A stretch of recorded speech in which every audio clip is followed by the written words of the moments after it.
1926 Subpart D, Occupational Health and Environmental Controls.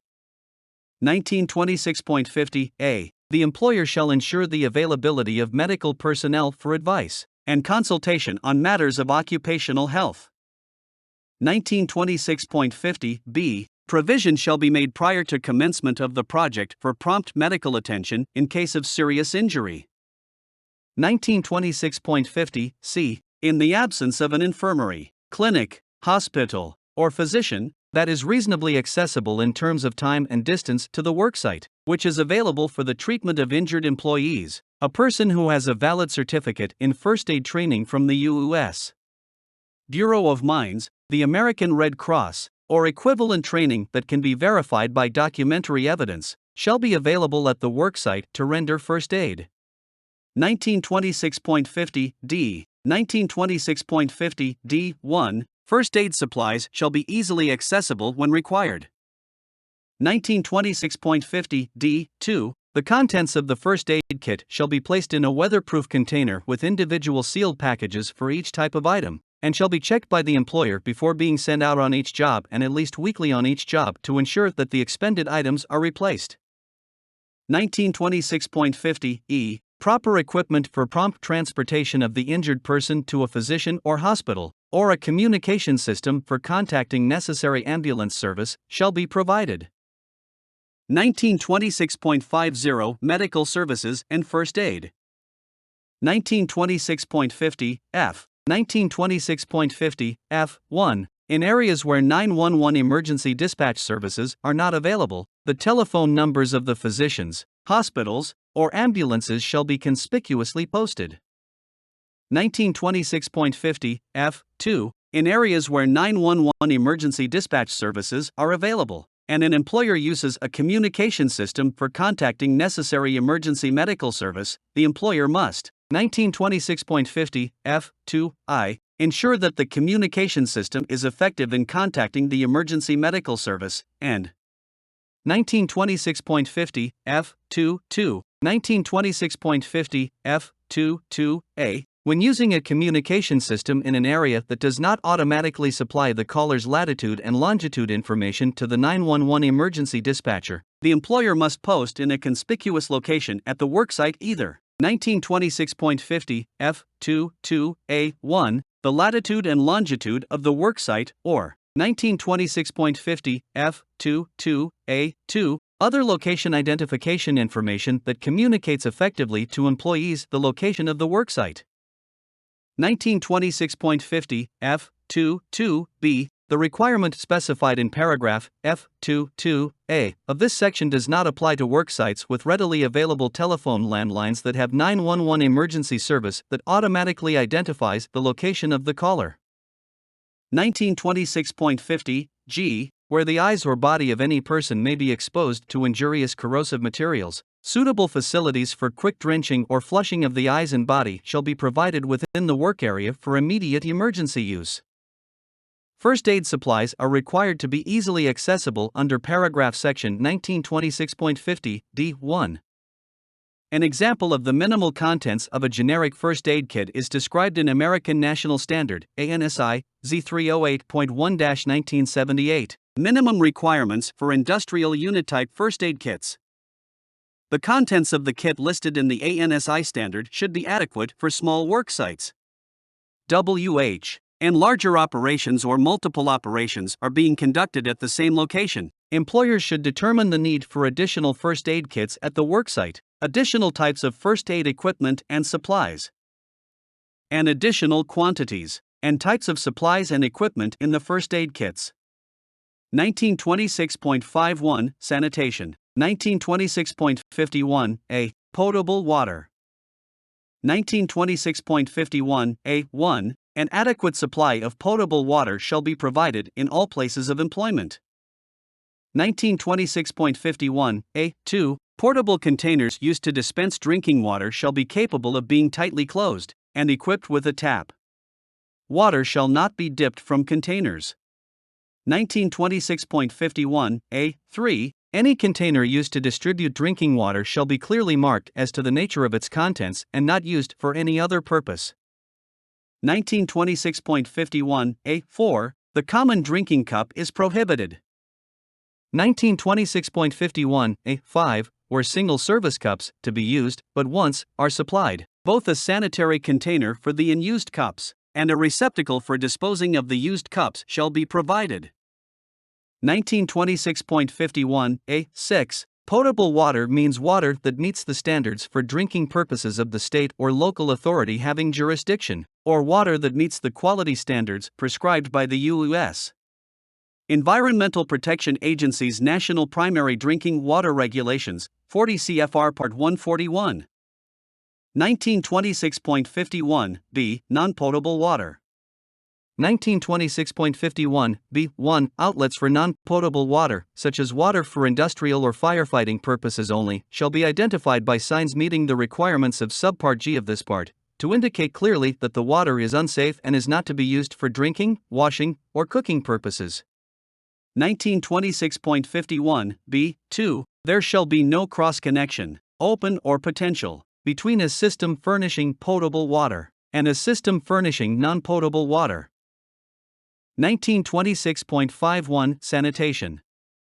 1926.51 Toilets shall be provided for employees according to the following table. When number of employees is 20 or less, a minimum number of facilities is 1. When number of employees is 20 or more, a minimum number of facilities is 1 toilet seat and 1 urinal per 40 workers. When number of employees is 200 or more, a minimum number of facilities is 1 toilet seat and 1 urinal per 50 workers. 1926.51 C2. Under temporary field conditions, provision shall be made to assure not less than 1 toilet facility is available. 1926.51 C3. Job sites, not provided with a sanitary sewer, shall be provided with one of the following toilet facilities unless prohibited by local codes. 1926.51 C3 I. Privies, where their use will not contaminate ground or surface water. 1926.51 C3 2. Chemical toilets. 1926.51 C3 3. Recirculating toilets. 1926.51 C3 4. Combustion toilets.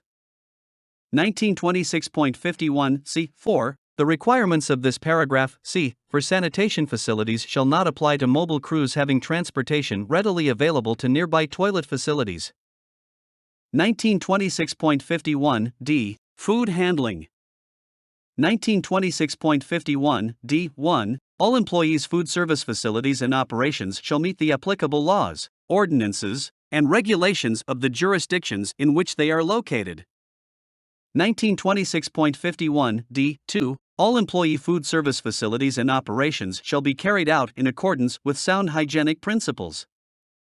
In all places of employment where all or part of the food service is provided, the food dispensed shall be wholesome, free from spoilage, and shall be processed, prepared, handled, and stored in such a manner as to be protected against contamination.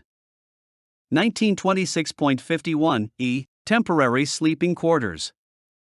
When temporary sleeping quarters are provided, they shall be heated, ventilated, and lighted. 1926.51 F. Washing facilities. 1926.51 F1. The employer shall provide adequate washing facilities for employees engaged in the application of paints, coating, herbicides, or insecticides, or in other operations where contaminants may be harmful to the employees. Such facilities shall be in near proximity to the worksite, and shall be so equipped as to enable employees to remove such substances. 1926.51 F2. General. Washing facilities shall be maintained in a sanitary condition. 1926.51 F3. Lavatories. 1926.51 F3 I. Lavatories shall be made available in all places of employment. The requirements of this subdivision do not apply to mobile crews, or to normally unattended work locations if employees working at these locations have transportation readily available to nearby washing facilities which meet the other requirements of this paragraph. 1926.51 F3 2. Each lavatory shall be provided with hot and cold running water, or tepid running water. 1926.51 F3 hand soap or similar cleansing agents shall be provided. 1926.51 F3 individual hand towels or sections thereof, of cloth or paper, air blowers, or clean individual sections of continuous cloth toweling, convenient to the lavatories, shall be provided. 1926.51 F4 showers. 1926.51 F4I whenever showers are required by a particular standard, the shower shall be provided in accordance with paragraphs F4(2) through V of this section. 1926.51 F4(2) one shower shall be provided for each 10 employees of each sex, or numerical fraction thereof, who are required to shower during the same shift.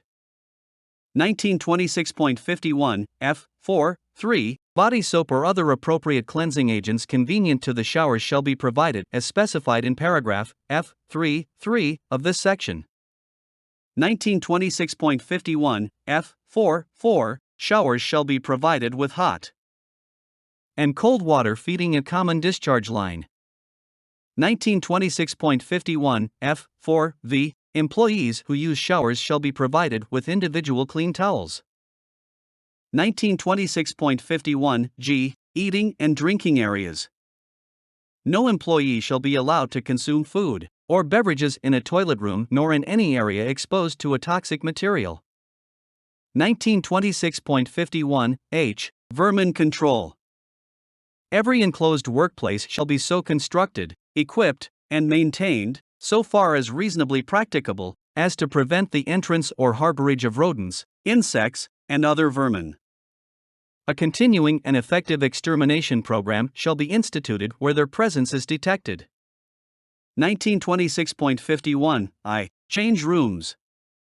Whenever employees are required by a particular standard to wear protective clothing because of the possibility of contamination with toxic materials, change rooms equipped with storage facilities for street clothes and separate storage facilities for the protective clothing shall be provided.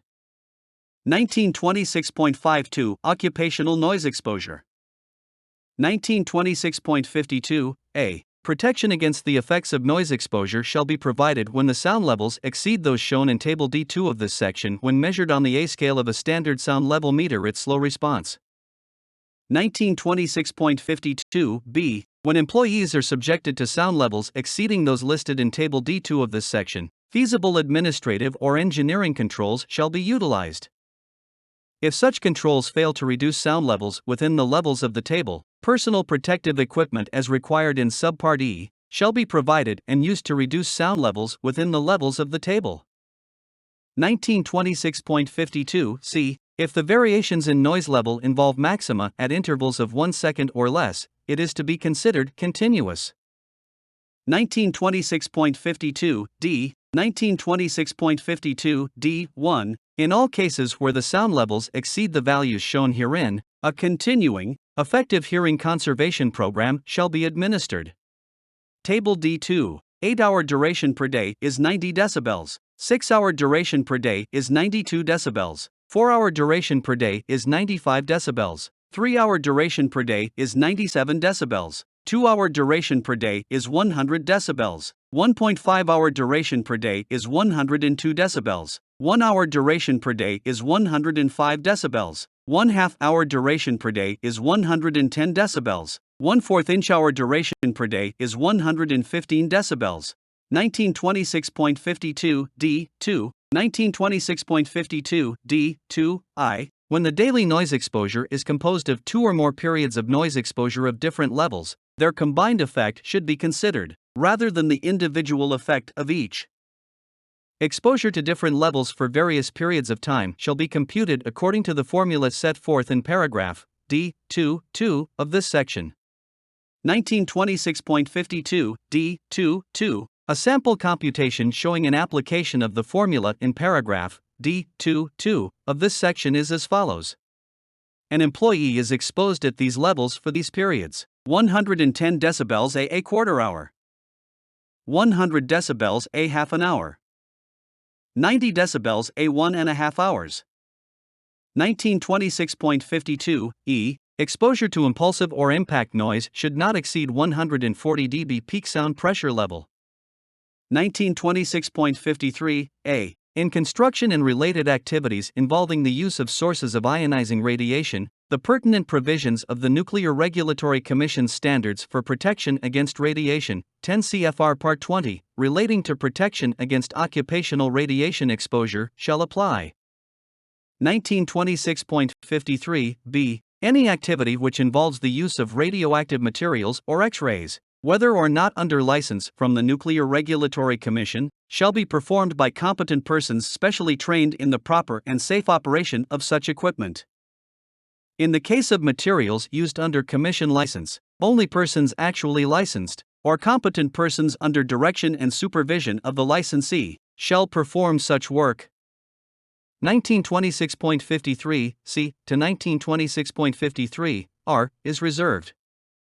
Note, the requirements applicable to construction work under paragraphs C through R of this section are identical to those set forth at paragraphs A through P of section 1910.1096 of this chapter. 1926.54 A. Only qualified and trained employees shall be assigned to install, adjust, and operate laser equipment. 1926.54 B. Proof of qualification of the laser equipment operator shall be available and in possession of the operator at all times. 1926.54 C. Employees, when working in areas in which a potential exposure to direct or reflected laser light greater than 0.005 watts, 5 milliwatts, exists, shall be provided with antilles or eye protection devices as specified in Subpart E of this part. 1926.54 D. Areas in which lasers are used shall be posted with standard laser warning placards. 1926.54 E. Beam shutters or caps shall be utilized, or the laser turned off, when laser transmission is not actually required. When the laser is left unattended for a substantial period of time, such as during lunch hour, overnight, or at change of shifts, the laser shall be turned off. 1926.54 F. Only mechanical or electronic means shall be used as a detector for guiding the internal alignment of the laser. 1926.54 G. The laser beam shall not be directed at employees. 1926.54 H. When it is raining or snowing, or when there is dust or fog in the air, the operation of laser systems shall be prohibited where practicable. In any event, employees shall be kept out of range of the area of source and target during such weather conditions. 1926.54 I. Laser equipment shall bear a label to indicate maximum output. 1926.54 J. Employees shall not be exposed to light intensities above 1926.54 J1. Direct staring, 1 microwatt per square centimeter. 1926.54 J2. Incidental observing, 1 milliwatt per square centimeter. 1926.54 J3. Diffused reflected light, 2.5 watts per square centimeter. 1926.54 K. Laser unit in operation should be set up above the heads of the employees, when possible. 1926.54 L. Employees shall not be exposed to microwave power densities in excess of 10 milliwatts per square centimeter. 1926.54 J1. Direct staring, 1 microwatt per square centimeter. 1926.54 J2. Incidental observing, 1 milliwatt per square centimeter. 1926.54 J3. Diffused reflected light, 2.5 watts per square centimeter. 1926.54 K. Laser unit in operation should be set up above the heads of the employees, when possible. 1926.54 L. Employees shall not be exposed to microwave power densities in excess of 10 milliwatts per square centimeter. 1926.55 A. Employers must limit an employee's exposure to any substance listed in Table 1 or 2 of this section in accordance with the following. 1926.55 A. 1. Substances with limits preceded by C. Ceiling values. An employee's exposure, as determined from breathing zone air samples, to any substance in Table 1 of this section with a permissible exposure limit preceded by C. must at no time exceed the exposure limit specified for that substance. If instantaneous monitoring is not feasible, then the employer must assess the ceiling as a 15-minute time-weighted average exposure that the employer cannot exceed at any time during the working day. 1926.55 A2. Other substances 8-hour time-weighted averages. An employee's exposure, as determined from breathing zone air samples, to any substance in Table 1 or 2 of this section with a permissible exposure limit not preceded by C, must not exceed the limit specified for that substance measured as an 8-hour time-weighted average in any work shift. 1926.55 B. To achieve compliance with paragraph A of this section, administrative or engineering controls must first be implemented whenever feasible. When such controls are not feasible to achieve full compliance, protective equipment or other protective measures shall be used to keep the exposure of employees to air contaminants within the limits prescribed in this section. Any equipment and technical measures used for this purpose must first be approved for each particular use by a competent industrial hygienist or other technically qualified person. Whenever respirators are used, their use shall comply with Section 1926.103. 1926.55 C. Paragraphs A and B of this section do not apply to the exposure of employees to airborne asbestos, tremolite, anthophyllite, or actinolite dust. Whenever any employee is exposed to airborne asbestos, tremolite, anthophyllite, or actinolite dust, the requirements of Section 1926.1101 shall apply. 1926.55 D. Paragraphs A and B of this section do not apply to the exposure of employees to formaldehyde. Whenever any employee is exposed to formaldehyde, the requirements of Section 1910.1048 of this title shall apply. Note, review link for Table 1 to Section 1926.55 Permissible Exposure Limits for Airborne Contaminants. 1926.56 A. General. Construction areas, ramps, runways, corridors, offices, shops, and storage areas shall be lighted to not less than the minimum illumination intensities listed in Table D3 while any work is in progress. 5-foot candles. For general construction area lighting, 3-foot candles. For general construction areas, concrete placement, excavation, and waste areas, access ways, active storage areas, loading platforms, refueling, and field maintenance areas. 5-foot candles. For indoors, warehouses, corridors, hallways, and exit ways. 5-foot candles for tunnels, shafts, and general underground work areas. Exception, minimum of 10-foot candles is required at tunnel and shaft heading during drilling, mucking, and scaling. Bureau of Mines approved cap lights shall be acceptable for use in the tunnel heading. 10-foot candles for general construction plant and shops, e.g., batch plants, screening plants, mechanical and electrical equipment rooms, carpenter shops, rigging lofts and active storerooms, mess halls, and indoor toilets and workrooms. 30-foot candles for first aid stations, infirmaries, and offices. 1926.56 B. Other areas. For areas or operations not covered above, refer to the American National Standard A11.1-1965, R1970, Practice for Industrial Lighting, for recommended values of illumination. 1926.57 A. General. Whenever hazardous substances such as dusts, fumes, mists, vapors, or gases exist, or are produced in the course of construction work, their concentration shall not exceed the limit specified in Section 1926.55 A.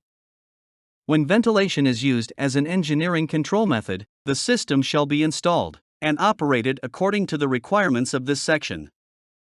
1926.57 B. Local exhaust ventilation. Local exhaust ventilation, when used as described in A, shall be designed to prevent dispersion into the air of dusts, fumes, mists, vapors, and gases in concentrations causing harmful exposure. Such exhaust systems shall be so designed that dusts, fumes, mists, vapors, or gases are not drawn through the work area of employees. 1926.57 C. Design and operation. Exhaust fans, jets, ducts, hoods, separators, and all necessary appurtenances, including refuse receptacles, shall be so designed, constructed, maintained and operated as to ensure the required protection by maintaining a volume and velocity of exhaust air sufficient to gather dusts, fumes, vapors, or gases from said equipment or process, and to convey them to suitable points of safe disposal, thereby preventing their dispersion in harmful quantities into the atmosphere where employees work. 1926.57 d. Duration of operations. 1926.57 d.1. The exhaust system shall be in operation continually during all operations which it is designed to serve. If the employee remains in the contaminated zone, the system shall continue to operate after the cessation of said operations, the length of time to depend upon the individual circumstances and effectiveness of the general ventilation system. 1926.57 d.2. Since dust capable of causing disability is, according to the best medical opinion, of microscopic size, tending to remain for hours in suspension in still air, it is essential that the exhaust system be continued in operation for a time after the work process or equipment served by the same shall have ceased, in order to ensure the removal of the harmful elements to the required extent. For the same reason, employees wearing respiratory equipment should not remove same immediately until the atmosphere seems clear. 1926.57 e. Disposal of exhaust materials. The air outlet from every dust separator, and the dusts, fumes, mists, vapors, or gases collected by an exhaust or ventilating system shall discharge to the outside atmosphere. Collecting systems which return air to work area may be used if concentrations which accumulate in the work area air do not result in harmful exposure to employees. Dust and refuse discharged from an exhaust system shall be disposed of in such a manner that it will not result in harmful exposure to employees. 1926.57 f. Abrasive blasting. 1926.57 f.1. Definitions applicable to this paragraph. 1926.57 f.1 I. Abrasive. A solid substance used in an abrasive blasting operation. 1926.57 f.1.2. Abrasive blasting respirator. A respirator constructed so that it covers the wearer's head, neck, and shoulders to protect the wearer from rebounding abrasive. 1926.57 f.1.3. Blast cleaning barrel. A complete enclosure which rotates on an axis, or which has an internal moving tread to tumble the parts, in order to expose various surfaces of the parts to the action of an automatic blast spray. 1926.57 f.1.4. Blast cleaning room. A complete enclosure in which blasting operations are performed and where the operator works inside of the room to operate the blasting nozzle and direct the flow of the abrasive material. 1926.57 f.1. The blasting cabinet. An enclosure where the operator stands outside and operates the blasting nozzle through an opening or openings in the enclosure. 1926.57 f.1.6. Clean air. Air of such purity that it will not cause harm or discomfort to an individual if it is inhaled for extended periods of time. 1926.57 f.1.7. Dust collector. A device or combination of devices for separating dust from the air handled by an exhaust ventilation system. 1926.57 f.1.8. Exhaust ventilation system. A system for removing contaminated air from a space, comprising two or more of the following elements: A. Enclosure or hood, B. Duct work, C. Dust collecting equipment, D. Exhauster, and E. Discharge stack. 1926.57 f.1.9. Particulate filter respirator. An air purifying respirator, commonly referred to as a dust or a fume respirator, which removes most of the dust or fume from the air passing through the device. 1926.57 f.1.x. Respirable dust. Airborne dust in sizes capable of passing through the upper respiratory system to reach the lower lung passages. 1926.57 f.1.11. Rotary blast cleaning table. An enclosure where the pieces to be cleaned are positioned on a rotating table and are passed automatically through a series of blast sprays. 1926.57 f.1.12. Abrasive blasting. The forcible application of an abrasive to a surface by pneumatic pressure, hydraulic pressure, or centrifugal force. 1926.57 F2 Dust hazards from abrasive blasting. 1926.57 F2I Abrasives in the surface coatings on the materials blasted are shattered and pulverized during blasting operations, and the dust formed will contain particles of respirable size. The composition and toxicity of the dust from these sources shall be considered in making an evaluation of the potential health hazards. 1926.57 F2 The concentration of respirable dust or fume in the breathing zone of the abrasive blasting operator or any other worker shall be kept below the level specified in section 1926.55 or other pertinent sections of this part. 1926.57 F2-3 Organic abrasives which are combustible shall be used only in automatic systems. Where flammable or explosive dust mixtures may be present, the construction of the equipment, including the exhaust system and all electric wiring, shall conform to the requirements of American National Standard Installation of Blower and Exhaust Systems for Dust, Stock, and Vapor Removal or Conveying, Z33.1-1961, NFPA 91-1961, and Subpart S of this part. The blast nozzle shall be bonded and grounded to prevent the buildup of static charges. Where flammable or explosive dust mixtures may be present, the abrasive blasting enclosure, the ducts, and the dust collector shall be constructed with loose panels or explosion venting areas, located on sides away from any occupied area, to provide for pressure relief in case of explosion, following the principles set forth in the National Fire Protection Association Explosion Venting Guide. NFPA 68-1954. 1926.57 F3 Blast cleaning enclosures. 1926.57 F3I Blast cleaning enclosures shall be exhaust ventilated in such a way that a continuous inward flow of air will be maintained at all openings in the enclosure during the blasting operation.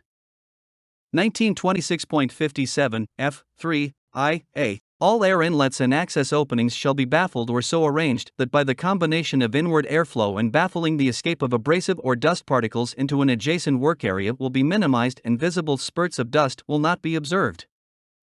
1926.57 F3IB The rate of exhaust shall be sufficient to provide prompt clearance of the dust-laden air within the enclosure after the cessation of blasting. 1926.57 F3IC Before the enclosure is opened, the blast shall be turned off and the exhaust system shall be run for a sufficient period of time to remove the dusty air within the enclosure. 1926.57 F3ID Safety glass protected by screening shall be used in observation windows, where hard deep-cutting abrasives are used. 1926.57 F3IE Slit abrasive resistant baffles shall be installed in multiple sets at all small access openings where dust might escape, and shall be inspected regularly, and replaced when needed. 1926.57 F3IE1 Doors shall be flanged and tight when closed. 1926.57 F3IE2 Doors on blast cleaning rooms shall be operable from both inside and outside, except that where there is a small operator access door, the large work access door may be closed or open from the outside only. 1926.57 F4 Exhaust ventilation systems. 1926.57 F4I The construction, installation, inspection, and maintenance of exhaust systems shall conform to the principles and requirements set forth in American National Standard Fundamentals governing the design and operation of local exhaust systems, Z9.2-1960, and ANSI Z33.1-1961. 1926.57 F4IA When dust leaks are noted, repairs shall be made as soon as possible. 1926.57 F4IB The static pressure drop at the exhaust ducts leading from the equipment shall be checked when the installation is completed, and periodically thereafter to assure continued satisfactory operation. Whenever an appreciable change in the pressure drop indicates a partial blockage, the system shall be cleaned and returned to normal operating condition. 1926.57 F4 2. In installations where the abrasive is recirculated, the exhaust ventilation system for the blasting enclosure shall not be relied upon for the removal of fines from the spent abrasive instead of an abrasive separator. An abrasive separator shall be provided for the purpose. 1926.57 F4 3. The air exhausted from blast cleaning equipment shall be discharged through dust collecting equipment.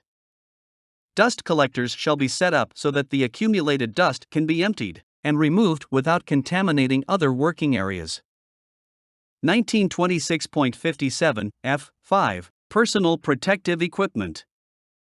1926.57 F5 I. Employers must use only respirators approved by NIOSH under 42 CFR Part 84 for protecting employees from dusts produced during abrasive blasting operations.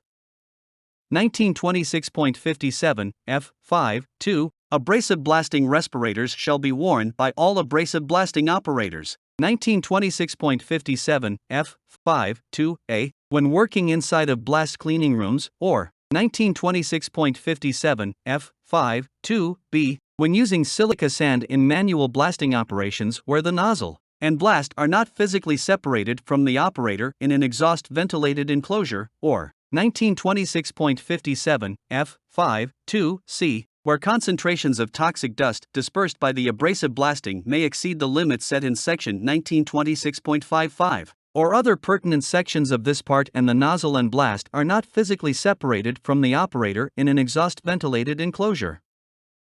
1926.57 F5 3. Properly fitted particulate filter respirators, commonly referred to as dust filter respirators, may be used for short, intermittent, or occasional dust exposures such as cleanup, dumping of dust collectors, or unloading shipments of sand at a receiving point when it is not feasible to control the dust by enclosure, exhaust ventilation, or other means. The respirators used must be approved by NIOSH under 42 CFR Part 84 for protection against the specific type of dust encountered. 1926.57 F5 4. A respiratory protection program as defined and described in section 1926.103 shall be established wherever it is necessary to use respiratory protective equipment. 1926.57 F5 V. Operators shall be equipped with heavy canvas or leather gloves and aprons, or equivalent protection to protect them from the impact of abrasives. Safety shoes shall be worn to protect against foot injury where heavy pieces of work are handled. 1926.57 F5 V. A. Safety shoes shall conform to the requirements of American National Standard for Men's Safety Toe Footwear, Z41.1-1967. 1926.57 F5 V. B. Equipment for protection of the eyes and face shall be supplied to the operator when the respirator design does not provide such protection, and to any other personnel working in the vicinity of abrasive blasting operations. This equipment shall conform to the requirements of section 1926.102. 1926.57 F6. Air supply and air compressors. Air for abrasive blasting respirators must be free of harmful quantities of dusts, mists, or noxious gases, and must meet the requirements for supplied air quality and use specified in 29 CFR 1910.134 I. 1926.57 F7. Operational procedures and general safety. Dust shall not be permitted to accumulate on the floor or on ledges outside of an abrasive blasting enclosure, and dust spills shall be cleaned up promptly. Aisles and walkways shall be kept clear of steel, shot, or similar abrasive which may create a slipping hazard. 1926.57 F8. Scope. This paragraph applies to all operations where an abrasive is forcibly applied to a surface by pneumatic or hydraulic pressure, or by centrifugal force. It does not apply to steam blasting, or steam cleaning, or hydraulic cleaning methods where work is done without the aid of abrasives. 1926.57 G. Grinding, polishing, and buffing operations. 1926.57 G1. Definitions applicable to this paragraph. 1926.57 G1 I. Abrasive cutting off wheels. Organic bonded wheels, the thickness of which is not more than 1/48 of their diameter for those up to, and including, 20 inches, 50.8 centimeters in diameter, and not more than 1/60th of their diameter for those larger than 20 inches, 50.8 centimeters in diameter, used for a multitude of operations variously known as cutting, cutting off, grooving, slotting, coping, and jointing, and the like.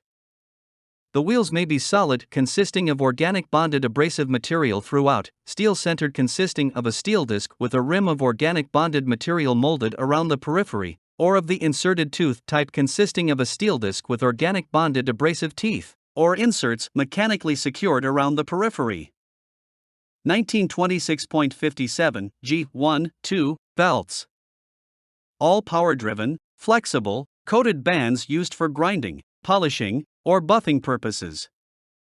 1926.57 G1-3 branch pipe. The part of an exhaust system piping that is connected directly to the hood or enclosure. 1926.57 G1-4 cradle. A movable fixture, upon which the part to be ground or polished is placed. 1926.57 G1-V disc wheels. All power-driven rotatable discs faced with abrasive materials, artificial or natural, and used for grinding or polishing on the side of the assembled disc. 1926.57 G1-6 entry loss. The loss in static pressure caused by air flowing into a duct or hood. It is usually expressed in inches of water gauge. 1926.57 G1-7 exhaust system. A system consisting of branch pipes connected to hoods or enclosures, one or more header pipes, an exhaust fan, means for separating solid contaminants from the air flowing in the system, and a discharge stack to outside. 1926.57 G1-8 grinding wheels.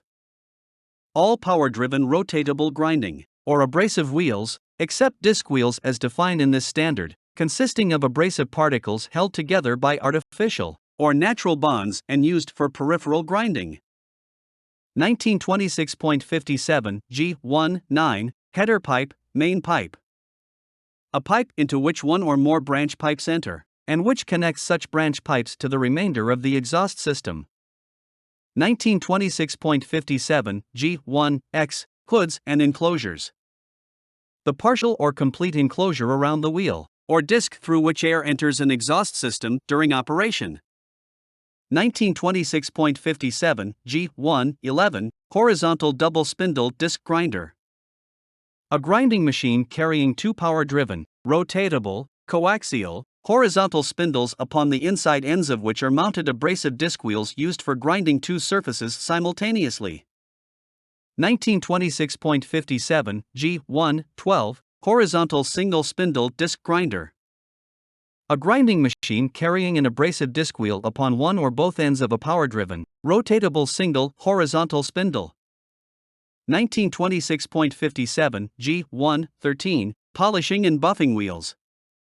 All power-driven rotatable wheels composed all or in part of textile fabrics, wood, felt, leather, paper, and may be coated with abrasives on the periphery of the wheel for purposes of polishing, buffing, and light grinding.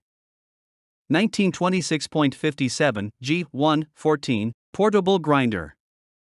Any power-driven rotatable grinding, polishing, or buffing wheel mounted in such manner that it may be manually manipulated. 1926.57 G1-15 scratch brush wheels. All power-driven rotatable wheels made from wire or bristles, and used for scratch cleaning and brushing purposes. 1926.57 G1-16 swing frame grinder. Any power-driven rotatable grinding, polishing, or buffing wheel mounted in such a manner that the wheel with its supporting framework can be manipulated over stationary objects. 1926.57 G1-17 velocity pressure, VP. The kinetic pressure in the direction of flow necessary to cause a fluid at rest to flow at a given velocity. It is usually expressed in inches of water gauge. 1926.57 G1-18 vertical spindle disc grinder. A grinding machine having a vertical, rotatable power-driven spindle carrying a horizontal abrasive disc wheel. 1926.57 G2 Application.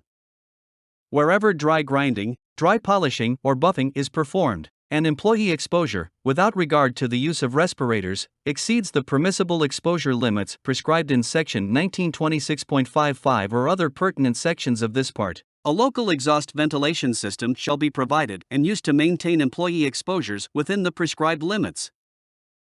1926.57 G3 Hood and branch pipe requirements.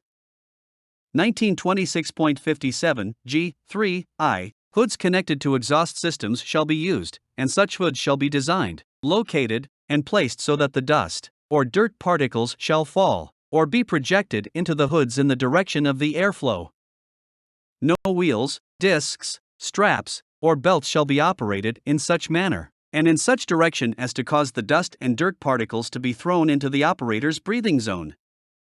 1926.57 G3-2 Grinding wheels on floor stands, pedestals, benches, and special-purpose grinding machines and abrasive cutting-off wheels shall have not less than the minimum exhaust volumes shown in Table D 57.1, with a recommended minimum duct velocity of 4,500 feet per minute in the branch and 3,500 feet per minute in the main. The entry losses from all hoods except the vertical spindle disc grinder hood shall equal 0.65 velocity pressure for a straight takeoff and 0.45 velocity pressure for a tapered takeoff. The entry loss for the vertical spindle disc grinder hood is shown in Figure D 57.1, following paragraph G of this section. 1926.57 G3-3 Scratch brush wheels and all buffing and polishing wheels mounted on floor stands, pedestals, benches, or special purpose machines shall have not less than the minimum exhaust volume shown in Table D 57.2. 1926.57 G3-4 Grinding wheels or discs for horizontal single spindle disc grinders shall be hooded to collect the dust or dirt generated by the grinding operation, and the hood shall be connected to branch pipes having exhaust volumes as shown in Table D 57.3. 1926.57 G3-V Grinding wheels or discs for horizontal double spindle disc grinders shall have a hood enclosing the grinding chamber, and the hood shall be connected to one or more branch pipes having exhaust volumes as shown in Table D 57.4. 1926.57 G3-6 Grinding wheels or discs for vertical single spindle disc grinders shall be encircled with hoods to remove the dust generated in the operation. The hood shall be connected to one or more branch pipes having exhaust volumes as shown in Table D 57.5. 1926.57 G3-7 Grinding and polishing belts shall be provided with hoods to remove dust and dirt generated in the operations, and the hood shall be connected to branch pipes having exhaust volumes as shown in Table D 57.6. 1926.57 G3-8 Cradles and swing frame grinders. Where cradles are used for handling the parts to be ground, polished, or buffed, requiring large partial enclosures to house the complete operation, a minimum average air velocity of 150 feet per minute shall be maintained over the entire opening of the enclosure. Swing frame grinders shall also be exhausted in the same manner as provided for cradles. See Figure D 57.3. 1926.57 G3-9 Where the work is outside the hood, air volumes must be increased as shown in American Standard Fundamentals Governing the Design and Operation of Local Exhaust Systems, Z9.2-1960, Section 4, Exhaust Hoods. 1926.57 G4 Exhaust Systems. 1926.57 G4I Exhaust systems for grinding, polishing, and buffing operations should be designed in accordance with American Standard Fundamentals Governing the Design and Operation of Local Exhaust Systems, Z9.2-1960. 1926.57 G4-2 Exhaust systems for grinding, polishing, and buffing operations shall be tested in the manner described in American Standard Fundamentals Governing the Design and Operation of Local Exhaust Systems, Z9.2-1960. 1926.57 G4-3 All exhaust systems shall be provided with suitable dust collectors. 1926.57 G5 Hood and enclosure design. 1926.57 G5 I. 1926.57 G5 I-A. It is the dual function of grinding and abrasive cutting off wheel hoods to protect the operator from the hazards of bursting wheels, as well as to provide a means for the removal of dust and dirt generated. All hoods shall be not less in structural strength than specified in the American National Standard Safety Code for the use, care, and protection of abrasive wheels, B7.1-1970. 1926.57 G5 I-B. Due to the variety of work and types of grinding machines employed, it is necessary to develop hoods adaptable to the particular machine in question, and such hoods shall be located as close as possible to the operation. 1926.57 G5 2. Exhaust hoods for floor stands, pedestals, and bench grinders shall be designed in accordance with Figure D57.2. The adjustable tongue shown in the figure shall be kept in working order and shall be adjusted within 1/4 inch (0.635 centimeters) of the wheel periphery at all times. 1926.57 G5 3. Swing frame grinders shall be provided with exhaust booths as indicated in Figure D57.3. 1926.57 G5 4. Portable grinding operations, whenever the nature of the work permits, shall be conducted within a partial enclosure.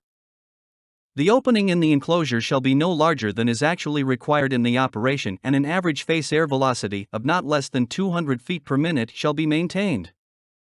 1926.57 G5 V. Hoods for polishing and buffing and scratch brush wheels shall be constructed to conform as closely to Figure D57.4 as the nature of the work will permit.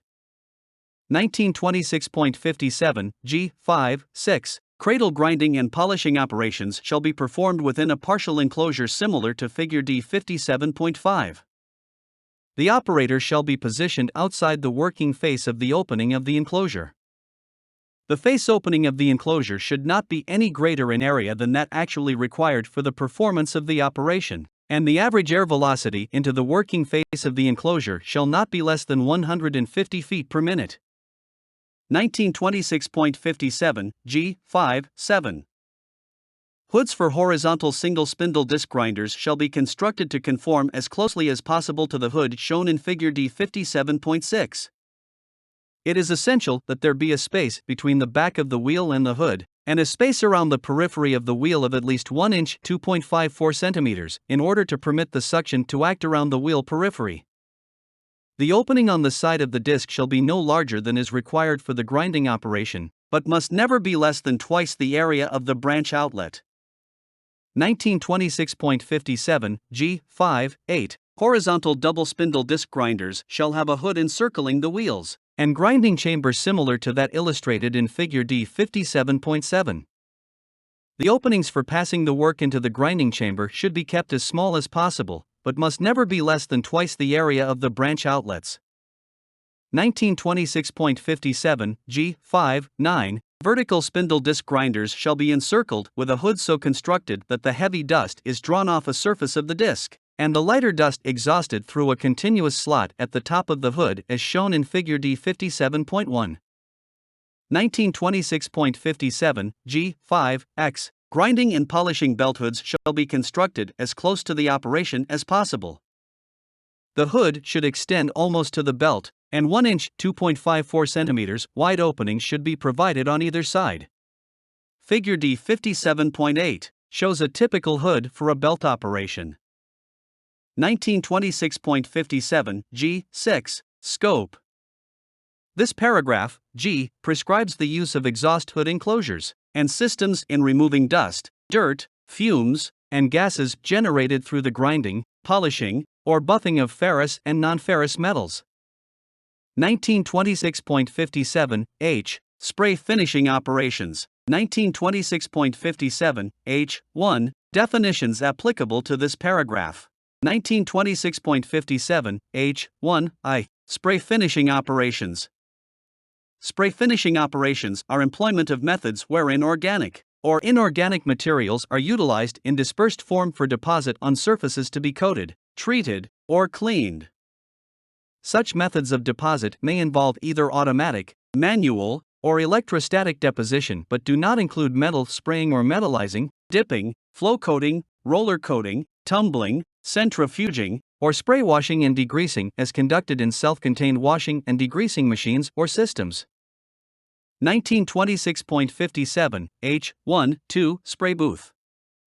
Spray booths are defined and described in Section 1926.66 A. See Sections 103, 104, and 105 of the Standard for Spray Finishing Using Flammable and Combustible Materials, NFPA No. 33 to 1969, 1926.57 H1 3 Spray room. A spray room is a room in which spray finishing operations not conducted in a spray booth are performed separately from other areas. 1926.57 H1 4 Minimum maintained velocity. Minimum maintained velocity is the velocity of air movement which must be maintained in order to meet minimum specified requirements for health and safety.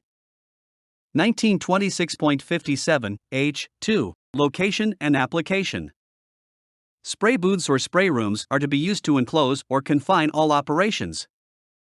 Spray finishing operations shall be located as provided in Sections 201 through 206 of the Standard for Spray Finishing Using Flammable and Combustible Materials, NFPA No.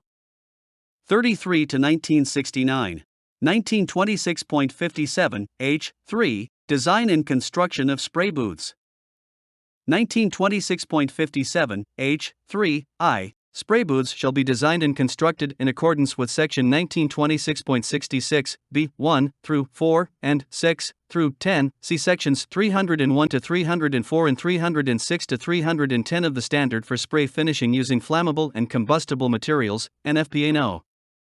33 to 1969 for general construction specifications. For a more detailed discussion of fundamentals relating to this subject, see ANSI Z 9.2-1960. 1926.57 H3 IA Lights, motors, electrical equipment, and other sources of ignition shall conform to the requirements of Section 1926.66 B 10 and C. See Section 310 in Chapter 4 of the Standard for Spray Finishing Using Flammable and Combustible Materials, NFPA No. 33 to 1969. 1926.57 H3 IB In no case shall combustible material be used in the construction of a spray booth and supply or exhaust duct connected to it. 1926.57 H3 2 Unobstructed walkways shall not be less than 6.5 feet, 1.976 m high, and shall be maintained clear of obstruction from any work location in the booth to a booth exit or open booth front. In booths where the open front is the only exit, such exits shall be not less than 3 feet 0.912 meters wide. In booths having multiple exits, such exits shall not be less than 2 feet 0.608 meters wide, provided that the maximum distance from the work location to the exit is 25 feet 7.6 meters or less. Where booth exits are provided with doors, such doors shall open outward from the booth. 1926.57 H3 3 Baffles, distribution plates, and dry-type overspray collectors shall conform to the requirements of Section 1926.66 B 4 and 5. See Sections 304 and 305 of the Standard for Spray Finishing Using Flammable and Combustible Materials, NFPA No.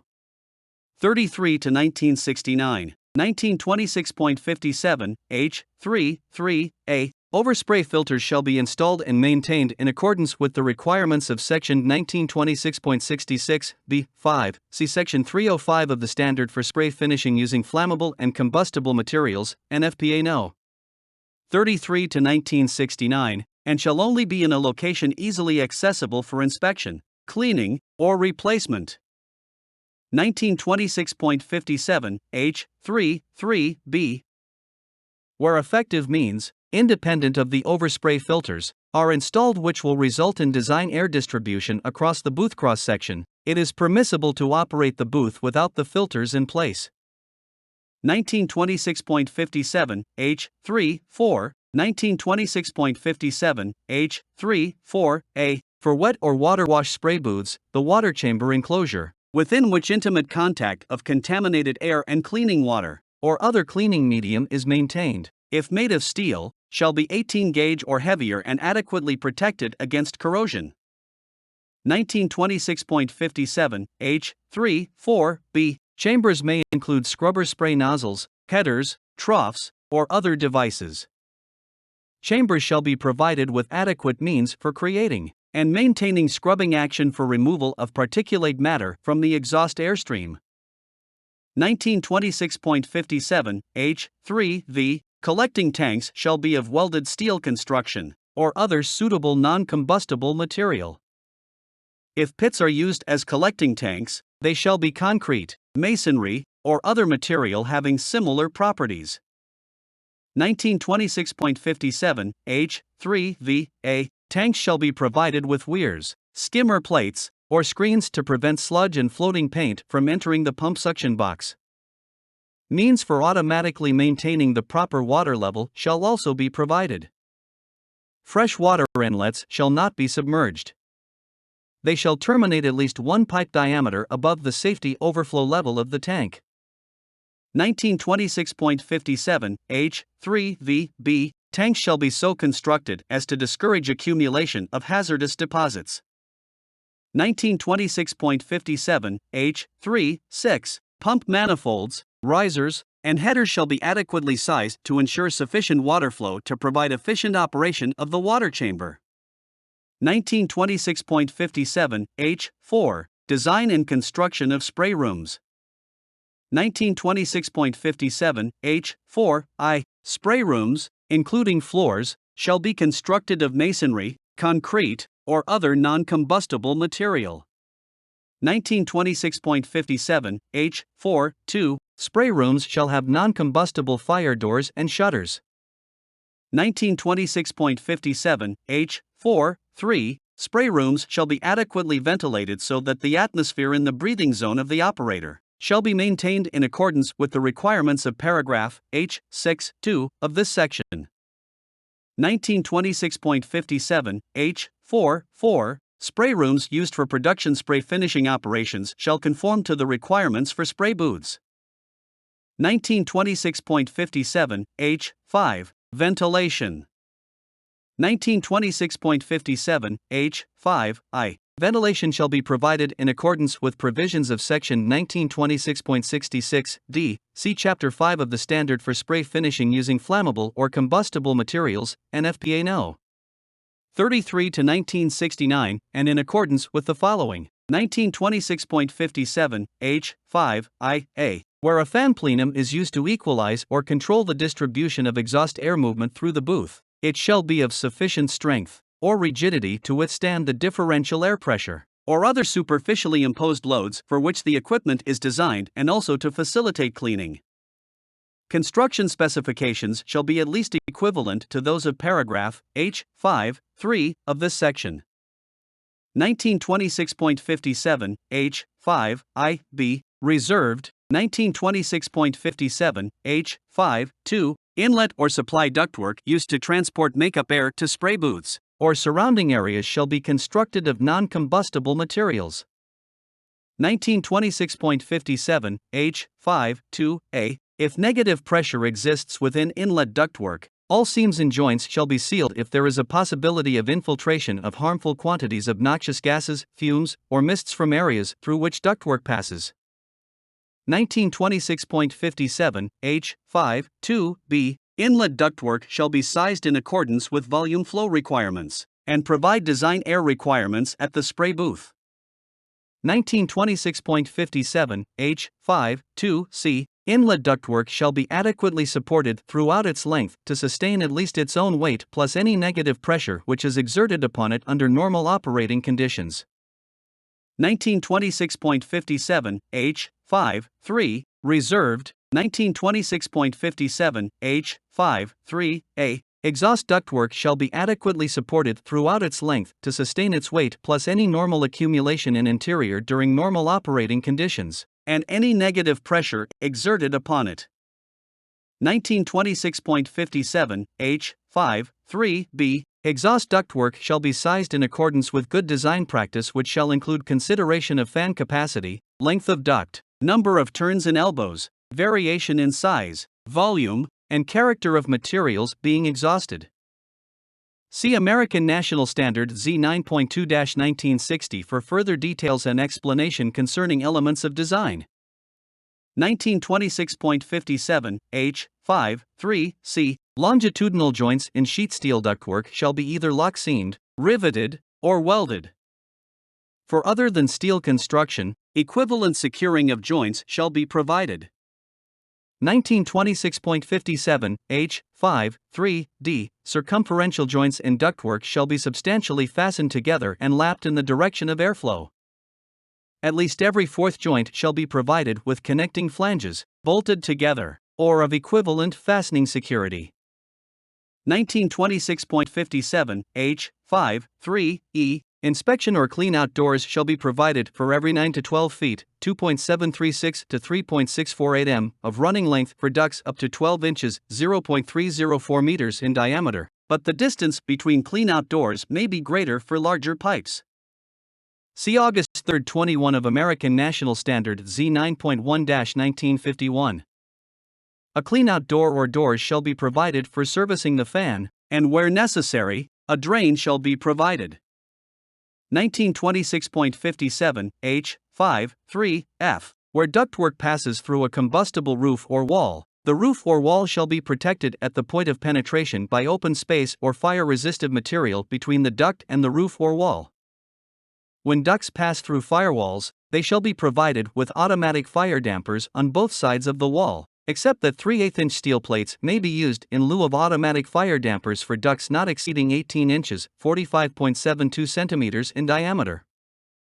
1926.57 H. 5, 3, G. Ductwork used for ventilating any process covered in this standard shall not be connected to ducts ventilating any other process or any chimney or flue used for conveying any products of combustion.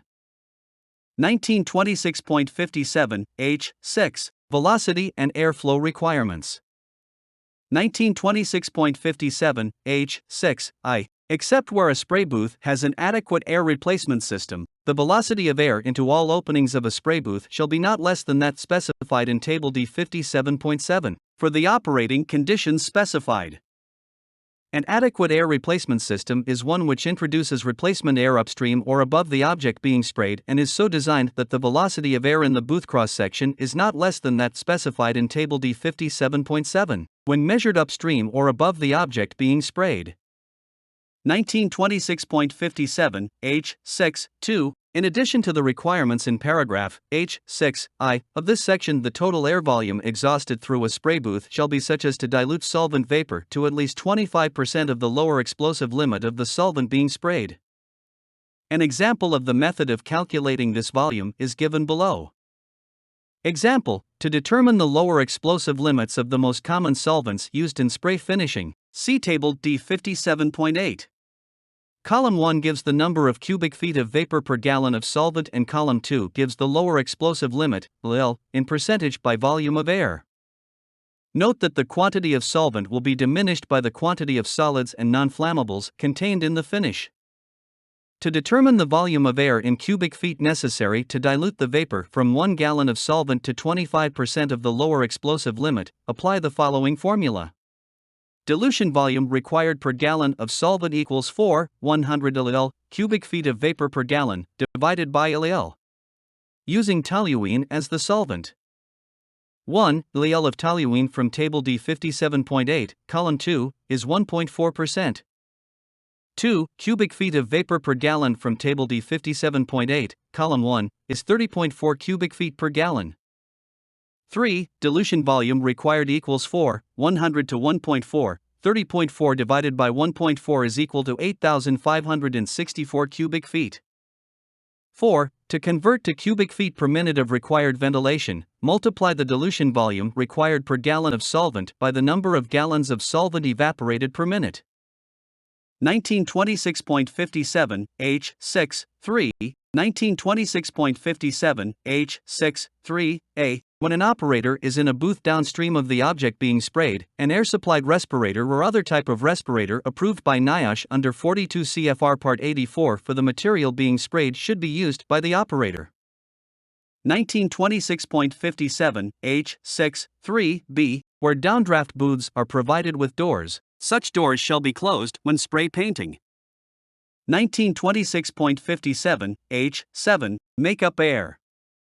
1926.57 H7 I Clean fresh air, free of contamination from adjacent industrial exhaust systems, Chimneys, stacks, or vents, shall be supplied to a spray booth or room in quantities equal to the volume of air exhausted through the spray booth. 1926.57 H7 2 Where a spray booth or room receives makeup air through self-closing doors, dampers, or louvers, they shall be fully open at all times when the booth or room is in use for spraying. The velocity of air through such doors, dampers, or louvers shall not exceed 200 feet per minute. If the fan characteristics are such that the required airflow through the booth will be provided, higher velocities through the doors, dampers, or louvers may be used. 1926.57 H7 3 1926.57 H7 3A Where the air supply to a spray booth or room is filtered, the fan static pressure shall be calculated on the assumption that the filters are dirty to the extent that they require cleaning or replacement. 1926.57 H7 3B The rating of filters shall be governed by test data supplied by the manufacturer of the filter. A pressure gauge shall be installed to show the pressure drop across the filters. This gauge shall be marked to show the pressure drop at which the filters require cleaning or replacement. Filters shall be replaced or cleaned whenever the pressure drop across them becomes excessive, or whenever the airflow through the face of the booth falls below that specified in Table D 57.7. 1926.57 H7 4 1926.57 H7 4A Means for heating makeup air to any spray booth or room, before or at the time spraying is normally performed, shall be provided in all places where the outdoor temperature may be expected to remain below 55 degrees Fahrenheit. 12.77 degrees Celsius, for appreciable periods of time during the operation of the booth except where adequate and safe means of radiant heating for all operating personnel affected is provided. The replacement air during the heating seasons shall be maintained at not less than 65 degrees Fahrenheit. 18.33 degrees Celsius, at the point of entry into the spray booth or spray room. When otherwise unheated makeup air would be at a temperature of more than 10 degrees Fahrenheit. Below room temperature, its temperature shall be regulated as provided in Section 3.6.3 of ANSI Z 9.2-1960. 1926.57 H7 4B As an alternative to an air replacement system complying with the preceding section, general heating of the building in which the spray room or booth is located may be employed provided that all occupied parts of the building are maintained at not less than 65 degrees Fahrenheit. 18.33 degrees Celsius, when the exhaust system is in operation, or the general heating system supplemented by other sources of heat may be employed to meet this requirement. 1926.57 H7 4C No means of heating makeup air shall be located in a spray booth. 1926.57 H7 4D Where makeup air is heated by coal or oil, the products of combustion shall not be allowed to mix with the makeup air, and the products of combustion shall be conducted outside the building through a flue terminating at a point remote from all points where makeup air enters the building. 1926.57 H7 4E Where makeup air is heated by gas, and the products of combustion are not mixed with the makeup air but are conducted through an independent flue to a point outside the building remote from all points where makeup air enters the building, it is not necessary to comply with paragraph H7 4F of this section. 1926.57 H7 4F Where makeup air to any manually operated spray booth or room is heated by gas, and the products of combustion are allowed to mix with the supply air, the following precautions must be taken. 1926.57 H7 4F 1 The gas must have a distinctive and strong enough odor to warn workmen in a spray booth or room of its presence if in an unburned state in the makeup air. 1926.57 H7 4F 2 The maximum rate of gas supply to the makeup air heater burners must not exceed that which would yield in excess of 200 ppm. Parts per million of carbon monoxide or 2000 ppm. of total combustible gases in the mixture if the unburned gas upon the occurrence of flame failure were mixed with all of the makeup air supplied. 1926.57, H7, 4, F3, a fan must be provided to deliver the mixture of heated air and products of combustion from the plenum chamber housing the gas burners to the spray booth or room. 1926.57, H8, Scope. Spray booths or spray rooms are to be used to enclose or confine all spray finishing operations covered by this paragraph, H. This paragraph does not apply to the spraying of the exteriors of buildings, fixed tanks, or similar structures, or to small portable spraying apparatus not used repeatedly in the same location. 1926.57, I. Open surface tanks. 1926.57, I1, General. 1926.57, I1, I. This paragraph applies to all operations involving the immersion of materials in liquids, or in the vapors of such liquids, for the purpose of cleaning or altering the surface or adding to or imparting a finish thereto or changing the character of the materials, and their subsequent removal from the liquid or vapor, draining, and drying. These operations include washing, electroplating, anodizing, pickling, quenching, dyeing, dipping, tanning, dressing, bleaching, degreasing, alkaline cleaning, stripping, rinsing, digesting, and other similar operations. 1926.57, I1, 2, except where specific construction specifications are prescribed in this section, hoods, ducts, elbows, fans, blowers, and all other exhaust system parts, components, and supports thereof shall be so constructed as to meet conditions of service, and to facilitate maintenance and shall conform in construction to the specifications contained in American National Standard Fundamentals Governing the Design and Operation of Local Exhaust Systems, Z 9.2-1960. 1926.57, I2, Classification of Open Surface Tank Operations. 1926.57, I, Open surface tank operations shall be classified into 16 classes, numbered A1 to D4, inclusive. 1926.57, I2, Determination of class.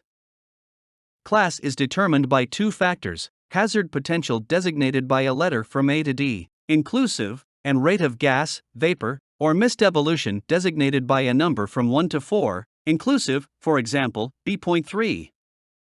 1926.57, I2, hazard potential is an index, on a scale of from A to D, inclusive, of the severity of the hazard associated with the substance contained in the tank because of the toxic, flammable, or explosive nature of the vapor, gas, or mist produced therefrom.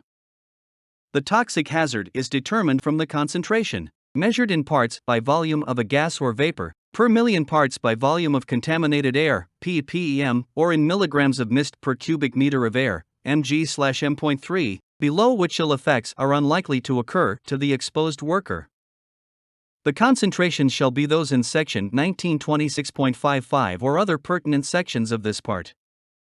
1926.57, I2, the relative fire or explosion hazard is measured in degrees Fahrenheit in terms of the closed cup flash point of the substance in the tank. Detailed information on the prevention of fire hazards in dip tanks may be found in dip tanks containing flammable or combustible liquids, NFPA No. 34 to 1966, National Fire Protection Association. Where the tank contains a mixture of liquids, other than organic solvents, whose effects are additive, the hygienic standard of the most toxic component, for example, the one having the lowest ppm, or mg/m.3, shall be used, except where such substance constitutes an insignificantly small fraction of the mixture. For mixtures of organic solvents, their combined effect, rather than that of either individually, shall determine the hazard potential. In the absence of information to the contrary, the effects shall be considered as additive. If the sum of the ratios of the airborne concentration of each contaminant to the toxic concentration of that contaminant exceeds unity, the toxic concentration shall be considered to have been exceeded. See Note A to paragraph I2V of this section. 1926.57 I2V hazard potential shall be determined from Table D 57.9, with the value indicating greater hazard being used. when the hazardous material may be either a vapor with a threshold limit value, TLV, in ppm, or a mist with a TLV in mg/m.3, the TLV indicating the greater hazard shall be used. For example, A takes precedence over B or C, B over C, C over D. 1926.57 I-2-6 Rate of gas, vapor, or mist evolution is a numerical index, on a scale of from 1 to 4, inclusive, both of the relative capacity of the tank to produce gas, vapor, or mist and of the relative energy with which it is projected or carried upwards from the tank. Rate is evaluated in terms of 1926.57 I-2-6 A. The temperature of the liquid in the tank in degrees Fahrenheit. 1926.57 I-2-6 B. The number of degrees Fahrenheit that this temperature is below the boiling point of the liquid in degrees Fahrenheit. 1926.57 I-2-6 C. The relative evaporation of the liquid in still air at room temperature in an arbitrary scale fast, medium, slow, or nil, and 1926.57 I-2-6 D. The extent that the tank gases or produces mist in an arbitrary scale high, medium, low, and nil. See Table D 57.10, Note 2. Gassing depends upon electrochemical or mechanical processes, the effects of which have to be individually evaluated for each installation. See Table D 57.10, Note 3. 1926.57 I-2-7 Rate of evolution shall be determined from Table D 57.10. When evaporation and gassing yield different rates, the lowest numerical value shall be used. 1926.57 I-3 Ventilation. Where ventilation is used to control potential exposures to workers as defined in paragraph I-2-3 of this section, it shall be adequate to reduce the concentration of the air contaminant to the degree that a hazard to the worker does not exist. Methods of ventilation are discussed in American National Standard Fundamentals Governing the Design and Operation of Local Exhaust Systems, Z9.2-1960. 1926.57 I-4 Control Requirements. 1926.57 I-4 I. Control velocities shall conform to Table D 57.11. In all cases where the flow of air past the breathing or working zone of the operator and into the hoods is undisturbed by local environmental conditions, such as open windows, wall fans, unit heaters, or moving machinery.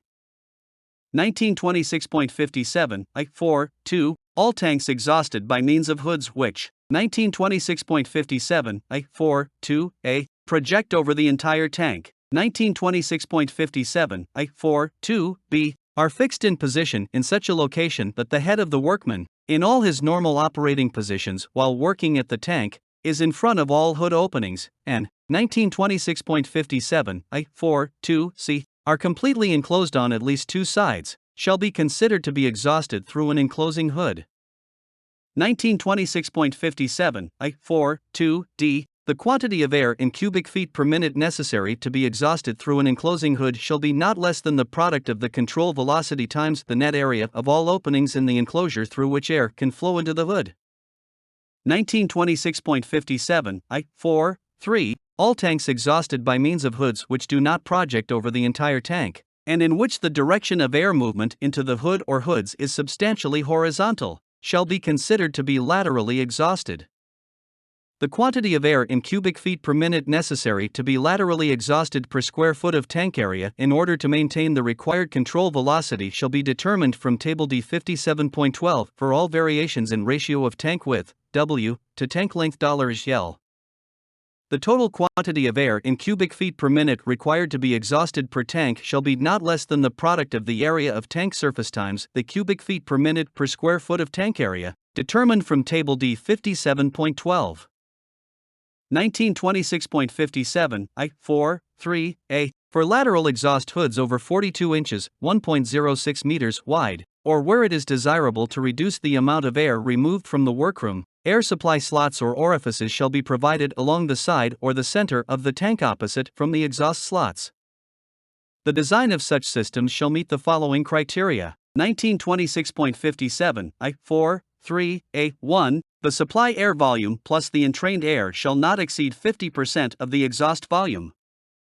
1926.57 I4 3 A2 The velocity of the supply airstream as it reaches the effective control area of the exhaust slot shall be less than the effective velocity over the exhaust slot area.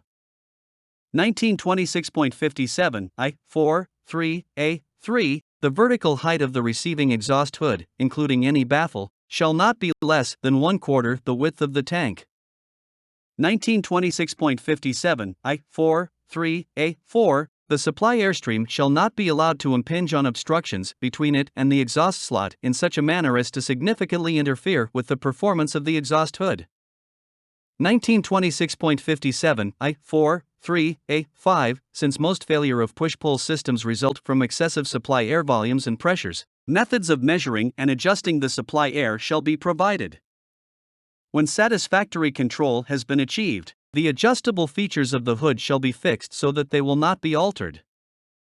1926.57 I4 4 All tanks exhausted by means of hoods which project over the entire tank, and which do not conform to the definition of enclosing hoods, shall be considered to be overhead canopy hoods. The quantity of air in cubic feet per minute necessary to be exhausted through a canopy hood shall be not less than the product of the control velocity times the net area of all openings between the bottom edges of the hood and the top edges of the tank. 1926.57 I4 V The rate of vapor evolution, including steam or products of combustion, from the process shall be estimated. If the rate of vapor evolution is equal to or greater than 10% of the calculated exhaust volume required, the exhaust volume shall be increased in equal amount. 1926.57 I5 Spray cleaning and degreasing. Wherever spraying or other mechanical means are used to disperse a liquid above an open surface tank, control must be provided for the airborne spray. Such operations shall be enclosed as completely as possible. The inward air velocity into the enclosure shall be sufficient to prevent the discharge of spray into the workroom. Mechanical baffles may be used to help prevent the discharge of spray. Spray painting operations are covered by paragraph H of this section. 1926.57 I6 Control means other than ventilation. Tank covers, foams, beads, chips, or other materials floating on the tank surface so as to confine gases, mists, or vapors to the area under the cover or to the foam, bead, or chip layer, or surface tension depressive agents added to the liquid in the tank to minimize mist formation, or any combination thereof, may all be used as gas, mist, or vapor control means for open surface tank operations, provided that they effectively reduce the concentrations of hazardous materials in the vicinity of the worker below the limits set in accordance with paragraph I2 of this section.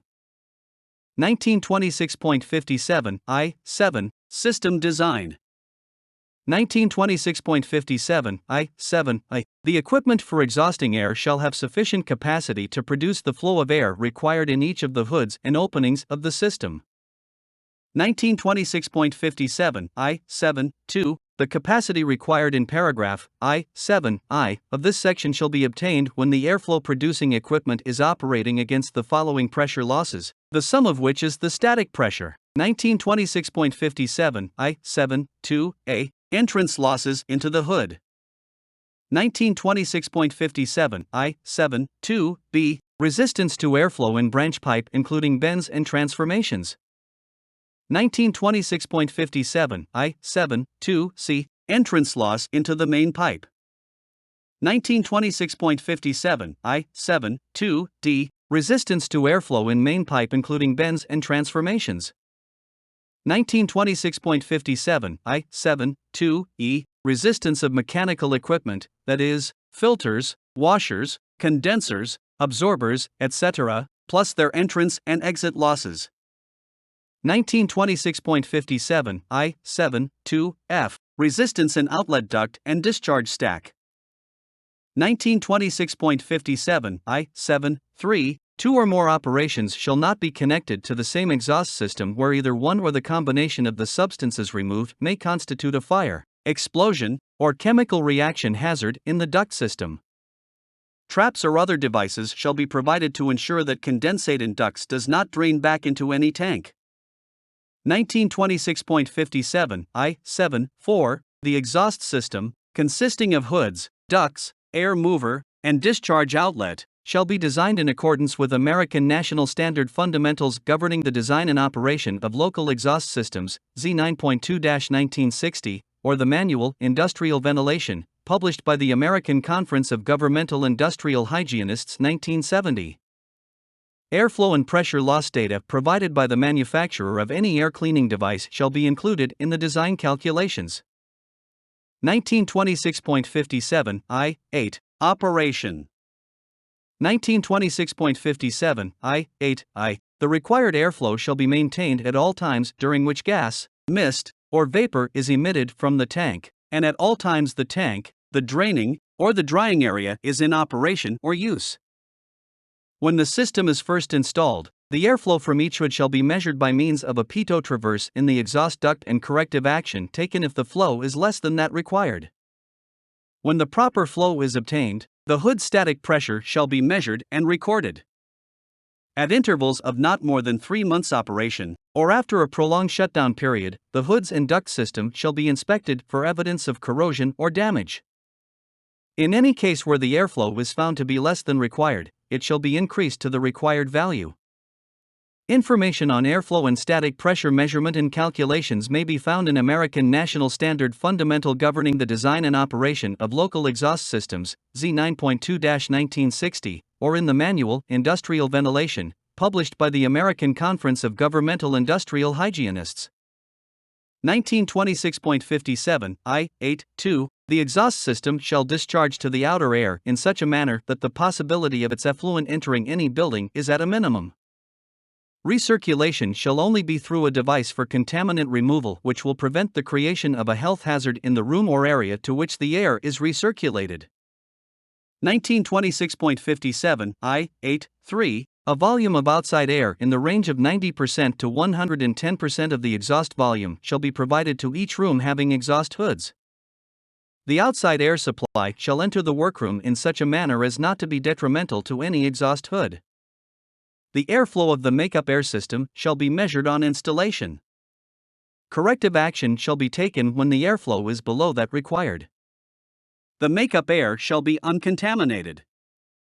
1926.57 I-9 Personal protection. 1926.57 I-9 all employees working in and around open surface tank operations must be instructed as to the hazards of their respective jobs, and in the personal protection and first aid procedures applicable to these hazards. 1926.57 I-9-2 all persons required to work in such a manner that their feet may become wet shall be provided with rubber, or other impervious boots or shoes, rubbers, or wooden-soled shoes sufficient to keep feet dry. 1926.57 I-9-3 all persons required to handle work wet with a liquid other than water shall be provided with gloves impervious to such a liquid and of a length sufficient to prevent entrance of liquid into the tops of the gloves. The interior of gloves shall be kept free from corrosive or irritating contaminants. 1926.57 I-9-4 all persons required to work in such a manner that their clothing may become wet shall be provided with such aprons, coats, jackets, sleeves, or other garments made of rubber, or of other materials impervious to liquids other than water, as are required to keep their clothing dry. Aprons shall extend well below the top of boots to prevent liquid splashing into the boots. Provision of dry, clean, cotton clothing along with rubber shoes or short boots and an apron impervious to liquids other than water shall be considered a satisfactory substitute where small parts are cleaned, plated, or acid dipped in open tanks and rapid work is required. 1926.57 I-9 whenever there is a danger of splashing, for example, when additions are made manually to the tanks, or when acids and chemicals are removed from the tanks, the employees so engaged shall be required to wear either tight-fitting chemical goggles or an effective face shield. See section 1926.102. 1926.57 I-9-6 when, during the emergencies specified in paragraph I-11 of this section, employees must be in areas where concentrations of air contaminants are greater than the limits set by paragraph I-2-3 of this section or oxygen concentrations are less than 19.5%, they must use respirators that reduce their exposure to a level below these limits or that provide adequate oxygen. Such respirators must also be provided in marked, quickly accessible storage compartments built for this purpose when the possibility exists of accidental release of hazardous concentrations of air contaminants. Respirators must be approved by NIOSH under 42 CFR Part 84, selected by a competent industrial hygienist or other technically qualified source, and used in accordance with 29 CFR 1926.103. 1926.57 I-9-7. Near each tank containing a liquid which may burn, irritate, or otherwise be harmful to the skin if splashed upon the worker's body, there shall be a supply of clean cold water.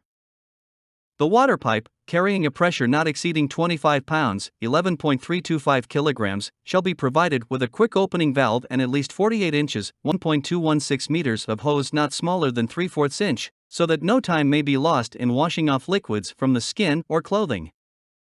Alternatively, deluge showers and eye flushes shall be provided in cases where harmful chemicals may be splashed on parts of the body.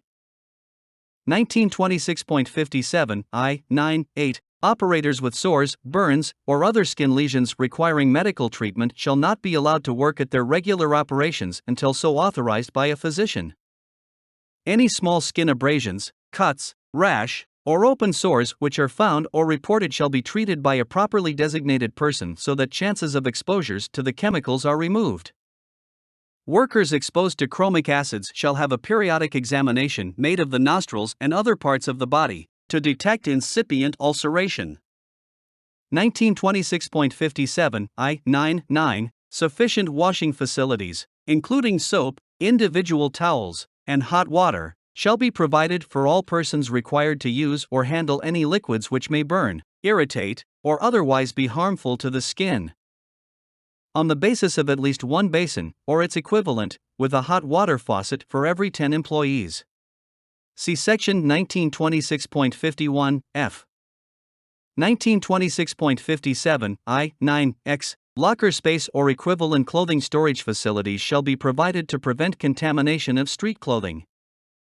1926.57 I-9-11. First aid facilities specific to the hazards of the operations conducted shall be readily available.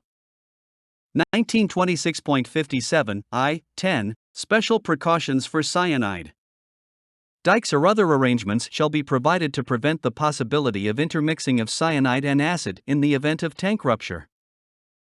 1926.57 I-11. Inspection, maintenance, and installation. 1926.57 I-11 I. Floors and platforms around tanks shall be prevented from becoming slippery both by original type of construction and by frequent flushing. They shall be firm, sound, and of the design and construction to minimize the possibility of tripping. 1926.57 I-11 2. Before cleaning the interior of any tank, the contents shall be drained off, and the clean-out doors shall be opened where provided. All pockets in tanks or pits, where it is possible for hazardous vapors to collect, shall be ventilated and cleared of such vapors. 1926.57 I-11 3. Tanks which have been drained to permit employees to enter for the purposes of cleaning, inspection, or maintenance may contain atmospheres which are hazardous to life or health, through the presence of flammable or toxic air contaminants, or through the absence of sufficient oxygen. Before employees shall be permitted to enter any such tank, appropriate tests of the atmosphere shall be made to determine if the limits set by paragraph I-2-3 of this section are exceeded, or if the oxygen concentration is less than 19.5%.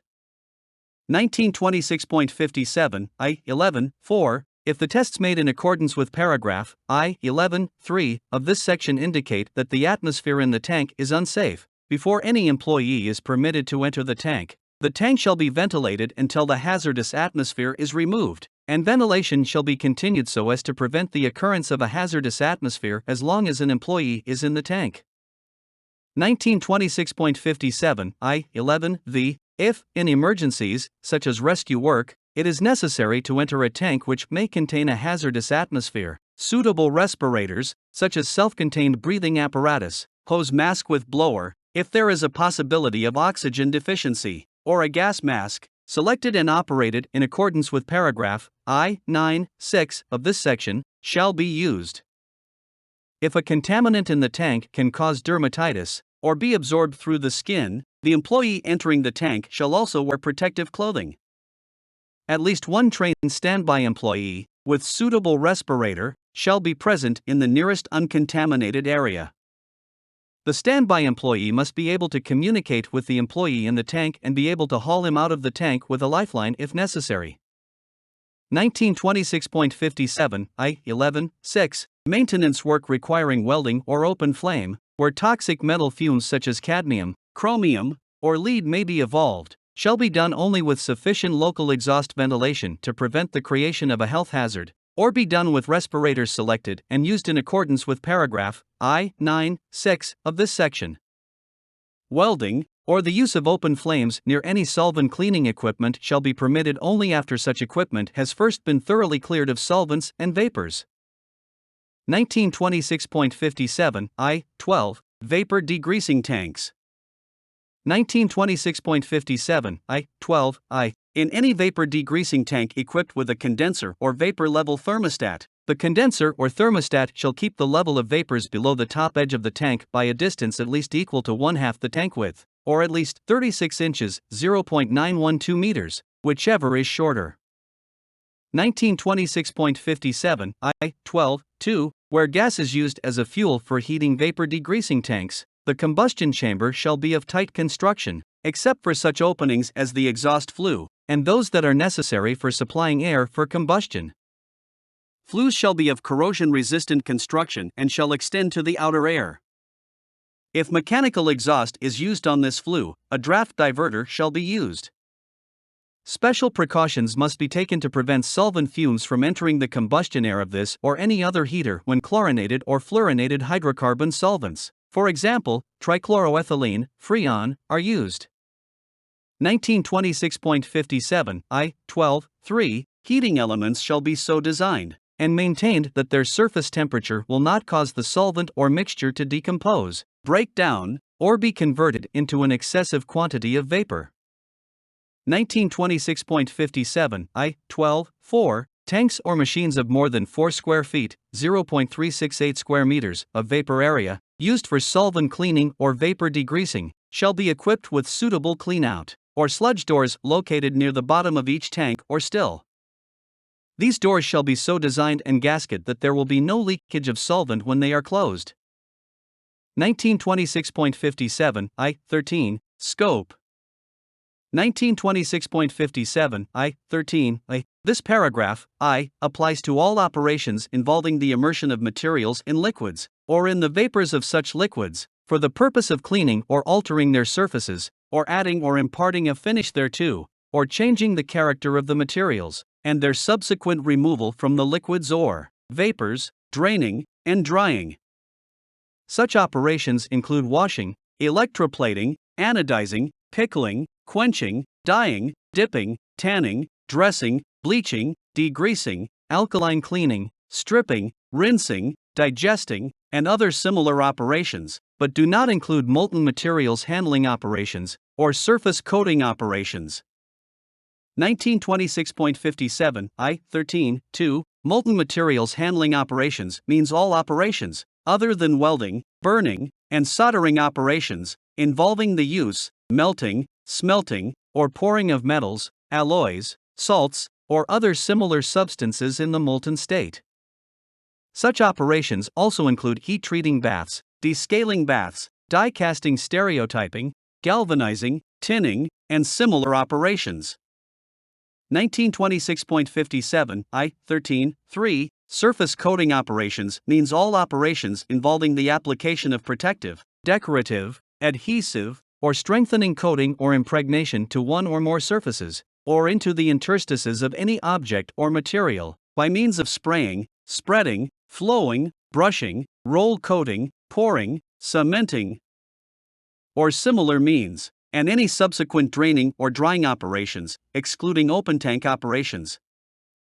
1926.58 COVID-19 The requirements applicable to construction work under this section are identical to those set forth at 29 CFR 1910.501 Subpart Q.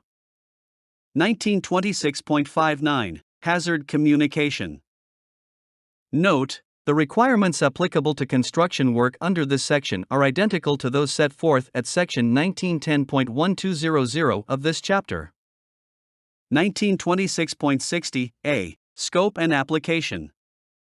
1926.60 A.1. This section applies to all construction work as defined in 29 CFR 1910.12 B, in which there is exposure to NDA, including but not limited to the following: 1926.60 A.1 I. Construction, alteration, repair, maintenance, or renovation of structures, substrates, or portions thereof that contain NDA. 1926.60 A.1 2. Installation or the finishing of surfaces with products containing NDA. 1926.60 A.1 3. NDA spill/emergency cleanup at construction sites, and 1926.60 A.1 4. Transportation, disposal, storage, or containment of NDA or products containing NDA on the site or location at which construction activities are performed. 1926.60 A.2. Except as provided in paragraphs A.7 and F.5 of this section does not apply to the processing, use, and handling of products containing NDA where initial monitoring indicates that the product is not capable of releasing NDA in excess of the action level under the expected conditions of processing, use, and handling which will cause the greatest possible release, and where no dermal exposure to NDA can occur. 1926.60 A.3. Except as provided in paragraph A.7 of this section does not apply to the processing, use, and handling of products containing NDA where objective data are reasonably relied upon which demonstrate the product is not capable of releasing NDA under the expected conditions of processing, use, and handling which will cause the greatest possible release, and where no dermal exposure to NDA can occur. 1926.60 A.4. Except as provided in paragraph A.7 of this section does not apply to the storage, transportation, distribution or sale of NDA in intact containers sealed in such a manner as to contain the NDA dusts, vapors, or liquids. Except for the provisions of 29 CFR 1910.1200 and paragraph E of this section. 1926.60 A.5. Except as provided in paragraph A.7 of this section does not apply to materials in any form which contain less than 0.1% NDA by weight or volume. 1926.60 A.6. Except as provided in paragraph A.7 of this section does not apply to finished articles containing NDA. 1926.60 A.7. Where products containing NDA are exempted under paragraphs A.2 through A.6 of this section, the employer shall maintain records of the initial monitoring results or objective data supporting that exemption and the basis for the employer's reliance on the data, as provided in the record-keeping provision of paragraph O of this section. 1926.60 B. Definitions. For the purpose of this section, the following definitions shall apply. Action level means a concentration of airborne NDA of 5 ppb as an 8-hour time-weighted average. Assistant Secretary means the Assistant Secretary of Labor for Occupational Safety and Health, U.S. Department of Labor, or designee. Authorized person means any person specifically authorized by the employer whose duties require the person to enter a regulated area, or any person entering such an area as a designated representative of employees for the purpose of exercising the right to observe monitoring and measuring procedures under paragraph P of this section, or any other person authorized by the Act or regulations issued under the Act. Container means any barrel, bottle, can, cylinder, drum, reaction vessel, storage tank, commercial packaging or the like, but does not include piping systems. Decontamination area means an area outside of, but as near as practical to the regulated area, consisting of an equipment storage area, wash area, and clean change area, which is used for the decontamination of workers, materials, and equipment contaminated with NDA. Dermal exposure to NDA occurs where employees are engaged in the handling, application, or use of mixtures or materials containing NDA, with any of the following non-airborne forms of NDA: I. Liquid, powdered, granular, or flaked mixtures containing MDA in concentrations greater than 0.1% by weight or volume, and 2. Materials other than finished articles containing MDA in concentrations greater than 0.1% by weight or volume. Director means the Director of the National Institute for Occupational Safety and Health, U.S. Department of Health and Human Services, or designee. 1926.60b. Emergency means any occurrence such as, but not limited to, equipment failure, rupture of containers, or failure of control equipment which results in an unexpected and potentially hazardous release of MDA.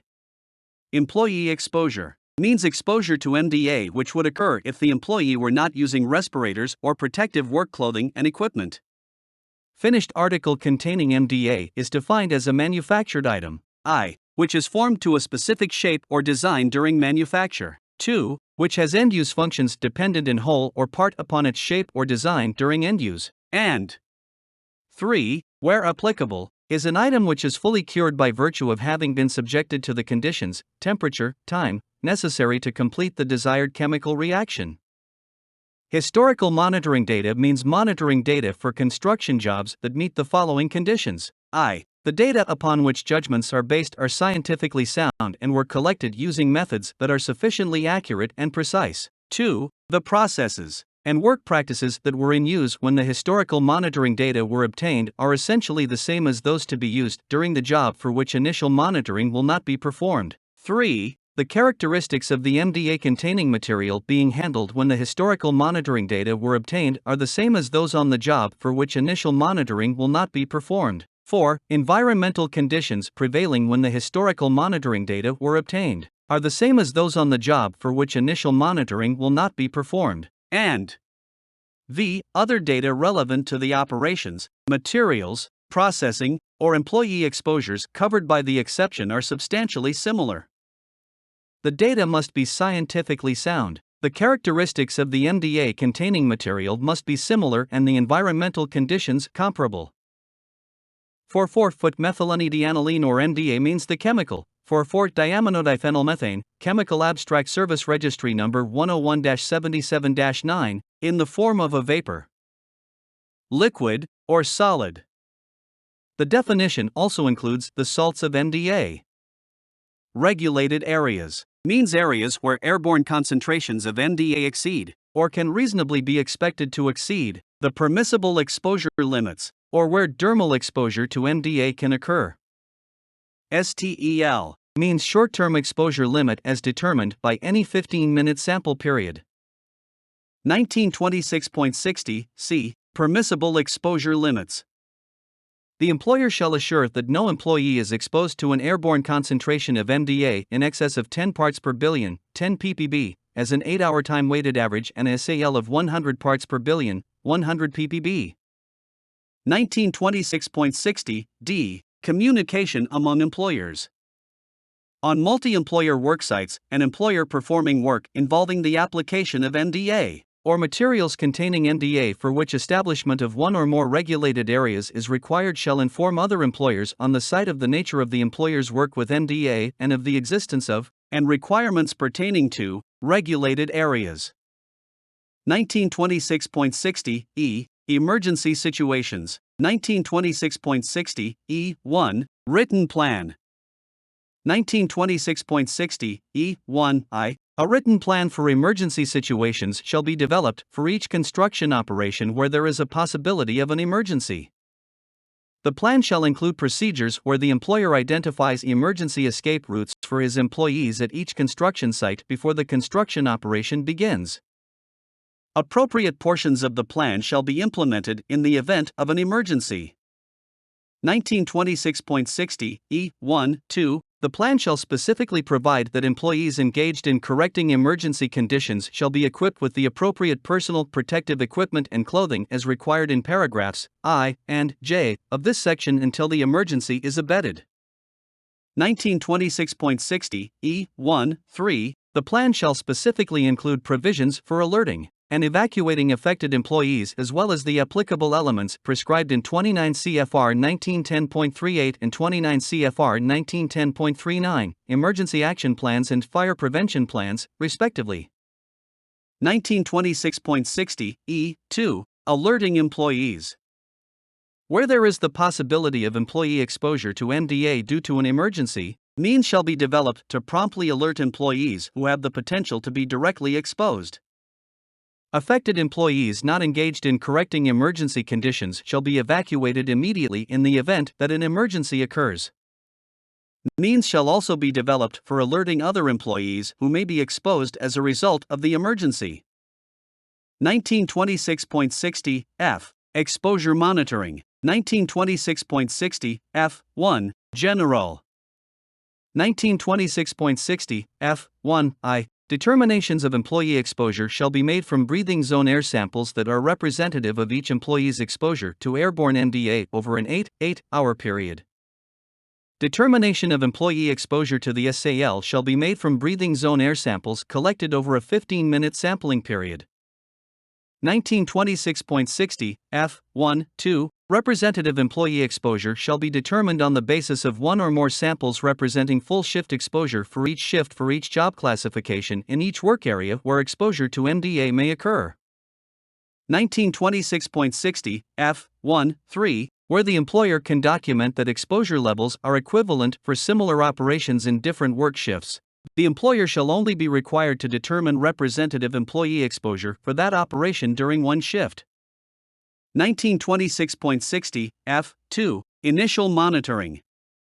Each employer who has a workplace or work operation covered by this standard shall perform initial monitoring to determine accurately the airborne concentrations of MDA to which employees may be exposed unless 1926.60 F2I. The employer can demonstrate, on the basis of objective data, that the MDA-containing product or material being handled cannot cause exposures above the standard's action level, even under worst-case release conditions, or 1926.60 F2-2. The employer has historical monitoring, or other data demonstrating that exposures on a particular job will be below the action level. 1926.60 F3. Periodic monitoring and monitoring frequency. 1926.60 F3I. If the monitoring required by paragraph F2 of this section reveals employee exposure at or above the action level, but at or below the PLs, the employer shall repeat such monitoring for each such employee at least every 6 months. 1926.60 F3-2. If the monitoring required by paragraph F2 of this section reveals employee exposure above the PLs, the employer shall repeat such monitoring for each such employee at least every 3 months. 1926.60 F3-3. Employers who are conducting MDA operations within a regulated area can forego periodic monitoring if the employees are all wearing supplied air respirators while working in the regulated area. 1926.60 F3-4. The employer may alter the monitoring schedule from every 3 months to every 6 months for any employee for whom 2 consecutive measurements taken at least 7 days apart indicate that the employee exposure has decreased to below the PLs but above the action level. 1926.60 F4. Termination of monitoring. 1926.60 F4I. If the initial monitoring required by paragraph F2 of this section reveals employee exposure to be below the action level, the employer may discontinue the monitoring for that employee, except as otherwise required by paragraph F5 of this section. 1926.60 F4-2. If the periodic monitoring required by paragraph F3 of this section reveals that employee exposures, as indicated by at least 2 consecutive measurements taken at least 7 days apart, are below the action level, the employer may discontinue the monitoring for that employee, except as otherwise required by paragraph F5 of this section. 1926.60 F5. Additional monitoring. The employer shall institute the exposure monitoring required under paragraphs F2 and F3 of this section when there has been a change in production process, chemicals present, control equipment, personnel, or work practices which may result in new or additional exposures to MDA, or when the employer has any reason to suspect a change which may result in new or additional exposures. 1926.60 F6. Accuracy of monitoring. Monitoring shall be accurate, to a confidence level of 95%, to within plus or minus 25% for airborne concentrations of MDA. 1926.60 F7 Employee notification of monitoring results. 1926.60 F7 I. The employer must, as soon as possible but no later than 5 working days after the receipt of the results of any monitoring performed under this section, notify each affected employee of these results either individually in writing or by posting the results in an appropriate location that is accessible to employees.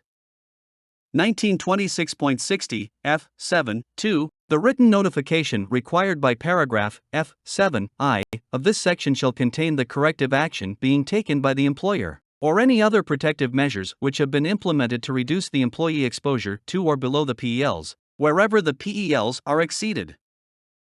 1926.60 F8 Visual monitoring. The employer shall make routine inspections of employee hands, face and forearms potentially exposed to MDA. Other potential dermal exposures reported by the employee must be referred to the appropriate medical personnel for observation. If the employer determines that the employee has been exposed to MDA, the employer shall 1926.60 F8 I determine the source of exposure. 1926.60 F8 2 Implement protective measures to correct the hazard, and 1926.60 F8 3 Maintain records of the corrective actions in accordance with paragraph O of this section. 1926.60 G Regulated areas. 1926.60 G1 Establishment. 1926.60 G1 I Airborne exposures. The employer shall establish regulated areas where airborne concentrations of MDA exceed, or can reasonably be expected to exceed, the permissible exposure limits. 1926.60 G1 2 Dermal exposures. Where employees are subject to dermal exposure to MDA, the employer shall establish those work areas as regulated areas. 1926.60 G2 Demarcation. Regulated areas shall be demarcated from the rest of the workplace in a manner that minimizes the number of persons potentially exposed. 1926.60 G3 Access. Access to regulated areas shall be limited to authorized persons. 1926.60 G4 Personal protective equipment and clothing. Each person entering a regulated area shall be supplied with, and required to use, the appropriate personal protective clothing and equipment in accordance with paragraphs I and J of this section. 1926.60 G5 Prohibited activities. The employer shall ensure that employees do not eat, drink, smoke, chew tobacco or gum, or apply cosmetics in regulated areas. 1926.60 H Methods of compliance. 1926.60 H1 Engineering controls and work practices and respirators. 1926.60 H1 I The employer shall use one or any combination of the following control methods to achieve compliance with the permissible exposure limits prescribed by paragraph C of this section. 1926.60 H1 I A Local exhaust ventilation equipped with HEPA filter dust collection systems. 1926.60 H1 I B General ventilation systems. 1926.60 H1 I C Use of work practices, or 1926.60 H1 I D Other engineering controls such as isolation and enclosure that the Assistant Secretary can show to be feasible. 1926.60 H1 2 Wherever the feasible engineering controls and work practices, which can be instituted, are not sufficient to reduce employee exposure to or below the PELs, the employer shall use them to reduce employee exposure to the lowest levels achievable by these controls and shall supplement them by the use of respiratory protective devices which comply with the requirements of paragraph I of this section. 1926.60 H2 Special provisions. For workers engaged in spray application methods, respiratory protection must be used in addition to feasible engineering controls and work practices to reduce employee exposure to or below the PELs. 1926.60 H3 Prohibitions. Compressed air shall not be used to remove MDA, unless the compressed air is used in conjunction with an enclosed ventilation system designed to capture the dust cloud created by the compressed air. 1926.60 H4 Employee rotation. The employer shall not use employee rotation as a means of compliance with the exposure limits prescribed in paragraph C of this section. 1926.60 H5 Compliance Program. 1926.60 H5 I. The employer shall establish and implement a written program to reduce employee exposure to or below the PLs by means of engineering and work practice controls, as required by paragraph H1 of this section, and by use of respiratory protection where permitted under this section. 1926.60 H5 2. Upon request, this written program shall be furnished for examination and copying to the Assistant Secretary, the Director, affected employees, and designated employee representatives. The employer shall review and, as necessary, update such plans at least once every 12 months to make certain they reflect the current status of the program. 1926.60 I. Respiratory protection. 1926.60 I1. General. For employees who use respirators required by this section, the employer must provide each employee an appropriate respirator that complies with the requirements of this paragraph. Respirators must be used during 1926.60 I1 periods necessary to install or implement feasible engineering and work practice controls. 1926.60 I1-2 Work operations, such as maintenance and repair activities and spray application processes, for which engineering and work practice controls are not feasible. 1926.60 I1-3 Work operations for which feasible engineering and work practice controls are not yet sufficient to reduce employee exposure to or below the PELs. 1926.60 I1-4 Emergencies. 1926.60 I2 Respirator Program. The employer must implement a respiratory protection program in accordance with Section 1910.134 B through D, except D 1, 3, and F through M, which covers each employee required by this section to use a respirator. 1926.60 I3 Respirator Selection.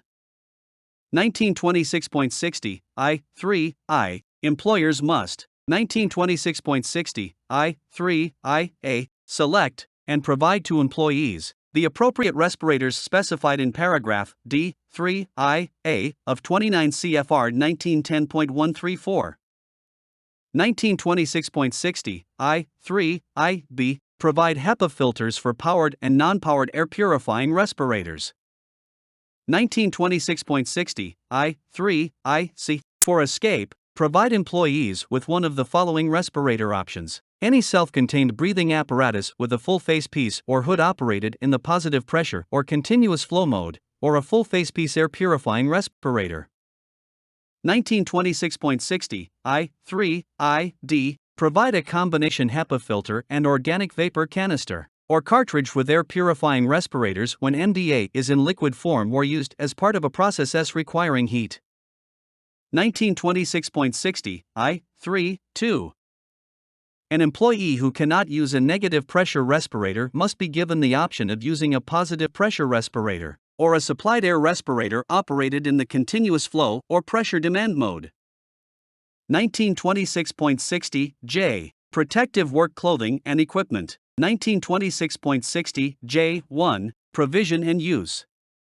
Where employees are subject to dermal exposure to MDA, where liquids containing MDA can be splashed into the eyes, or where airborne concentrations of MDA are in excess of the PL, the employer shall provide, at no cost to the employee, and ensure that the employee uses appropriate protective work clothing and equipment which prevent contact with MDA, such as, but not limited to, 1926.60 J1 aprons, coveralls, or other full-body work clothing. 1926.60 J1-2 gloves, head coverings, and foot coverings, and 1926.60 J1-3 face shields, chemical goggles, or 1926.60 J1-4 Other appropriate protective equipment which comply with 29 CFR 1910.133. 1926.60 J2. Removal and storage.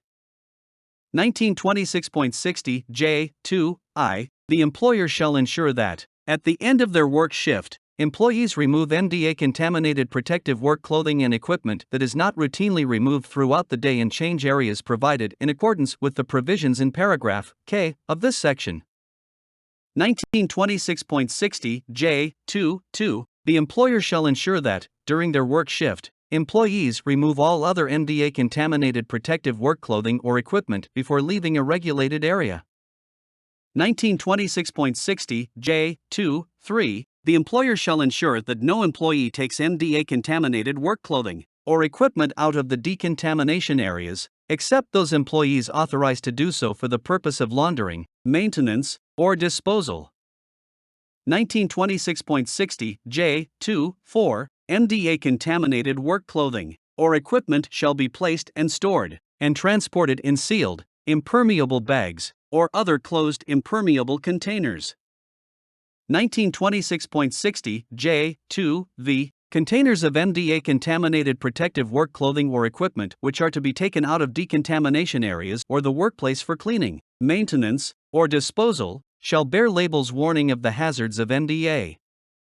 1926.60 J3 Cleaning and replacement. 1926.60 J3 I. The employer shall provide the employee with clean protective clothing and equipment. The employer shall ensure that protective work clothing or equipment required by this paragraph is cleaned, laundered, repaired, or replaced at intervals appropriate to maintain its effectiveness.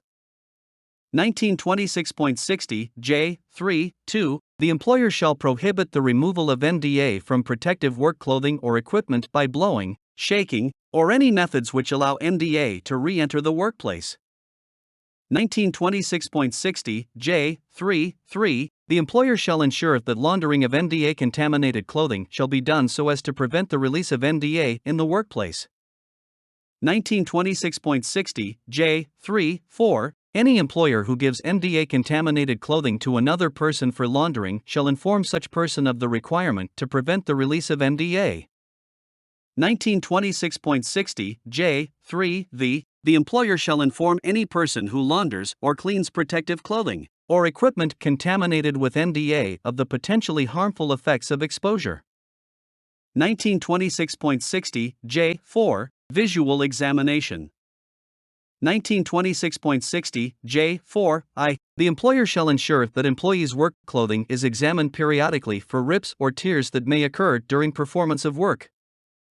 1926.60 J4 When rips or tears are detected, the protective equipment or clothing shall be repaired and replaced immediately. 1926.60 K. Hygiene facilities and practices. 1926.60 K1 General. 1926.60 K1 I. The employer shall provide decontamination areas for employees required to work in regulated areas or required by paragraph J1 of this section to wear protective clothing.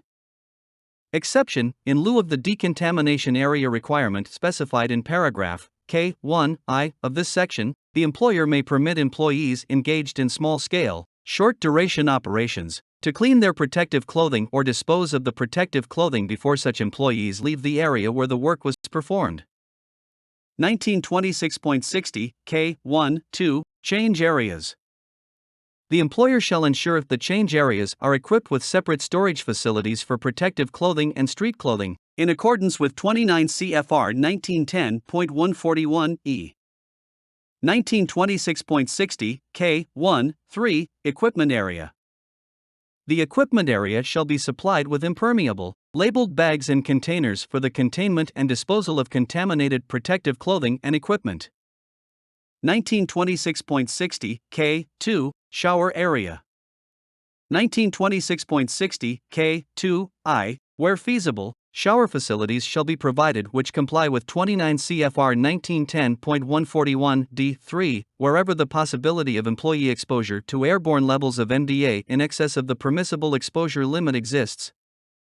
1926.60 K2 where dermal exposure to MDA occurs, the employer shall ensure that materials spilled or deposited on the skin are removed as soon as possible by methods which do not facilitate the dermal absorption of MDA.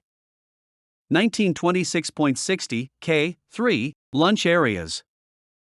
1926.60 K3I Whenever food or beverages are consumed at the worksite and employees are exposed to MDA, the employer shall provide clean lunch areas where MDA levels are below the action level and where no dermal exposure to MDA can occur.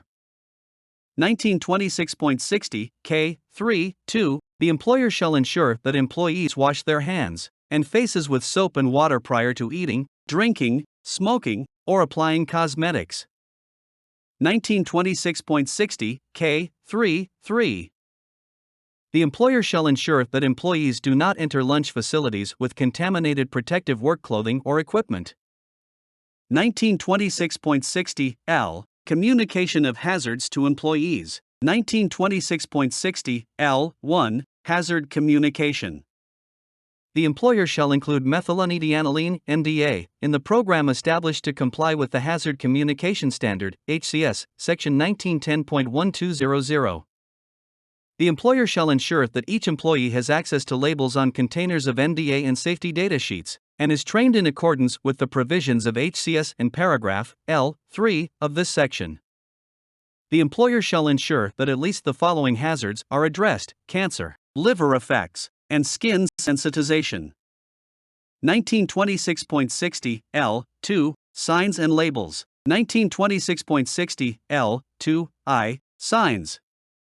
1926.60 L2I-A The employer shall post and maintain legible signs demarcating regulated areas and entrances, or access ways to regulated areas that bear the following legend: Danger, MDA, may cause cancer, causes damage to the liver. Respiratory protection and protective clothing may be required in this area. Authorized personnel only.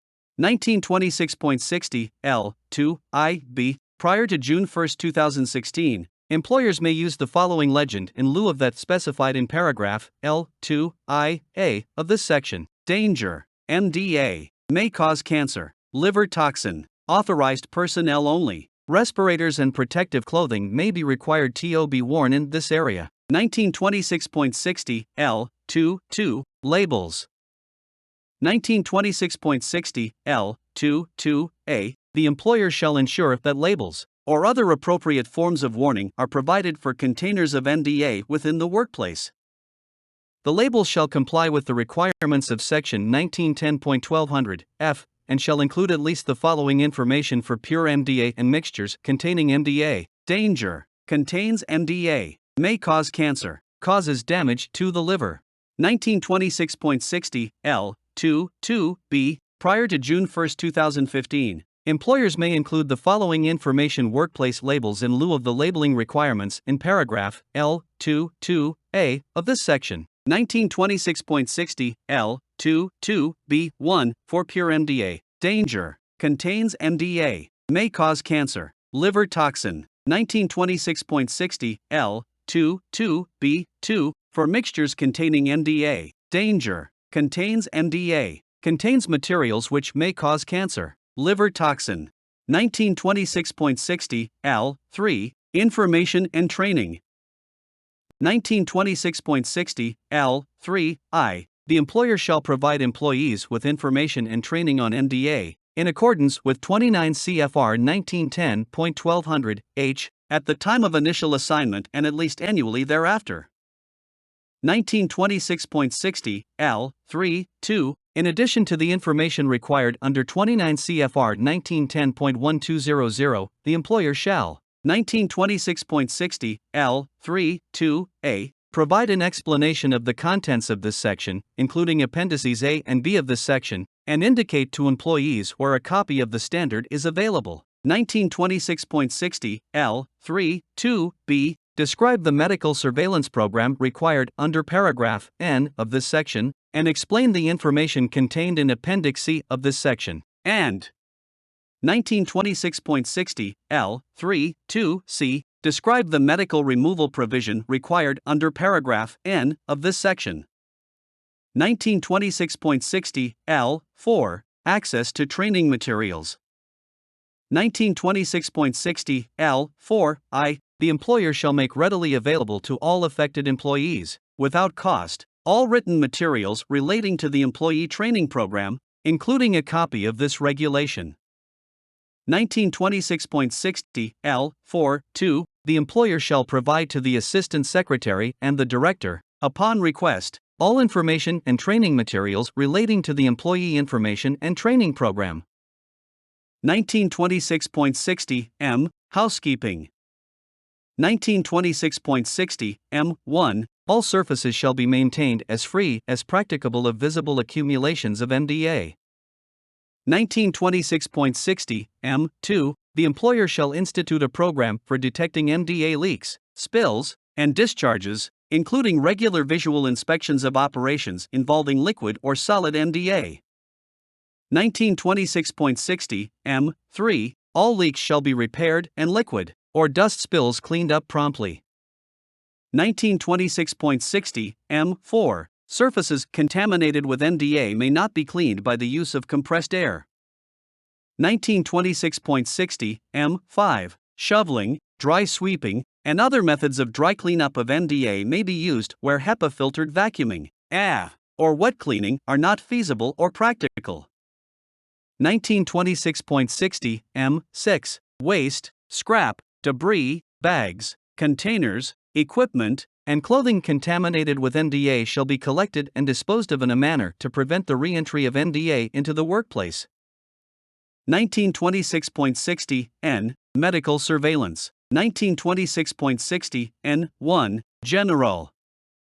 1926.60 N1 I. The employer shall make available a medical surveillance program for employees exposed to MDA under the following circumstances. 1926.60 N1 I. A. Employees exposed at or above the action level for 30 or more days per year. 1926.60 N1 I. B. Employees who are subject to dermal exposure to MDA for 15 or more days per year. 1926.60 N1 I. C. Employees who have been exposed in an emergency situation. 1926.60 N1 I. D. Employees whom the employer, based on results from compliance with paragraph F8 of this section, has reason to believe are being dermally exposed. And 1926.60 N1 I. E. Employees who show signs or symptoms of MDA exposure. 1926.60 N1 2. The employer shall ensure that all medical examinations and procedures are performed by or under the supervision of a licensed physician at a reasonable time and place, and provided without cost to the employee. 1926.60 N2. Initial examinations. 1926.60 N2 I. Within 150 days of the effective date of this standard, or before the time of initial assignment, the employer shall provide each employee covered by paragraph N1 I of this section with a medical examination including the following elements. 1926.60 N2 I. A. A detailed history which includes 1926.60 N2 I. A. 1. Past work exposure to MDA or any other toxic substances. 1926.60 N2 I. A. 2. A history of drugs, alcohol, tobacco, and medication routinely taken, duration and quantity. And 1926.60 N2 I. A. 3. A history of dermatitis, chemical skin sensitization, or previous hepatic disease. 1926.60 N2 I. B. A physical examination which includes all routine physical examination parameters, skin examination, and examination for signs of liver disease. 1926.60 N2 I. C. Laboratory tests including 1926.60 N2 I. C. 1. Liver function tests and 2. Urinalysis. 1926.60 N2 I. D. Additional tests as necessary in the opinion of the physician. 1926.60 N2 2. No initial medical examination is required if adequate records show that the employee has been examined in accordance with the requirements of this section within the previous 6 months prior to the effective date of this standard or prior to the date of initial assignment. 1926.60 N3 Periodic Examinations. 1926.60 N3 I. The employer shall provide each employee covered by this section with a medical examination at least annually following the initial examination. These periodic examinations shall include at least the following elements. 1926.60 N3 I.A. A brief history regarding any new exposure to potential liver toxins, changes in drug, tobacco, and alcohol intake, and the appearance of physical signs relating to the liver and the skin. 1926.60 N3 I.B. The appropriate tests and examinations including liver function tests and skin examinations. And 1926.60 N3 I.C. Appropriate additional tests or examinations as deemed necessary by the physician. 1926.60 N3 2. If in the physician's opinion the results of liver function tests indicate an abnormality, the employee shall be removed from further MDA exposure in accordance with paragraph N9 of this section. Repeat liver function tests shall be conducted on advice of the physician. 1926.60 N4 Emergency examinations. If the employer determines that the employee has been exposed to a potentially hazardous amount of MDA in an emergency situation under paragraph E of this section, the employer shall provide medical examinations in accordance with paragraphs N3 I and 2 of this section. If the results of liver function testing indicate an abnormality, the employee shall be removed in accordance with paragraph N9 of this section. Repeat liver function tests shall be conducted on the advice of the physician. If the results of the tests are normal, tests must be repeated 2 to 3 weeks from the initial testing. If the results of the second set of tests are normal and on the advice of the physician, no additional testing is required. 1926.60 N5 Additional examinations. Where the employee develops signs and symptoms associated with exposure to MDA, the employer shall provide the employee with an additional medical examination including liver function tests. Repeat liver function tests shall be conducted on the advice of the physician. If the results of the tests are normal, tests must be repeated 2 to 3 weeks from the initial testing. If the results of the second set of tests are normal and on the advice of the physician, no additional testing is required. 1926.60 N6 Multiple Physician Review Mechanism. 1926.60 N6 I. If the employer selects the initial physician who conducts any medical examination or consultation provided to an employee under this section, and the employee has signs or symptoms of occupational exposure to MDA, which could include an abnormal liver function test, and the employee disagrees with the opinion of the examining physician, and this opinion could affect the employee's job status, the employee may designate an appropriate and mutually acceptable second physician. 1926.60 N6 I.A. To review any findings, determinations, or recommendations of the initial physician, and 1926.60 N6 I.B. To conduct such examinations, consultations, and laboratory tests as the second physician deems necessary to facilitate this review. 1926.60 N6 2. The employer shall promptly notify an employee of the right to seek a second medical opinion after each occasion that an initial physician conducts a medical examination or consultation pursuant to this section. The employer may condition its participation in, and payment for, the multiple physician review mechanism upon the employee doing the following within 15 days after receipt of the foregoing notification, or receipt of the initial physician's written opinion, whichever is later.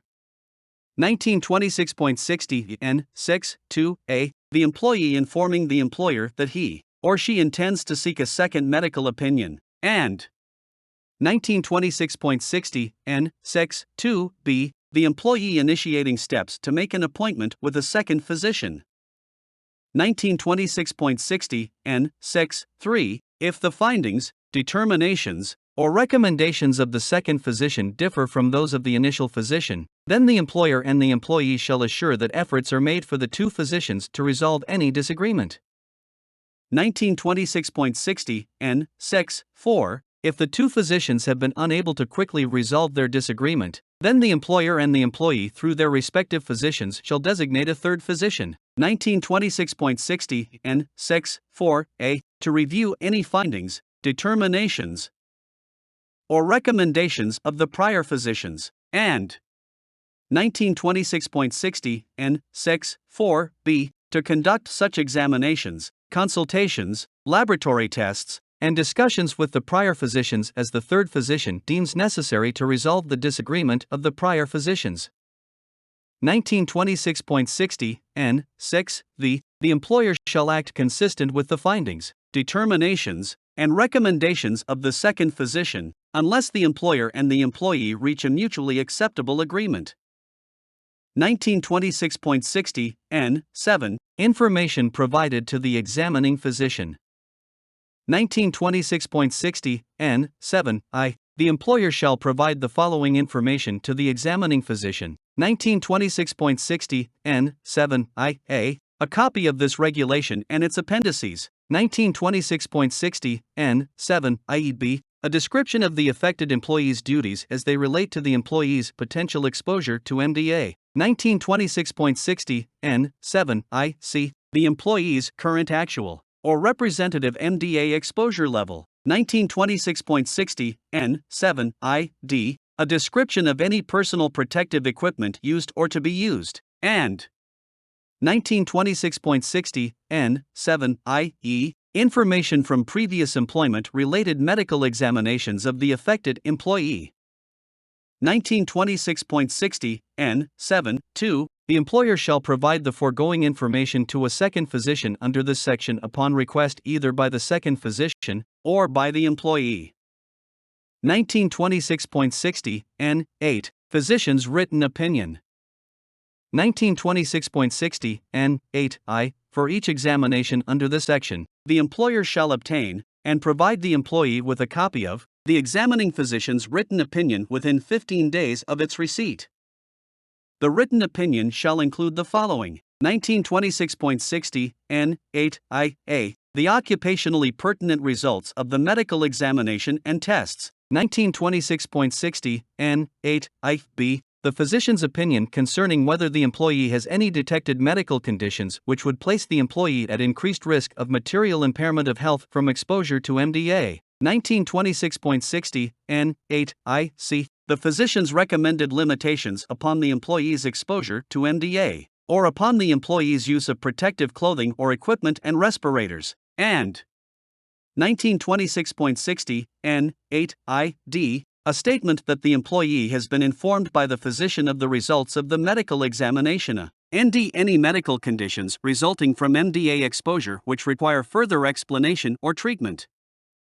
1926.60 N. 8 2. The written opinion obtained by the employer shall not reveal specific findings or diagnoses unrelated to occupational exposures. 1926.60 N. 9. Medical removal. 1926.60 N. 9 I. Temporary medical removal of an employee. 1926.60 N. 9 I. A. Temporary removal resulting from occupational exposure. The employee shall be removed from work environments in which exposure to MDA is at or above the action level or where dermal exposure to MDA may occur, following an initial examination, paragraph N. 2 of this section, periodic examinations, paragraph N. 3 of this section, an emergency situation, paragraph N. 4 of this section, or an additional examination, paragraph N. 5 of this section, in the following circumstances. 1926.60 N. 9 I. A. 1. When the employee exhibits signs and or symptoms indicative of acute exposure to MDA, or 1926.60 N. 9 I. A. 2. When the examining physician determines that an employee's abnormal liver function tests are not associated with MDA exposure but that the abnormalities may be exacerbated as a result of occupational exposure to MDA. 1926.60 N. 9 IEB. Temporary removal due to a final medical determination. 1926.60 N. 9 IB. 1. The employer shall remove an employee from work having an exposure to MDA at or above the action level or where the potential for dermal exposure exists on each occasion that a final medical determination results in a medical finding. determination, or opinion that the employee has a detected medical condition which places the employee at increased risk of material impairment to health from exposure to MDA. 1926.60 N9 AB 2. For the purposes of this section, the phrase final medical determination shall mean the outcome of the physician review mechanism used pursuant to the medical surveillance provisions of this section. 1926.60 N9 IB 3. Where a final medical determination results in any recommended special protective measures for an employee, or limitations on an employee's exposure to MDA, the employer shall implement and act consistent with the recommendation. 1926.60 N9 2. Return of the employee to former job status. 1926.60 N9 2A. The employer shall return an employee to his or her former job status. 1926.60 N9 2A 1. When the employee no longer shows signs or symptoms of exposure to MDA, or upon the advice of the physician. 1926.60 N9 2A 2. When a subsequent final medical determination results in a medical finding, determination, or opinion that the employee no longer has a detected medical condition which places the employee at increased risk of material impairment to health from exposure to MDA. 1926.60 N9 2B. For the purposes of this section, the requirement that an employer return an employee to his or her former job status is not intended to expand upon or restrict any rights an employee has or would have had, absent temporary medical removal, to a specific job classification or position under the terms of a collective bargaining agreement. 1926.60 N9 3. Removal of other employees' special protective measure or limitations. The employer shall remove any limitations placed on an employee or any special protective measures provided to an employee pursuant to a final medical determination when a subsequent final medical determination indicates that the limitations or special protective measures are no longer necessary. 1926.60 N9 4. Employer options pending a final medical determination. Where the physician review mechanism used pursuant to the medical surveillance provisions of this section has not yet resulted in a final medical determination with respect to an employee, the employer shall act as follows. 1926.60 N9 4A. Removal. The employer may remove the employee from exposure to MDA, provide special protective measures to the employee, or place limitations upon the employee, consistent with the medical findings, determinations, or recommendations of the physician who has reviewed the employee's health status. 1926.60 N9 4B. Return. The employer may return the employee to his or her former job status and end any special protective measures provided to the employee, consistent with the medical findings, determinations, or recommendations of any of the physicians who have reviewed the employee's health status, with two exceptions. 1926.60 N9 4B 1. If the initial removal, special protection, or limitation of the employee resulted from a final medical determination which differed from the findings, determinations, or recommendations of the initial physician, or 1926.60 N9 4B 2. The employee has been on removal status for the preceding 6 months as a result of exposure to MDA, then the employer shall await a final medical determination. 1926.60 N9V. Medical removal protection benefits. 1926.60 N9VA. Provisions of medical removal protection benefits. The employer shall provide to an employee up to 6 months of medical removal protection benefits on each occasion that an employee is removed from exposure to MDA, or otherwise limited pursuant to this section. 1926.60 N9VB. Definition of medical removal protection benefits. For the purposes of this section, the requirement that an employer provide medical removal protection benefits means that the employer shall maintain the earnings, seniority, and other employment rights and benefits of an employee as though the employee had not been removed from normal exposure to MDA or otherwise limited. 1926.60 N9VC. Follow-up medical surveillance during the period of employee removal or limitations. During the period of time that an employee is removed from normal exposure to MDA, or otherwise limited, The employer may condition the provision of medical removal protection benefits upon the employee's participation in follow-up medical surveillance made available pursuant to this section. 1926.60 N. 9 the D. Workers' compensation claims. If a removed employee files a claim for workers' compensation payments for a MDA-related disability, then the employer shall continue to provide medical removal protection benefits pending disposition of the claim.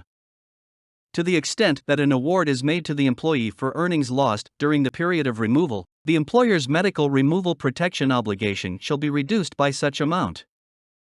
The employer shall receive no credit for workers' compensation payments received by the employee for treatment-related expenses. 1926.60 N. 9 the E. Other credits. The employer's obligation to provide medical removal protection benefits to a removed employee shall be reduced to the extent that the employee receives compensation for earnings lost during the period of removal either from a publicly or employer-funded compensation program, or receives income from employment with any employer made possible by virtue of the employee's removal. 1926.60 N. 9 the F. Employees who do not recover within the 6 months of removal. The employer shall take the following measures with respect to any employee removed from exposure to MDA. 1926.60 N. 9 the F. 1. The employer shall make available to the employee a medical examination pursuant to this section to obtain a final medical determination with respect to the employee. 1926.60 N. 9 the F. 2. The employer shall assure that the final medical determination obtained indicates whether or not the employee may be returned to his or her former job status, and, if not, what steps should be taken to protect the employee's health. 1926.60 N. 9 the F. 3. Where the final medical determination has not yet been obtained, or once obtained indicates that the employee may not yet be returned to his or her former job status, the employer shall continue to provide medical removal protection benefits to the employee until either the employee is returned to former job status, or a final medical determination is made that the employee is incapable of ever safely returning to his or her former job status. And 1926.60 N. 9 the F. 4. Where the employer acts pursuant to a final medical determination which permits the return of the employee to his or her former job status despite what would otherwise be an unacceptable liver function test. Later questions concerning removing the employee again shall be decided by a final medical determination. The employer need not automatically remove such an employee pursuant to the MDA removal criteria provided by this section. 1926.60 N. 9 6. Voluntary removal or restriction of an employee. Where an employer, although not required by this section to do so, removes an employee from exposure to MDA, or otherwise places limitations on an employee due to the effects of MDA exposure on the employee's medical condition, the employer shall provide medical removal protection benefits to the employee equal to that required by paragraph N. 9 v. of this section. 1926.60 O. Record keeping. 1926.60 O1. Objective data for exempted operations. 1926.60 O1 I. Where the employer has relied on objective data that demonstrate that products made from or containing MDA are not capable of releasing MDA, or do not present a dermal exposure problem under the expected conditions of processing, use, or handling to exempt such operations from the initial monitoring requirements under paragraph F2 of this section. The employer shall establish and maintain an accurate record of objective data reasonably relied upon in support of the exemption. 1926.60 O1 2. The record shall include at least the following information. 1926.60 O1 2 A. The product qualifying for exemption. 1926.60 O1 2 B. The source of the objective data. 1926.60 O1 2 C T. He testing protocol, results of testing, and or analysis of the material for the release of MDA. 1926.60 O1 2 D. A description of the operation exempted and how the data support the exemption. And 1926.60 O1 2 E. Other data relevant to the operations, materials, processing, or employee exposures covered by the exemption. 1926.60 O1 3 The employer shall maintain this record for the duration of the employer's reliance upon such objective data. 1926.60.02 Historical monitoring data. 1926.60.02 where the employer has relied on historical monitoring data that demonstrate that exposures on a particular job will be below the action level to exempt such operations from the initial monitoring requirements under paragraph F2 of this section, the employer shall establish and maintain an accurate record of historical monitoring data reasonably relied upon in support of the exception.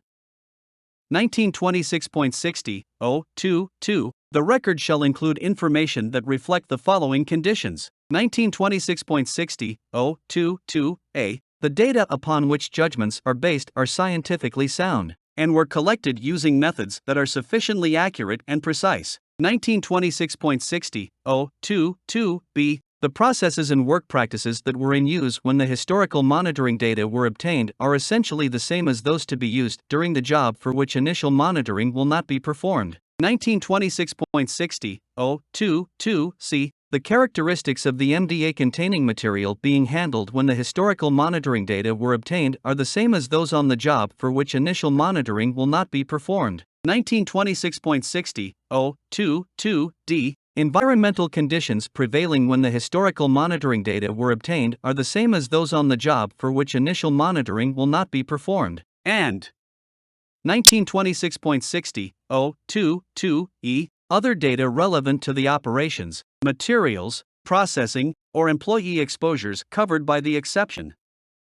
1926.60.023 The employer shall maintain this record for the duration of the employer's reliance upon such historical monitoring data.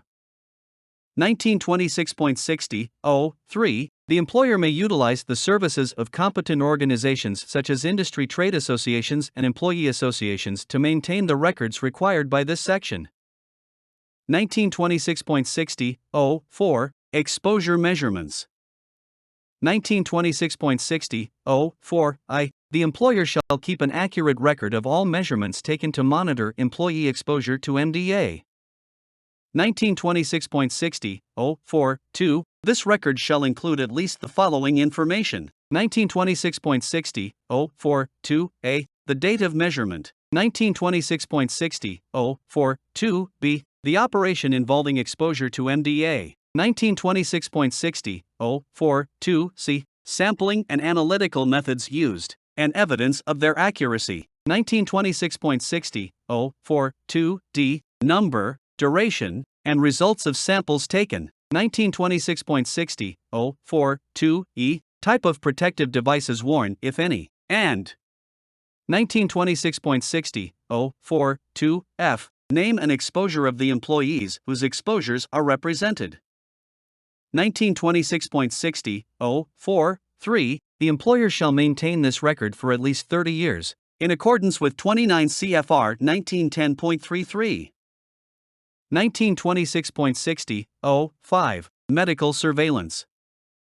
1926.60.05 The employer shall establish and maintain an accurate record for each employee subject to medical surveillance by paragraph N of this section, in accordance with 29 CFR 1910.33.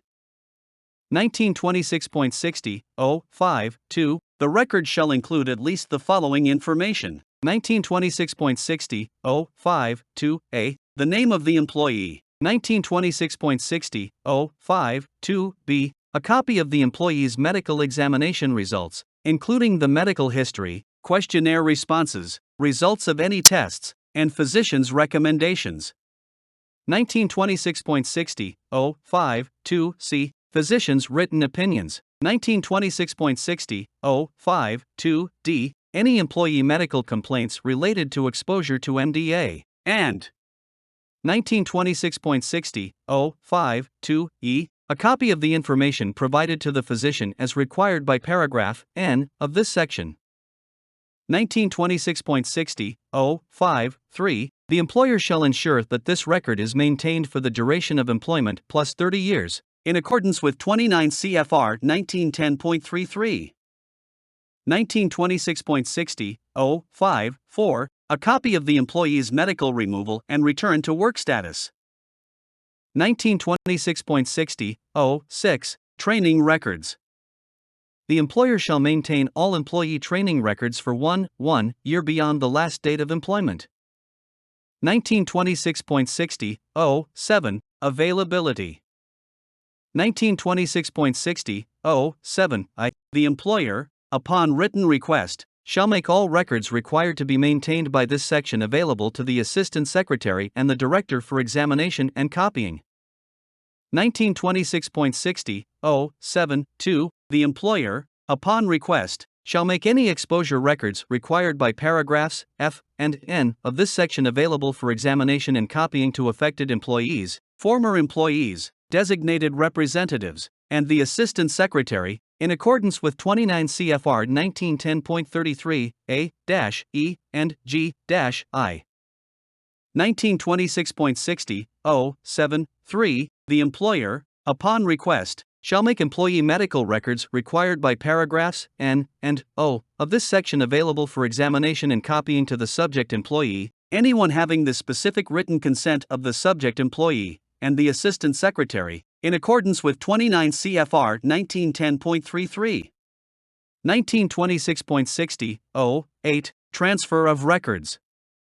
The employer shall comply with the requirements concerning transfer of records set forth in 29 CFR 1910.1020 1926.60 p. Observation of monitoring. 1926.60 p. 1. Employee observation. The employer shall provide affected employees, or their designated representatives, an opportunity to observe the measuring or monitoring of employee exposure to MDA conducted pursuant to paragraph F of this section. 1926.60 p. 2. Observation procedures.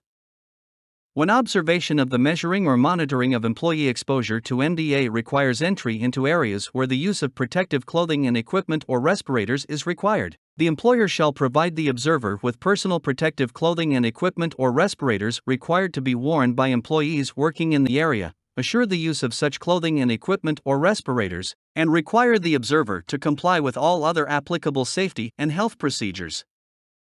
1926.60 Q. Appendices. The information contained in Appendices A, B, C, and D of this section is not intended, by itself, to create any additional obligations not otherwise imposed by this standard nor detract from any existing obligation. 1926.61 Retention of DOT markings, placards and labels. Note: the requirements applicable to construction work under this section are identical to those set forth at 1910.1201 of this chapter. 1926.62 A. Scope. This section applies to all construction work where an employee may be occupationally exposed to lead. All construction work excluded from coverage in the General Industry Standard for lead by 29 CFR 1910.1025 A2 is covered by the standard. Construction work is defined as work for construction, alteration and/or repair, including painting and decorating. It includes, but is not limited to the following: 1926.62 A1. Demolition or salvage of structures where lead or materials containing lead are present. 1926.62 A2. Removal or encapsulation of materials containing lead. 1926.62 A3. New construction, alteration, repair, or renovation of structures, substrates, or portions thereof that contain lead, or materials containing lead. 1926.62 A4. Installation of products containing lead. 1926.62 A5. Lead contamination/emergency cleanup. 1926.62 A6. Transportation, disposal, storage, or containment of lead, or materials containing lead on the site or location at which construction activities are performed. And 1926.62 A7. Maintenance operations associated with the construction activities described in this paragraph. 1926.62 B. Definitions. Action level means employee exposure, without regard to the use of respirators, to an airborne concentration of lead of 30 micrograms per cubic meter of air, 30 micrograms per cubic meter, calculated as an 8-hour time-weighted average, TWA. Assistant Secretary means the Assistant Secretary of Labor for Occupational Safety and Health, U.S. Department of Labor, or designee. Competent person means one who is capable of identifying existing and predictable lead hazards in the surroundings or working conditions and who has authorization to take prompt corrective measures to eliminate them. Director means the Director, National Institute for Occupational Safety and Health, NIOSH, U.S. Department of Health and Human Services, or designee. Lead means metallic lead, all inorganic lead compounds, and organic lead soaps. Excluded from this definition are all other organic lead compounds. This section means this standard. 1926.62 C. Permissible exposure limit. 1926.62 C.1. The employer shall assure that no employee is exposed to lead at concentrations greater than 50 micrograms per cubic meter of air, 50 micrograms per cubic meter, averaged over an 8-hour period. 1926.62 C.2. If an employee is exposed to lead for more than 8 hours in any workday, the employee's allowable exposure, as a time-weighted average, TWA, for that day, shall be reduced according to the following formula. Allowable employee exposure, in G/M3, equals 400 divided by hours worked in the day. 1926.62 C.3. When respirators are used to limit employee exposure as required under paragraph C of this section and all the requirements of paragraphs E, 1, and F of this section have been met, employee exposure may be considered to be at the level provided by the protection factor of the respirator for those periods the respirator is worn. Those periods may be averaged with exposure levels during periods when respirators are not worn to determine the employee's daily TWA exposure. 1926.62 D. Exposure Assessment. 1926.62 D.1. General. 1926.62 D.1 I. Each employer who has a workplace or operation covered by this standard shall initially determine if any employee may be exposed to lead at or above the action level. 1926.62 D.1 2. For the purposes of paragraph D of this section, employee exposure is that exposure which would occur if the employee were not using a respirator. 1926.62 D.1 3. With the exception of monitoring under paragraph D.3, where monitoring is required under this section, the employer shall collect personal samples representative of a full shift, including at least one sample for each job classification in each work area, either for each shift or for the shift with the highest exposure level. 1926.62 D.1 4. Full shift personal samples shall be representative of the monitored employee's regular, daily exposure to lead. 1926.62 D.2. Protection of employees during assessment of exposure.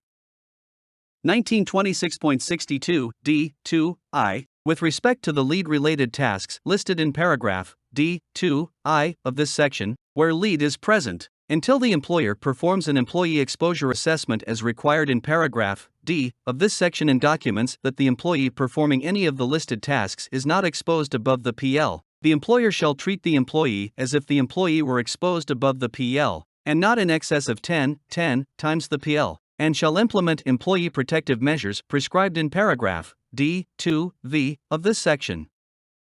The tasks covered by this requirement are 1926.62 D.2 where lead containing coatings or paint are present, manual demolition of structures, e.g., dry wall, manual scraping, manual sanding, heat gun applications, and power tool cleaning with dust collection systems. 1926.62 D.2 spray painting with lead paint. 1926.62 D.2 In addition, with regard to tasks not listed in paragraph D.2 where the employee has any reason to believe that an employee performing the task may be exposed to lead in excess of the PL, until the employer performs an employee exposure assessment as required by paragraph D of this section and documents that the employee's lead exposure is not above the PL, the employer shall treat the employee as if the employee were exposed above the PL and shall implement employee protective measures as prescribed in paragraph D.2v of this section.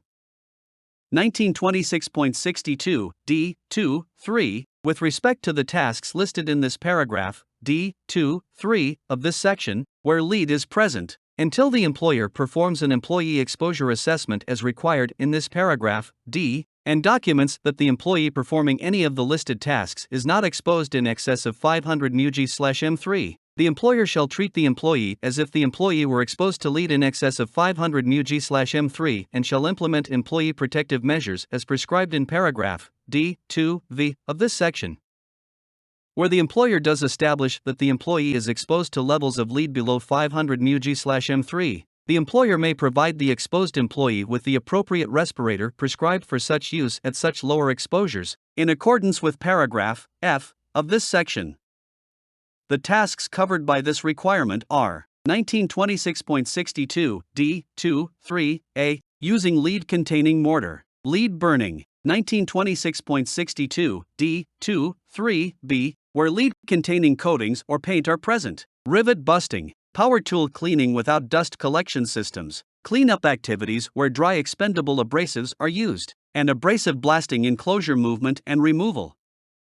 1926.62 D2 4, with respect to the tasks listed in this paragraph, D2 4, where lead is present, until the employer performs an employee exposure assessment as required in this paragraph, D, and documents that the employee performing any of the listed tasks is not exposed to lead in excess of 2,500 μg/m3, 50 times PL, the employer shall treat the employee as if the employee were exposed to lead in excess of 2,500 μg/m3, and shall implement employee protective measures as prescribed in paragraph D2V of this section. Where the employer does establish that the employee is exposed to levels of lead below 2,500 μg/m3, the employer may provide the exposed employee with the appropriate respirator prescribed for use at such lower exposures, in accordance with paragraph F of this section. Interim protection as described in this paragraph is required where lead-containing coatings or paint are present on structures when performing A. Abrasive blasting, B. Welding, C. Cutting, and D. Torch burning. 1926.62 D2V. Until the employer performs an employee exposure assessment as required under paragraph D of this section and determines actual employee exposure, the employer shall provide to employees performing the tasks described in paragraphs D2I, D22, D23, and D24 of this section with interim protection as follows. 1926.62 D2VA, appropriate respiratory protection in accordance with paragraph F of this section. 1926.62 D2VB, appropriate personal protective clothing and equipment in accordance with paragraph G of this section. 1926.62 D2VC, change areas in accordance with paragraph I2 of this section. 1926.62 D2VD, hand washing facilities in accordance with paragraph I5 of this section. 1926.62 D2VE, biological monitoring in accordance with paragraph J1I of this section, to consist of blood sampling and analysis for lead and zinc protoporphyrin levels, and 1926.62 D2VF, training as required under paragraph L1I of this section regarding 29 CFR 1926.59, hazard communication. Training is required under paragraph 1, 2, 3 of this section regarding use of respirators, and training in accordance with 29 CFR 1926.21, safety training and education. 1926.62 D3, basis of initial determination. 1926.62 D3I, except as provided under paragraphs D3.3 and D3.4 of this section, the employer shall monitor employee exposures and shall base initial determinations on the employee exposure monitoring results and any of the following relevant considerations. 1926.62 D3IA, any information, observations, or calculations which would indicate employee exposure to lead. 1926.62 D3IB, any previous measurements of airborne lead, and 1926.62 D3IC, Any employee complaints of symptoms which may be attributable to exposure to lead. 1926.62 D3.2 Monitoring for the initial determination where performed may be limited to a representative sample of the exposed employees who the employer reasonably believes are exposed to the greatest airborne concentrations of lead in the workplace.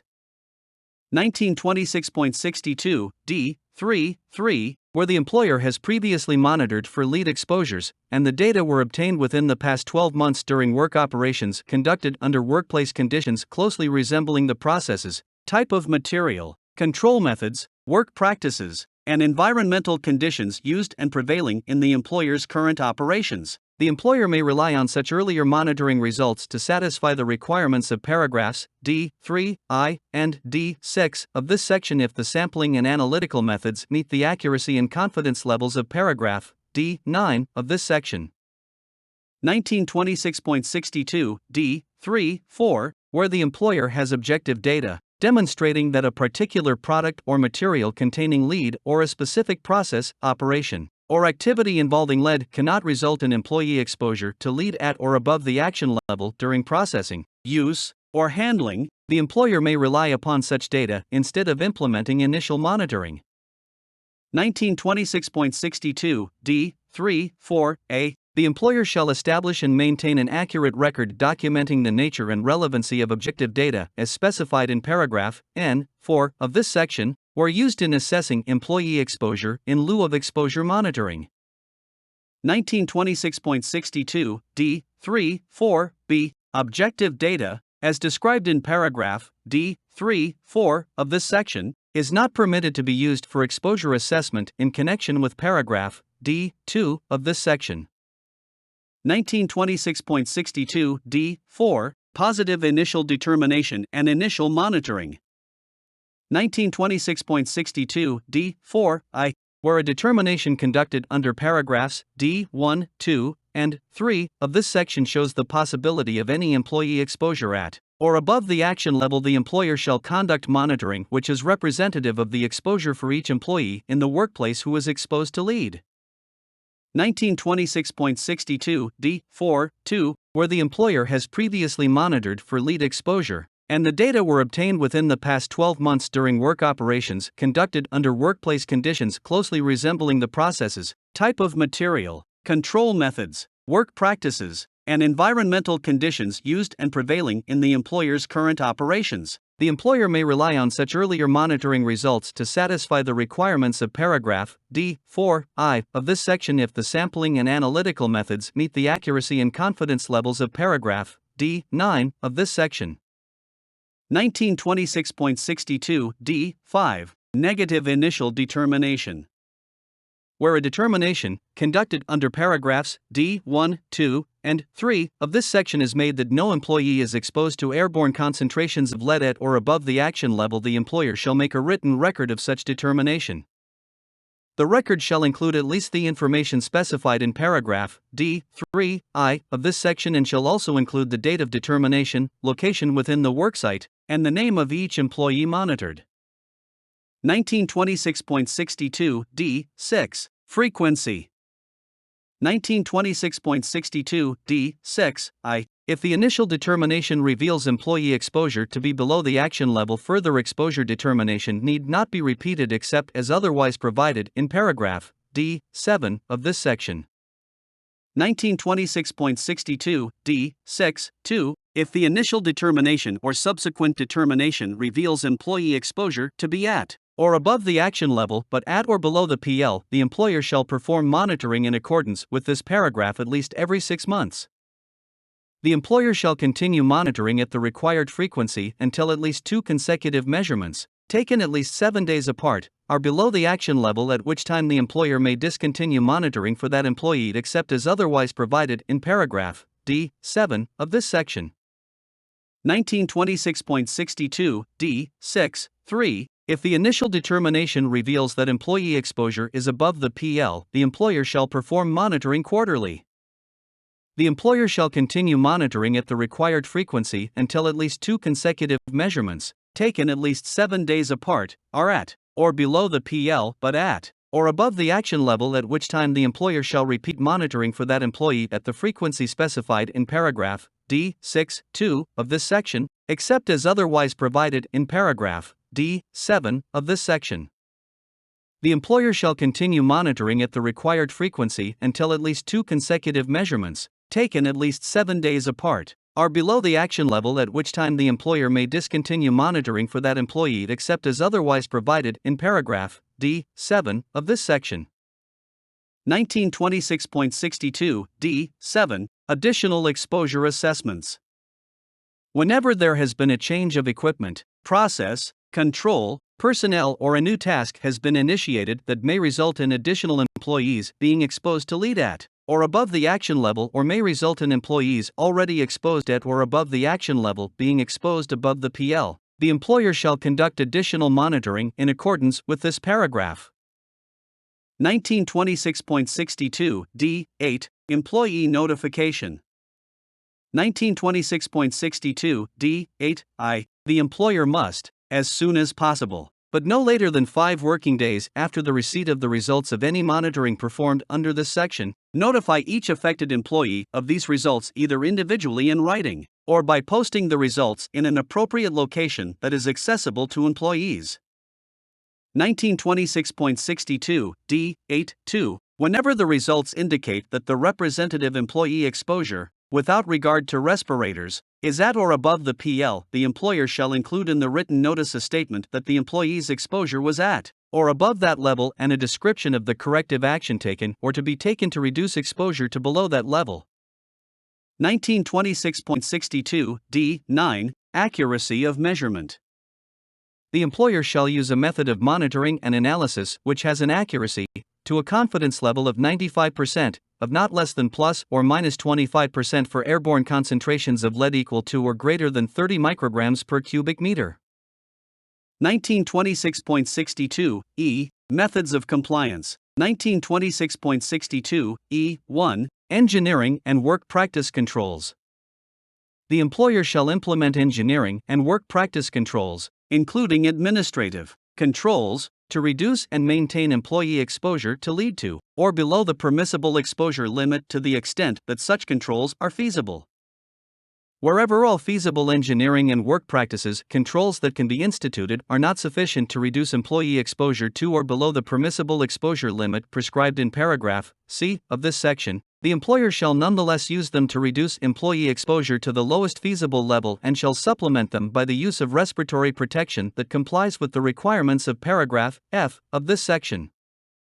1926.62 E2 Compliance Program.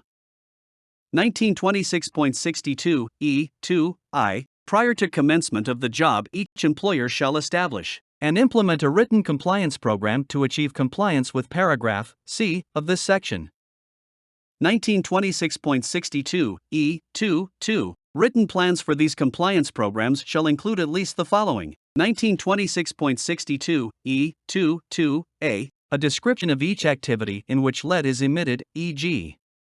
equipment used, material involved, controls in place, crew size, employee job responsibilities, operating procedures, and maintenance practices. 1926.62 E2B A description of the specific means that will be employed to achieve compliance and, where engineering controls are required, engineering plans and studies used to determine methods selected for controlling exposure to lead. 1926.62 E2C A report of the technology considered in meeting the PEL. 1926.62 E2D Air monitoring data which documents the source of lead emissions. 1926.62 E2E A detailed schedule for implementation of the program, including documentation such as copies of purchase orders for equipment, construction contracts, etc. 1926.62 E2F A work practice program which includes items required under paragraphs G, H, and I of this section and incorporates other relevant work practices such as those specified in paragraph E5 of this section. 1926.62 E2G An administrative control schedule required by paragraph E4 of this section, if applicable. 1926.62 E22H A description of arrangements made among contractors on multi-contractor sites with respect to informing affected employees of potential exposure to lead and with respect to responsibility for compliance with this section as set forth in Section 1926.16. 1926.62 E2 I. Other relevant information. 1926.62 E2 3. The compliance program shall provide for frequent and regular inspections of job sites, materials, and equipment to be made by a competent person. 1926.62 E2 4. Written programs shall be submitted upon request to any affected employee or authorized employee representatives, to the Assistant Secretary and the Director, and shall be available at the worksite for examination and copying by the Assistant Secretary and the Director. 1926.62 E2 V. Written programs must be revised and updated at least annually to reflect the current status of the program. 1926.62 E3. Mechanical ventilation. When ventilation is used to control lead exposure, the employer shall evaluate the mechanical performance of the system in controlling exposure as necessary to maintain its effectiveness. 1926.62 E4. Administrative controls. If administrative controls are used as a means of reducing employees' TWA exposure to lead, the employer shall establish and implement a job rotation schedule which includes 1926.62 E4 I. Name or identification number of each affected employee. 1926.62 E4 2. Duration and exposure levels at each job or workstation where each affected employee is located. And 1926.62 E4 3. Any other information which may be useful in assessing the reliability of administrative controls to reduce exposure to lead. 1926.62 E5. The employer shall ensure that, to the extent relevant, employees follow good work practices such as described in Appendix B of this section. 1926.62 F. Respiratory protection. 1926.62 F1. General. For employees who use respirators required by this section, the employer must provide each employee an appropriate respirator that complies with the requirements of this paragraph. Respirators must be used during 1926.62 F1 I. Periods when an employee's exposure to lead exceeds the PEL. 1926.62 F1 2. Work operations for which engineering and work practice controls are not sufficient to reduce employee exposures to or below the PEL. 1926.62 F1 3. Periods when an employee requests a respirator. 1926.62 F1 4. Periods when respirators are required to provide interim protection of employees while they perform the operations specified in paragraph D2 of this section. 1926.62 F2. Respirator program. 1926.62 F2 I. The employer must implement a respiratory protection program in accordance with Section 1910.134 B through D, except D1, 3, and F through M, which covers each employee required by this section to use a respirator. 1926.62 F2 2. If an employee has breathing difficulty during fit testing or respirator use, the employer must provide the employee with a medical examination in accordance with paragraph J3 I.B. of this section to determine whether or not the employee can use a respirator while performing the required duty. 1926.62 F3. Respirator selection. 1926.62 F3 I. Employers must 1926.62 F3 I.A. select and provide to employees the appropriate respirators specified in paragraph D3 I.A. of 29 CFR 1910.134. 1926.62 F3 I.B. Provide employees with a full facepiece respirator instead of a half-mask respirator for protection against lead aerosols that may cause eye or skin irritation at the use concentrations. 1926.62 F3 I.C. Provide HEPA filters for powered and non-powered air purifying respirators. 1926.62 F3 2. The employer must provide a powered air purifying respirator when an employee chooses to use such a respirator, and it will provide adequate protection to the employee. 1926.62 G. Protective work clothing and equipment. 1926.62 G1. Provision and use. Where an employee is exposed to lead above the PL without regard to the use of respirators. Where employees are exposed to lead compounds which may cause skin or eye irritation, e.g., lead arsenate, lead azide, and as interim protection for employees performing tasks as specified in paragraph D2 of this section, the employer shall provide at no cost to the employee and assure that the employee uses appropriate protective work clothing and equipment that prevents contamination of the employee and the employee's garments, such as, but not limited to, 1926.62 G1 I. Coveralls or similar full-body work clothing. 1926.62 G1 2. Gloves, hats, and shoes or disposable shoe coverlets. 1926.62 G1 3. Face shields, vented goggles, or other appropriate protective equipment which complies with section 1910.133 of this chapter. 1926.62 G2. Cleaning and replacement. 1926.62 G2 I. The employer shall provide the protective clothing required in paragraph G1 of this section in a clean and dry condition at least weekly and daily to employees whose exposure levels without regard to a respirator are over 200 micrograms per cubic meter of lead as an 8-hour TWA. 1926.62 G2 2. The employer shall provide for the cleaning, laundering, and disposal of protective clothing and equipment required by paragraph G1 of this section. 1926.62 G2 3. The employer shall repair or replace required protective clothing and equipment as needed to maintain their effectiveness. 1926.62 G2 4. The employer shall assure that all protective clothing is removed at the completion of a work shift only in change areas provided for that purpose as prescribed in paragraph I2 of this section. 1926.62 G2 V. The employer shall assure that contaminated protective clothing which is to be cleaned, laundered, or disposed of is placed in a closed container in the change area which prevents dispersion of lead outside the container. 1926.62 G2 6. The employer shall inform in writing any person who cleans or launders protective clothing or equipment of the potentially harmful effects of exposure to lead. 1926.62 G2 7 A. The employer shall ensure that the containers of contaminated protective clothing and equipment required by paragraph G2 V of this section are labeled as follows: danger, clothing and equipment contaminated with lead. May damage fertility or the unborn child. Causes damage to the central nervous system. Do not eat, drink, or smoke when handling. Do not remove dust by blowing or shaking.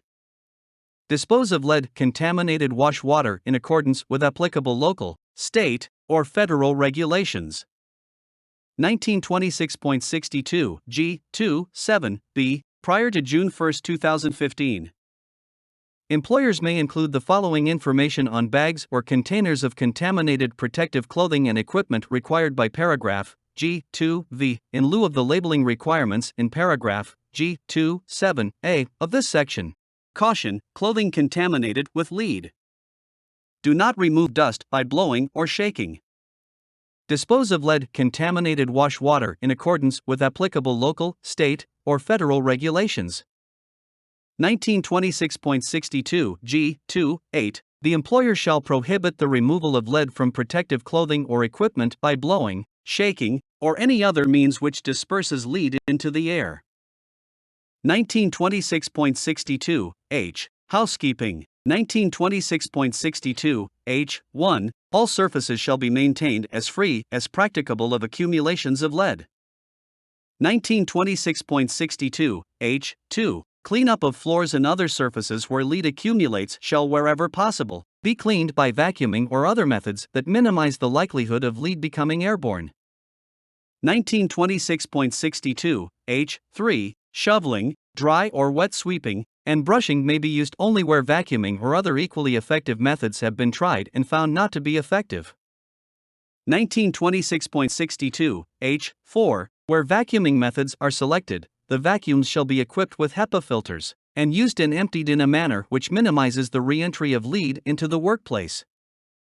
1926.62 H5. Compressed air shall not be used to remove lead from any surface unless the compressed air is used in conjunction with a ventilation system designed to capture the airborne dust created by the compressed air.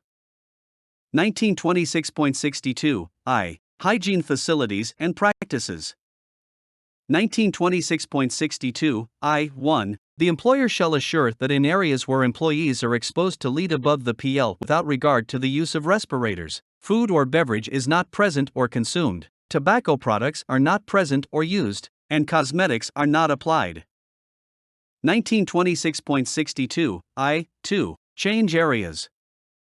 1926.62 I2 The employer shall provide clean change areas for employees whose airborne exposure to lead is above the PL, and as interim protection for employees performing tasks as specified in paragraph D2 of this section, without regard to the use of respirators.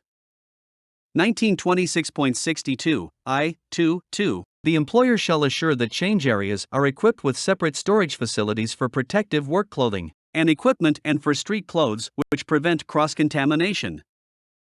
1926.62 I2-3 The employer shall assure that employees do not leave the workplace wearing any protective clothing or equipment that is required to be worn during the work shift. 1926.62 I3 Showers. 1926.62 I3 The employer shall provide shower facilities, where feasible, for use by employees whose airborne exposure to lead is above the PL. 1926.62 I3-2 The employer shall assure, where shower facilities are available, that employees shower at the end of the work shift and shall provide an adequate supply of cleansing agents and towels for use by affected employees. 1926.62 I4 Eating facilities. 1926.62 I4 The employer shall provide lunchroom facilities or eating areas for employees whose airborne exposure to lead is above the PL, without regard to the use of respirators. 1926.62 I4-2 The employer shall assure that lunchroom facilities or eating areas are as free as practicable from lead contamination and are readily accessible to employees. 1926.62 I4-3 The employer shall assure that employees whose airborne exposure to lead is above the PL, without regard to the use of a respirator, wash their hands and face prior to eating, drinking, smoking, or applying cosmetics. 1926.62 I4-4 The employer shall assure that employees do not enter lunchroom facilities or eating areas with protective work clothing or equipment unless surface lead dust has been removed by vacuuming, downdraft booth, or other cleaning method that limits dispersion of lead dust. 1926.62 I5 Hand washing facilities. 1926.62 I5 The employer shall provide adequate hand washing facilities for use by employees exposed to lead in accordance with 29 CFR 1926.51 F. 1926.62 I5-2 Where showers are not provided, the employer shall assure that employees wash their hands and face at the end of the work shift. 1926.62 J. Medical surveillance. 1926.62 J1 General. 1926.62 J1 I The employer shall make available initial medical surveillance to employees occupationally exposed on any day to lead at or above the action level. Initial medical surveillance consists of biological monitoring in the form of blood sampling and analysis for lead and zinc protoporphyrin levels. 1926.62 J1-2 The employer shall institute a medical surveillance program in accordance with paragraphs J2 and J3 of this section for all employees who are or may be exposed by the employer at or above the action level for more than 30 days in any consecutive 12 months. 1926.62 J1-3 The employer shall assure that all medical examinations, and procedures are performed by or under the supervision of a licensed physician. 1926.62 J1 4. The employer shall make available the required medical surveillance, including multiple physician review, under paragraph J3 3, without cost to employees and at a reasonable time and place. 1926.62 J2. Biological monitoring. 1926.62 J2 I. Blood lead and ZPP level sampling and analysis.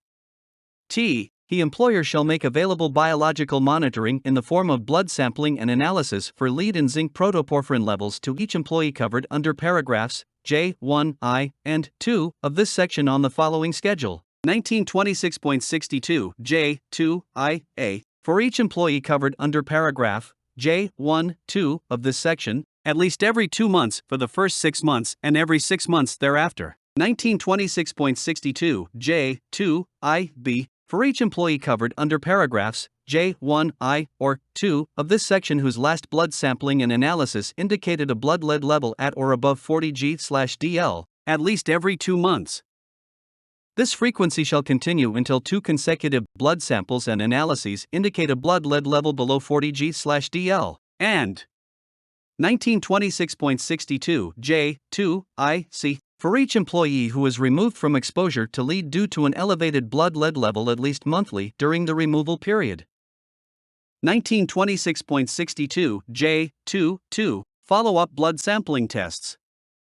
Whenever the results of a blood lead level test indicate that an employee's blood lead level is at or above the numerical criterion for medical removal under paragraph K1I of this section, the employer shall provide a second, follow-up, blood sampling test within 2 weeks after the employer receives the results of the first blood sampling test. 1926.62 J23. Accuracy of blood lead level sampling and analysis. Blood lead level sampling and analysis provided pursuant to this section shall have an accuracy, to a confidence level of 95%, within plus or minus 15% or 6 G/DL, whichever is greater, and shall be conducted by a laboratory approved by OSHA. 1926.62 J24. Employee notification. 1926.62 J24A. Within 5 working days after the receipt of biological monitoring results, the employer shall notify each employee in writing of his or her blood lead level. And 1926.62 J24B. The employer shall notify each employee whose blood lead level is at or above 40 G/DL that the standard requires temporary medical removal with medical removal protection benefits. When an employee's blood lead level is at or above the numerical criterion for medical removal under paragraph K1I of this section. 1926.62 J3. Medical examinations and consultations. 1926.62 J3I. Frequency. The employer shall make available medical examinations and consultations to each employee covered under paragraph J1-2 of this section on the following schedule. 1926.62 J3IA. At least annually for each employee for whom a blood sampling test conducted at any time during the preceding 12 months indicated a blood lead level at or above 40 G/DL. 1926.62 J3IB. As soon as possible, upon notification by an employee either that the employee has developed signs or symptoms commonly associated with lead intoxication, that the employee desires medical advice concerning the effects of current or past exposure to lead on the employee's ability to procreate a healthy child, that the employee is pregnant, or that the employee has demonstrated difficulty in breathing during a respirator fitting test or during use. And 1926.62 J3IC. As medically appropriate for each employee either removed from exposure to lead due to a risk of sustaining material impairment to health, or otherwise limited pursuant to a final medical determination. 1926.62 J3. The second, content. The content of medical examinations made available pursuant to paragraph J3IB-C of this section shall be determined by an examining physician and, if requested by an employee, shall include pregnancy testing or laboratory evaluation of male fertility. Medical examinations made available pursuant to paragraph J3IA of this section shall include the following elements. 1926.62 J32A, a detailed work history and a medical history, with particular attention to past lead exposure, occupational and non-occupational, personal habits, smoking, hygiene, and past gastrointestinal, hematologic, renal, cardiovascular, reproductive and neurological problems. 1926.62 J32B, a thorough physical examination, with particular attention to teeth, gums, hematologic, gastrointestinal, renal, cardiovascular, and neurological systems. Pulmonary status should be evaluated if respiratory protection will be used. 1926.62 J32C, a blood pressure measurement. 1926.62 J32D, a blood sample and analysis which determines. 1926.62 J32D1, blood lead level. 1926.62 J32D2, hemoglobin and hematocrit determinations, red cell indices, and examination of peripheral smear morphology. 1926.62 J32D3, zinc protoporphyrin. 1926.62 J32D4, blood urea nitrogen. And 1926.62 J32D5, serum creatinine. 1926.62 J32E, a routine urinalysis with microscopic examination. And 1926.62 J32F, any laboratory or other test relevant to lead exposure which the examining physician deems necessary by sound medical practice. 1926.62 J33, multiple physician review mechanism. 1926.62 J33A, if the employer selects the initial physician who conducts any medical examination or consultation provided to an employee under this section, the employee may designate a second physician. 1926.62 J33A1, to review any findings, determinations, or recommendations of the initial physician. And 1926.62 J33A2, to conduct such examinations, consultations, and laboratory tests as the second physician deems necessary to facilitate this review.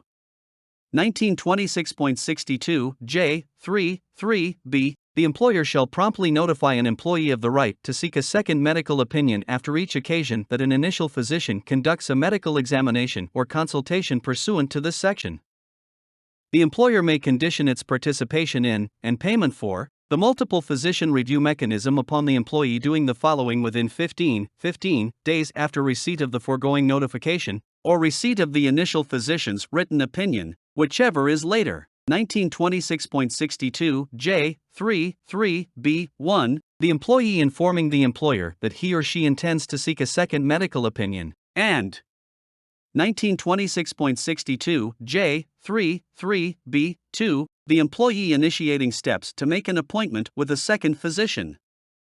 1926.62 J33C, if the findings, determinations, or recommendations of the second physician differ from those of the initial physician, then the employer and the employee shall assure that efforts are made for the two physicians to resolve any disagreement.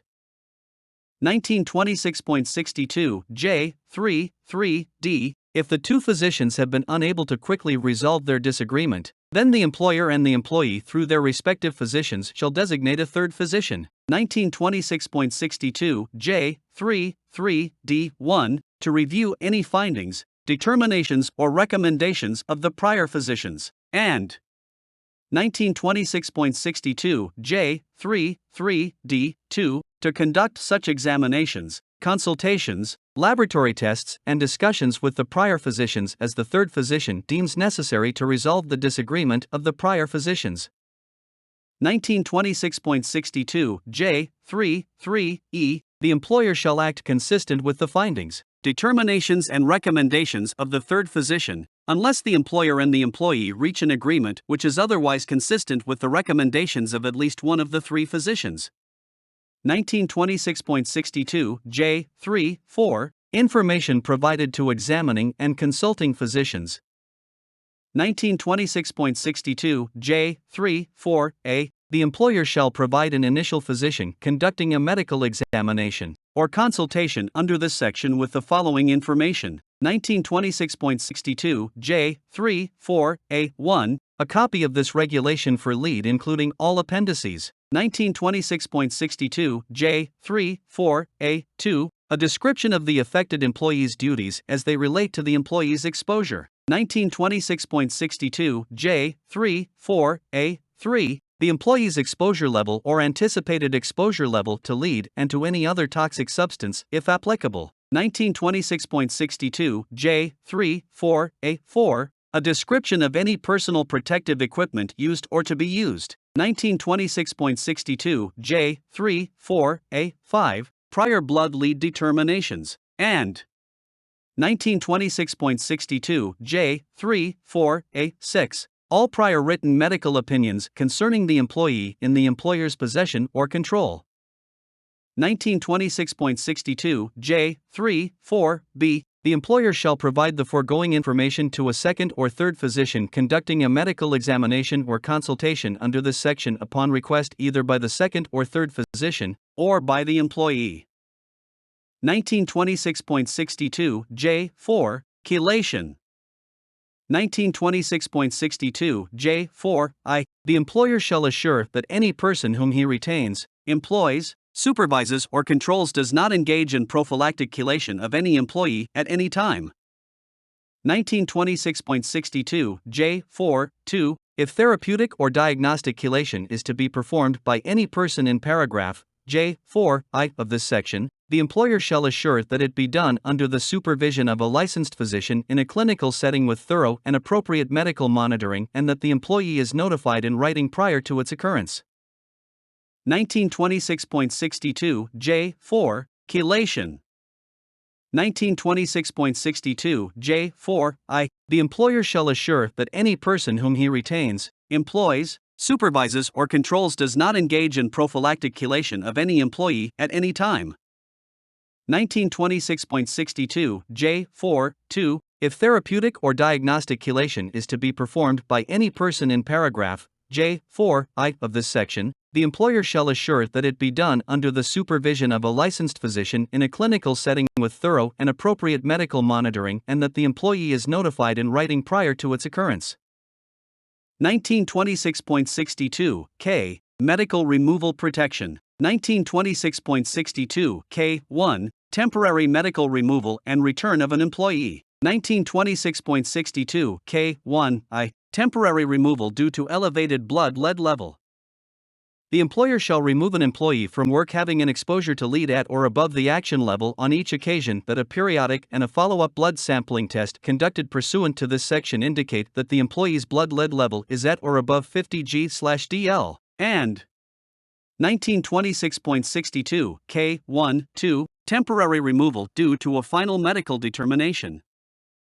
1926.62 K. 1. 2a. The employer shall remove an employee from work having an exposure to lead at or above the action level on each occasion that a final medical determination results in a medical finding, determination, or opinion that the employee has a detected medical condition which places the employee at increased risk of material impairment to health from exposure to lead. 1926.62 K. 1. 2b. For the purposes of this section, the phrase final medical determination means the written medical opinion on the employee's health status by the examining physician or, where relevant, the outcome of the multiple physician review mechanism, or alternate medical determination mechanism used pursuant to the medical surveillance provisions of this section. 1926.62 K. 1. 2c. Where a final medical determination results in any recommended special protective measures for an employee, or limitations on an employee's exposure to lead, the employer shall implement and act consistent with the recommendation. 1926.62 K. 1. 3. Return of the employee to former job status. 1926.62 K. 1. 3a. The employer shall return an employee to his or her former job status. 1926.62 K. 1. 3a. 1. For an employee removed due to a blood lead level at or above 50 g/dl when 2 consecutive blood sampling tests indicate that the employee's blood lead level is below 40 g/dl. 1926.62 K1 3A2 for an employee removed due to a final medical determination when a subsequent final medical determination results in a medical finding, determination, or opinion that the employee no longer has a detected medical condition which places the employee at increased risk of material impairment to health from exposure to lead. 1926.62 K1 3B for the purposes of this section, the requirement that an employer return an employee to his or her former job status is not intended to expand upon or restrict any rights an employee has or would have had, absent temporary medical removal, to a specific job classification or position under the terms of a collective bargaining agreement. 1926.62 K1 4 removal of other employees' special protective measure or limitations. The employer shall remove any limitations placed on an employee or any special protective measures provided to an employee pursuant to a final medical determination when a subsequent final medical determination indicates that the limitations or special protective measures are no longer necessary. 1926.62 K1 the employer options pending a final medical determination. Where the multiple physician review mechanism, or alternate medical determination mechanism used pursuant to the medical surveillance provisions of this section, has not yet resulted in a final medical determination with respect to an employee, the employer shall act as follows. 1926.62 K1 the A removal. The employer may remove the employee from exposure to lead, provide special protective measures to the employee, or place limitations upon the employee, consistent with the medical findings, determinations, or recommendations of any of the physicians who have reviewed the employee's health status. 1926.62 K1 the B return. The employer may return the employee to his or her former job status, and any special protective measures provided to the employee, and remove any limitations placed upon the employee, consistent with the medical findings, determinations, or recommendations of any of the physicians who have reviewed the employee's health status, with 2 exceptions. 1926.62 K1 the B1 if the initial removal, special protection, or limitation of the employee resulted from a final medical determination which differed from the findings, determinations, or recommendations of the initial physician, or 1926.62 K1 the B2 if the employee has been on removal status for the preceding 18 months due to an elevated blood lead level, then the employer shall await a final medical determination. 1926.62 K2 medical removal protection benefits. 1926.62 K2I provision of medical removal protection benefits. The employer shall provide an employee up to 18 months of medical removal protection benefits on each occasion that an employee is removed from exposure to lead or otherwise limited pursuant to this section. 1926.62 K2 definition of medical removal protection benefits. For the purposes of this section, the requirement that an employer provide medical removal protection benefits means that, as long as the job the employee was removed from continues, the employer shall maintain the total normal earnings, seniority, and other employment rights and benefits of an employee, including the employee's right to his or her former job status as though the employee had not been medically removed from the employee's job or otherwise medically limited. 1926.62 K2 3 follow-up medical surveillance during the period of employee removal or limitation. During the period of time that an employee is medically removed from his or her job or otherwise medically limited, the employer may condition the provision of medical removal protection benefits upon the employee's participation in follow-up medical surveillance made available pursuant to this section. 1926.62 K2 4 workers' compensation claims. If a removed employee files a claim for workers' compensation payments for a lead-related disability, then the employer shall continue to provide medical removal protection benefits pending disposition of the claim. To the extent that an award is made to the employee for earnings lost during the period of removal, the employer's medical removal protection obligation shall be reduced by such amount. The employer shall receive no credit for workers' compensation payments received by the employee for treatment-related expenses. 1926.62 K2 The Other Credits. The employer's obligation to provide medical removal protection benefits to a removed employee shall be reduced to the extent that the employee receives compensation for earnings lost during the period of removal either from a publicly or employer-funded compensation program, or receives income from employment with another employer made possible by virtue of the employee's removal. 1926.62 K2 6 Voluntary removal or restriction of an employee.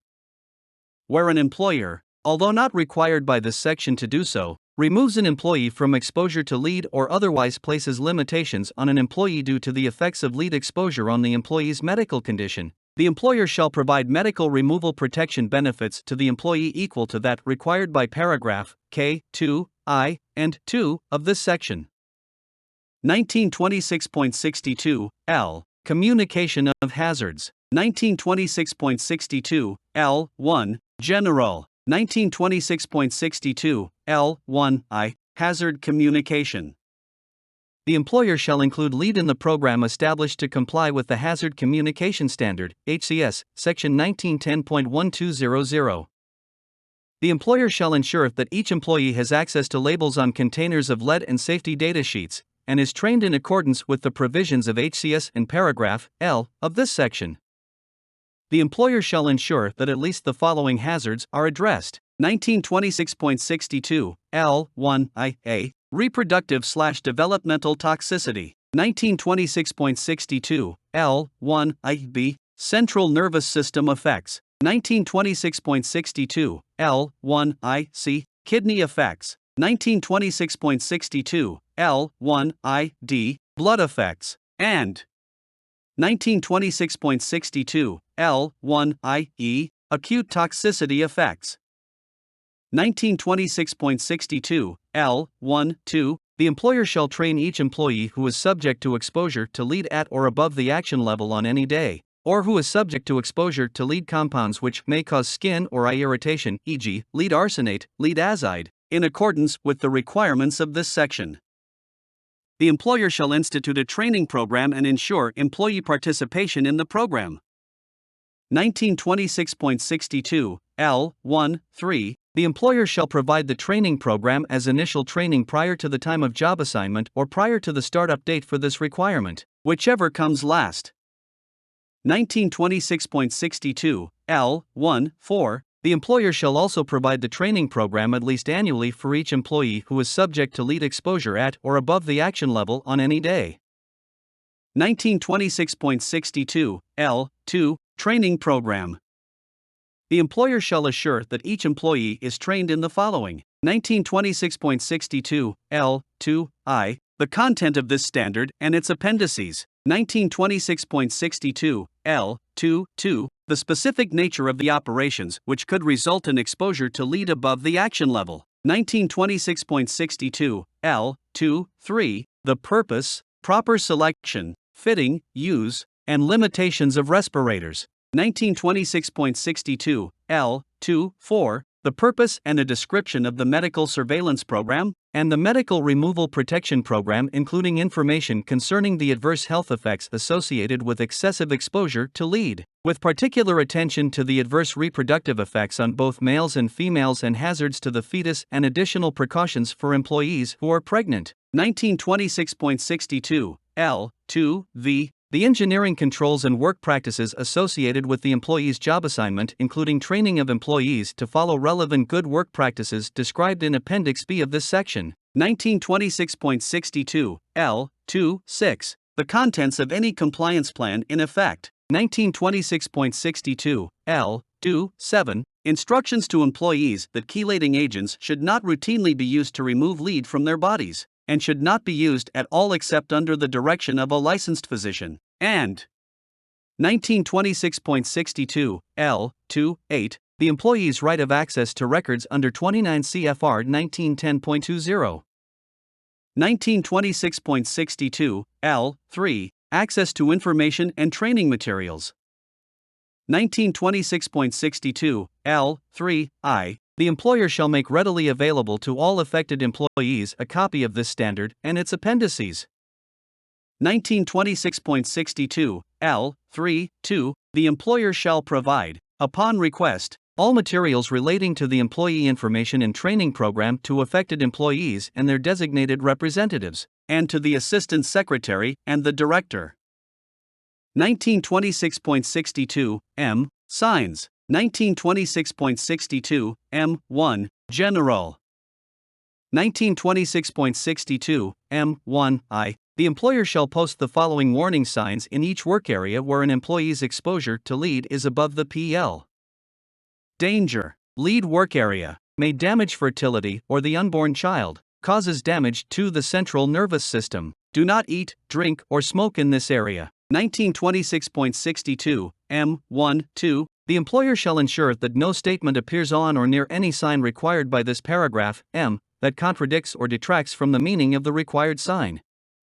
1926.62, M1-3, the employer shall ensure that signs required by this paragraph, M, are illuminated and cleaned as necessary so that the legend is readily visible. 1926.62, M1-4, the employer may use signs required by other statutes, regulations, or ordinances in addition to, or in combination with, signs required by this paragraph, M. 1926.62, M1-V, prior to June 1, 2016, employers may use the following legend in lieu of that specified in paragraph, M1I, of this section. Warning, lead work area, poison, no smoking or eating. 11926.62, N. Record keeping. 1926.62, N1, exposure assessment. 1926.62, N1I, the employer shall establish and maintain an accurate record of all monitoring and other data used in conducting employee exposure assessments as required in paragraph D of this section. 1926.62, N1-2, exposure monitoring records shall include 1926.62, N1-2A, the dates, number, duration, location, and results of each of the samples taken, if any, including a description of the sampling procedure used to determine representative employee exposure where applicable. 1926.62, N1-2B, a description of the sampling and analytical methods used in evidence of their accuracy. 1926.62, N1-2C, the type of respiratory protective devices worn, if any. 1926.62, N1-2D, name and job classification of the employee monitored and of all other employees whose exposure the measurement is intended to represent. And 1926.62, N1-2E, the environmental variables that could affect the measurement of employee exposure. 1926.62, N1-3, the employer shall maintain monitoring and other exposure assessment records in accordance with the provisions of 29 CFR 1910.33.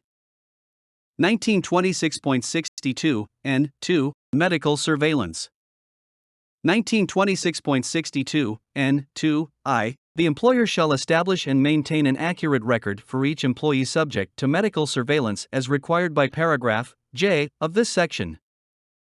1926.62, N2-2, this record shall include 1926.62, N2-2A, the name and description of the duties of the employee. 1926.62, N2-2B, a copy of the physician's written opinions. 1926.62, N2-2C, results of any airborne exposure monitoring done on, or for that employee and provided to the physician. And 1926.62, N2-2D, any employee medical complaints related to exposure to lead. 1926.62, N2-3, the employer shall keep, or assure that the examining physician keeps, the following medical records. 1926.62, N2-3A, a copy of the medical examination results including medical and work history required under paragraph J of this section. 1926.62, N2-3B, a description of the laboratory procedures and a copy of any standards or guidelines used to interpret the test results or references to that information. 1926.62, N2-3C, A copy of the results of biological monitoring. 1926.62, N. 2, 4. The employer shall maintain or assure that the physician maintains medical records in accordance with the provisions of 29 CFR 1910.33. 1926.62, N. 3. Medical removals. 1926.62, N. 3, I. The employer shall establish and maintain an accurate record for each employee removed from current exposure to lead pursuant to paragraph K of this section. 1926.62, N. 3, 2. Each record shall include 1926.62, N. 3, 2, A. The name of the employee. 1926.62, N. 3, 2, B. The date of each occasion that the employee was removed from current exposure to lead, as well as the corresponding date on which the employee was returned to his or her former job status. 1926.62, N. 3, 2, C. A brief explanation of how each removal was or is being accomplished. And 1926.62, N. 3, 2, D. A statement with respect to each removal indicating whether or not the reason for the removal was an elevated blood lead level. 1926.62, N. 3, 3. The employer shall maintain each medical removal record for at least the duration of an employee's employment. 1926.62, N. 4. Objective data for exemption from requirement for initial monitoring.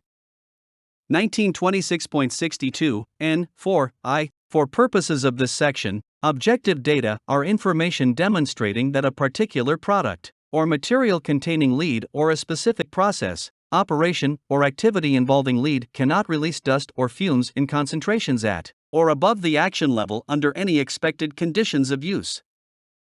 Objective data can be obtained from an industry-wide study or from laboratory product test results from manufacturers of lead-containing products or materials.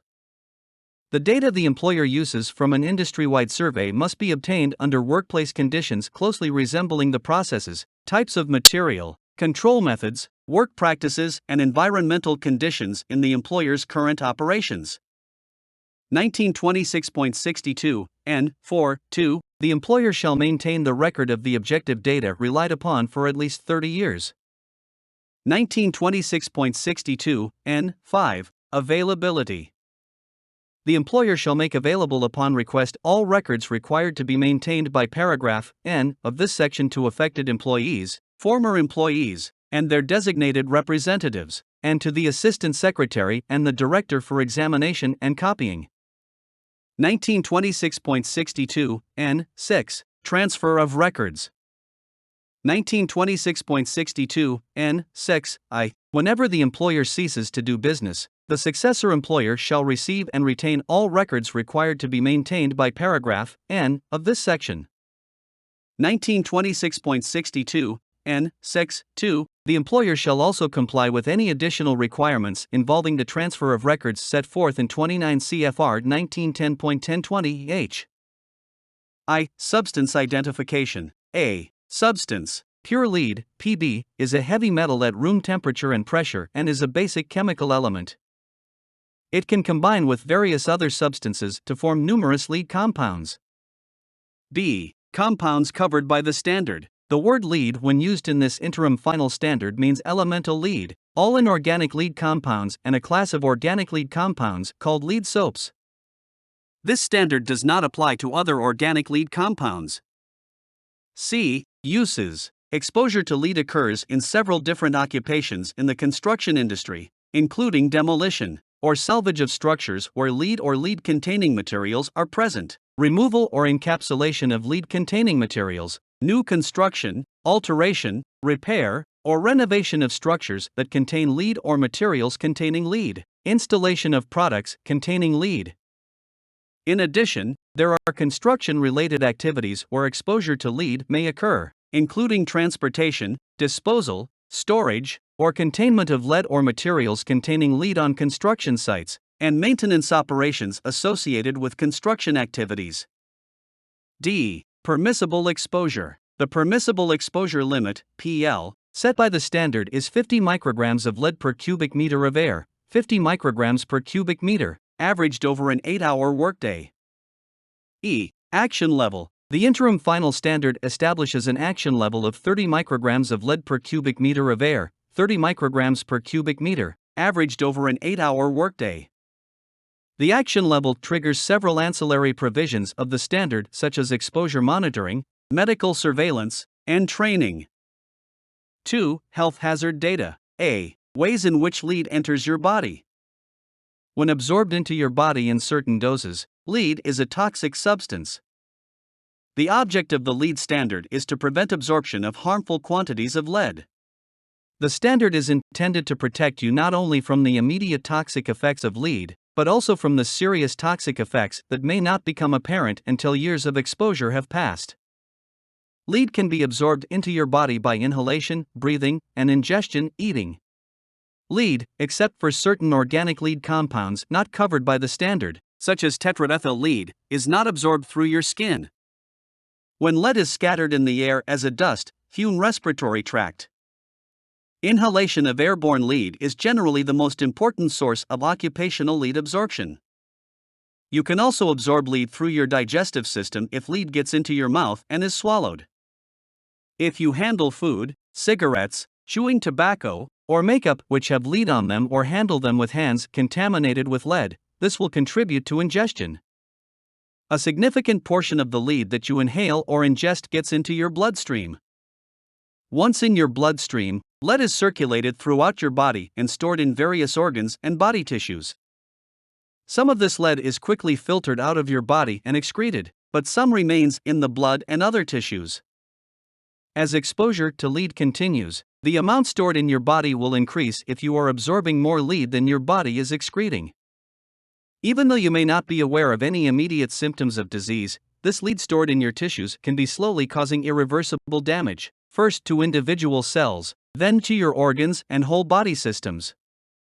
B. Effects of overexposure to lead. 1. Short-term, acute, overexposure.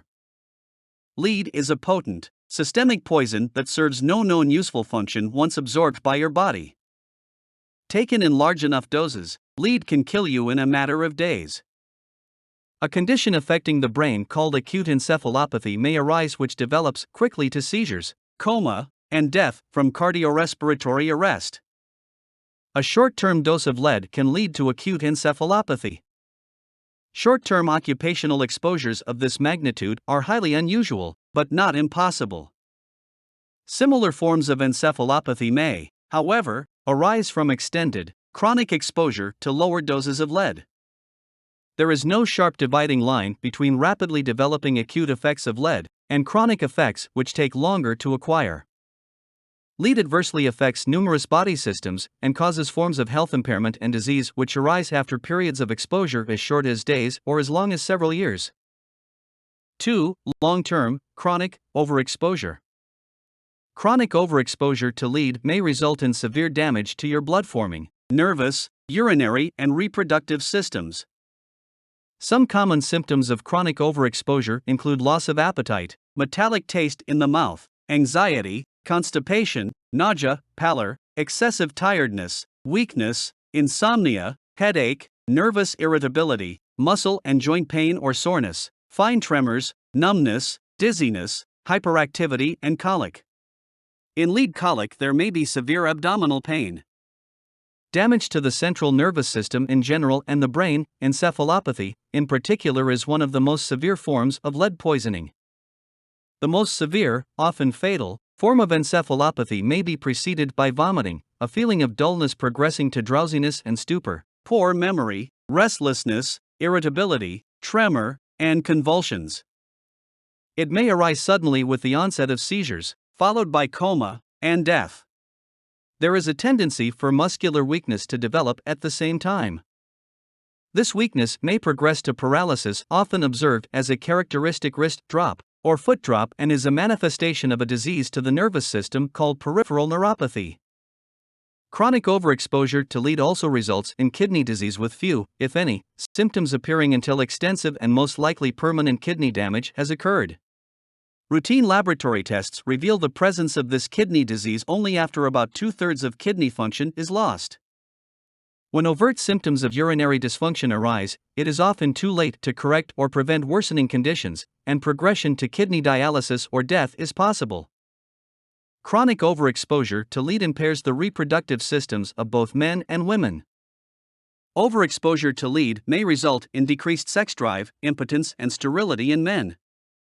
Lead can alter the structure of sperm cells, raising the risk of birth defects. There is evidence of miscarriage and stillbirth in women whose husbands were exposed to lead or who were exposed to lead themselves. Lead exposure also may result in decreased fertility and abnormal menstrual cycles in women. The course of pregnancy may be adversely affected by exposure to lead since lead crosses the placental barrier and poses risks to developing fetuses. Children born of parents either one of whom were exposed to excess lead levels are more likely to have birth defects, mental retardation, behavioral disorders, or die during the first year of childhood. Overexposure to lead also disrupts the blood-forming system, resulting in decreased hemoglobin, the substance in the blood that carries oxygen to the cells, and ultimately anemia. Anemia is characterized by weakness, pallor, and fatigability as a result of decreased oxygen carrying capacity in the blood. 3. Health protection goals of the standard. Prevention of adverse health effects for most workers from exposure to lead throughout a working lifetime requires that a worker's blood lead level, BLL, also expressed as PBB, be maintained at or below 40 micrograms per deciliter of whole blood, 40 G/dL. The blood lead levels of workers, both male and female workers, who intend to have children should be maintained below 30 G/dL to minimize adverse reproductive health effects to the parents and to the developing fetus. The measurement of your blood lead level, BLL, is the most useful indicator of the amount of lead being absorbed by your body.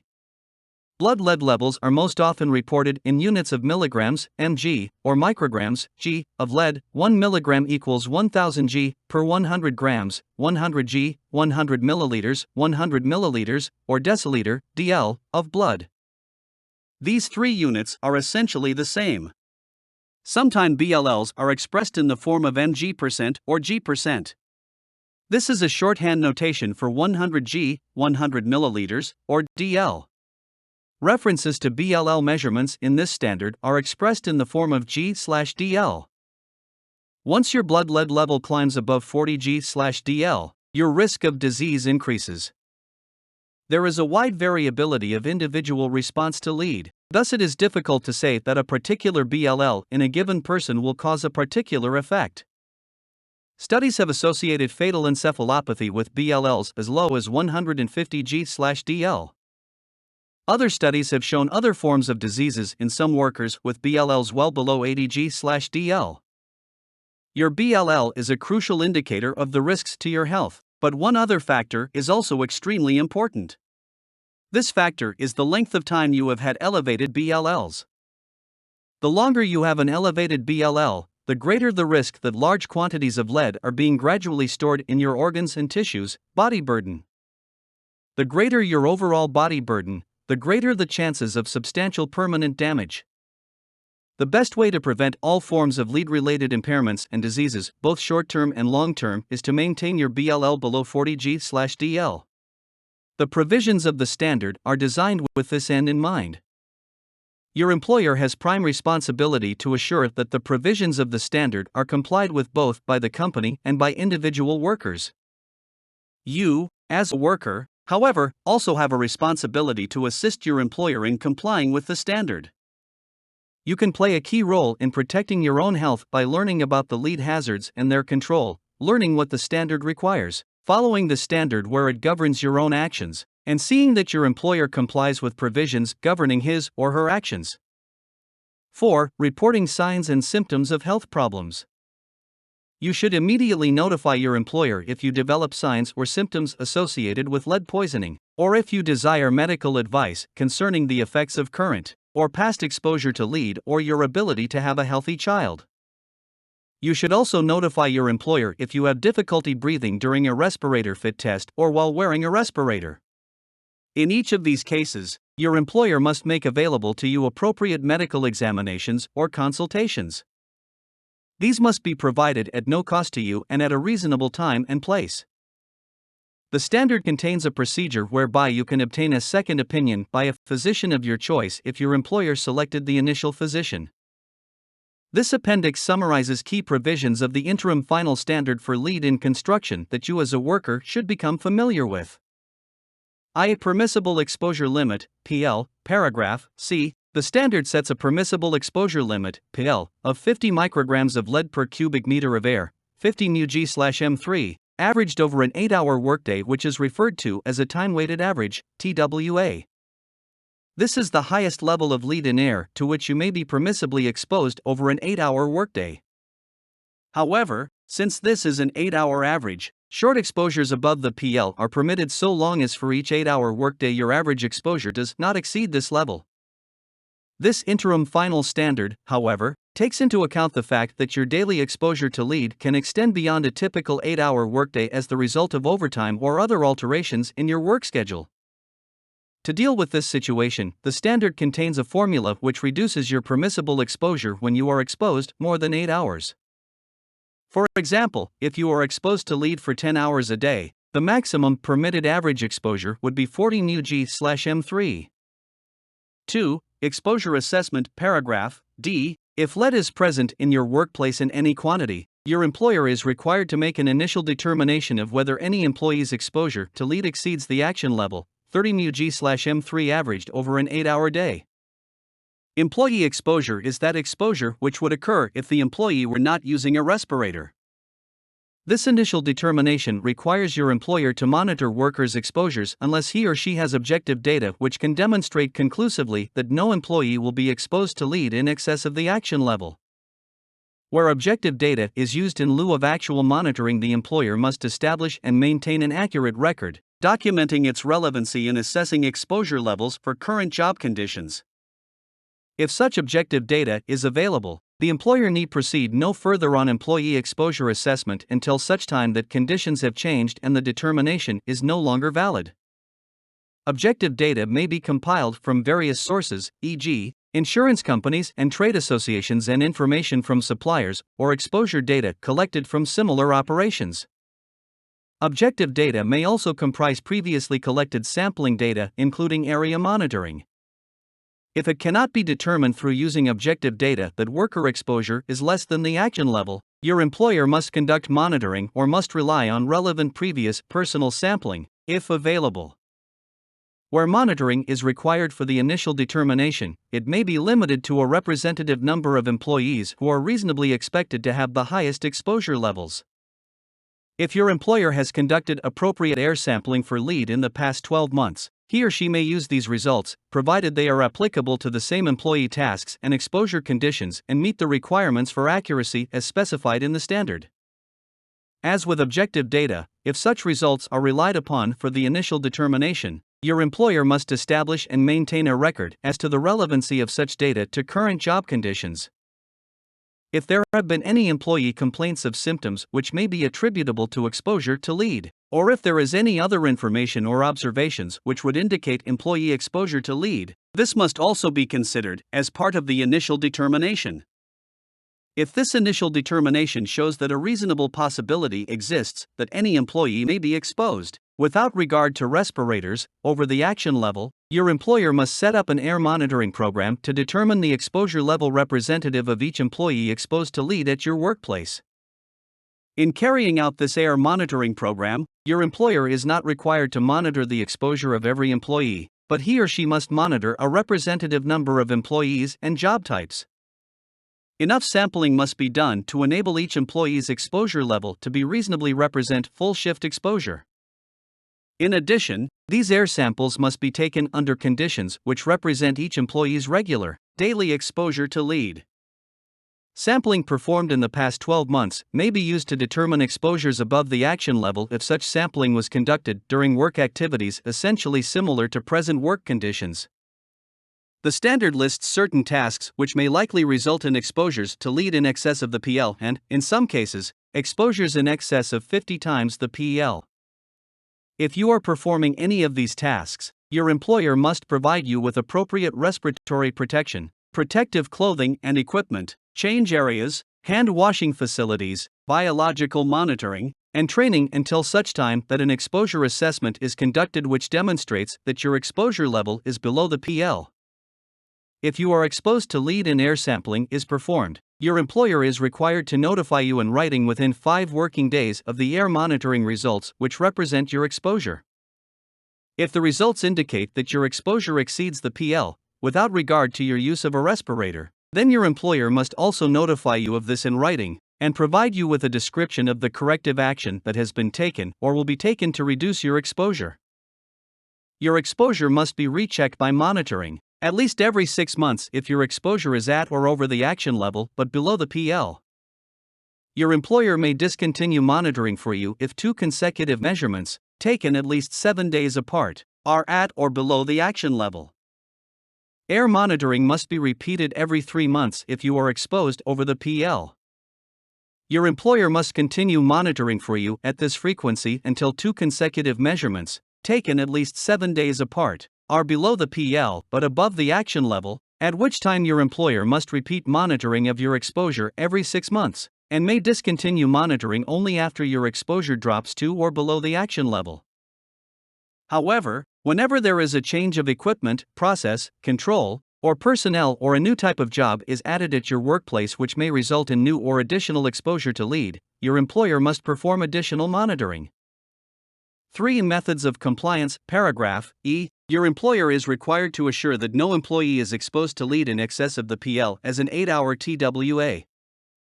The interim final standard for lead in construction requires employers to institute engineering and work practice controls, including administrative controls, to the extent feasible to reduce employee exposure to lead. Where such controls are feasible but not adequate to reduce exposures below the PL, they must be used nonetheless to reduce exposures to the lowest level that can be accomplished by these means and then supplemented with appropriate respiratory protection. Your employer is required to develop and implement a written compliance program prior to the commencement of any job where employee exposures may reach the PL as an 8-hour TWA. The interim final standard identifies the various elements that must be included in the plan. For example, employers are required to include a description of operations in which lead is emitted, detailing other relevant information about the operation such as the type of equipment used, the type of material involved, employee job responsibilities, operating procedures, and maintenance practices. In addition, your employer's compliance plan must specify the means that will be used to achieve compliance and, where engineering controls are required, include any engineering plans or studies that have been used to select the control methods. If administrative controls involving job rotation are used to reduce employee exposure to lead, the job rotation schedule must be included in the compliance plan. The plan must also detail the type of protective clothing and equipment, including respirators, housekeeping, and hygiene practices that will be used to protect you from the adverse effects of exposure to lead.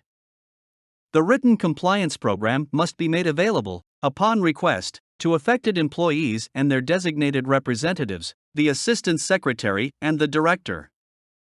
Finally, the plan must be reviewed and updated at least every 6 months to assure it reflects the current status in exposure control. 4. Respiratory protection. Paragraph F. Your employer is required to provide and assure your use of respirators when your exposure to lead is not controlled below the PL by other means. The employer must pay the cost of the respirator. Whenever you request one, your employer is also required to provide you a respirator even if your air exposure level is not above the PL. You might desire a respirator when, for example, you have received medical advice that your lead absorption should be decreased. Or, you may intend to have children in the near future and want to reduce the level of lead in your body to minimize adverse reproductive effects.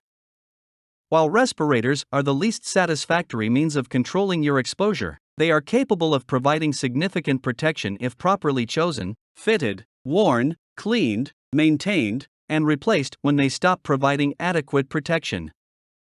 Your employer is required to select your respirator according to the requirements of 29 CFR 1926.62, F3, including the requirements referenced in 29 CFR 1910.134, D3, I.A. of this chapter. Any respirator chosen must be approved by NIOSH under the provisions of 42 CFR Part 84. These respirator selection references will enable your employer to choose a type of respirator that will give you a proper amount of protection based on your airborne lead exposure. Your employer may select a type of respirator that provides greater protection than that required by the standard, that is, one recommended for a higher concentration of lead than is present in your workplace. For example, a powered air purifying respirator, PAPR, is much more protective than a typical negative pressure respirator, and may also be more comfortable to wear. A PAPR has a filter, cartridge, or canister to clean the air, and a power source that continuously blows filtered air into your breathing zone. Your employer might make a PAPR available to you to ease the burden of having to wear a respirator for long periods of time. The standard provides that you can obtain a PAPR upon request. Your employer must also start a respiratory protection program. This program must include written procedures for the proper selection, use, cleaning, storage, and maintenance of respirators. Your employer must ensure that your respirator facepiece fits properly. Proper fit of a respirator facepiece is critical to your protection from airborne lead. Obtaining a proper fit on each employee may require your employer to make available several different types of respirator masks. To ensure that your respirator fits properly and that facepiece leakage is minimal, your employer must give you either a qualitative or quantitative fit test as specified in Appendix A of the Respiratory Protection Standard located at 29 CFR 1910.134. You must also receive from your employer proper training in the use of respirators. Your employer is required to teach you how to wear a respirator, to know why it is needed, and to understand its limitations. The standard provides that if your respirator uses filter elements, you must be given an opportunity to change the filter elements whenever an increase in breathing resistance is detected. You also must be permitted to periodically leave your work area to wash your face and respirator facepiece whenever necessary to prevent skin irritation. If you ever have difficulty in breathing during a fit test or while using a respirator, your employer must make a medical examination available to you to determine whether you can safely wear a respirator. The result of this examination may be to give you a positive pressure respirator, which reduces breathing resistance, or to provide alternative means of protection. V. Protective work clothing and equipment. Paragraph G. If you are exposed to lead above the PL as an 8-hour TWA, without regard to your use of a respirator, or if you are exposed to lead compounds such as lead arsenate or lead azide which can cause skin and eye irritation, your employer must provide you with protective work clothing and equipment appropriate for the hazard. If work clothing is provided, it must be provided in a clean and dry condition at least weekly, and daily if your airborne exposure to lead is greater than 200 μg/m3. Appropriate protective work clothing and equipment can include coveralls, or similar full-body work clothing, gloves, hats, shoes or disposable shoe coverlets, and face shields or vented goggles. Your employer is required to provide all such equipment at no cost to you. In addition, your employer is responsible for providing repairs and replacement as necessary, and also is responsible for the cleaning, laundering or disposal of protective clothing and equipment. The interim final standard requires that your employer assure that you follow good work practices when you are working in areas where your exposure to lead may exceed the PL.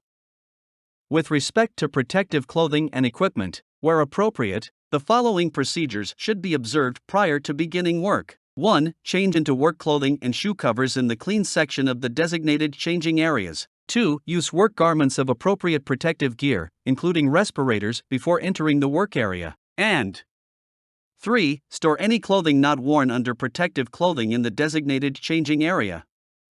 Workers should follow these procedures upon leaving the work area. 1. HEPA vacuum heavily contaminated protective work clothing while it is still being worn.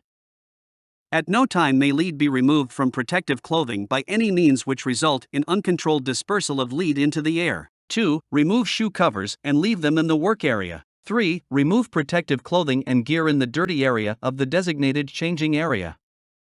Remove protective coveralls by carefully rolling down the garment to reduce exposure to dust. 4. Remove respirators last. And 5. Wash hands and face.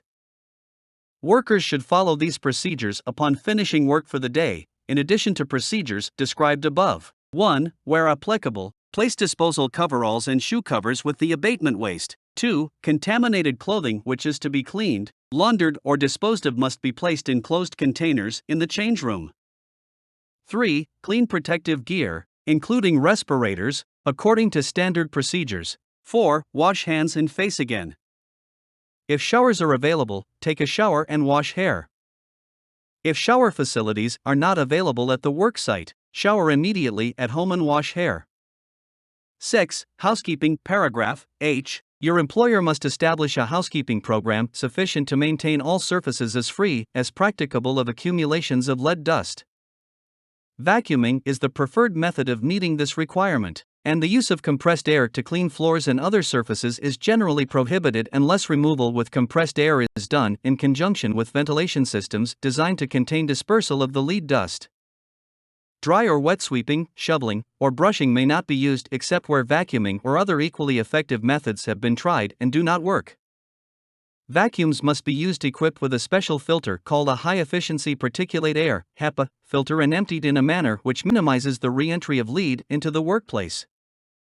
7. Hygiene facilities and practices. Paragraph I. The standard requires that hand washing facilities be provided where occupational exposure to lead occurs. In addition, change areas, showers, where feasible, and lunchrooms or eating areas are to be made available to workers exposed to lead above the PEL. Your employer must assure that except in these facilities, food and beverage is not present or consumed, tobacco products are not present or used, and cosmetics are not applied, where airborne exposures are above the PEL. Change rooms provided by your employer must be equipped with separate storage facilities for your protective clothing and equipment and street clothes to avoid cross-contamination. After showering, no required protective clothing or equipment worn during the shift may be worn home. It is important that contaminated clothing or equipment be removed in change areas and not be worn home, or you will extend your exposure and expose your family since lead from your clothing can accumulate in your house, car, etc. Lunchrooms or eating areas may not be entered with protective clothing or equipment unless surface dust has been removed by vacuuming, downdraft booth, or other cleaning method. Finally, workers exposed above the PEL must wash both their hands and faces prior to eating, drinking, smoking, or applying cosmetics. All of the facilities and hygiene practices just discussed are essential to minimize additional sources of lead absorption from inhalation or ingestion of lead that may accumulate on you, your clothes, or your possessions. Strict compliance with these provisions can virtually eliminate several sources of lead exposure which significantly contribute to excessive lead absorption. 8. Medical surveillance. Paragraph J. The medical surveillance program is part of the standard's comprehensive approach to the prevention of lead-related disease. Its purpose is to supplement the main thrust of the standard, which is aimed at minimizing airborne concentrations of lead and sources of ingestion. Only medical surveillance can determine if the other provisions of the standard have effectively protected you as an individual. Compliance with the standard's provision will protect most workers from the adverse effects of lead exposure, but may not be satisfactory to protect individual workers who have high body burdens of lead acquired over past years, who have additional uncontrolled sources of non-occupational lead exposure, who exhibit unusual variations in lead absorption rates, or who have specific non-work-related medical conditions which could be aggravated by lead exposure, e.g., renal disease, anemia. In addition, control systems may fail, or hygiene and respirator programs may be inadequate. Periodic medical surveillance of individual workers will help detect those failures. Medical surveillance will also be important to protect your reproductive ability regardless of whether you are a man or woman. All medical surveillance required by the interim final standard must be performed by or under the supervision of a licensed physician. The employer must provide required medical surveillance without cost to employees and at a reasonable time and place. The standard's medical surveillance program has two parts: periodic biological monitoring and medical examinations. Your employer's obligation to offer you medical surveillance is triggered by the results of the air monitoring program. Full medical surveillance must be made available to all employees who are or may be exposed to lead in excess of the action level for more than 30 days a year and whose blood lead level exceeds 40 μg/dl. Initial medical surveillance, consisting of blood sampling and analysis for lead and zinc protoporphyrin, must be provided to all employees exposed at any time, 1 day, above the action level. All medical surveillance required by the interim final standard must be performed by or under the supervision of a licensed physician. The employer must provide required medical surveillance without cost to employees and at a reasonable time and place. The standard's medical surveillance program has 2 parts: periodic biological monitoring and medical examinations. Your employer's obligation to offer you medical surveillance is triggered by the results of the air monitoring program. Full medical surveillance must be made available to all employees who are or may be exposed to lead in excess of the action level for more than 30 days a year and whose blood lead level exceeds 40 μg/dl. Initial medical surveillance, consisting of blood sampling and analysis for lead and zinc protoporphyrin, must be provided to all employees exposed at any time, 1 day, above the action level. Biological monitoring under the standard must be provided at least every 2 months for the first 6 months, and every 6 months thereafter until your blood lead level is below 40 μg/dl. A zinc protoporphyrin (ZPP) test is a very useful blood test which measures an adverse metabolic effect of lead on your body and is therefore an indicator of lead toxicity. If your BLL exceeds 40 μg/dl, the monitoring frequency must be increased from every 6 months to at least every 2 months, and not reduced until 2 consecutive BLLs indicate a blood lead level below 40 μg/dl. Each time your BLL is determined to be over 40 μg/dl, your employer must notify you of this in writing within 5 working days of his or her receipt of the test results. The employer must also inform you that the standard requires temporary medical removal with economic protection when your BLL exceeds 50 μg/dl. See discussion of medical removal protection paragraph, K. Anytime your BLL exceeds 50 μg/dl, your employer must make available to you within 2 weeks of receipt of these test results a second follow-up BLL test to confirm your BLL. If the 2 tests both exceed 50 μg/dl, and you are temporarily removed, then your employer must make successive BLL tests available to you on a monthly basis during the period of your removal. Medical examinations beyond the initial one must be made available on an annual basis if your blood lead level exceeds 40 μg/dl at any time during the preceding year and you are being exposed above the airborne action level of 30 μg/m3 for 30 or more days per year.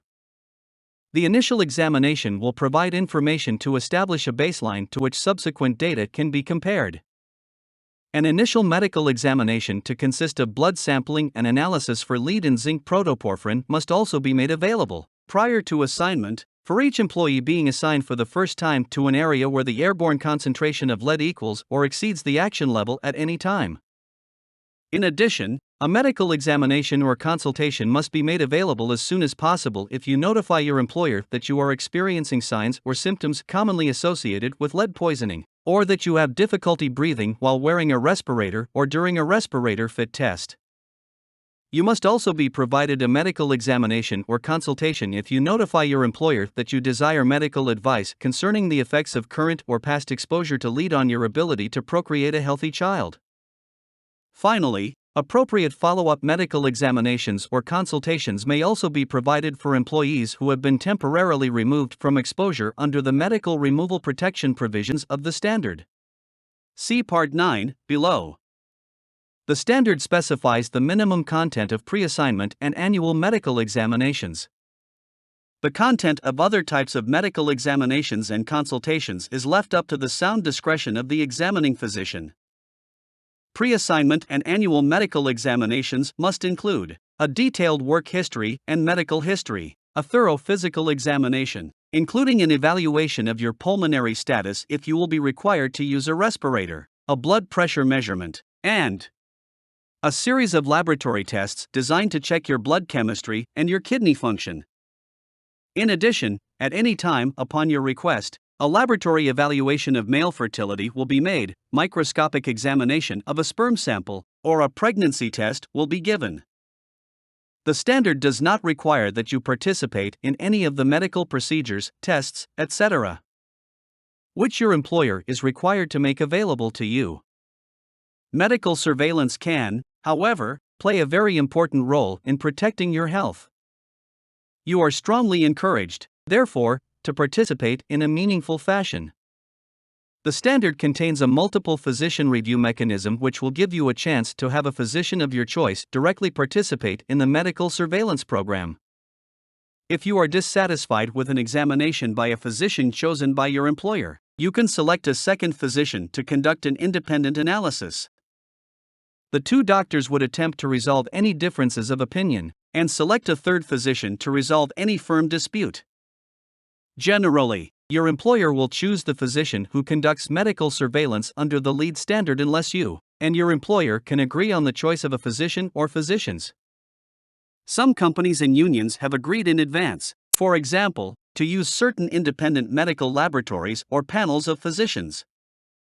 Any of these arrangements are acceptable so long as required medical surveillance is made available to workers.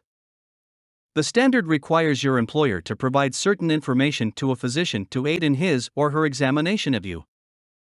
This information includes the standard and its appendices, a description of your duties as they relate to occupational lead exposure, 3. Your exposure level or anticipated exposure level, 4. A description of any personal protective equipment you wear, 5. Prior blood lead level results, and 6. Prior written medical opinions concerning you that the employer has. After a medical examination or consultation, the physician must prepare a written report which must contain the physician's opinion as to whether you have any medical condition which places you at increased risk of material impairment to health from exposure to lead, any recommended special protective measures to be provided to you, any blood lead level determinations, and any recommended limitation on your use of respirators. This last element must include a determination of whether you can wear a powered air purifying respirator, PAPR, if you are found unable to wear a negative pressure respirator. The medical surveillance program of the interim lead standard may at some point in time serve to notify certain workers that they have acquired a disease or other adverse medical condition as a result of occupational lead exposure. If this is true, these workers might have legal rights to compensation from public agencies, their employers, firms that supply hazardous products to their employers, or other persons. Some states have laws, including worker compensation laws, that disallow a worker who learns of a job-related health impairment to sue, unless the worker sues within a short period of time after learning of the impairment. This period of time may be a matter of months or years. An attorney can be consulted about these possibilities. It should be stressed that OSHA is in no way trying to either encourage or discourage claims or lawsuits. However, since results of the standard's medical surveillance program can significantly affect the legal remedies of a worker who has acquired a job-related disease or impairment, it is proper for OSHA to make you aware of this. The medical surveillance section of the standard also contains provisions dealing with chelation. Chelation is the use of certain drugs, administered in pill form or injected into the body, to reduce the amount of lead absorbed in body tissues. Experience accumulated by the medical and scientific communities has largely confirmed the effectiveness of this type of therapy for the treatment of very severe lead poisoning. On the other hand, it has also been established that there can be a long list of extremely harmful side effects associated with the use of chelating agents. The medical community has balanced the advantages and disadvantages resulting from the use of chelating agents in various circumstances, and has established when the use of these agents is acceptable. The standard includes these accepted limitations due to a history of abuse of chelation therapy by some lead companies. The most widely used chelating agents are calcium disodium EDTA, CaNa2 EDTA, calcium disodium versinate, and D-penicillamine, penicillamine or cupramine. The standard prohibits prophylactic chelation of any employee by any person the employer retains, supervises, or controls. Prophylactic chelation is the routine use of chelating or similarly acting drugs to prevent elevated blood levels in workers who are occupationally exposed to lead, or the use of these drugs to routinely lower blood lead levels to pre-designated concentrations believed to be safe. It should be emphasized that where an employer takes a worker who has no symptoms of lead poisoning and has chelation carried out by a physician, either inside or outside of a hospital, solely to reduce the worker's blood lead level, that will generally be considered prophylactic chelation. The use of a hospital and a physician does not mean that prophylactic chelation is not being performed. Routine chelation to prevent increased or reduce current blood lead levels is unacceptable whatever the setting. The standard allows the use of therapeutic or diagnostic chelation if administered under the supervision of a licensed physician in a clinical setting with thorough and appropriate medical monitoring. Therapeutic chelation responds to severe lead poisoning where there are marked symptoms. Diagnostic chelation involved giving a patient a dose of the drug, then collecting all urine excreted for some period of time as an aid to the diagnosis of lead poisoning. In cases where the examining physician determines that chelation is appropriate, you must be notified in writing of this fact before such treatment. This will inform you of a potentially harmful treatment and allow you to obtain a second opinion. 9. Medical removal protection. Paragraph K. Excessive lead absorption subjects you to increased risk of disease. Medical removal protection, MRP, is a means of protecting you when, for whatever reasons, other methods, such as engineering controls, work practices, and respirators, have failed to provide the protection you need. MRP involves the temporary removal of a worker from his or her regular job to a place of significantly lower exposure without any loss of earnings, seniority, or other employment rights or benefits. The purpose of this program is to cease further lead absorption and allow your body to naturally excrete lead which has previously been absorbed. Temporary medical removal can result from an elevated blood lead level or a medical opinion. For up to 18 months, or for as long as the job the employee was removed from lasts, protection is provided as a result of either form of removal. The vast majority of removed workers, however, will return to their former jobs long before this 18-month period expires. You may also be removed from exposure even if your blood lead level is below 15 Ug/dL if a final medical determination indicates that you temporarily need reduced lead exposure for medical reasons. If the physician who is implementing your employer's medical program makes a final written opinion recommending your removal or other special protective measures, your employer must implement the physician's recommendation. If you are removed in this manner, you may only be returned when the doctor indicates that it is safe for you to do so. The standard does not give specific instructions dealing with what an employer must do with a removed worker. Your job assignment upon removal is a matter for you, your employer, and your union, if any, to work out consistent with existing procedures for job assignments. Each removal must be accomplished in a manner consistent with existing collective bargaining relationships. Your employer is given broad discretion to implement temporary removals so long as no attempt is made to override existing agreements. Similarly, a removed worker is provided no right to veto an employer's choice which satisfies the standard. In most cases, employers will likely transfer removed employees to other jobs with sufficiently low lead exposure. Alternatively, a worker's hours may be reduced so that the time-weighted average exposure is reduced, or he or she may be temporarily laid off if no other alternative is feasible. In all of these situations, MRP benefits must be provided during the period of removal, i.e., you continue to receive the same earnings, seniority, and other rights and benefits you would have had if you had not been removed. Earnings includes more than just your base wage. It includes overtime, shift differentials, incentives, and other compensation you would have earned if you had not been removed.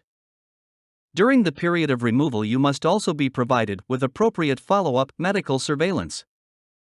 If you were removed because your blood lead level was too high, you must be provided with a monthly blood test.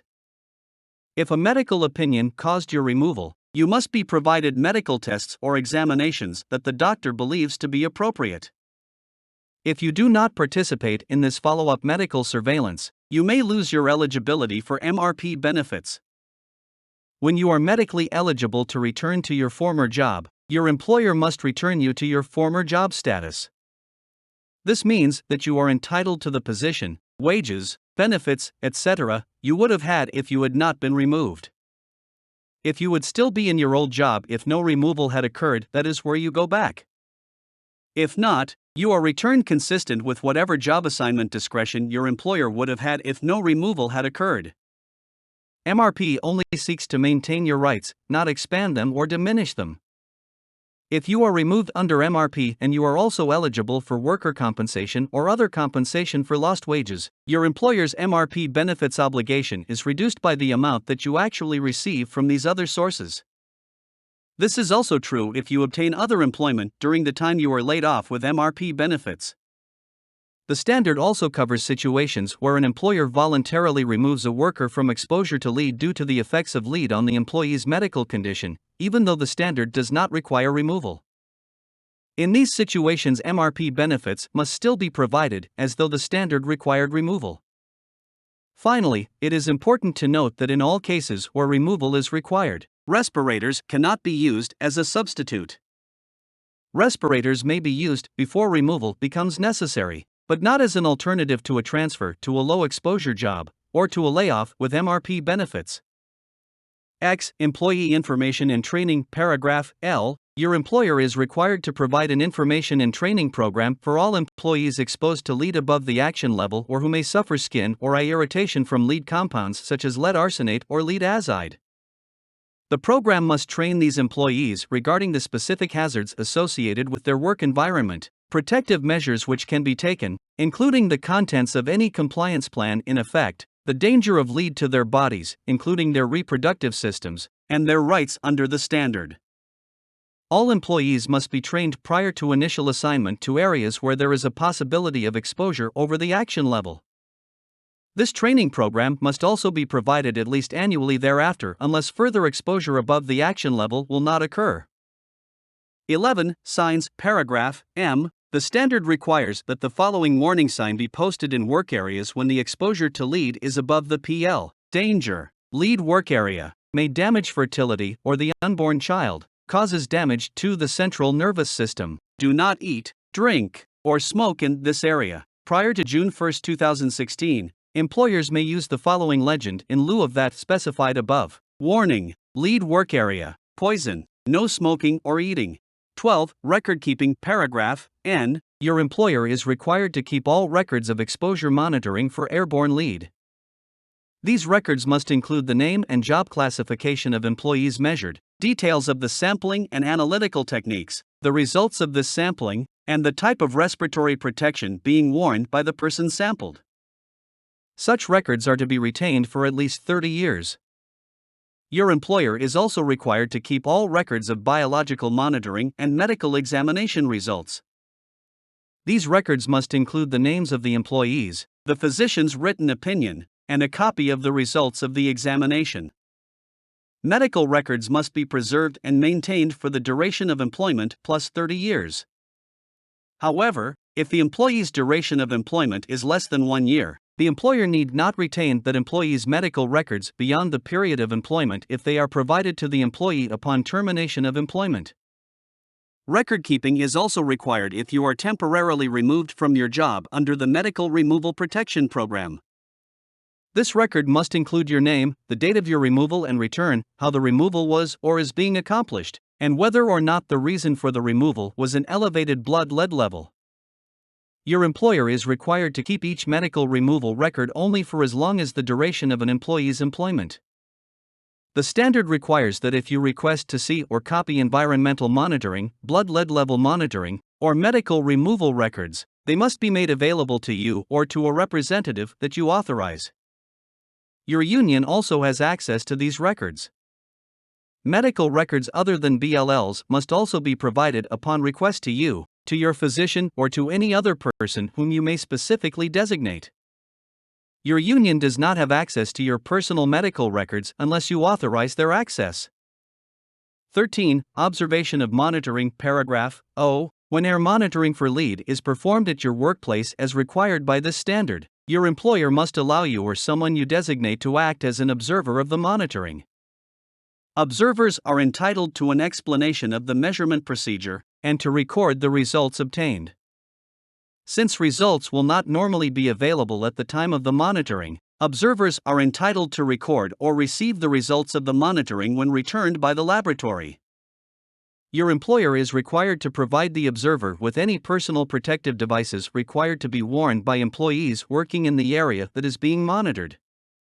the employer must require the observer to wear all such equipment and to comply with all other applicable safety and health procedures.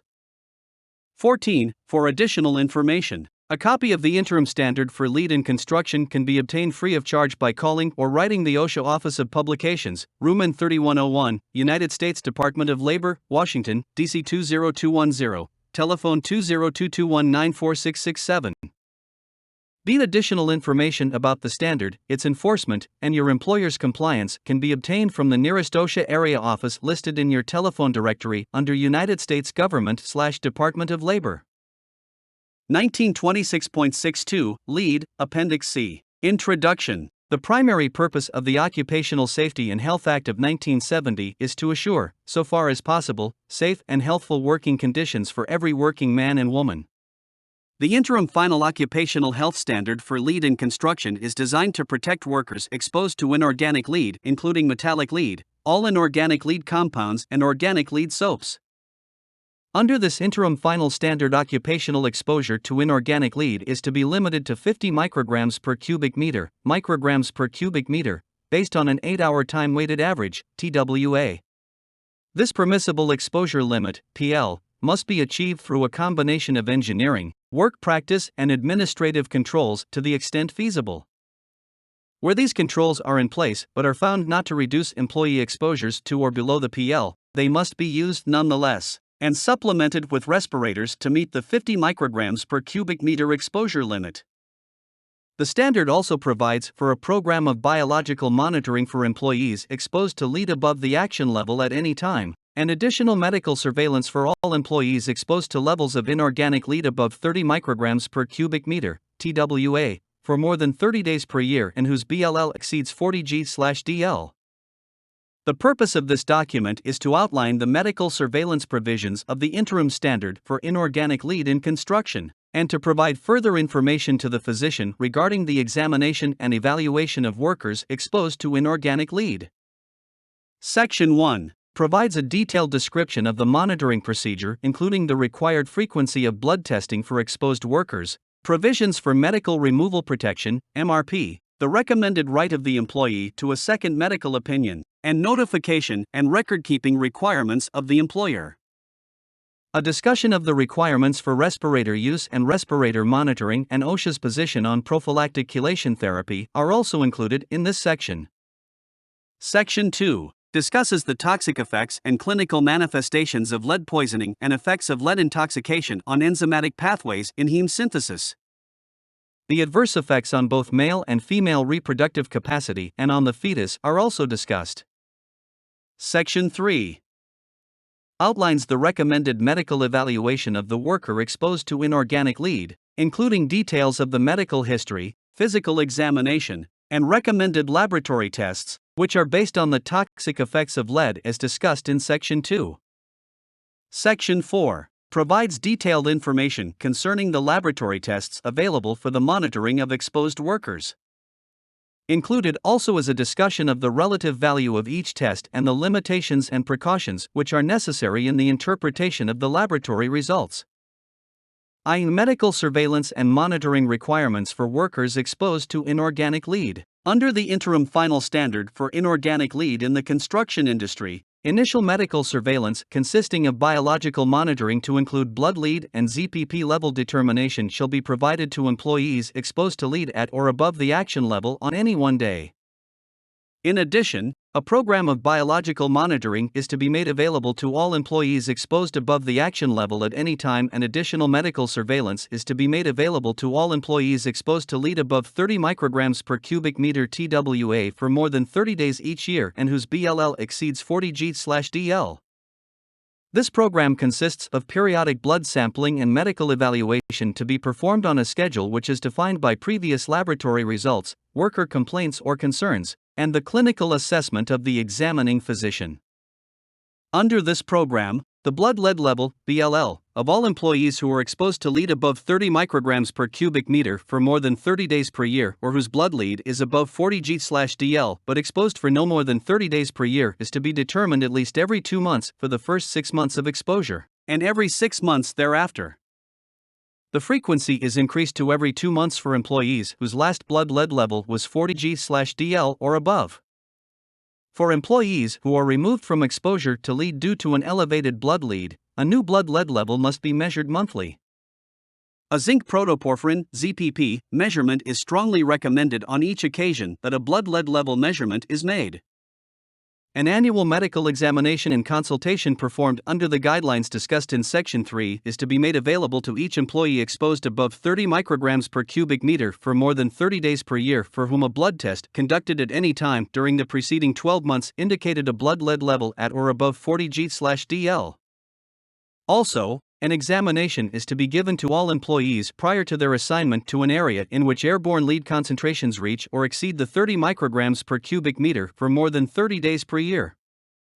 In addition, a medical examination must be provided as soon as possible after notification by an employee that the employee has developed signs or symptoms commonly associated with lead intoxication, that the employee desires medical advice regarding lead exposure and the ability to procreate a healthy child, or that the employee has demonstrated difficulty in breathing during a respirator fitting test or during respirator use.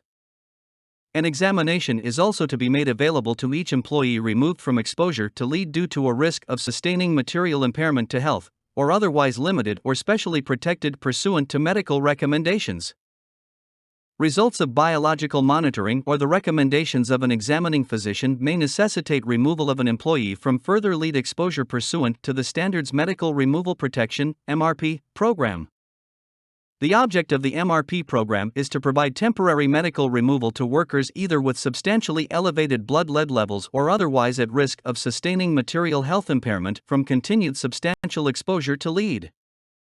Under the Standards Ultimate Worker Removal Criteria, a worker is to be removed from any work having an 8-hour TWA exposure to lead of 30 micrograms per cubic meter when his or her blood lead level reaches 50 G/dl and is confirmed by a second follow-up blood lead level performed within 2 weeks after the employer receives the results of the first blood sampling test. Return of the employee to his or her job status depends on a worker's blood lead level declining to 40 G/dl. As part of the interim standard, the employer is required to notify in writing each employee whose blood lead level exceeds 40 G/dl. In addition, each such employee is to be informed that the standard requires medical removal with MRP benefits, discussed below, when an employee's blood lead level exceeds the above defined limit. In addition to the above blood lead level criterion, temporary worker removal may also take place as a result of medical determinations and recommendations. Written medical opinions must be prepared after each examination pursuant to the standard. If the examining physician includes a medical finding, determination, or opinion that the employee has a medical condition which places the employee at increased risk of material health impairment from exposure to lead, then the employee must be removed from exposure to lead at or above 30 micrograms per cubic meter. Alternatively, if the examining physician recommends special protective measures for an employee, e.g., use of a powered air purifying respirator, or recommends limitations on an employee's exposure to lead, then the employer must implement these recommendations. Recommendations may be more stringent than the specific provisions of the standard. The examining physician, therefore, is given broad flexibility to tailor special protective procedures to the needs of individual employees.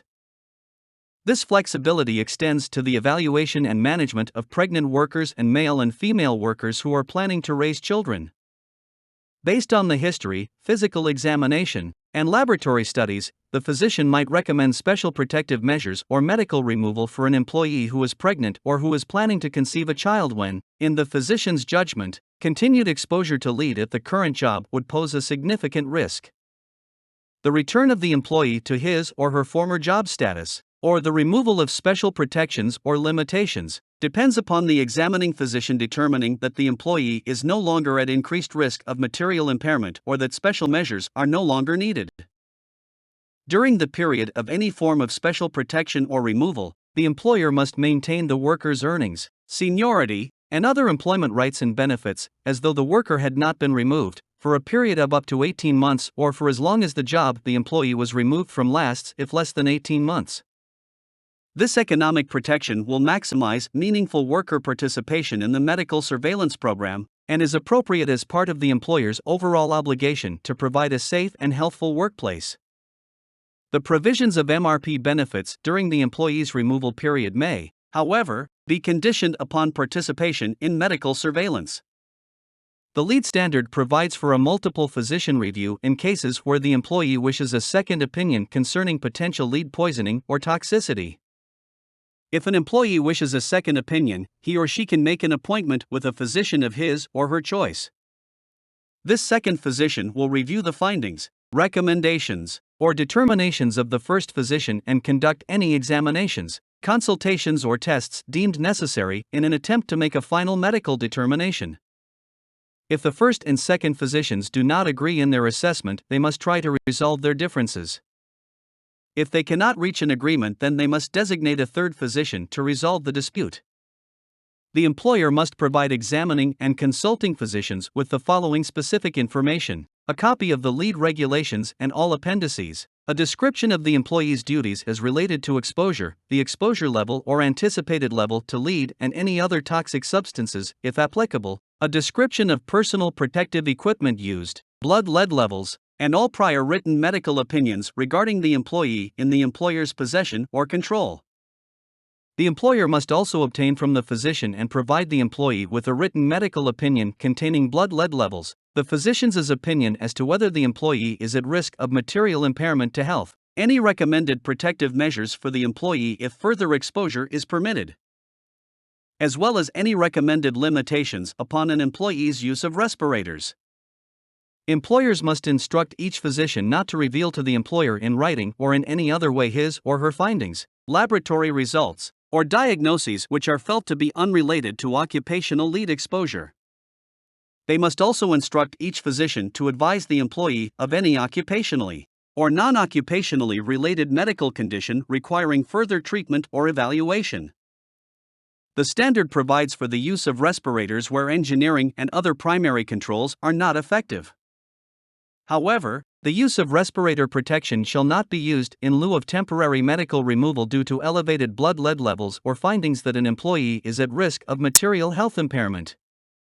This is based on the numerous inadequacies of respirators, including skin rash where the facepiece makes contact with the skin, unacceptable stress to breathing in some workers with underlying cardiopulmonary impairment, difficulty in providing adequate fit, the tendency for respirators to create additional hazards by interfering with vision, hearing, and mobility, and the difficulties of assuring the maximum effectiveness of a complicated work practice program involving respirators.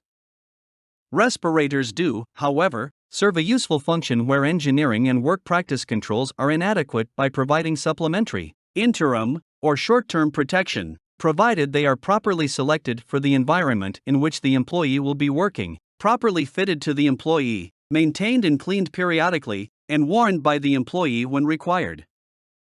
In its interim final standard on occupational exposure to inorganic lead in the construction industry, OSHA has prohibited prophylactic chelation.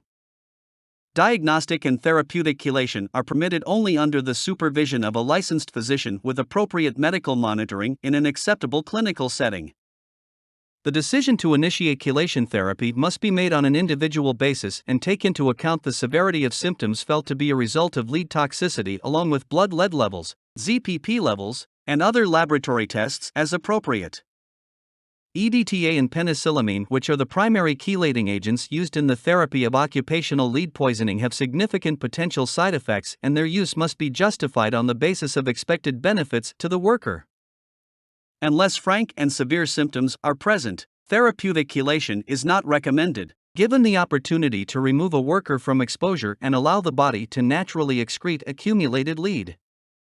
As a diagnostic aid, the chelation mobilization test using CAEDTA has limited applicability. According to some investigators, the test can differentiate between lead-induced and other nephropathies. The test may also provide an estimation of the mobile fraction of the total body lead burden. Employers are required to assure that accurate records are maintained on exposure assessment, including environmental monitoring, medical surveillance, and medical removal for each employee. Exposure assessment records must be kept for at least 30 years. Medical surveillance records must be kept for the duration of employment plus 30 years except in cases where the employment was less than 1 year. If duration of employment is less than 1 year, the employer need not retain this record beyond the term of employment if the record is provided to the employee upon termination of employment. Medical removal records also must be maintained for the duration of employment. All records required under the standard must be made available upon request to the Assistant Secretary of Labor for Occupational Safety and Health and the Director of the National Institute for Occupational Safety and Health. Employers must also make environmental and biological monitoring and medical removal records available to affected employees and to former employees or their authorized employee representatives. Employees or their specifically designated representatives have access to their entire medical surveillance records. In addition, the standard requires that the employer inform all workers exposed to lead at or above 30 micrograms per cubic meter of the provisions of the standard and all its appendices, the purpose and description of medical surveillance and provisions for medical removal protection if temporary removal is required. An understanding of the potential health effects of lead exposure by all exposed employees along with full understanding of their rights under the lead standard is essential for an effective monitoring program. 2. Adverse health effects of inorganic lead. Although the toxicity of lead has been known for 2,000 years, the knowledge of the complex relationship between lead exposure and human response is still being refined. Significant research into the toxic properties of lead continues throughout the world, and it should be anticipated that our understanding of thresholds of effects and margins of safety will be improved in future years. The provisions of the lead standard are founded on two prime medical judgments. First, the prevention of adverse health effects from exposure to lead throughout a working lifetime requires that worker blood lead levels be maintained at or below 40 g/dl, and second, the blood lead levels of workers, male or female, who intend to parent in the near future should be maintained below 30 g/dl to minimize adverse reproductive health effects to the parents and developing fetus. The adverse effects of lead on reproduction are being actively researched, and OSHA encourages the physician to remain abreast of recent developments in the area to best advise pregnant workers or workers planning to conceive children. The spectrum of health effects caused by lead exposure can be subdivided into 5 developmental stages: normal, physiological changes of uncertain significance, pathophysiological changes, overt symptoms, morbidity, and mortality. Within this process, there are no sharp distinctions, but rather a continuum of effects.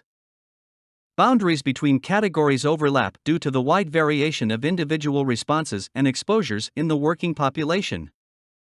OSHA's development of the lead standard focused on pathophysiological changes as well as later stages of disease. 1. Heme synthesis inhibition. The earliest demonstrated effect of lead involves its ability to inhibit at least 2 enzymes of the heme synthesis pathway at very low blood levels. Inhibition of delta-aminolevulinic acid dehydrase, ALAD, which catalyzes the conversion of delta-aminolevulinic acid, ALA, to protoporphyrin, is observed at a blood lead level below 20 g/dl. At a blood lead level of 40 g/dl, more than 20% of the population would have 70% inhibition of ALAD. There is an exponential increase in ALA excretion at blood lead levels greater than 40 g/dl. Another enzyme, ferrochelatase, is also inhibited at low blood lead levels. Inhibition of ferrochelatase leads to increased free erythrocyte protoporphyrin, FEP, in the blood, which can then bind to zinc to yield zinc protoporphyrin. At a blood lead level of 50 g/dl or greater, nearly 100% of the population will have an increase in FEP. There is also an exponential relationship between blood lead levels greater than 40 g/dl and the associated ZPP level, which has led to the development of the ZPP screening test for lead exposure. While the significance of these effects is subject to debate, it is OSHA's position that these enzyme disturbances are early stages of a disease process which may eventually result in the clinical symptoms of lead poisoning.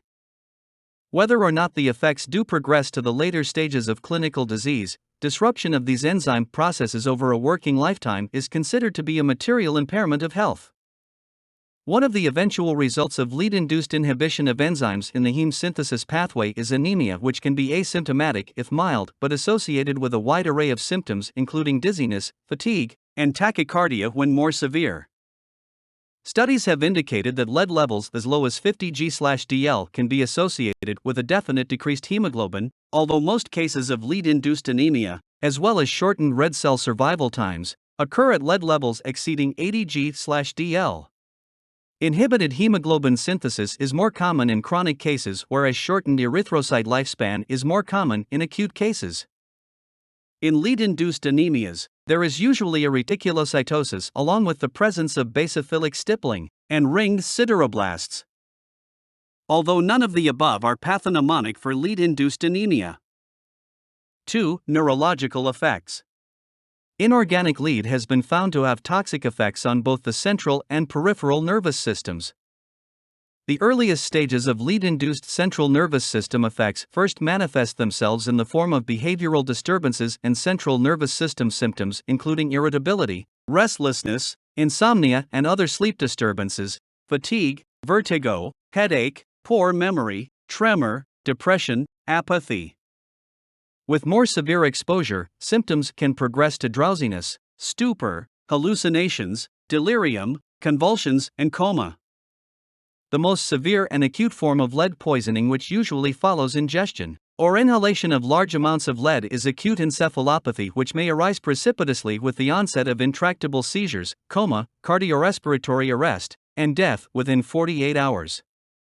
While there is disagreement about what exposure levels are needed to produce the earliest symptoms, most experts agree that symptoms definitely can occur at blood lead levels of 60 g/dl whole blood and therefore recommend a 40 g/dl maximum. The central nervous system effects frequently are not reversible following discontinued exposure or chelation therapy, and when improvement does occur, it is almost always only partial.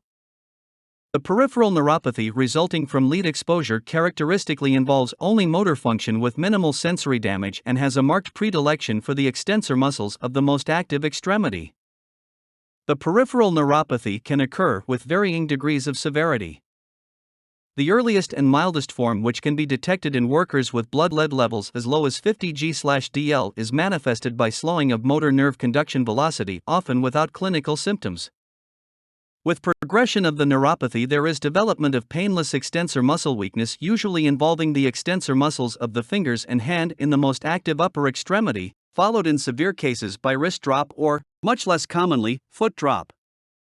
In addition to slowing of nerve conduction, electromyographical studies in patients with blood lead levels greater than 50 g/dl have demonstrated a decrease in the number of acting motor unit potentials, an increase in the duration of motor unit potentials, and spontaneous pathological activity including fibrillations and fasciculations. Whether these effects occur at levels of 40 g/dl is undetermined. While the peripheral neuropathies can occasionally be reversed with therapy, again such recovery is not assured, particularly in the more severe neuropathies, and often improvement is only partial. The lack of reversibility is felt to be due in part to segmental demyelination. 3. Gastrointestinal. Lead may also affect the gastrointestinal system, producing abdominal colic, or diffuse abdominal pain, constipation, obstipation, diarrhea, anorexia, nausea, and vomiting. Lead colic rarely develops at blood lead levels below 80 g/dl. 4. Renal. Renal toxicity represents one of the most serious health effects of lead poisoning. In the early stages of disease, nuclear inclusion bodies can frequently be identified in proximal renal tubular cells. Renal function remains normal, and the changes in this stage are probably reversible. With more advanced disease, there is progressive interstitial fibrosis and impaired renal function. Eventually, extensive interstitial fibrosis ensues with sclerotic glomeruli and dilated and atrophied proximal tubules. All represent end-stage kidney disease. Azotemia can be progressive, eventually resulting in frank uremia necessitating dialysis. There is occasionally associated hypertension and hyperuricemia with or without gout. Early kidney disease is difficult to detect. The urinalysis is normal in early lead nephropathy, and the blood urea nitrogen and serum creatinine increase only when 2/3 of kidney function is lost. Measurement of creatinine clearance can often detect earlier disease, as can other methods of measurement of glomerular filtration rate. An abnormal CAEDTA mobilization test has been used to differentiate between lead-induced and other nephropathies, but this procedure is not widely accepted. A form of Fanconi syndrome with aminoaciduria, glycosuria, and hyperphosphaturia indicating severe injury to the proximal renal tubules is occasionally seen in children. 5. Reproductive effects. Exposure to lead can have serious effects on reproductive function in both males and females. In male workers exposed to lead, there can be a decrease in sexual drive, impotence, decreased ability to produce healthy sperm, and sterility. Malformed sperm, teratospermia, decreased number of sperm, hypospermia, and sperm with decreased motility, asthenospermia, can all occur. Teratospermia has been noted at mean blood lead levels of 53 g/dl and hypospermia and asthenospermia at 41 g/dl. Furthermore, there appears to be a dose-response relationship for teratospermia in lead-exposed workers. Women exposed to lead may experience menstrual disturbances including dysmenorrhea, menorrhagia, and amenorrhea. Following exposure to lead, women have a higher frequency of sterility, premature births, spontaneous miscarriages, and stillbirths.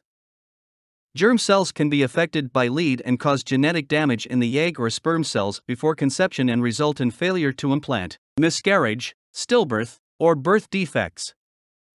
Infants of mothers with lead poisoning have a higher mortality during the first year and suffer from lowered birth weights, slower growth, and nervous system disorders. Lead can pass through the placental barrier, and lead levels in the mother's blood are comparable to concentrations of lead in the umbilical cord at birth. Transplacental passage becomes detectable at 12 to 14 weeks of gestation and increases until birth. There is little direct data on damage to the fetus from exposure to lead, but it is generally assumed that the fetus and newborn would be at least as susceptible to neurological damage as young children. Blood lead levels of 50 to 60 g/dl in children can cause significant neurobehavioral impairments, and there is evidence of hyperactivity at blood levels as low as 25 g/dl. Given the overall body of literature concerning the adverse health effects of lead in children, OSHA feels that the blood lead level in children should be maintained below 30 g/dl with a population mean of 15 g/dl. Blood lead levels in the fetus and newborn likewise should not exceed 30 g/dl.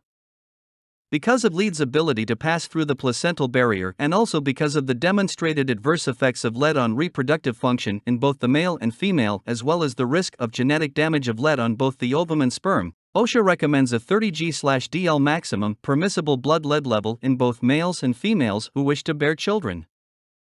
3. Medical evaluation. The most important principle in evaluating a worker for any occupational disease, including lead poisoning, is a high index of suspicion on the part of the examining physician.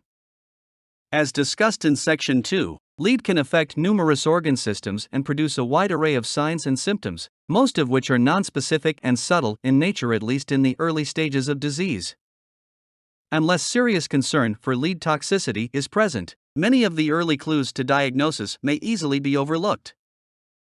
The crucial initial step in the medical evaluation is recognizing that a worker's employment can result in exposure to lead. The worker will frequently be able to define exposures to lead and lead-containing materials, but often will not volunteer this information unless specifically asked. In other situations, the worker may not know of any exposures to lead, but the suspicion might be raised on the part of the physician because of the industry or occupation of the worker. Potential occupational exposure to lead and its compounds occur in many occupations in the construction industry, including demolition and salvaging operations, removal or encapsulation of materials containing lead, construction, alteration, repair or renovation of structures containing lead, transportation, disposal, storage or containment of lead or lead-containing materials on construction sites, and maintenance operations associated with construction activities. Once the possibility for lead exposure is raised, the focus can then be directed toward eliciting information from the medical history, physical exam, and finally from laboratory data to evaluate the worker for potential lead toxicity. A complete and detailed work history is important in the initial evaluation. A listing of all previous employment with information on job description, exposure to fumes or dust, known exposures to lead or other toxic substances, a description of any personal protective equipment used, and previous medical surveillance should all be included in the worker's record. Where exposure to lead is suspected. Information concerning on-the-job personal hygiene, smoking or eating habits in work areas, laundry procedures, and use of any protective clothing or respiratory protection equipment should be noted. A complete work history is essential in the medical evaluation of a worker with suspected lead toxicity, especially when long-term effects such as neurotoxicity and nephrotoxicity are considered. The medical history is also of fundamental importance and should include a listing of all past and current medical conditions, current medications including proprietary drug intake, previous surgeries and hospitalizations, allergies, smoking history, alcohol consumption, and also non-occupational lead exposures such as hobbies, hunting, riflery. Also known childhood exposures should be elicited. Any previous history of hematological, neurological, gastrointestinal, renal, psychological, gynecological, genetic, or reproductive problems should be specifically noted. A careful and complete review of systems must be performed to assess both recognized complaints and subtle or slowly acquired symptoms which the worker might not appreciate as being significant. The review of symptoms should include the following: general weight loss, fatigue, decreased appetite. 2. Head, eyes, ears, nose, throat, heat, headaches, visual disturbances or decreased visual acuity, hearing deficits or tinnitus, pigmentation of the oral mucosa, or metallic taste in mouth. 3. Cardiopulmonary shortness of breath, cough, chest pains, palpitations, or orthopnea. 4. Gastrointestinal nausea, vomiting, heartburn, abdominal pain, constipation or diarrhea. 5. Neurologic irritability, insomnia, weakness, fatigue, dizziness, loss of memory, confusion, hallucinations, incoordination, ataxia, decreased strength in hands or feet, disturbances in gait, difficulty in climbing stairs, or seizures. 6. Hematologic pallor, easy fatigability, abnormal blood loss, melena. 7. Reproductive, male and female and spouse where relevant, history of infertility, impotence, loss of libido, abnormal menstrual periods, history of miscarriages, stillbirths, or children with birth defects. 8. Musculoskeletal, muscle and joint pains. The physical examination should emphasize the neurological, gastrointestinal, and cardiovascular systems. The worker's weight and blood pressure should be recorded and the oral mucosa checked for pigmentation characteristic of a possible Burtonian or lead line on the gingiva. It should be noted, however, that the lead line may not be present even in severe lead poisoning if good oral hygiene is practiced.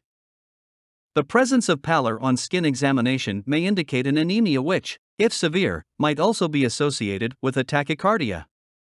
If an anemia is suspected, an active search for blood loss should be undertaken, including potential blood loss through the gastrointestinal tract.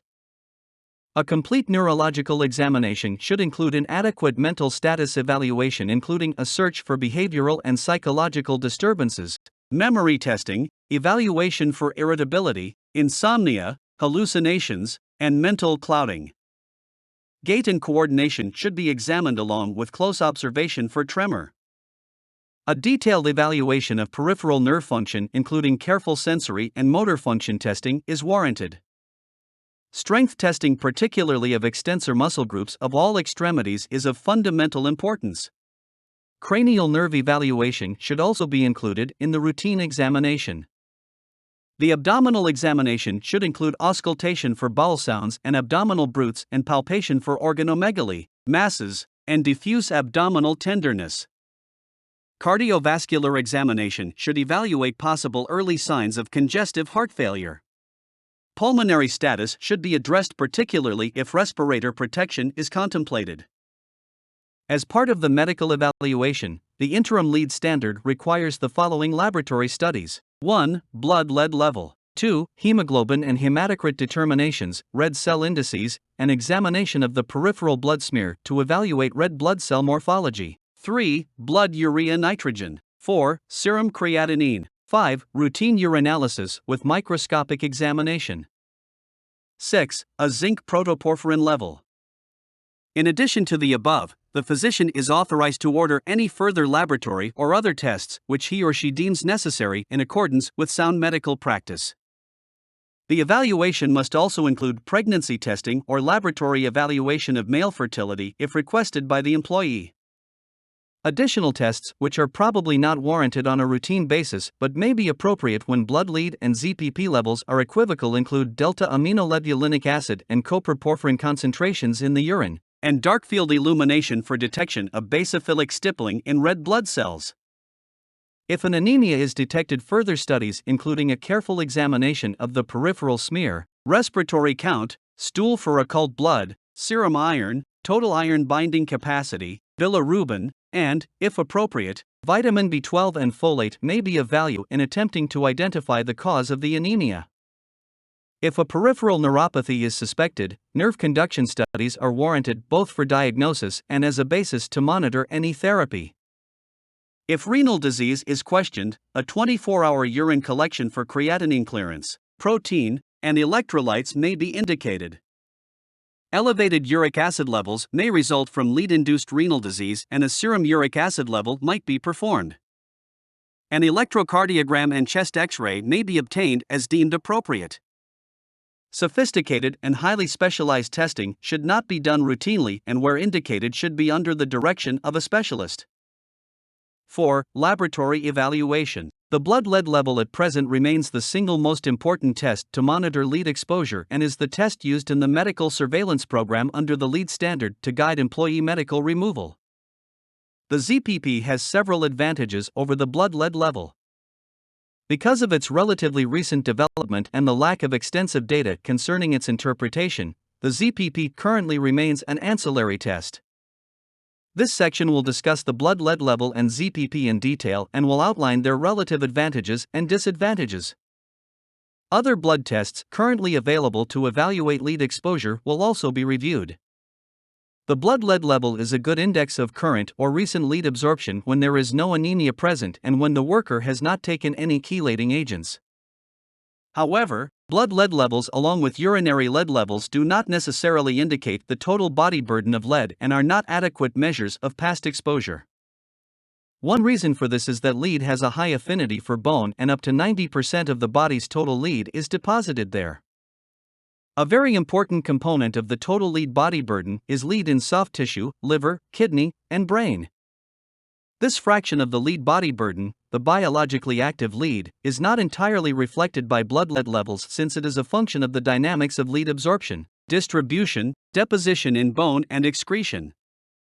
Following discontinuation of exposure to lead, the excess body burden is only slowly mobilized from bone and other relatively stable body stores and excreted. Consequently, a high blood lead level may only represent recent heavy exposure to lead without a significant total body excess, and likewise a low blood lead level does not exclude an elevated total body burden of lead. Also, due to its correlation with recent exposures, the blood lead level may vary considerably over short time intervals. To minimize laboratory error and erroneous results due to contamination, blood specimens must be carefully collected after thorough cleaning of the skin with appropriate methods using lead-free blood containers and analyzed by a reliable laboratory. Under the standard, samples must be analyzed in laboratories which are approved by OSHA. Analysis is to be made using atomic absorption spectrophotometry, anodic stripping voltammetry, or any method which meets the accuracy requirements set forth by the standard. The determination of lead in urine is generally considered a less reliable monitoring technique than analysis of whole blood, primarily due to individual variability in urinary excretion capacity as well as the technical difficulty of obtaining accurate 24-hour urine collections. In addition, workers with renal insufficiency, whether due to lead or some other cause, may have decreased lead clearance, and consequently urine lead levels may underestimate the true lead burden. Therefore, urine lead levels should not be used as a routine test. The zinc protoporphyrin test, unlike the blood lead determination, measures an adverse metabolic effect of lead and as such is a better indicator of lead toxicity than the level of blood lead itself. The level of ZPP reflects lead absorption over the preceding 3 to 4 months, and therefore is a better indicator of lead body burden. The ZPP requires more time than the blood lead to read significantly elevated levels. The return to normal after discontinuing lead exposure is also slower. Furthermore, the ZPP test is simpler, faster, and less expensive to perform, and no contamination is possible. Many investigators believe it is the most reliable means of monitoring chronic lead absorption. Zinc protoporphyrin results from the inhibition of the enzyme ferrochelatase, which catalyzes the insertion of an iron molecule into the protoporphyrin molecule, which then becomes heme. If iron is not inserted into the molecule, then zinc, having a greater affinity for protoporphyrin, takes the place of the iron, forming ZPP. An elevation in the level of circulating ZPP may occur at blood lead levels as low as 20 to 30 g/dl in some workers. Once the blood lead level has reached 40 g/dl, there is more marked rise in the ZPP value from its normal range of less than 100 g/dl 100 ml. Increases in blood lead levels beyond 40 g/100 g are associated with exponential increases in ZPP. Whereas blood lead levels fluctuate over short time spans, ZPP levels remain relatively stable. ZPP is measured directly in red blood cells and is present for the cell's entire 120-day lifespan.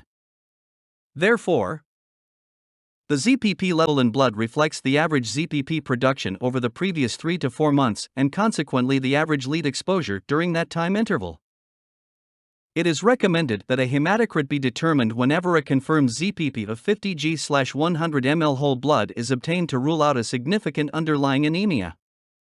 If the ZPP is in excess of 100 g/100 ml and not associated with abnormal elevations in blood lead levels, the laboratory should be checked to be sure that blood leads were determined using atomic absorption spectrophotometry and not stripping voltammetry, or any method which meets the accuracy requirements set forth by the standard by an OSHA-approved laboratory which is experienced in lead level determinations.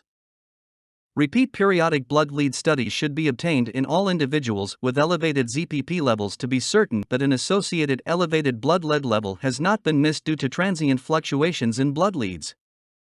ZPP has a characteristic fluorescence spectrum with a peak at 594 nanometers, which is detectable with a hematofluorimeter.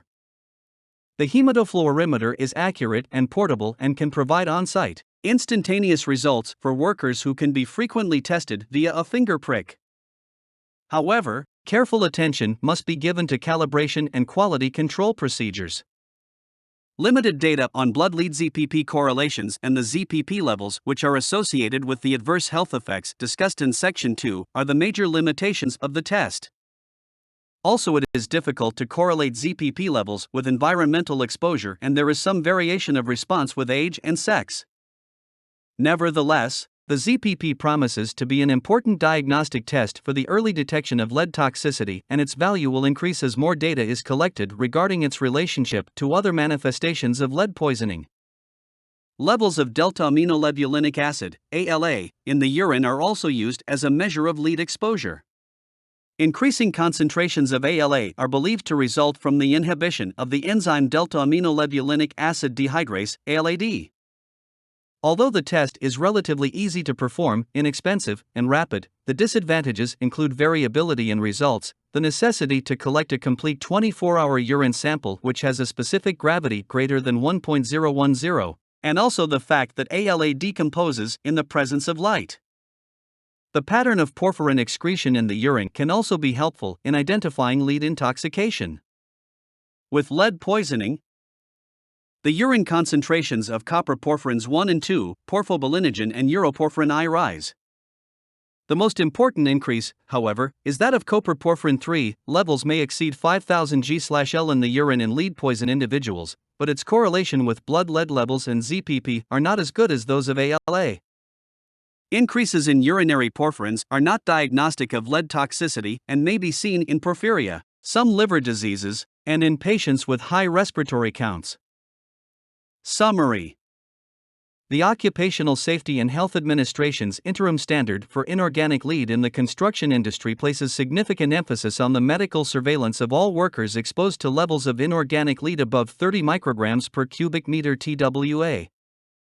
The physician has a fundamental role in this surveillance program and in the operation of the Medical Removal Protection Program. Even with adequate worker education on the adverse health effects of lead and appropriate training in work practices, personal hygiene, and other control measures, the physician has a primary responsibility for evaluating potential lead toxicity in the worker. It is only through a careful and detailed medical and work history, a complete physical examination, and appropriate laboratory testing that an accurate assessment can be made. Many of the adverse health effects of lead toxicity are either irreversible or only partially reversible, and therefore early detection of disease is very important. This document outlines the medical monitoring program as defined by the Occupational Safety and Health Standard for inorganic lead. It reviews the adverse health effects of lead poisoning and describes the important elements of the history and physical examinations as they relate to these adverse effects. Finally, the appropriate laboratory testing for evaluating lead exposure and toxicity is presented. It is hoped that this review and discussion will give the physician a better understanding of the OSHA standard with the ultimate goal of protecting the health and well-being of the worker exposed to lead under his or her care. 1926.64 Process Safety Management of Highly Hazardous Chemicals. For requirements regarding the process safety management of highly hazardous chemicals as it pertains to construction work, follow the requirements in 29 CFR 1910.119. 1926.65 A. Scope, Application, and Definitions. 1926.65 A. 1. Scope. This section covers the following operations, unless the employer can demonstrate that the operation does not involve employee exposure or the reasonable possibility for employee exposure to safety or health hazards. 1926.65 A. 1. I. Cleanup operations required by a governmental body, whether federal, state, local, or other, involving hazardous substances that are conducted at uncontrolled hazardous waste sites, including, but not limited to, the EPA's National Priority Site List, NPL. State Priority Site Lists, sites recommended for the EPA NPL, and initial investigations of government-identified sites which are conducted before the presence or absence of hazardous substances has been ascertained. 1926.65 A. 1, 2. Corrective actions involving cleanup operations at sites covered by the Resource Conservation and Recovery Act of 1976, RCRA, as amended, 42 U.S.C. 6901 ETSEQ. 1926.65 A. 1, 3. Voluntary cleanup operations at sites recognized by federal, state, local, or other governmental bodies as uncontrolled hazardous waste sites. 1926.65 A. 1, 4. Operations involving hazardous wastes that are conducted at treatment, storage, and disposal (TSD) facilities regulated by 40 CFR Parts 264 and 265 pursuant to RCRA, or by agencies under agreement with U.S. EPA to implement RCRA regulations. And 1926.65 A. 1. The emergency response operations for releases of, or substantial threats of releases of, hazardous substances without regard to the location of the hazard. 1926.65 A. 2. Application. 1926.65 A. 2I. All requirements of 29 CFR Parts 1910 and 1926 apply pursuant to their terms to hazardous waste and emergency response operations, whether covered by this section or not. If there is a conflict or overlap, the provision more protective of employee safety and health shall apply without regard to 29 CFR 1926.20E. 1926.65 A. 2. Hazardous substance cleanup operations within the scope of paragraphs A1I through A13 of this section must comply with all paragraphs of this section except paragraphs P and Q. 1926.65 A. 23. Operations within the scope of paragraph A14 of this section must comply only with the requirements of paragraph P of this section. Notes and exceptions. A. All provisions of paragraph P of this section cover any treatment, storage or disposal, TSD, operation regulated by 40 CFR Parts 264 and 265, or by state law authorized under RCRA, and required to have a permit or interim status from EPA pursuant to 40 CFR 270.1 or from a state agency pursuant to RCRA. B. Employers who are not required to have a permit or interim status because they are conditionally exempt small quantity generators under 40 CFR 261.5 or are generators who qualify under 40 CFR 262.34 for exemptions from regulation under 40 CFR Parts 264, 265 and 270. Accepted employers are not covered by paragraphs P1 through P7 of this section. Accepted employers who are required by the EPA or state agency to have their employees engage in emergency response or who direct their employees to engage in emergency response are covered by paragraph P8 of this section and cannot be exempted by P8I of this section. Accepted employers who are not required to have employees engage in emergency response, who direct their employees to evacuate in the case of such emergencies and who meet the requirements of paragraph P8I of this section are exempt from the balance of paragraph P8 of this section. C. If an area is used primarily for treatment, storage or disposal, any emergency response operations in that area shall comply with paragraph P8 of this section. In other areas not used primarily for treatment, storage, or disposal, any emergency response operations shall comply with paragraph Q of this section. Compliance with the requirements of paragraph Q of this section shall be deemed to be in compliance with the requirements of paragraph P8 of this section. 1926.65a, 24. Emergency response operations for releases of, or substantial threats of releases of, hazardous substances which are not covered by paragraphs A1I through A14 of this section must only comply with the requirements of paragraph Q of this section. 1926.65a, 3. Definitions dash. Buddy system means a system of organizing employees into work groups in such a manner that each employee of the work group is designated to be observed by at least one other employee in the work group. The purpose of the buddy system is to provide rapid assistance to employees in the event of an emergency. Cleanup operation means an operation where hazardous substances are removed, contained, incinerated, neutralized, stabilized, cleared up, or in any other manner processed or handled with the ultimate goal of making the site safer for people or the environment. Decontamination means the removal of hazardous substances from employees and their equipment to the extent necessary to preclude the occurrence of foreseeable adverse health effects. Emergency response or responding to emergencies means a response effort by employees from outside the immediate release area, or by other designated responders, i.e., mutual aid groups, local fire departments, etc., to an occurrence which results, or is likely to result, in an uncontrolled release of a hazardous substance. Responses to incidental releases of hazardous substances where the substance can be absorbed, neutralized, or otherwise controlled at the time of release by employees in the immediate release area, or by maintenance personnel are not considered to be emergency responses within the scope of this standard. Responses to releases of hazardous substances where there is no potential safety or health hazard, i.e., fire, explosion, or chemical exposure, are not considered to be emergency responses. Facility means any building, structure, installation, equipment, pipe or pipeline, including any pipe into a sewer or publicly owned treatment works, well, pit, pond, lagoon, impoundment, ditch, storage container, motor vehicle, rolling stock, or aircraft, or b. Any site or area where a hazardous substance has been deposited, stored, disposed of, or placed, or otherwise come to be located, but does not include any consumer product in consumer use or any waterborne vessel.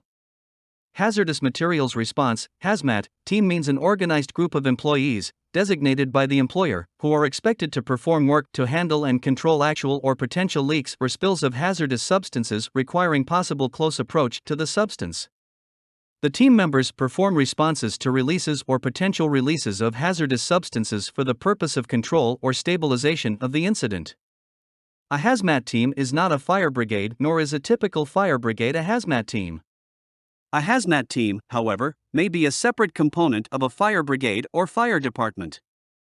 Hazardous substance means any substance designated or listed under paragraphs A through D of this definition, exposure to which results or may result in adverse effects on the health or safety of employees. A. Any substance defined under Section 101(14) of CERCLA. B. Any biological agent and other disease-causing agent which after release into the environment and upon exposure, ingestion, inhalation, or assimilation into any person, either directly from the environment or indirectly by ingestion through food chains, will or may reasonably be anticipated to cause death, disease, behavioral abnormalities, cancer, genetic mutation, physiological malfunctions, including malfunctions in reproduction, or physical deformations in such persons or their offspring. C. Any substance listed by the U.S. Department of Transportation as hazardous materials under 49 CFR 172.101 and appendices, and D. Hazardous waste as herein defined. Hazardous waste means A waste or combination of wastes as defined in 40 CFR 261.3, or B. Those substances defined as hazardous wastes in 49 CFR 171.8.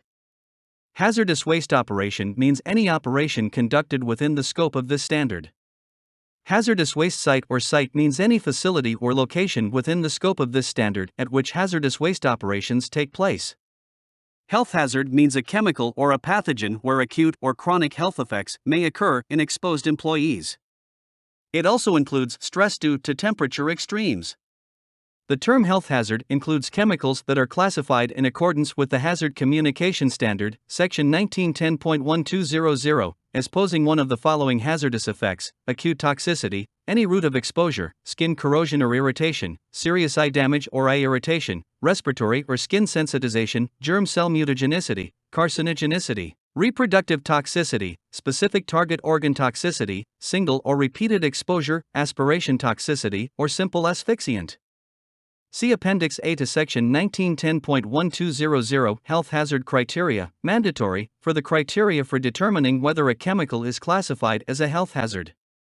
IDLH or immediately dangerous to life or health means an atmospheric concentration of any toxic, corrosive, or asphyxiant substance that poses an immediate threat to life or would cause irreversible or delayed adverse health effects or would interfere with an individual's ability to escape from a dangerous atmosphere. Oxygen deficiency means that concentration of oxygen by volume below which atmosphere supplying respiratory protection must be provided. It exists in atmospheres where the percentage of oxygen by volume is less than 19.5% oxygen. Permissible exposure limit means the exposure, inhalation, or dermal permissible exposure limit specified either in Section 1926.55, elsewhere in Subpart D, or in other pertinent sections of this part. Published exposure level means the exposure limits published in NIOSH Recommendations for Occupational Health Standards dated 1986 incorporated by reference, or if none is specified, the exposure limits published in the standards specified by the American Conference of Governmental Industrial Hygienists in their publication Threshold Limit Values and Biological Exposure Indices for 1987-88 dated 1987 incorporated by reference. Post-emergency response means that portion of an emergency response performed after the immediate threat of a release has been stabilized or eliminated and cleanup of the site has begun.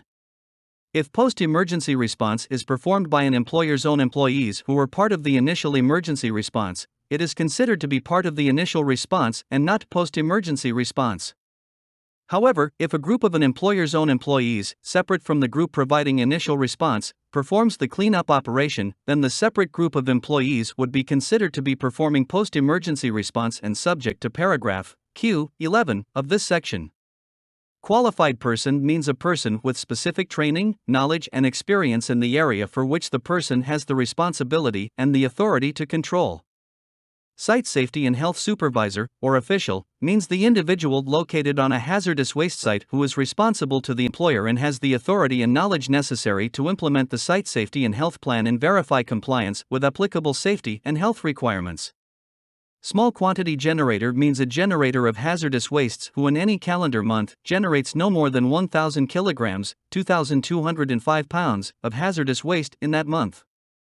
Uncontrolled hazardous waste site means an area identified as an uncontrolled hazardous waste site by a governmental body, whether federal, state, local, or other, where an accumulation of hazardous substances creates a threat to the health and safety of individuals or the environment, or both. Some sites are found on public lands, such as those created by former municipal, county, or state landfills where illegal or poorly managed waste disposal has taken place. Other sites are found on private property, often belonging to generators or former generators of hazardous substance wastes. Examples of such sites include, but are not limited to, surface impoundments, landfills, dumps, and tank or drum farms. Normal operations at TSD sites are not covered by this definition. 1926.65 B. Safety and Health Program. Note 2. The safety and health programs developed and implemented to meet other federal, state, or local regulations are considered acceptable in meeting this requirement if they cover or are modified to cover the topics required in this paragraph. An additional or separate safety and health program is not required by this paragraph. 1926.65 B1. General. 1926.65 B1 I. Employers shall develop and implement a written safety and health program for their employees involved in hazardous waste operations. The program shall be designed to identify, evaluate, and control safety and health hazards, and provide for emergency response for hazardous waste operations. 1926.65 B1 2. The written safety and health program shall incorporate the following. 1926.65 B1 2 A. An organizational structure. 1926.65 B1 2 B. A comprehensive work plan.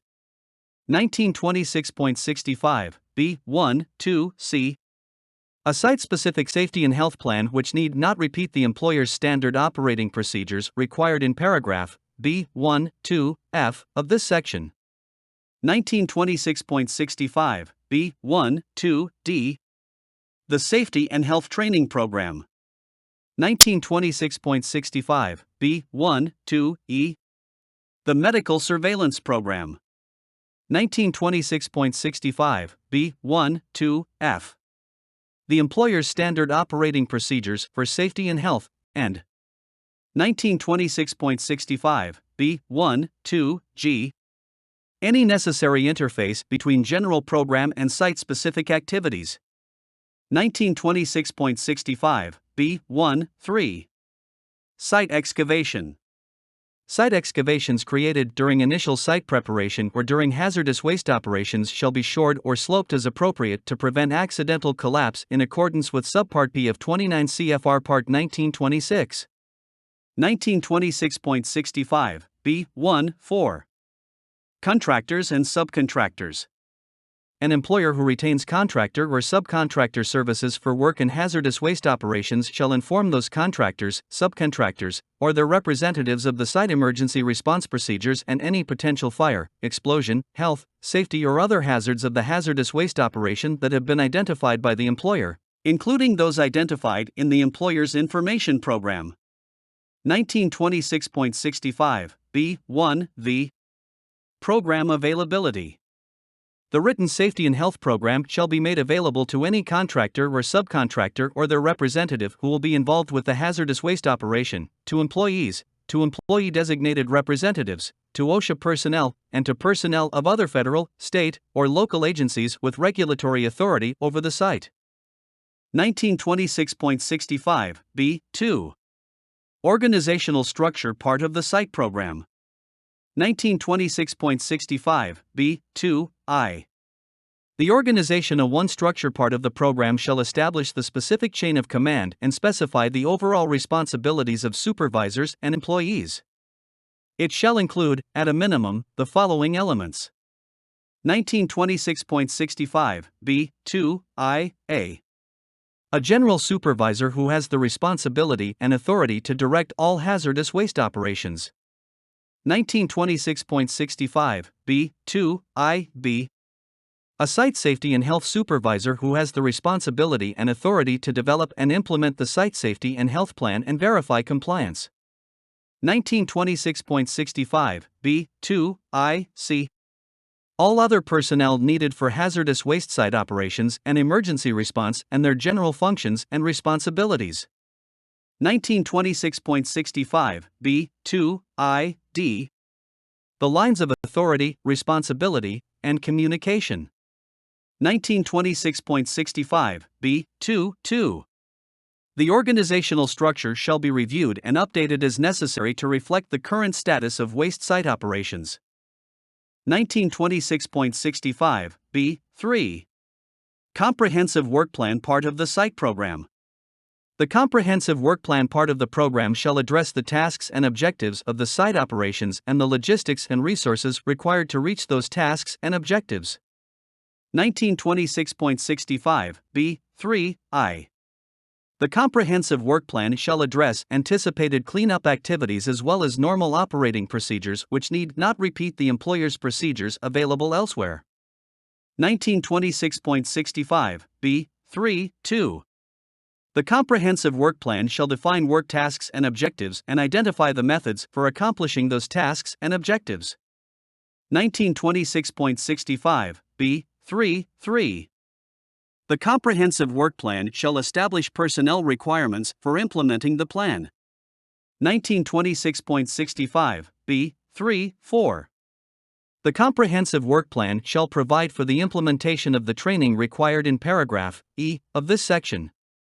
1926.65, B, 3, V. The comprehensive work plan shall provide for the implementation of the required informational programs required in paragraph I of this section. 1926.65, B, 3, 6. The comprehensive work plan shall provide for the implementation of the medical surveillance program described in paragraph F of this section. 1926.65, B, 4. Site-specific safety and health plan part of the program. 1926.65, B, 4, I. General. The site safety and health plan, which must be kept on site, shall address the safety and health hazards of each phase of site operation and include the requirements and procedures for employee protection. 1926.65, B, 4, 2. Elements. The site safety and health plan, as a minimum, shall address the following. 1926.65, B, 4, 2, A. A safety and health risk or hazard analysis for each site task and operation found in the work plan. 1926.65, B, 4, 2, B. Employee training assignments to assure compliance with paragraph E of this section. 1926.65, B, 4, 2, C. Personal protective equipment to be used by employees for each of the site tasks and operations being conducted as required by the Personal Protective Equipment Program in paragraph G, 5 of this section. 1926.65, B, 4, 2, D. Medical surveillance requirements in accordance with the program in paragraph F of this section.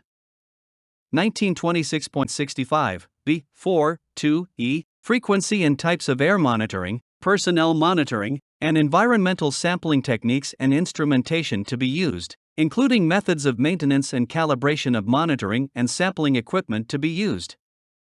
1926.65, B, 4, 2, F. Site control measures in accordance with the Site Control Program required in paragraph D of this section. 1926.65, B, 4, 2, G. Decontamination procedures in accordance with paragraph K of this section. 1926.65, B, 4, 2, H. An emergency response plan meeting the requirements of paragraph L of this section for safe and effective responses to emergencies, including the necessary PPE and other equipment. 1926.65, B, 4, 2, I. Confined space entry procedures. 1926.65, B, 4, 2, J. A spill containment program meeting the requirements of paragraph J of this section. 1926.65, B, 4, 3. Pre-entry briefing. The site-specific safety and health plan shall provide for pre-entry briefings to be held prior to initiating any site activity, and at such other times as necessary to ensure that employees are apprised of the site safety and health plan and that this plan is being followed. The information and data obtained from site characterization and analysis work required in paragraph C of this section shall be used to prepare and update the site safety and health plan. 1926.65 B. 4. Effectiveness of site safety and health plan. Inspection shall be conducted by the site safety and health supervisor or, in the absence of that individual, another individual who is knowledgeable in occupational safety and health, acting on behalf of the employer as necessary to determine the effectiveness of the site safety and health plan. Any deficiencies in the effectiveness of the site safety and health plan shall be corrected by the employer. 1926.65 C. Site characterization and analysis. 1926.65 C1 General. Hazardous waste sites shall be evaluated in accordance with this paragraph to identify specific site hazards and to determine the appropriate safety and health control procedures needed to protect employees from the identified hazards. 1926.65 C2 Preliminary evaluation. A preliminary evaluation of a site's characteristics shall be performed prior to site entry by a qualified person in order to aid in the selection of appropriate employee protection methods prior to site entry. Immediately after initial site entry, a more detailed evaluation of the site's specific characteristics shall be performed by a qualified person in order to further identify existing site hazards and to further aid in the selection of the appropriate engineering controls and personal protective equipment for the tasks to be performed. 1926.65 C3 Hazard identification. All suspected conditions that may pose inhalation or skin absorption hazards that are immediately dangerous to life or health, IDLH, or other conditions that may cause death or serious harm, shall be identified during the preliminary survey and evaluated during the detailed survey. Examples of such hazards include, but are not limited to, confined space entry, potentially explosive or flammable situations, visible vapor clouds, or areas where biological indicators such as dead animals or vegetation are located. 1926.65 C4 Required information. The following information to the extent available shall be obtained by the employer prior to allowing employees to enter a site. 1926.65 C4 A. Location and approximate size of the site. 1926.65 C4 2 Description of the response activity and/or the job task to be performed. 1926.65 C4 3 Duration of the planned employee activity. 1926.65 C4 4 Site topography and accessibility by air and roads. 1926.65 C4 V Safety and health hazards expected at the site. 1926.65 C4 6 Pathways for hazardous substance dispersion. 1926.65 C4 7 Present status and capabilities of emergency response teams that would provide assistance to hazardous waste cleanup site employees at the time of an emergency. 1926.65 C4 8 Hazardous substances and health hazards involved or expected at the site, and their chemical and physical properties. 1926.65 C5 Personal protective equipment. Personal protective equipment, PPE, shall be provided and used during initial site entry in accordance with the following requirements. 1926.65 C5 I. Based upon the results of the preliminary site evaluation, an ensemble of PPE shall be selected and used during initial site entry which will provide protection to a level of exposure below permissible exposure limits, and published exposure levels for known or suspected hazardous substances and health hazards, and which will provide protection against other known and suspected hazards identified during the preliminary site evaluation. If there is no permissible exposure limit or published exposure level, the employer may use other published studies and information as a guide to appropriate personal protective equipment. 1926.65 C5 2 If positive pressure self-contained breathing apparatus is not used as part of the entry ensemble, and if respiratory protection is warranted by the potential hazards identified during the preliminary site evaluation, an escape self-contained breathing apparatus of at least 5 minutes duration shall be carried by employees during initial site entry.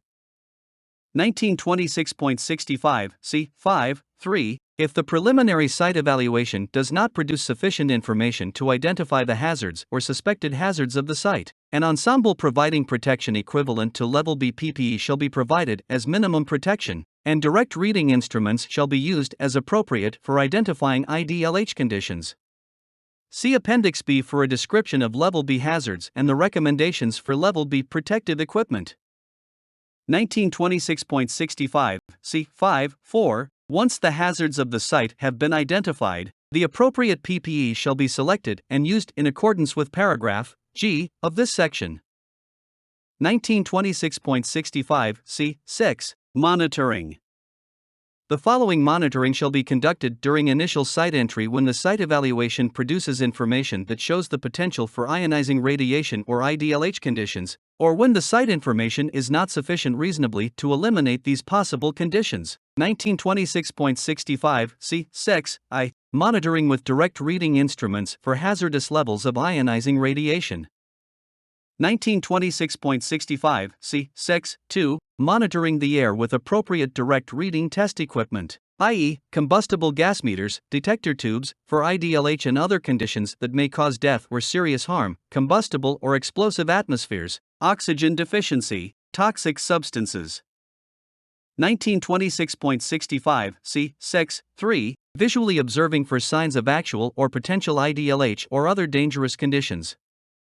1926.65, C. 6. 4. An ongoing air monitoring program in accordance with paragraph H of this section shall be implemented after site characterization has determined the site is safe for the startup of operations. 1926.65, C. 7. Risk identification. Once the presence and concentrations of specific hazardous substances and health hazards have been established, the risks associated with these substances shall be identified. Employees who will be working on the site shall be informed of any risks that have been identified. In situations covered by the Hazard Communication Standard, 29 CFR 1926.59, training required by that standard need not be duplicated. Note 2, C. 7. Risks to consider include, but are not limited to: A. Exposures exceeding the permissible exposure limits and published exposure levels.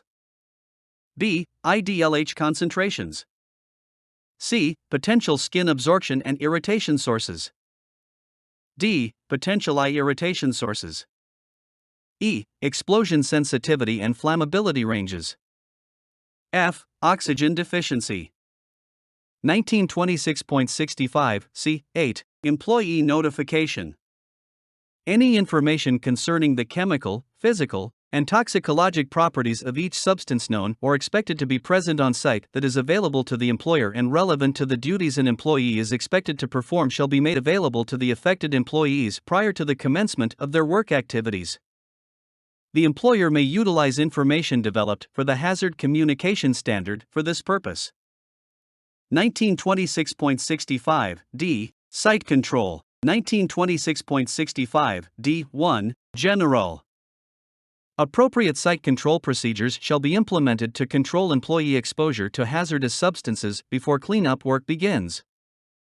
1926.65, D2, Site Control Program. A site control program for protecting employees, which is part of the employer's site safety and health program required in paragraph B of this section, shall be developed during the planning stages of a hazardous waste cleanup operation and modified as necessary as new information becomes available. 1926.65, D3, Elements of the Site Control Program. The Site Control Program shall, as a minimum, include a site map, site work zones, the use of a buddy system, site communications including alerting means for emergencies, the standard operating procedures or safe work practices, and identification of the nearest medical assistance. Where these requirements are covered elsewhere, they need not be repeated. 1926.65, E. Training. 1926.65, E1, General. 1926.65, E1, I. All employees working on site, such as but not limited to equipment operators, general laborers and others, exposed to hazardous substances, health hazards, or safety hazards, and their supervisors and management responsible for the site shall receive training meeting the requirements of this paragraph before they are permitted to engage in hazardous waste operations that could expose them to hazardous substances, safety, or health hazards, and they shall receive review training as specified in this paragraph. 1926.65 E1, 2. Employees shall not be permitted to participate in or supervise field activities until they have been trained to a level required by their job function and responsibility. 1926.65 E2. Elements to be covered. The training shall thoroughly cover the following. 1926.65 E2 I. Names of personnel and alternates responsible for site safety and health. 1926.65 E2 2. Safety, health, and other hazards present on the site. 1926.65 E2 3. Use of personal protective equipment. 1926.65 E2 4. Work practices by which the employee can minimize risks from hazards. 1926.65 E2 V. Safe use of engineering controls and equipment on the site. 1926.65 E2 6. Medical surveillance requirements, including recognition of symptoms and signs which might indicate overexposure to hazards. And 1926.65 E2 7. The contents of paragraphs G through J of the Site Safety and Health Plan set forth in paragraph B 4 2 of this section. 1926.65 E3. Initial training. 1926.65 E3 I. General site workers, such as equipment operators, general laborers, and supervisory personnel, engaged in hazardous substance removal or other activities which expose or potentially expose workers to hazardous substances and health hazards, shall receive a minimum of 40 hours of instruction off the site, and a minimum of 3 days actual field experience under the direct supervision of a trained, experienced supervisor.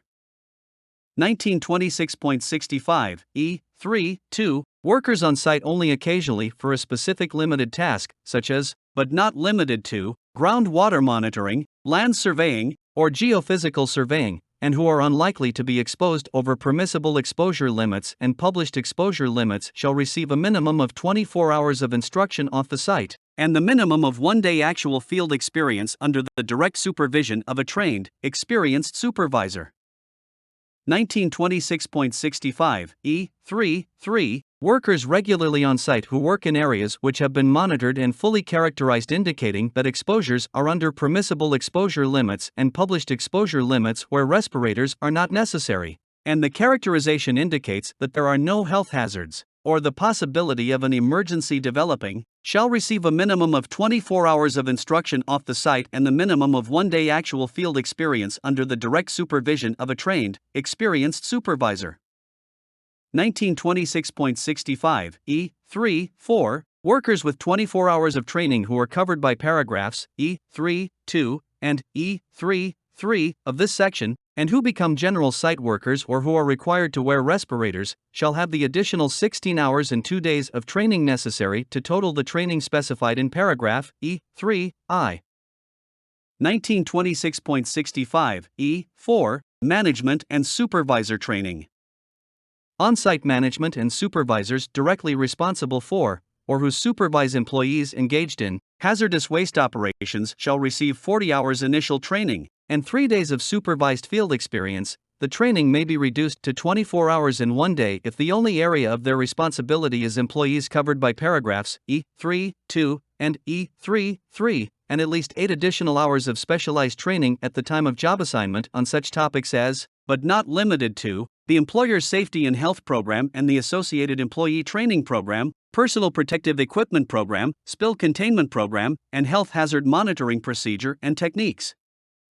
1926.65 E5. Qualifications for trainers. Trainers shall be qualified to instruct employees about the subject matter that is being presented in training. Such trainers shall have satisfactorily completed a training program for teaching the subjects they are expected to teach, or they shall have the academic credentials and instructional experience necessary for teaching the subjects. Instructors shall demonstrate competent instructional skills and knowledge of the applicable subject matter. 1926.65 E6. Training certification. Employees and supervisors that have received and successfully completed the training and field experience specified in paragraphs E1 through E4 of this section shall be certified by their instructor or the head instructor and trained supervisor as having successfully completed the necessary training. A written certificate shall be given to each person so certified. Any person who has not been so certified or who does not meet the requirements of paragraph E9 of this section shall be prohibited from engaging in hazardous waste operations. 1926.65 E7 Emergency response. Employees who are engaged in responding to hazardous emergency situations at hazardous waste cleanup sites that may expose them to hazardous substances shall be trained in how to respond to such expected emergencies. 1926.65 E8 Refresher training. Employees specified in paragraph E1 of this section and managers and supervisors specified in paragraph E4 of this section shall receive 8 hours of refresher training annually on the items specified in paragraph E2 and or E4 of this section. Any critique of incidents that have occurred in the past year that can serve as training examples of related work and other relevant topics. 1926.65 E9 Equivalent training. Employers who can show by documentation or certification that an employee's work experience and or training has resulted in training equivalent to that training required in paragraphs E1 through E4 of this section shall not be required to provide the initial training requirements of those paragraphs to such employees and shall provide a copy of the certification or documentation to the employee upon request. However, certified employees or employees with equivalent training new to a site shall receive appropriate, site-specific training before site entry and have appropriate supervised field experience at the new site. Equivalent training includes any academic training or the training that existing employees might have already received from actual hazardous waste site work experience. 1926.65 F. Medical surveillance. 1926.65 F1 General. Employers engaged in operations specified in paragraphs A1I through A14 of this section and not covered by A2-3 exceptions and employers of employees specified in paragraph Q9 shall institute a medical surveillance program in accordance with this paragraph. 1926.65 F2 Employees covered. The medical surveillance program shall be instituted by the employer for the following employees. 1926.65 F2I All employees who are or may be exposed to hazardous substances or health hazards at or above the permissible exposure limits or, if there is no permissible exposure limit, above the published exposure levels for these substances, without regard to the use of respirators, for 30 days or more a year. 1926.65 F2-2 All employees who wear a respirator for 30 days or more a year or as required by Section 1926.103. 1926.65 F2-3 All employees who are injured, become ill or develop signs or symptoms due to possible overexposure involving hazardous substances or health hazards from an emergency response or hazardous waste operation. And 1926.65 F2-4 Members of hazmat teams. 1926.65 F3 Frequency of medical examinations and consultations. Medical examinations and consultations shall be made available by the employer to each employee covered under paragraph F2 of this section on the following schedules. 1926.65 F3I For employees covered under paragraphs F2I, F22, and F24. 1926.65 F3IA Prior to assignment. 1926.65 F3IB At least once every 12 months for each employee covered unless the attending physician believes a longer interval, not greater than biennially, is appropriate. 1926.65 F3IC At termination of employment or reassignment to an area where the employee would not be covered if the employee has not had an examination within the last 6 months. 1926.65 F3ID As soon as possible upon notification by an employee that the employee has developed signs or symptoms indicating possible overexposure to hazardous substances or health hazards, or that the employee has been injured or exposed above the permissible exposure limits or published exposure levels in an emergency situation. 1926.65 F3 i.e., at more frequent times, if the examining physician determines that an increased frequency of examination is medically necessary. 1926.65 F3 2 for employees covered under paragraph F2 3, and for all employees including those of employers covered by paragraph A1 v who may have been injured, received a health impairment, developed signs or symptoms which may have resulted from exposure to hazardous substances resulting from an emergency incident. Exposed during an emergency incident to hazardous substances at concentrations above the permissible exposure limits or the published exposure levels without the necessary personal protective equipment being used. 1926.65 F3 2a as soon as possible following the emergency incident or development of signs or symptoms. 1926.65 F3 2b at additional times, if the examining physician determines that follow-up examinations or consultations are medically necessary. 1926.65 F4 content of medical examinations and consultations. 1926.65 F4I medical examinations required by paragraph F3 of this section shall include a medical and work history, or updated history if one is in the employee's file, with special emphasis on symptoms related to the handling of hazardous substances and health hazards, and to fitness for duty, including the ability to wear any required PPE under conditions, i.e., temperature extremes, that may be expected at the worksite. 1926.65 F4 2 the content of medical examinations or consultations made available to employees pursuant to paragraph F shall be determined by the attending physician. The guidelines in the Occupational Safety and Health Guidance Manual for Hazardous Waste Site Activities, see Appendix D, reference number 10, should be consulted. 1926.65 F5 Examination BV of physician and costs. All medical examinations and procedures shall be performed by or under the supervision of a licensed physician, preferably one knowledgeable in occupational medicine, and shall be provided without cost to the employee, without loss of pay, and at a reasonable time and place. 1926.65 F6 Information provided to the physician.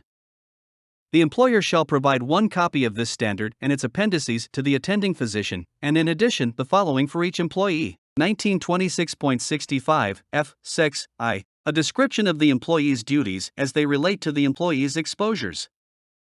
1926.65 F6 2 the employee's exposure levels or anticipated exposure levels.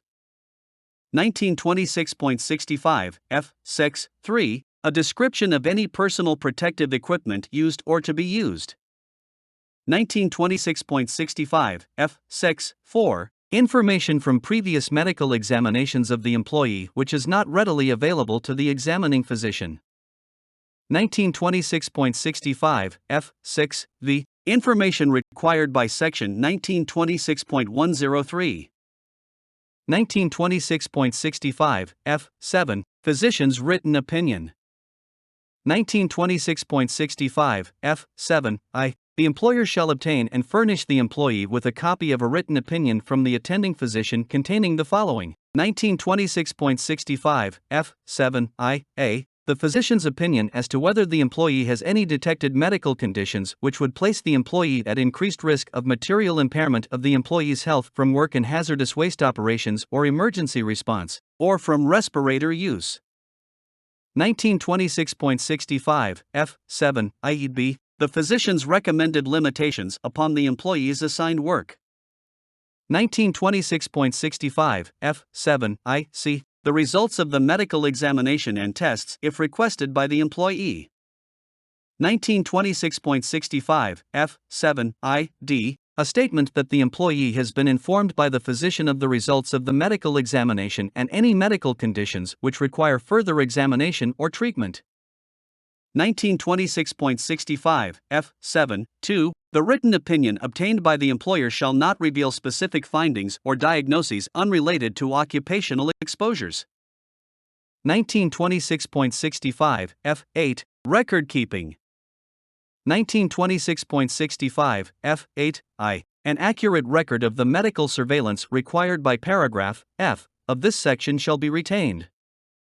This record shall be retained for the period specified and meet the criteria of 29 CFR 1926.33. 1926.65 F8(2). The record required in paragraph F8(I) of this section shall include at least the following information. 1926.65 F8(2)(a). The name of the employee. 1926.65 F8(2)(b). Physician's written opinions, recommended limitations, and results of examinations and tests. 1926.65 F8(2)(c). Any employee medical complaints related to exposure to hazardous substances. 1926.65 F8(2)(d). A copy of the information provided to the examining physician by the employer, with the exception of the standard and its appendices. 1926.65 G. Engineering controls, work practices, and personal protective equipment for employee protection.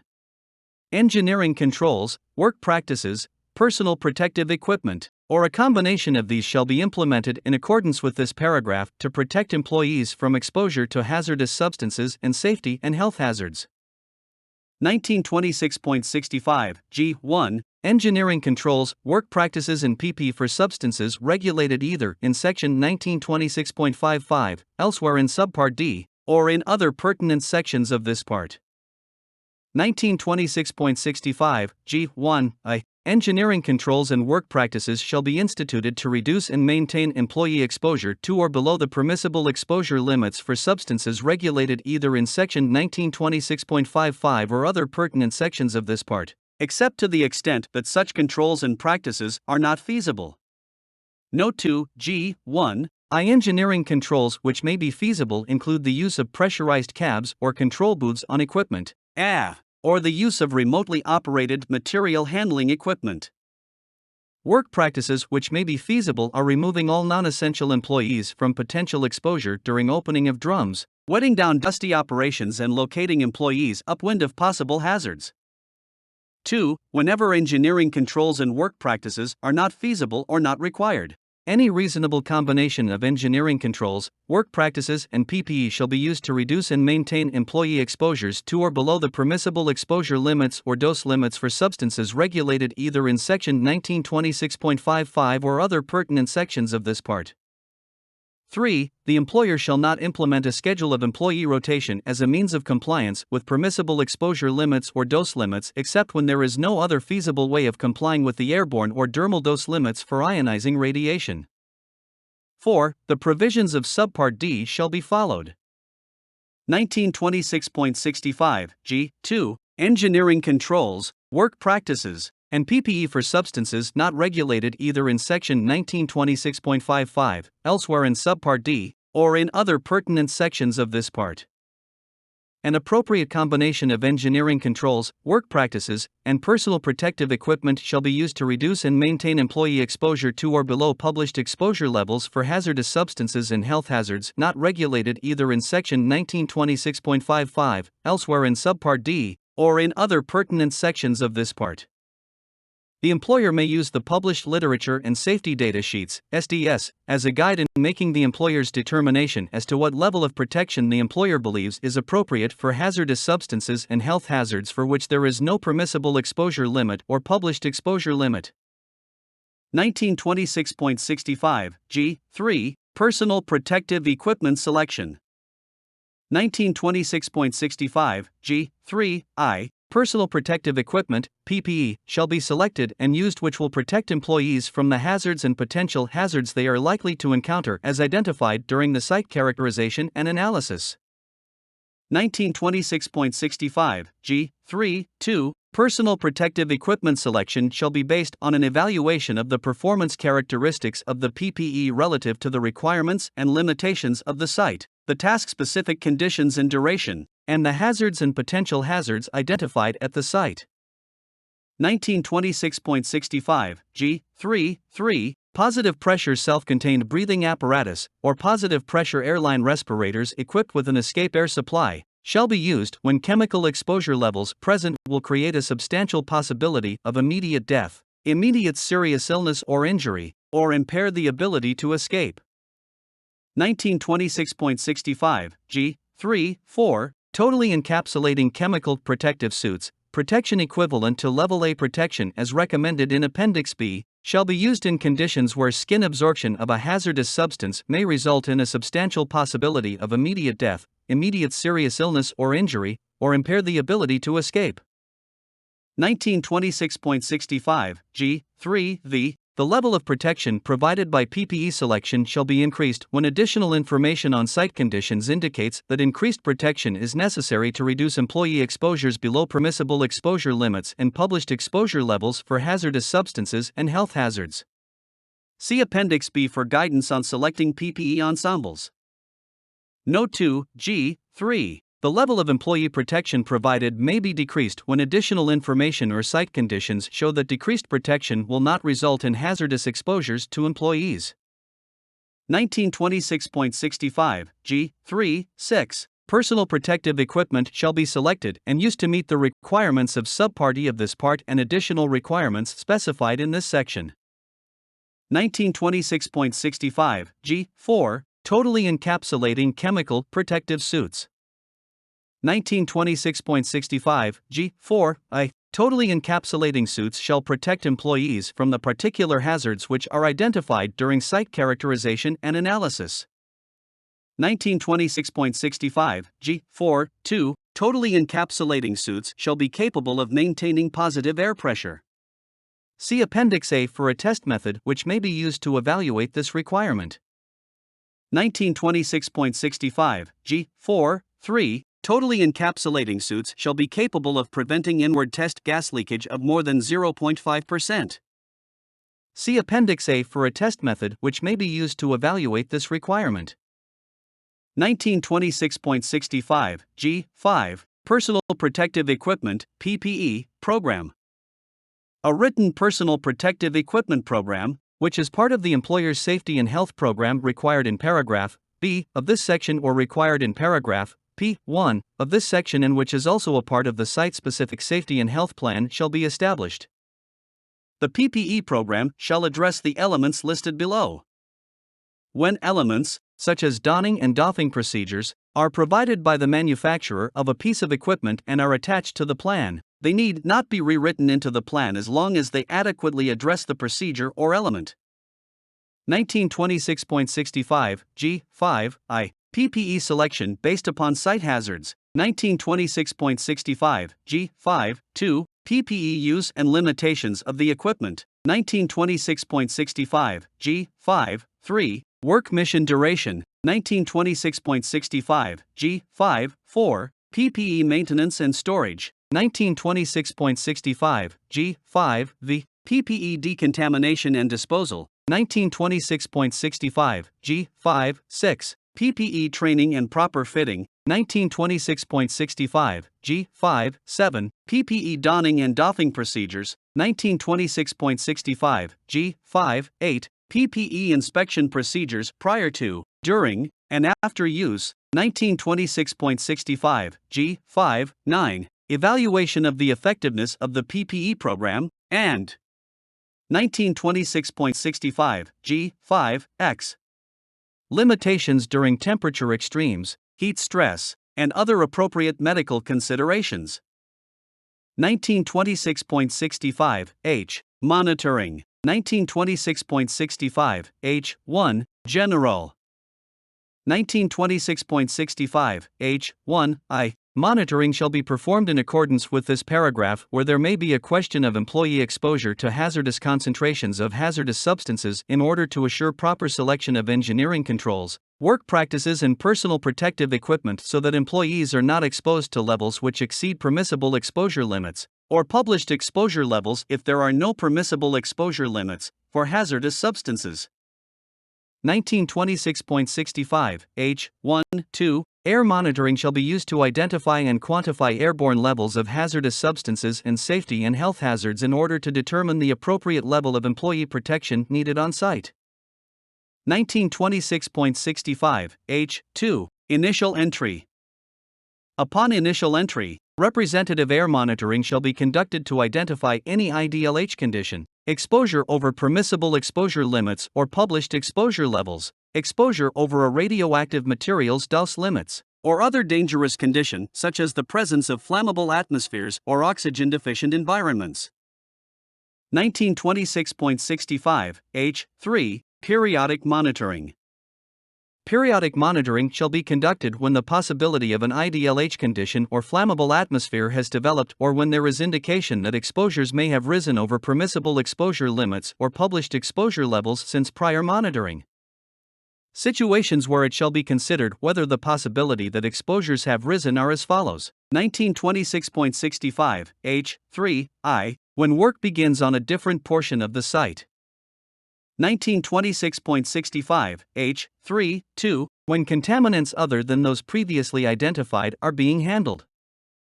1926.65 H3 3 when a different type of operation is initiated, e.g., drum opening as opposed to exploratory well drilling.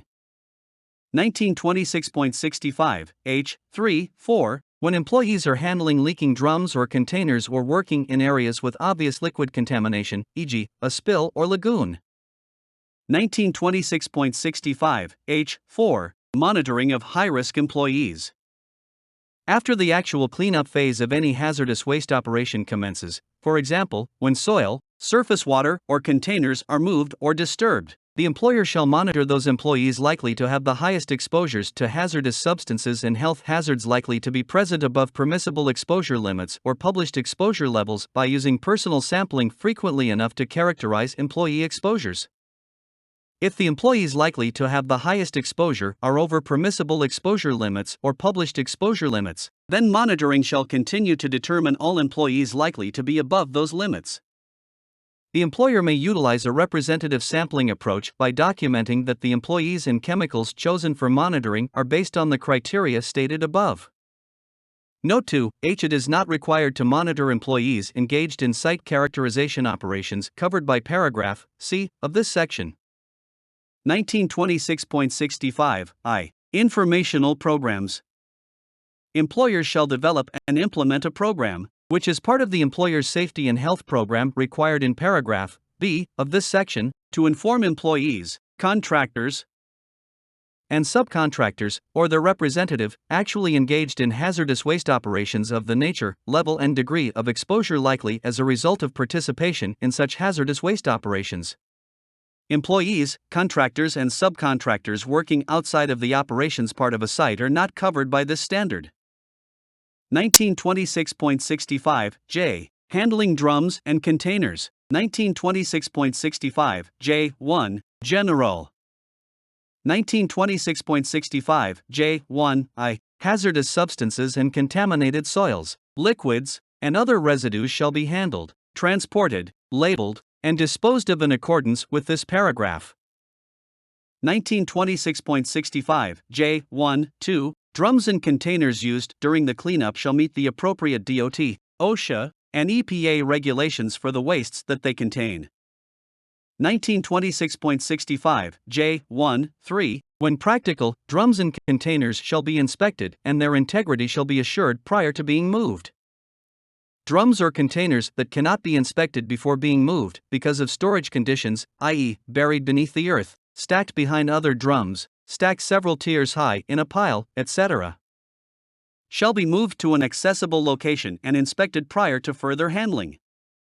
1926.65 J1 4 Unlabeled drums and containers shall be considered to contain hazardous substances and handled accordingly until the contents are positively identified and labeled. 1926.65 J1 V Site operations shall be organized to minimize the amount of drum or container movement. 1926.65 J1 6 Prior to movement of drums or containers, all employees exposed to the transfer operation shall be warned of the potential hazards associated with the contents of the drums or containers. 1926.65 J1 7 U.S. Department of Transportation specified salvage drums or containers and suitable quantities of proper absorbent shall be kept available and used in areas where spills, leaks, or ruptures may occur. 1926.65 J1 8 Where major spills may occur, a spill containment program, which is part of the employer's safety and health program required in paragraph B of this section, shall be implemented to contain and isolate the entire volume of the hazardous substance being transferred. 1926.65 J1-9 Drums and containers that cannot be moved without rupture, leakage, or spillage shall be emptied into a sound container using a device classified for the material being transferred. 1926.65 J1-X A ground penetrating system or other type of detection system or device shall be used to estimate the location and depth of buried drums or containers. 1926.65 J1-11 Soil or covering material shall be removed with caution to prevent drum or container rupture. 1926.65 J1-12 Fire extinguishing equipment meeting the requirements of Subpart F of this part shall be on hand and ready for use to control incipient fires. 1926.65 J2 Opening drums and containers. The following procedures shall be followed in areas where drums or containers are being opened. 1926.65 J2I Where an airline respirator system is used, connections to the source of air supply shall be protected from contamination and the entire system shall be protected from physical damage. 1926.65 J22 Employees not actually involved in opening drums or containers shall be kept a safe distance from the drums or containers being opened. 1926.65 J23 If employees must work near or adjacent to drums or containers being opened, a suitable shield that does not interfere with the work operation shall be placed between the employee and the drums or containers being opened to protect the employee in case of accidental explosion. 1926.65 J24 Controls for drum or container opening equipment, monitoring equipment, and fire suppression equipment shall be located behind the explosion-resistant barrier. 1926.65 J2V When there is a reasonable possibility of flammable atmospheres being present, material handling equipment and hand tools shall be of the type to prevent sources of ignition. 1926.65 J26 Drums and containers shall be opened in such a manner that excess interior pressure will be safely relieved. If pressure cannot be relieved from a remote location, appropriate shielding shall be placed between the employee and the drums or containers to reduce the risk of employee injury. 1926.65 J27 Employees shall not stand upon or work from drums or containers. 1926.65 J3 Material handling equipment. Material handling equipment used to transfer drums and containers shall be selected, positioned, and operated to minimize sources of ignition related to the equipment from igniting vapors released from ruptured drums or containers. 1926.65 J4 Radioactive wastes. Drums and containers containing radioactive wastes shall not be handled until such time as their hazard to employees is properly assessed. 1926.65 J5 Shock-sensitive wastes. As a minimum, the following special precautions shall be taken when drums and containers containing or suspected of containing shock-sensitive wastes are handled. 1926.65 J5I All non-essential employees shall be evacuated from the area of transfer. 1926.65 J5-2 Material handling equipment shall be provided with explosive containment devices or protective shields to protect equipment operators from exploding containers. 1926.65 J5-3 An employee alarm system capable of being perceived above surrounding light and noise conditions shall be used to signal the commencement and completion of explosive waste handling activities. 1926.65 J5-4 Continuous communications, i.e., portable radios, hand signals, telephones, as appropriate, shall be maintained between the employee in charge of the immediate handling area and both the site safety and health supervisor and the command post until such time as the handling operation is completed. Communication equipment or methods that could cause shock-sensitive materials to explode shall not be used. 1926.65 J5-V Drums and containers under pressure, as evidenced by bulging or swelling, shall not be moved until such time as the cause for excess pressure is determined and appropriate containment procedures have been implemented to protect employees from explosive relief of the drum. 1926.65 J5 6 Drums and containers containing packaged laboratory waste shall be considered to contain shock-sensitive or explosive materials until they have been characterized. Caution: shipping of shock-sensitive wastes may be prohibited under U.S. Department of Transportation regulations. Employers and their shippers should refer to 49 CFR 173. 21 and 173.50. 1926.65 J6 Laboratory waste packs.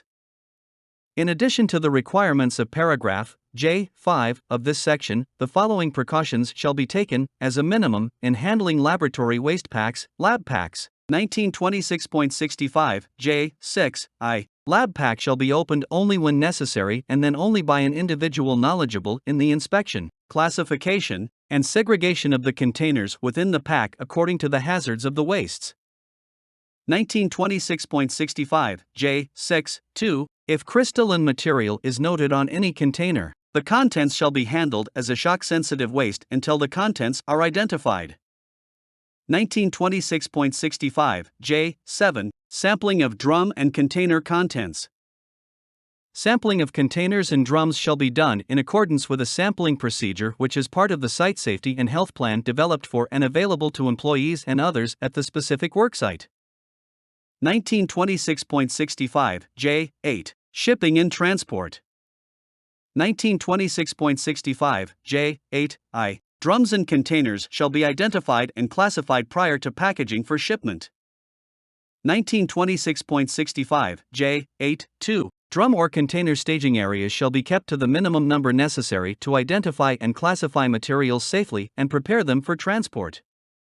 1926.65 J8 3. Staging areas shall be provided with adequate access and egress routes. 1926.65 J8 4. Bulking of hazardous wastes shall be permitted only after a thorough characterization of the materials has been completed. 1926.65 J9 Tank and vault procedures. 1926.65 J9 I. Tanks and vaults containing hazardous substances shall be handled in a manner similar to that for drums and containers, taking into consideration the size of the tank or vault. 1926.65 J9 2. Appropriate tank or vault entry procedures as described in the employer's safety and health plan shall be followed whenever employees must enter a tank or vault. 1926.65 K. Decontamination. 1926.65 K1 General. Procedures for all phases of decontamination shall be developed and implemented in accordance with this paragraph. 1926.65 K2 Decontamination procedures. 1926.65 K2 I. A decontamination procedure shall be developed, communicated to employees and implemented before any employees or equipment may enter areas on site where potential for exposure to hazardous substances exists. 1926.65 K2 2. Standard operating procedures shall be developed to minimize employee contact with hazardous substances or with equipment that has contacted hazardous substances. 1926.65 K2 3. All employees leaving a contaminated area shall be appropriately decontaminated. All contaminated clothing and equipment leaving a contaminated area shall be appropriately disposed of or decontaminated. 1926.65 K2 4. Decontamination procedures shall be monitored by the site safety and health supervisor to determine their effectiveness. When such procedures are found to be ineffective, appropriate steps shall be taken to correct any deficiencies. 1926.65 K3 Location. Decontamination shall be performed in geographical areas that will minimize the exposure of uncontaminated employees or equipment to contaminated employees or equipment. 1926.65 K4 Equipment and solvents. All equipment and solvents used for decontamination shall be decontaminated or disposed of properly. 1926.65 K5 Personal protective clothing and equipment. 1926.65 K5 I. Protective clothing and equipment shall be decontaminated, cleaned, laundered, maintained or replaced as needed to maintain their effectiveness. 1926.65 K5 2. Employees whose non-impermeable clothing becomes wetted with hazardous substances shall immediately remove that clothing and proceed to shower. The clothing shall be disposed of or decontaminated before it is removed from the work zone. 1926.65 K6. Unauthorized employees. Unauthorized employees shall not remove protective clothing or equipment from change rooms. 1926.65 K7. Commercial laundries or cleaning establishments. Commercial laundries or cleaning establishments that decontaminate protective clothing or equipment shall be informed of the potentially harmful effects of exposures to hazardous substances. 1926.65 K8. Showers and change rooms. Where the decontamination procedure indicates a need for regular showers and change rooms outside of a contaminated area, they shall be provided and meet the requirements of 29 CFR 1910.141. If temperature conditions prevent the effective use of water, then other effective means for cleansing shall be provided and used. 1926.65 L. Emergency response by employees at uncontrolled hazardous waste sites. 1926.65 L1. Emergency response plan. 1926.65 L1 I. An emergency response plan shall be developed and implemented by all employers within the scope of paragraphs A1 I-2 of this section to handle anticipated emergencies prior to the commencement of hazardous waste operations. The plan shall be in writing and available for inspection and copying by employees, their representatives, OSHA personnel, and other governmental agencies with relevant responsibilities. 1926.65 L1-2. Employers who will evacuate their employees from the danger area when an emergency occurs, and who do not permit any of their employees to assist in handling the emergency, are exempt from the requirements of this paragraph if they provide an emergency action plan complying with Section 1926.35 of this part. 1926.65 L2. Elements of an emergency response plan. The employer shall develop an emergency response plan for emergencies which shall address, as a minimum, the following. 1926.65 L2I. Pre-emergency planning. 1926.65 L2-2. Personnel roles, lines of authority, and communication. 1926.65 L2-3. Emergency recognition and prevention. 1926.65 L2-4. Safe distances and places of refuge. 1926.65 L2-V. Site security and control. 1926.65 L2-6. Evacuation routes and procedures. 1926.65 L2-7. Decontamination procedures which are not covered by the Site Safety and Health Plan. 1926.65 L2-8. Emergency medical treatment and first aid. 1926.65 L2-9. Emergency alerting and response procedures. 1926.65 L2-X. Critique of response and follow-up. 1926.65 L2-11. PPE and emergency equipment. 1926.65 L. Emergency response by employees at uncontrolled hazardous waste sites. 1926.65 L1. Emergency response plan. 1926.65 L1I. An emergency response plan shall be developed and implemented by all employers within the scope of paragraphs A1 I-2 of this section to handle anticipated emergencies prior to the commencement of hazardous waste operations. The plan shall be in writing and available for inspection and copying by employees, their representatives, OSHA personnel, and other governmental agencies with relevant responsibilities. 1926.65 L1-2. Employers who will evacuate their employees from the danger area when an emergency occurs, and who do not permit any of their employees to assist in handling the emergency, are exempt from the requirements of this paragraph if they provide an emergency action plan complying with Section 1926.35 of this part. 1926.65 2. Elements of an emergency response plan. The employer shall develop an emergency response plan for emergencies which shall address, as a minimum, the following: 1926.65 L2I, pre-emergency planning. 1926.65 L22, personnel roles, lines of authority, and communication.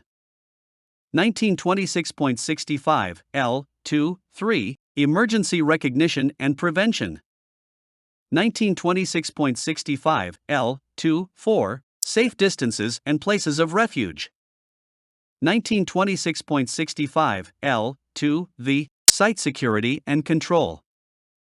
1926.65 L26, evacuation routes and procedures.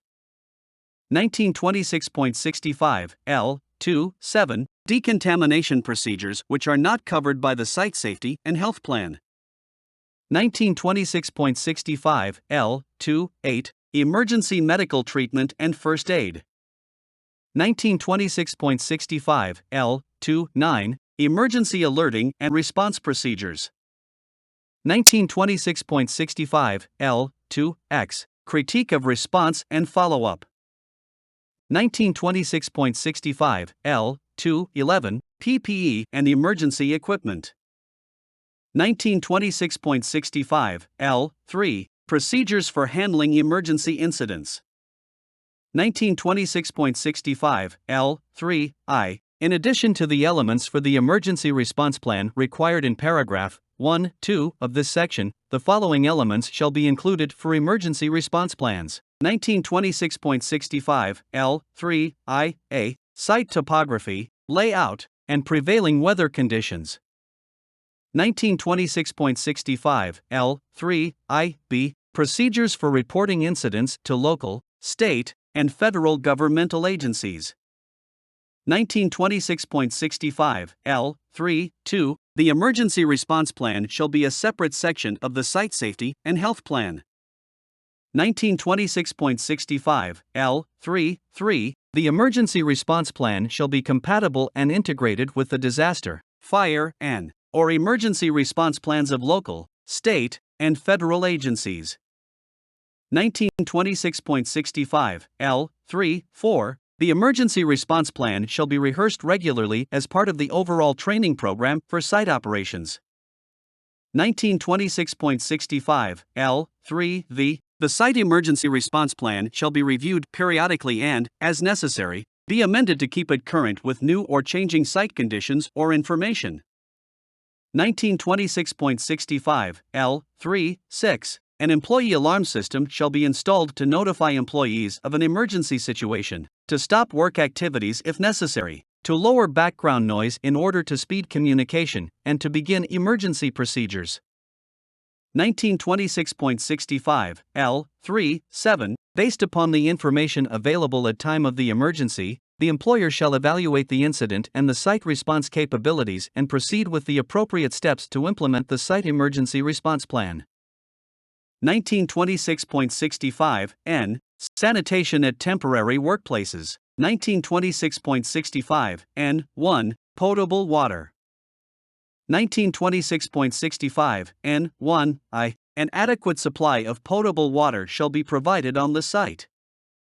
1926.65 N1 2, portable containers used to dispense drinking water shall be capable of being tightly closed and equipped with a tap. Water shall not be dipped from containers. 1926.65 N1 3, any container used to distribute drinking water shall be clearly marked as to the nature of its contents and not used for any other purpose. 1926.65 N1 4, where single service cups to be used but once are supplied, both a sanitary container for the unused cups and a receptacle for disposing of the used cups shall be provided. 1926.65 N2, non-potable water. 1926.65 N2 I, outlets for non-potable water, such as water for firefighting purposes, shall be identified to indicate clearly that the water is unsafe and is not to be used for drinking, washing, or cooking purposes.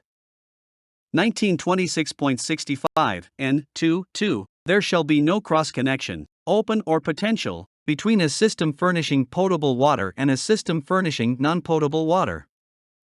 1926.65 N. Sanitation at temporary workplaces. 1926.65 N. 1. Potable water.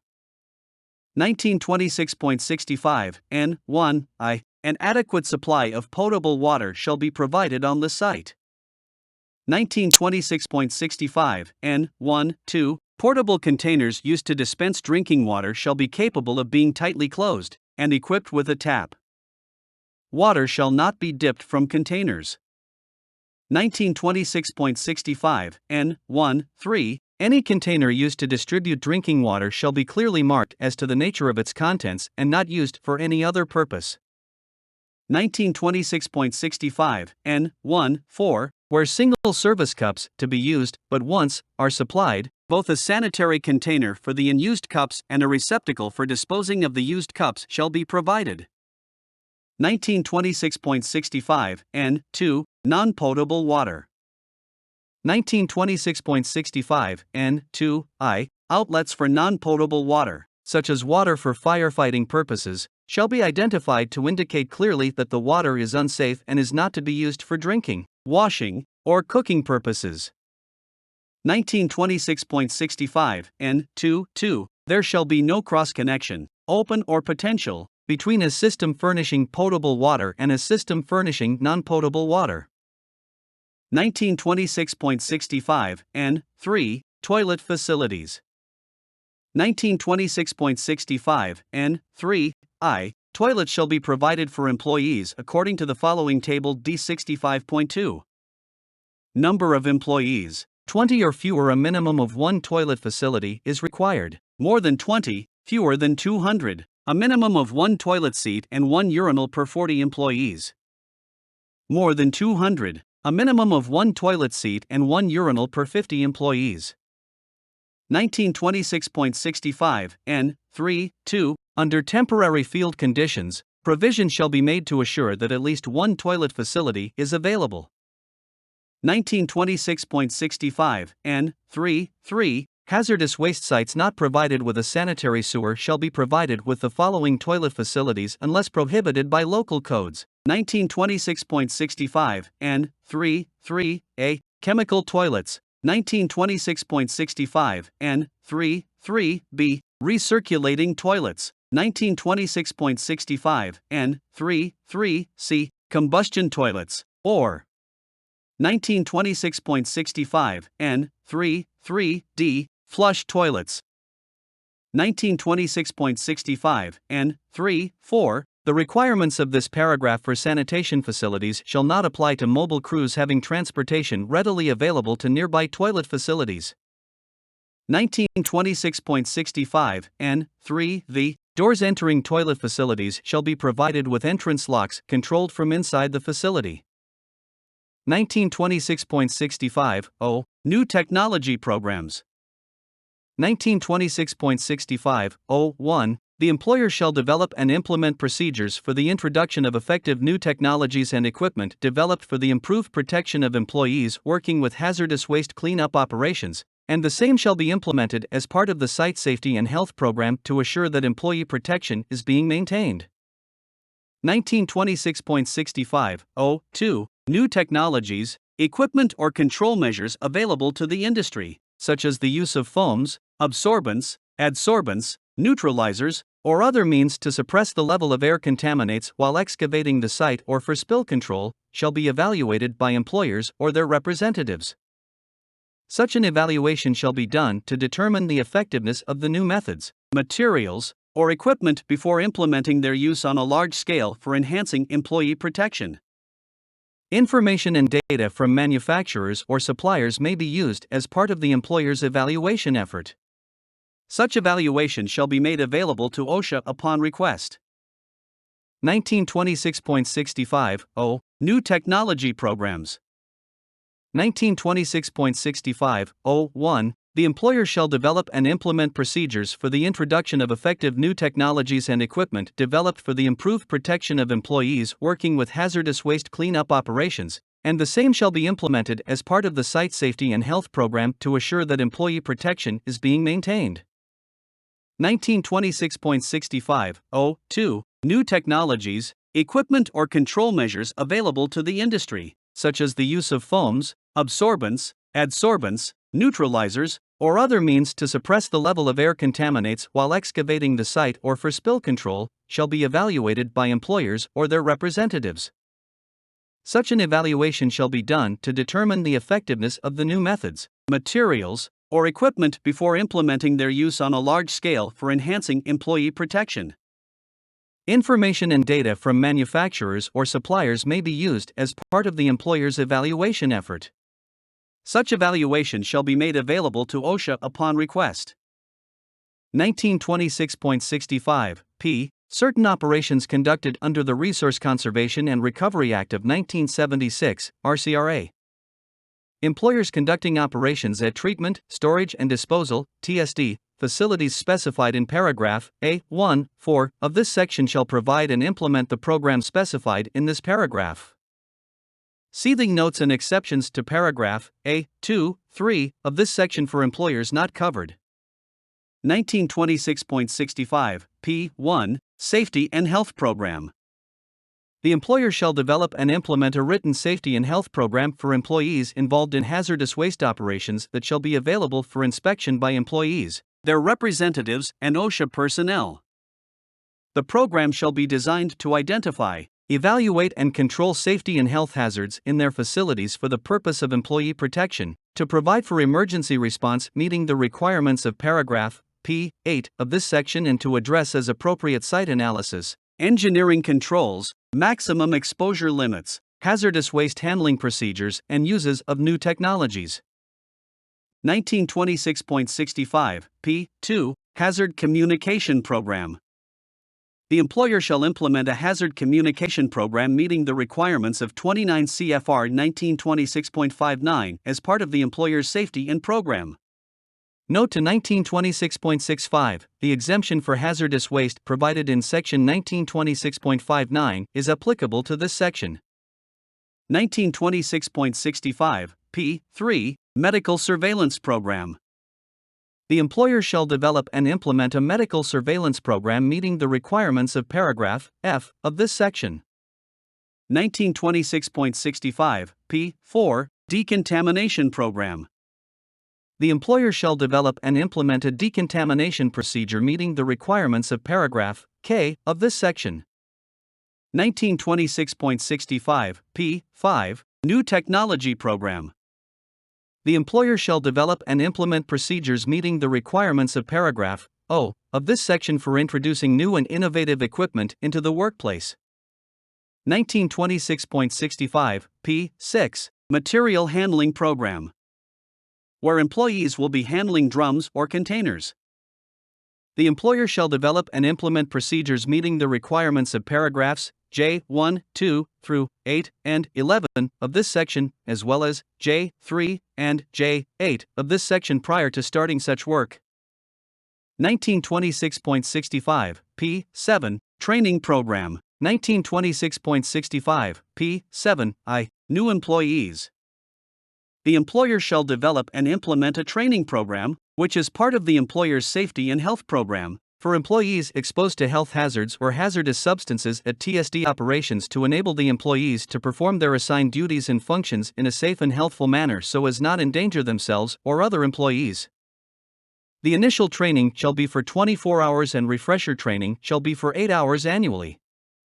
Employees who have received the initial training required by this paragraph shall be given a written certificate attesting that they have successfully completed the necessary training. 1926.65 P7 2 Current Employees.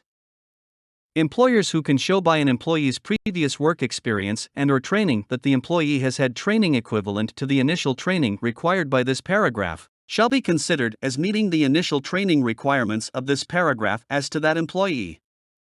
Equivalent training includes the training that existing employees might have already received from actual site work experience. Current employees shall receive 8 hours of refresher training annually. 1926.65 P7 3 Trainers. Trainers who teach initial training shall have satisfactorily completed a training course for teaching the subjects they are expected to teach, or they shall have the academic credentials and instruction experience necessary to demonstrate a good command of the subject matter of the courses and competent instructional skills. 1926.65, p. 8, Emergency Response Program. 1926.65, p. 8, I. Emergency Response Plan. An emergency response plan shall be developed and implemented by all employers. Such plans need not duplicate any of the subjects fully addressed in the employer's contingency planning required by permits, such as those issued by the U.S. Environmental Protection Agency, provided that the contingency plan is made part of the emergency response plan. The emergency response plan shall be a written portion of the employer's safety and health program required in paragraph P1 of this section.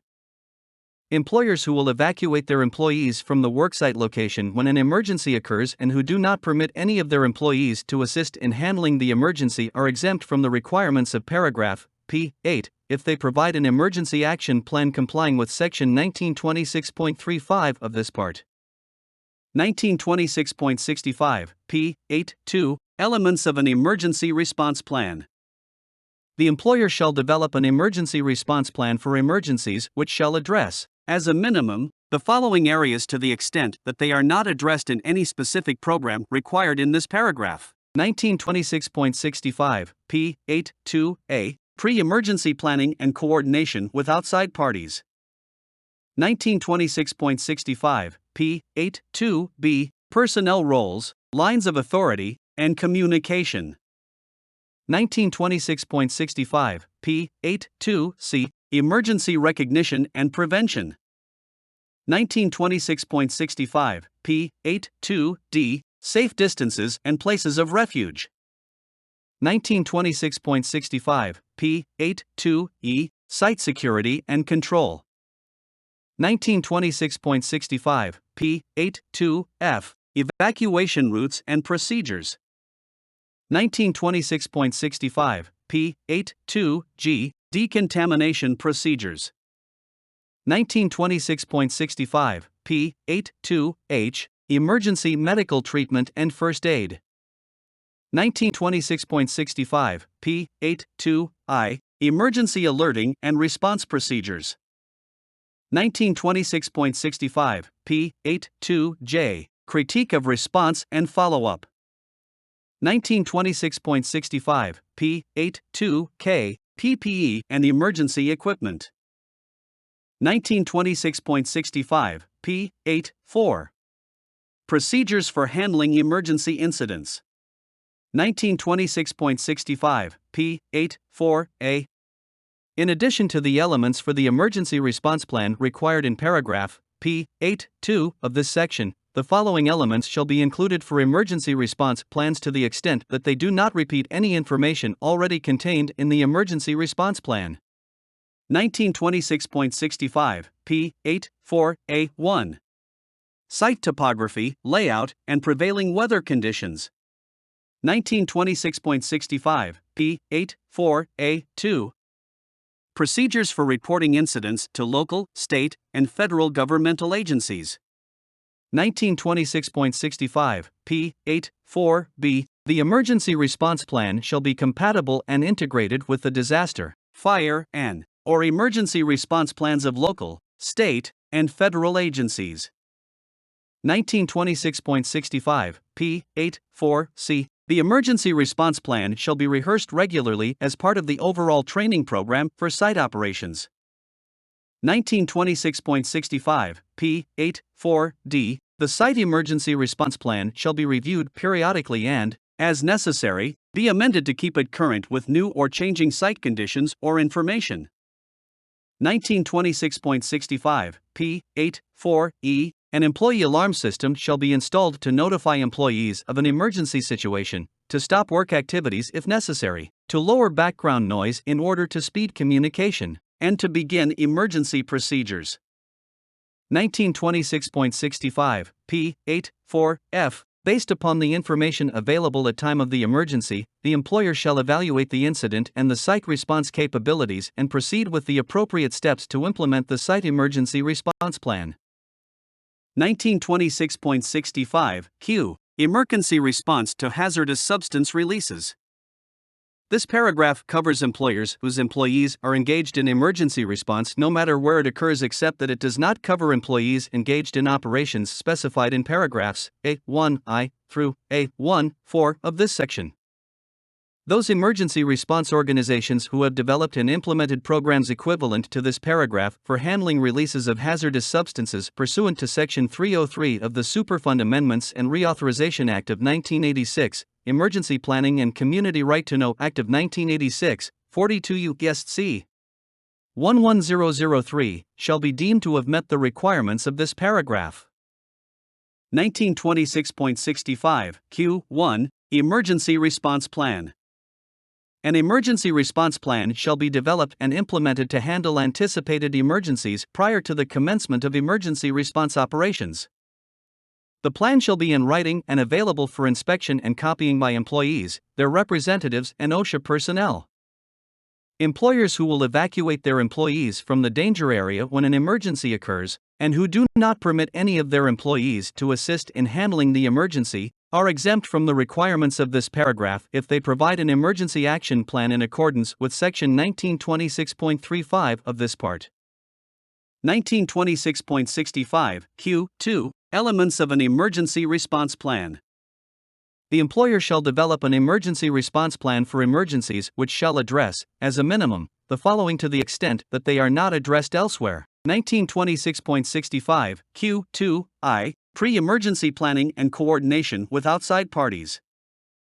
1926.65 Q2 Personnel roles, lines of authority, training, and communication. 1926.65 Q2 Emergency recognition and prevention. 1926.65 Q2 Safe distances and places of refuge. 1926.65 Q2 Site security and control. 1926.65 Q2 Evacuation routes and procedures. 1926.65 Q2 Decontamination. 1926.65 Q2 Emergency medical treatment and first aid. 1926.65 Q2 Emergency alerting and response procedures. 1926.65 Q2 Critique of response and follow-up. 1926.65 Q2 PPE and emergency equipment.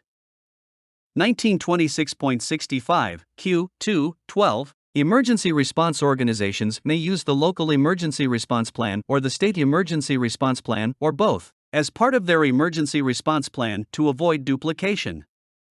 Those items of the emergency response plan that are being properly addressed by the SARA Title III plans may be substituted into their emergency plan or otherwise kept together for the employer and employees' use. 1926.65 Q. Emergency response to hazardous substance releases. This paragraph covers employers whose employees are engaged in emergency response no matter where it occurs, except that it does not cover employees engaged in operations specified in paragraphs A1I through A1-4 of this section. Those emergency response organizations who have developed and implemented programs equivalent to this paragraph for handling releases of hazardous substances pursuant to Section 303 of the Superfund Amendments and Reauthorization Act of 1986, Emergency Planning and Community Right to Know Act of 1986, 42 U.S.C. 11003, shall be deemed to have met the requirements of this paragraph. 1926.65 Q1 Emergency Response Plan. An emergency response plan shall be developed and implemented to handle anticipated emergencies prior to the commencement of emergency response operations. The plan shall be in writing and available for inspection and copying by employees, their representatives, and OSHA personnel. Employers who will evacuate their employees from the danger area when an emergency occurs, and who do not permit any of their employees to assist in handling the emergency, are exempt from the requirements of this paragraph if they provide an emergency action plan in accordance with Section 1926.35 of this part. 1926.65 Q2 Elements of an emergency response plan. The employer shall develop an emergency response plan for emergencies which shall address, as a minimum, the following to the extent that they are not addressed elsewhere. 1926.65 Q2 I Pre-emergency planning and coordination with outside parties. 1926.65 Q2 2 Personnel roles, lines of authority, training, and communication. 1926.65 Q2 3 Emergency recognition and prevention. 1926.65 Q2 4 Safe distances and places of refuge. 1926.65 Q2 V Site security and control. 1926.65 Q2 6 Evacuation routes and procedures. 1926.65 Q2 7 Decontamination. 1926.65 Q2 8 Emergency medical treatment and first aid. 1926.65 Q2 9 Emergency alerting and response procedures. 1926.65 Q2 X Critique of response and follow-up. 1926.65 Q2 11 PPE and emergency equipment. 1926.65 Q2 12 Emergency response organizations may use the local emergency response plan or the state emergency response plan or both as part of their emergency response plan to avoid duplication. Those items of the emergency response plan that are being properly addressed by the SARA Title III plans may be substituted into their emergency plan or otherwise kept together for the employer and employee's use. 1926.65 Q3 Procedures for handling emergency response. 1926.65 Q3 I The senior emergency response official responding to an emergency shall become the individual in charge of a site-specific incident command system (ICS). All emergency responders and their communication shall be coordinated and controlled through the individual in charge of the ICS, assisted by the senior official present for each employer. Note 2 G3 I The senior official at an emergency response is the most senior official on the site who has the responsibility for controlling the operations at the site. Initially, it is the senior officer on the first due piece of responding emergency apparatus to arrive on the incident scene. As more senior officers arrive, i.e., battalion chief, fire chief, state law enforcement official, site coordinator, etc., the position is passed up the line of authority which has been previously established. 1926.65 Q3 2 The individual in charge of the ICS shall identify, to the extent possible, all hazardous substances or conditions present and shall address as appropriate site analysis, use of engineering controls, maximum exposure limits, hazardous substance handling procedures, and use of any new technologies.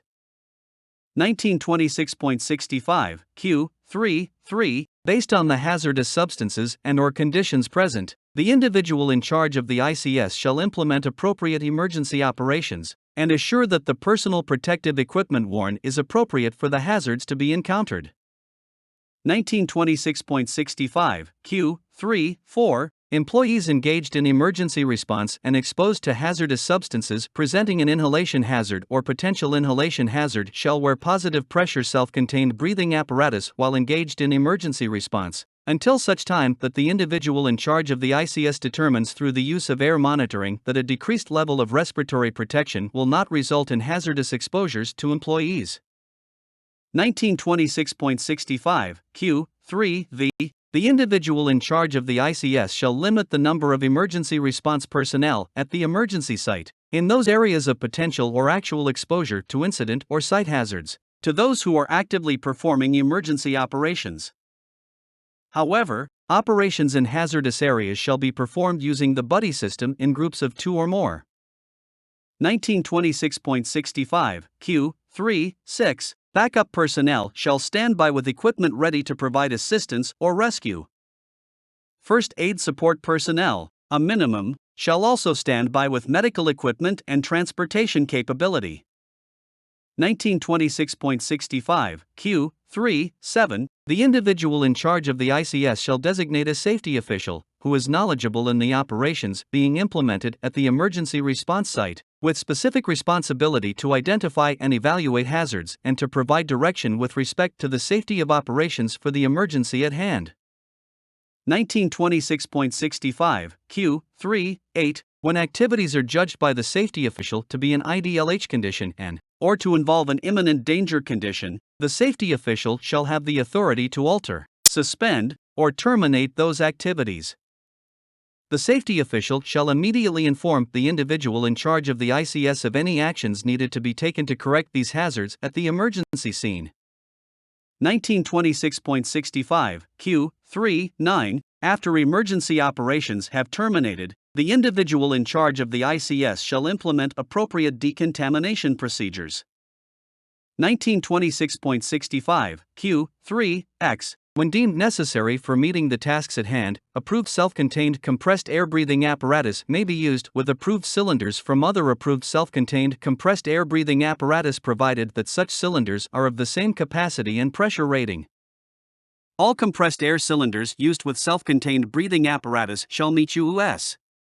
Department of Transportation and National Institute for Occupational Safety and Health criteria. 1926.65, Q. 6, I. First responder awareness level. First responders at the awareness level are individuals who are likely to witness or discover a hazardous substance release and who have been trained to initiate an emergency response sequence by notifying the proper authorities of the release. They would take no further action beyond notifying the authorities of the release. First responders at the awareness level shall have sufficient training or have had sufficient experience to objectively demonstrate competency in the following areas. 1926.65, Q. 6, I, A. An understanding of what hazardous substances are, and the risks associated with them in an incident. 1926.65, Q. 6, I, B. An understanding of the potential outcomes associated with an emergency created when hazardous substances are present. 1926.65, Q. 6, I, C. The ability to recognize the presence of hazardous substances in an emergency. 1926.65, Q. 6, I, D. The ability to identify the hazardous substances, if possible. 1926.65, Q. 6, I, E. An understanding of the role of the first responder awareness individual in the employer's emergency response plan, including site security and control and the UES. Department of Transportation's Emergency Response Guidebook. 1926.65, Q. 6, I, F. The ability to realize the need for additional resources, and to make appropriate notifications to the Communication Center. 1926.65, Q. 6, 2. First responder operations level. First responders at the operations level are individuals who respond to releases or potential releases of hazardous substances as part of the initial response to the site for the purpose of protecting nearby persons, property, or the environment from the effects of the release. They are trained to respond in a defensive fashion without actually trying to stop the release. Their function is to contain the release from a safe distance, keep it from spreading, and prevent exposures. First responders at the operational level shall have received at least 8 hours of training, or have had sufficient experience to objectively demonstrate competency in the following areas in addition to those listed for the awareness level, and the employer shall so certify. 1926.65, Q. 6, 2, A. Knowledge of the basic hazard and risk assessment techniques. 1926.65, Q. 6, 2, B. Know how to select and use proper personal protective equipment provided to the first responder operational level. 1926.65, Q. 6, 2, C. An understanding of basic hazardous materials terms. 1926.65, Q. 6, 2, D. Know how to perform basic control, containment or confinement operations within the capabilities of the resources and personal protective equipment available with their unit. 1926.65, Q. 6, 2, E. Know how to implement basic decontamination procedures. 1926.65 Q6 2F. An understanding of the relevant standard operating procedures and termination procedures. 1926.65 Q6 3 Hazardous Materials Technician. Hazardous materials technicians are individuals who respond to releases or potential releases for the purpose of stopping the release. They assume a more aggressive role than a first responder at the operations level in that they will approach the point of release in order to plug, patch, or otherwise stop the release of a hazardous substance. Hazardous materials technicians shall have received at least 24 hours of training equal to the first responder operations level and in addition have competency in the following areas and the employer shall so certify. 1926.65 Q6 3A. Know how to implement the employer's emergency response plan. 1926.65 Q6 3B. Know the classification, identification and verification of known and unknown materials by using field survey instruments and equipment. 1926.65 Q6 3C. Be able to function within an assigned role in the incident command system. 1926.65 Q6 3D. Know how to select and use proper specialized chemical personal protective equipment provided to the hazardous materials technician. 1926.65 Q6 3E. Understand hazard and risk assessment techniques. 1926.65 Q6 3F. Be able to perform advanced control, containment, or confinement operations within the capabilities of the resources and personal protective equipment available with the unit. 1926.65 Q6 3G. Understand and implement decontamination procedures. 1926.65 Q6 3H. Understand termination procedures. 1926.65 Q6 3I. Understand basic chemical and toxicological terminology and behavior. 1926.65 Q6 4 Hazardous Materials Specialist. Hazardous materials specialists are individuals who respond with and provide support to hazardous materials technicians. Their duties parallel those of the hazardous materials technician, however, those duties require a more directed or specific knowledge of the various substances they may be called upon to contain. The hazardous materials specialist would also act as the site liaison with federal, state, local, and other government authorities in regards to site activities.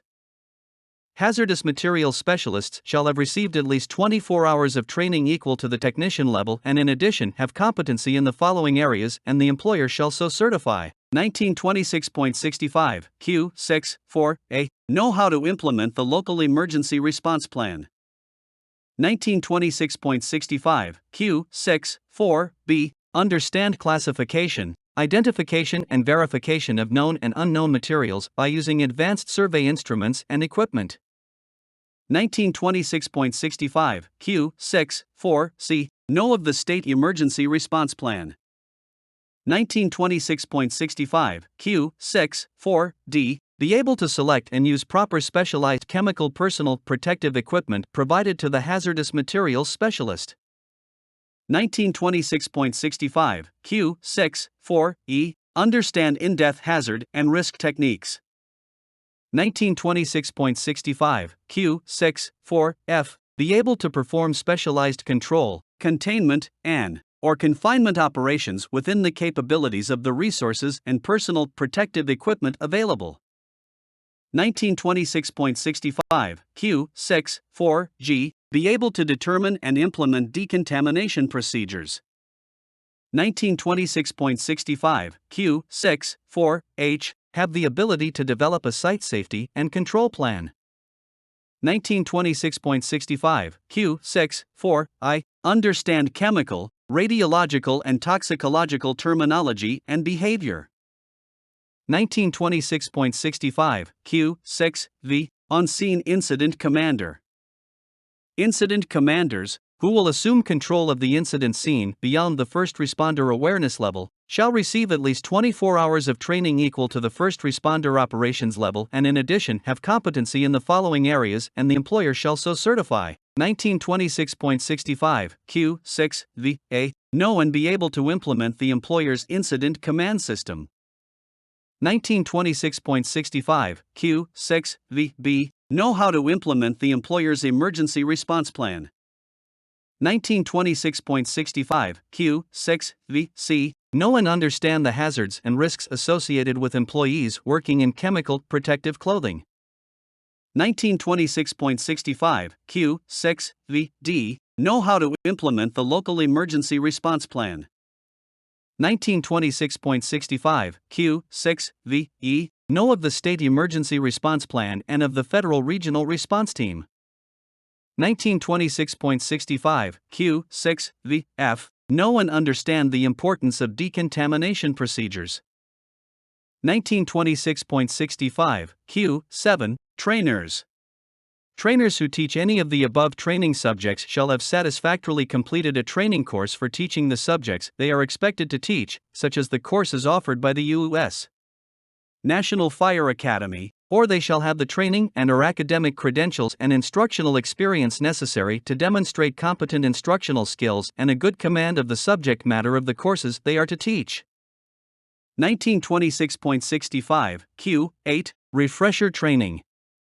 1926.65 Q 8 I those employees who are trained in accordance with paragraph Q 6 of this section shall receive annual refresher training of sufficient content and duration to maintain their competencies, or shall demonstrate competency in those areas at least yearly.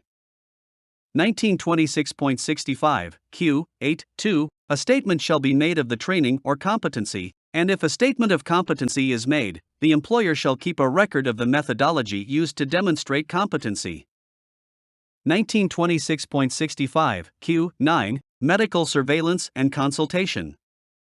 1926.65 Q 9 I members of an organized and designated hazmat team and hazardous materials specialists shall receive a baseline physical examination and be provided with medical surveillance as required in paragraph F of this section.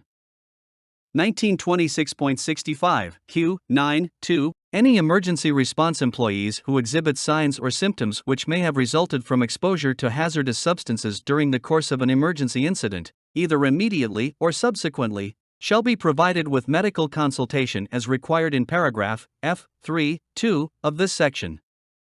1926.65 Q 10 Chemical Protective Clothing. Chemical protective clothing and equipment to be used by organized and designated hazmat team members, or to be used by hazardous materials specialists, shall meet the requirements of paragraphs G 3 through 5 of this section. 1926.65 Q 11 Post-emergency response operations.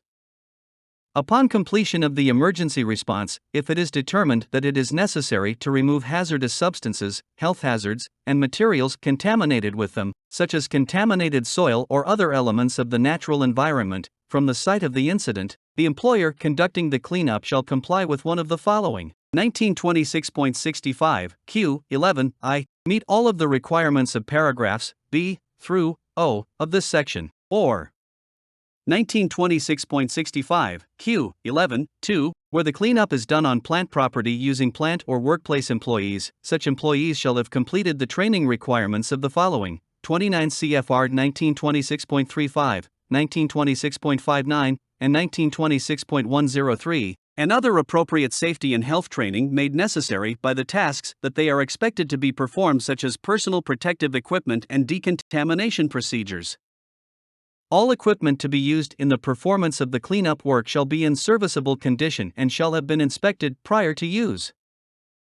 Note, the following appendices serve as non-mandatory guidelines to assist employees and employers in complying with the appropriate requirements of this section. However, 1926.65 G makes mandatory in certain circumstances the use of Level A and Level B PPE protection. This appendix sets forth the non-mandatory examples of tests which may be used to evaluate compliance with 1926.65 G 4, 2, and 3. Other tests and other challenge agents may be used to evaluate compliance. A. Totally encapsulating chemical protective suit pressure test. 1.0 Scope. 1.1 This practice measures the ability of a gas-tight totally encapsulating chemical protective suit material, seams, and closures to maintain a fixed positive pressure. The results of this practice allow the gas-tight integrity of a totally encapsulating chemical protective suit to be evaluated. 1.2 Resistance of the suit materials to permeation, penetration, and degradation by specific hazardous substances is not determined by this test method. 2.0 Definition of terms. 2.1 Totally encapsulated chemical protective suit, TCP suit, means a full body garment which is constructed of protective clothing materials, covers the wearer's torso, head, arms, legs, and respirator, may cover the wearer's hands and feet with tightly attached gloves and boots, completely encloses the wearer and respirator by itself or in combination with the wearer's gloves and boots. 2.2 Protective clothing material means any material or combination of materials used in an item of clothing for the purpose of isolating parts of the body from direct contact with a potentially hazardous liquid or gaseous chemicals. 2.3 Gas-tight means, for the purpose of this test method, the limited flow of a gas under pressure from the inside of a TECP suit to atmosphere at a prescribed pressure and time interval. 3.0 Summary of test method. 3.1 The TECP suit is visually inspected and modified for the test. The test apparatus is attached to the suit to permit inflation to the pre-test suit expansion pressure for removal of suit wrinkles and creases. The pressure is lowered to the test pressure and monitored for 3 minutes. If the pressure drop is excessive, the TECP suit fails the test and is removed from service. The test is repeated after leak location and repair. 4.0 Required supplies. 4.1 Source of compressed air. 4.2 Test apparatus for suit testing, including a pressure measurement device with a sensitivity of at least a 1/4 inch water gauge. 4.3 Vent valve closure plugs or sealing tape. 4.4 Soapy water solution and soft brush. 4.5 Stopwatch or appropriate timing device. 5.0 Safety precautions. 5.1 Care shall be taken to provide the correct pressure safety devices required for the source of compressed air used. 6.0 Test procedure. 6.1 Prior to each test, the tester shall perform a visual inspection of the suit. Check the suit for seam integrity by visually examining the seams and gently pulling on the seams. Ensure that all air supply lines, fittings, visor, zippers, and valves are secure and show no signs of deterioration. 6.1.1 Seal off the vent valves along with any other normal inlet or exhaust points, such as umbilical airline fittings or facepiece opening, with tape or other appropriate means, caps, plugs, fixture, etc. Care should be exercised in the sealing process not to damage any of the suit components. 6.1.2 Close all closure assemblies. 6.1.3 Prepare the suit for inflation by providing an improvised connection point on the suit for connecting an airline. Attach the pressure test apparatus to the suit to permit suit inflation from a compressed air source equipped with a pressure indicating regulator. The leak tightness of the pressure test apparatus should be tested before and after each test by closing off the end of the tubing attached to the suit and assuring a pressure of 3 inches water gauge for 3 minutes can be maintained. If a component is removed for the test, that component shall be replaced and a second test conducted with another component removed to permit a complete test of the ensemble. 6.1 For the pre-test expansion pressure, A, and the suit test pressure, B, shall be supplied by the suit manufacturer, but in no case shall they be less than A equals 3 inches water gauge, and B equals 2 inches water gauge. The ending suit pressure, C, shall be no less than 80% of the test pressure, B, i.e. the pressure drop shall not exceed 20% of the test pressure, B.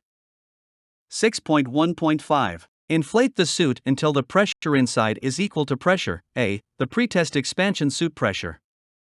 Allow at least 1 minute to fill out the wrinkles in the suit. Release sufficient air to reduce the suit pressure to pressure, B, the suit test pressure. Begin timing. At the end of 3 minutes, record the suit pressure as pressure, C, the ending suit pressure. The difference between the suit test pressure and the ending suit test pressure, BC, shall be defined as the suit pressure drop. 6.1.6 If the suit pressure drop is more than 20% of the suit test pressure, B, during the 3-minute test period, the suit fails the test and shall be removed from service.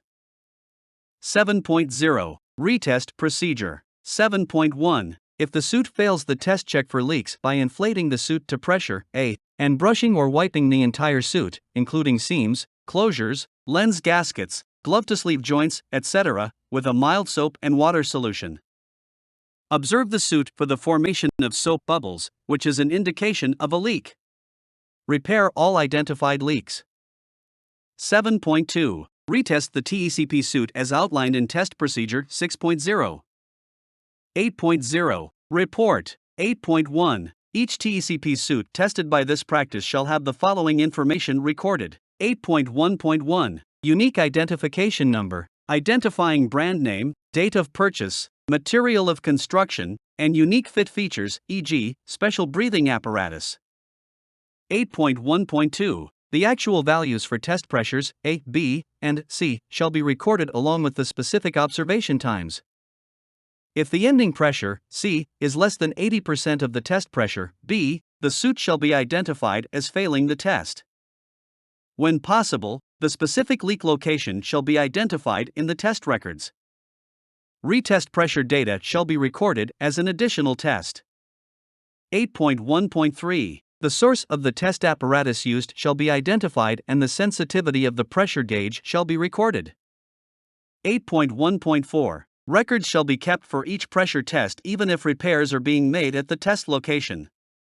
Caution: visually inspect all parts of the suit to be sure they are positioned correctly and secured tightly before putting the suit back into service. Special care should be taken to examine each exhaust valve to make sure it is not blocked. Care should also be exercised to assure that the inside and outside of the suit is completely dry before it is put into storage. B. Totally encapsulating chemical protective suit qualitative leak test. 1.0 Scope. 1.1 This practice semi-qualitatively tests gas-tight totally encapsulating chemical protective suit integrity by detecting inward leakage of ammonia vapor. Since no modifications are made to the suit to carry out this test, the results from this practice provide a realistic test for the integrity of the entire suit. 1.2 Resistance of the suit materials to permeation, penetration, and degradation is not determined by this test method. ASTM test methods are available to test suit materials for these characteristics, and the tests are usually conducted by the manufacturers of the suits. 2.0 Definition of terms. 2.1 Totally encapsulated chemical protective suit, TCP suit, means a full body garment which is constructed of protective clothing materials, covers the wearer's torso, head, arms, legs, and respirator. Cover the wearer's hands and feet with tightly attached gloves and boots. Completely encloses the wearer and respirator by itself or in combination with the wearer's gloves and boots.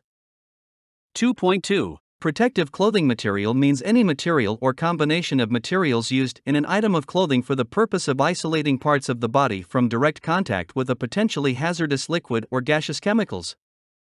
2.3 Gas-tight means, for the purpose of this test method, the limited flow of a gas under pressure from the inside of a TECP suit to atmosphere at a prescribed pressure and time interval. 2.4 Intrusion coefficient means a number expressing the level of protection provided by a gas-tight totally encapsulating chemical protective suit. The intrusion coefficient is calculated by dividing the test room challenge agent concentration by the concentration of challenge agent found inside the suit. The accuracy of the intrusion coefficient is dependent on the challenge agent monitoring methods. The larger the intrusion coefficient, the greater the protection provided by the TECP suit. 3.0 Summary of recommended practice. 3.1 The volume of concentrated aqueous ammonia solution, ammonia hydroxide NH, for OH, required to generate the test atmosphere is determined using the directions outlined in 6.1.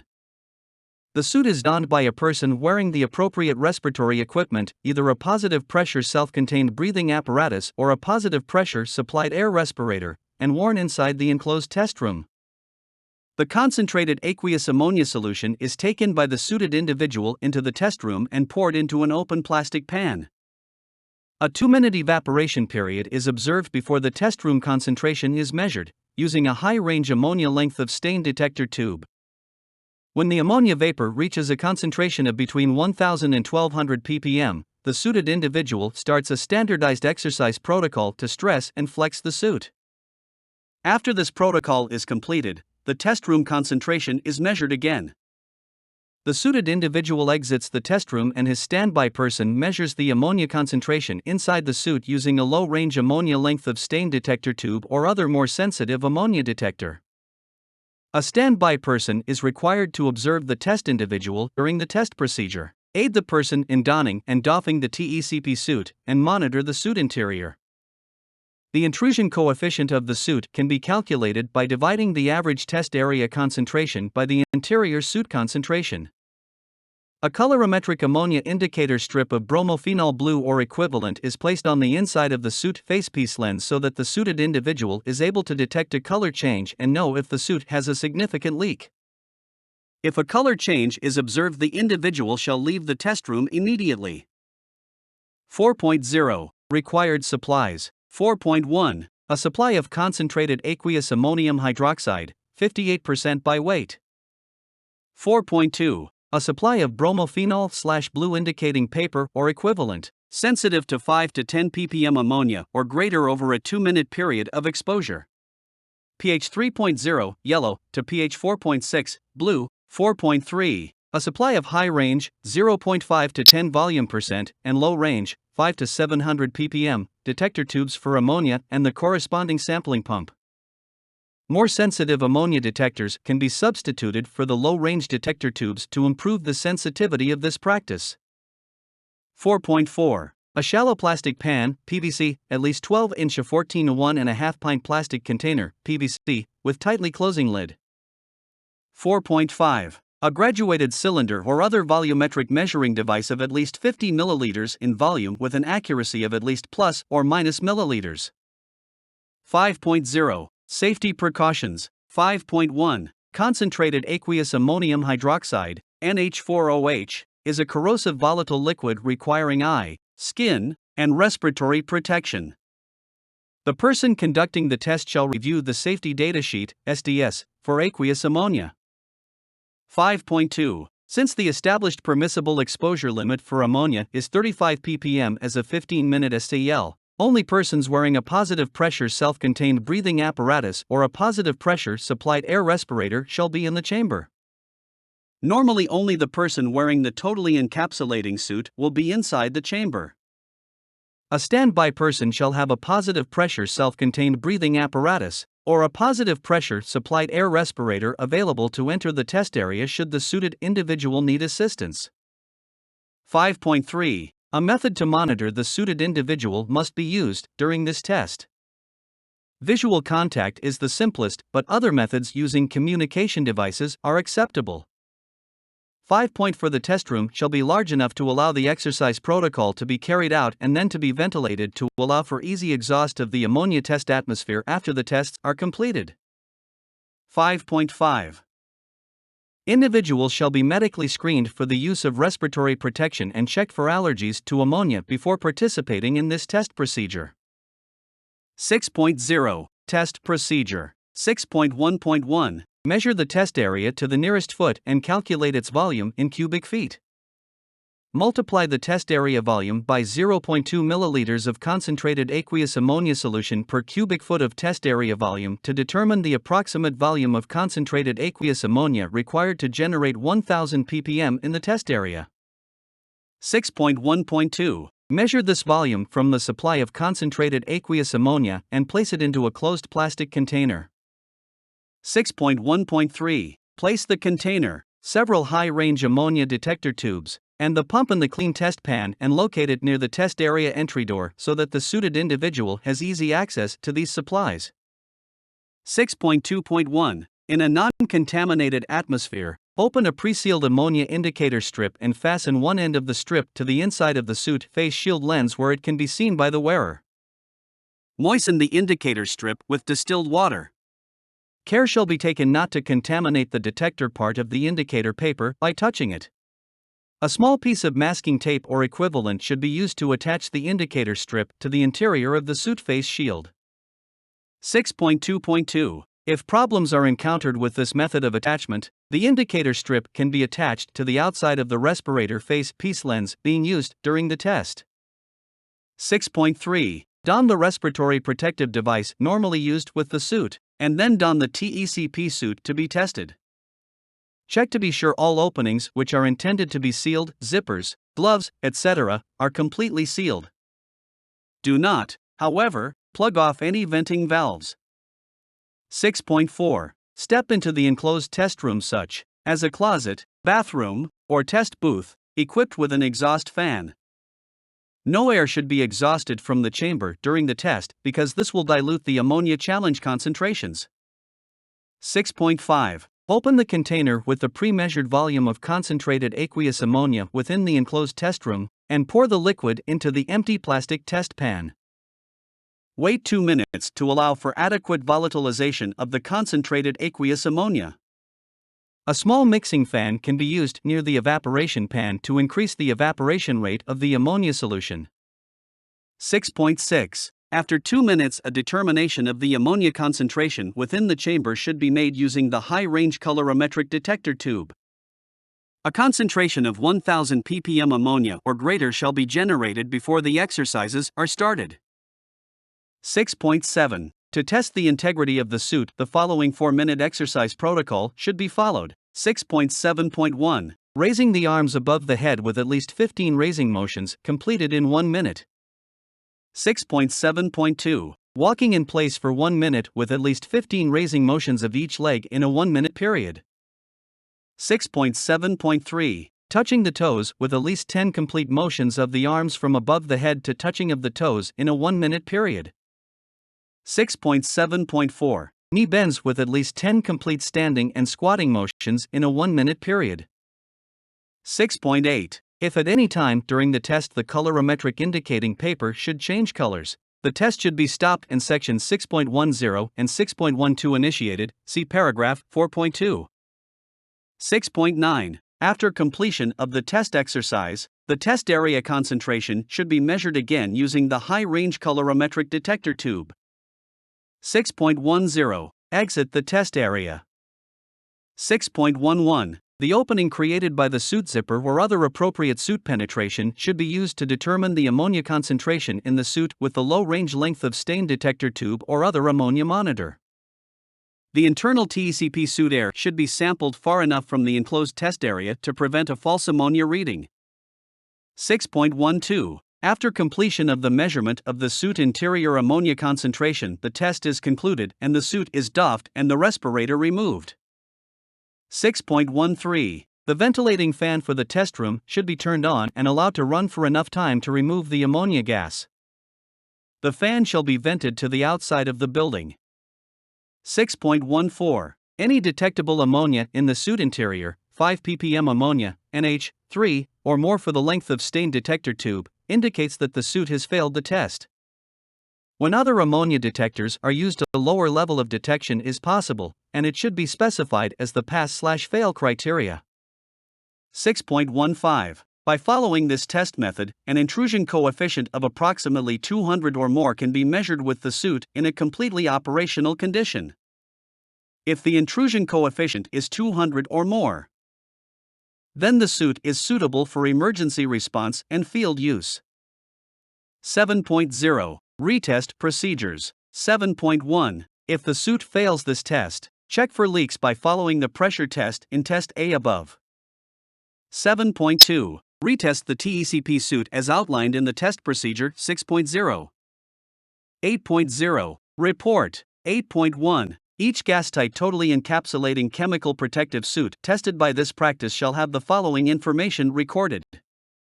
8.1.1. Unique identification number, identifying brand name, date of purchase, material of construction, and unique suit features, e.g., special breathing apparatus. 8.1.2. General description of test room used for test. 8.1.3. Brand name and purchase date of ammonia detector strips and color change data. 8.1.4. Brand name, sampling range, and expiration date of the length of stain ammonia detector tubes. The brand name and model of the sampling pump should also be recorded. If another type of ammonia detector is used, it should be identified along with its minimum detection limit for ammonia. 8.1.5. Actual test results shall list the two test area concentrations, their average, the interior soot concentration, and the calculated intrusion coefficient. Retest data shall be recorded as an additional test. 8.2. The evaluation of the data shall be specified as soot passed or soot failed, and the date of the test. Any detectable ammonia, 5 ppm or greater for the length of stain detector tube, in the soot interior indicates the soot has failed this test. When other ammonia detectors are used, a lower level of detection is possible and it should be specified as the pass-fail criteria. Caution: visually inspect all parts of the soot to be sure they are positioned correctly and secured tightly before putting the soot back into service. Special care should be taken to examine each exhaust valve to make sure it is not blocked. Care should also be exercised to assure that the inside and outside of the soot is completely dry before it is put into storage. 1926.65 Hazardous Waste Operations and Emergency Response, Appendix B. This appendix sets forth information about personal protective equipment, PPE, protection levels which may be used to assist employers in complying with the PPE requirements of this section. As required by the standard, PPE must be selected which will protect employees from the specific hazards which they are likely to encounter during their work on site. Selection of the appropriate PPE is a complex process which should take into consideration a variety of factors.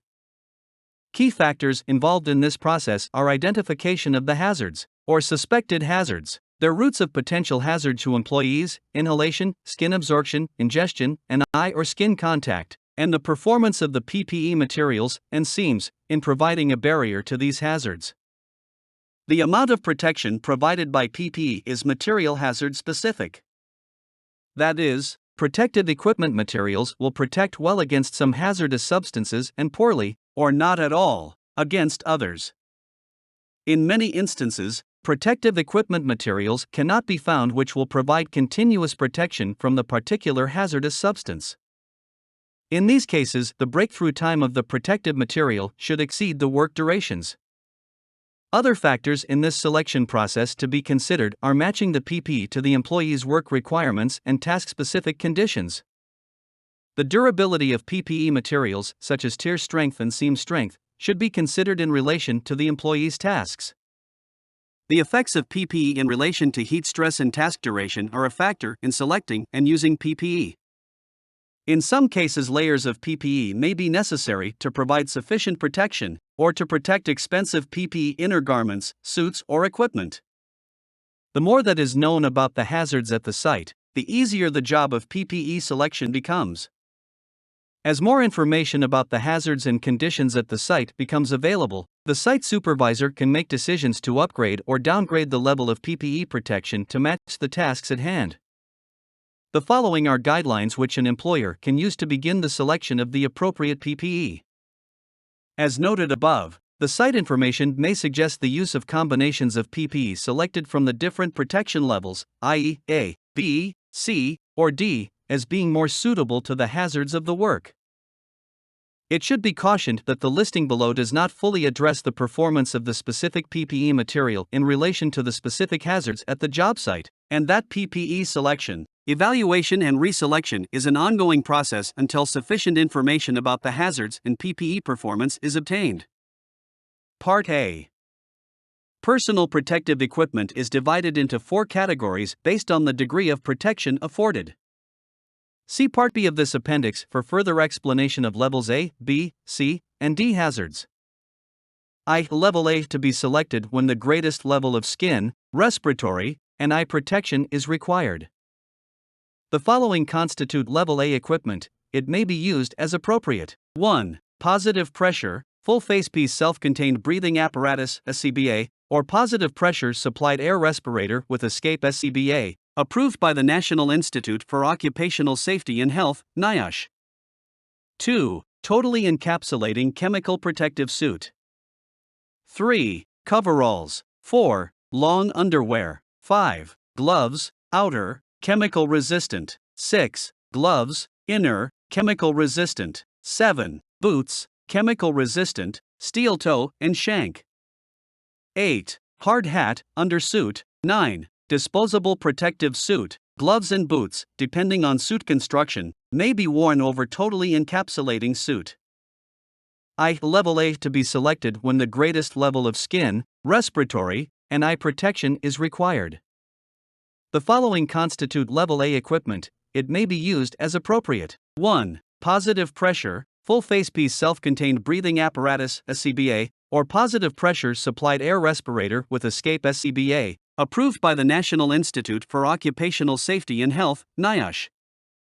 2. Totally encapsulating chemical protective suit. 3. Coveralls. 4. Long underwear. 5. Gloves, outer, chemical resistant. 6. Gloves, inner, chemical resistant. 7. Boots, chemical resistant, steel toe and shank. 8. Hard hat, undersuit. 9. Disposable protective suit, gloves and boots, depending on suit construction, may be worn over totally encapsulating suit.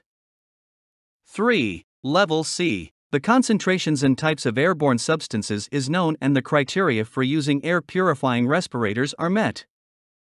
The following constitute Level C equipment. It may be used as appropriate. 1. Full face or half mask, air purifying respirators, NIOSH approved. 2. Coated chemical resistant clothing, overalls, 2-piece chemical splash suit, disposable chemical resistant overalls. 3. Coveralls. 4. Gloves, outer, chemical resistant. 5. Gloves, inner, chemical resistant. 6. Boots, outer, chemical resistant steel toe and shank. 7. Boot covers, outer, chemical resistant, disposable. 8. Hard hat. 9. Escape mask. 10. Face shield. 4. Level D, a work uniform affording minimal protection, used for nuisance contamination only. The following constitute Level D equipment. It may be used as appropriate. 1. Coveralls. 2. Gloves. 3. Boots/shoes, chemical resistant steel toe and shank. 4. Boots, outer, chemical resistant, disposable. 5. Safety glasses or chemical splash goggles. 6. Hard hat. 7. Escape mask. 8. Face shield. Part B. The types of hazards for which levels A, B, C, and D protection are appropriate are described below. Level A. Level A protection should be used when 1. The hazardous substance has been identified and requires the highest level of protection for skin, eyes, and the respiratory system based on either the measured or potential for high concentration of atmospheric vapors, gases, or particulates, or the site operations and work functions involve a high potential for splash, immersion, or exposure to unexpected vapors, gases, or particulates of materials that are harmful to skin or capable of being absorbed through the skin. 2. Substances with a high degree of hazard to the skin are known or suspected to be present, and skin contact is possible. Or 3. Operations are being conducted in confined, poorly ventilated areas, and the absence of conditions requiring Level A have not yet been determined. 2. Level B. Level B protection should be used when 1. The type and atmospheric concentration of substances have been identified and require a high level of respiratory protection, but less skin protection. 2. The atmosphere contains less than 19.5% oxygen. Or 3. The presence of incompletely identified vapors or gases is indicated by a direct reading organic vapor detection instrument, but vapors and gases are not suspected of containing high levels of chemicals harmful to skin or capable of being absorbed through the skin. Note: this involves atmospheres with IDLH concentrations of specific substances that present severe inhalation hazards and that do not represent a severe skin hazard, or that do not meet the criteria for use of air purifying respirators. 3. Level C. Level C protection should be used when 1. The atmospheric contaminants, liquid splashes, or other direct contact will not adversely affect or be absorbed through any exposed skin. 2. The types of air contaminants have been identified, concentrations measured, and an air purifying respirator is available that can remove the contaminants. And 3. All criteria for the use of air purifying respirators are met. 4. Level D. Level D protection should be used when 1. The atmosphere contains no known hazard, And 2. Work functions preclude splashes, immersion, or the potential for unexpected inhalation of or contact with hazardous levels of any chemicals. note, as stated before, Combinations of personal protective equipment other than those described for levels A, B, C, and D protection may be more appropriate and may be used to provide the proper level of protection. As an aid in selecting suitable chemical protective clothing, it should be noted that the National Fire Protection Association, NFPA, has developed standards on chemical protective clothing. the standards that have been adopted by include NFPA 1991, Standard on Vapor Protective Suits for Hazardous Chemical Emergencies, EPA Level of Protective Clothing, NFPA 1992. Standard on Liquid Splash Protective Suits for Hazardous Chemical Emergencies, EPA Level B Protective Clothing, NFPA 1993. Standard on Liquid Splash Protective Suits for Non-Emergency, Non-Flammable Hazardous Chemical Situations, EPA Level B Protective Clothing. These standards apply documentation and performance requirements to the manufacture of chemical protective suits. Chemical protective suits meeting these requirements are labeled as compliant with the appropriate standard. It is recommended that chemical protective suits that meet these standards be used. 1926.65 Hazardous Waste Operations and Emergency Response, Appendix C. Occupational Safety and Health Program. Each hazardous waste site cleanup effort will require an occupational safety and health program headed by the site coordinator or the employer's representative. The purpose of the program will be the protection of employees at the site, and will be an extension of the employer's overall safety and health program. The program will need to be developed before work begins on the site and implemented as work proceeds as stated in paragraph B. The program is to facilitate coordination and communication of safety and health issues among personnel responsible for the various activities which will take place at the site. It will provide the overall means for planning and implementing the needed safety and health training and job orientation of employees who will be working at the site. The program will provide the means for identifying and controlling worksite hazards and the means for monitoring program effectiveness. The program will need to cover the responsibilities and authority of the site coordinator or the employer's manager on the site for the safety and health of employees at the site, and the relationships with contractors or support services as to what each employer's safety and health responsibilities are for their employees on the site. Each contractor on the site needs to have its own safety and health program so structured that it will smoothly interface with the program of the site coordinator or principal contractor. Also, those employers involved with treating, storing, or disposal of hazardous waste as covered in paragraph P must have implemented a safety and health program for their employees. This program is to include the hazard communication program required in paragraph P1 and the training required in paragraphs P7 and P8 as parts of the employer's comprehensive overall safety and health program. This program is to be in writing. Each site or workplace safety and health program will need to include the following: policy statements of the line of authority and accountability for implementing the program, the objectives of the program and the role of the site safety and health supervisor or manager and staff, means or methods for the development of procedures for identifying and controlling workplace hazards at the site, means or methods for the development and communication to employees of the various plans, work rules, standard operating procedures and practices that pertain to individual employees and supervisors, means for the training of supervisors and employees to develop the needed skills and knowledge to perform their work in a safe and healthful manner, means to anticipate and prepare for emergency situations, and means for obtaining information feedback to aid in evaluating the program and for improving the effectiveness of the program. The management and employees should be trying continually to improve the effectiveness of the program, thereby enhancing the protection being afforded those working on the site.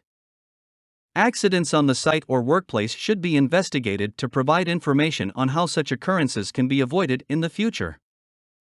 When injuries or illnesses occur on the site or workplace, they will need to be investigated to determine what needs to be done to prevent this incident from occurring again. Such information will need to be used as feedback on the effectiveness of the program and the information turned into positive steps to prevent any reoccurrence. Receipt of employee suggestions or complaints relating to safety and health issues involved with site or workplace activities is also a feedback mechanism that can be used effectively to improve the program and may serve in part as an evaluative tools. For the development and implementation of the program to be the most effective, professional safety and health personnel should be used. Certified safety professionals, board-certified industrial hygienists or registered professional safety engineers are good examples of professional stature for safety and health managers who will administer the employer's program. 2. Training.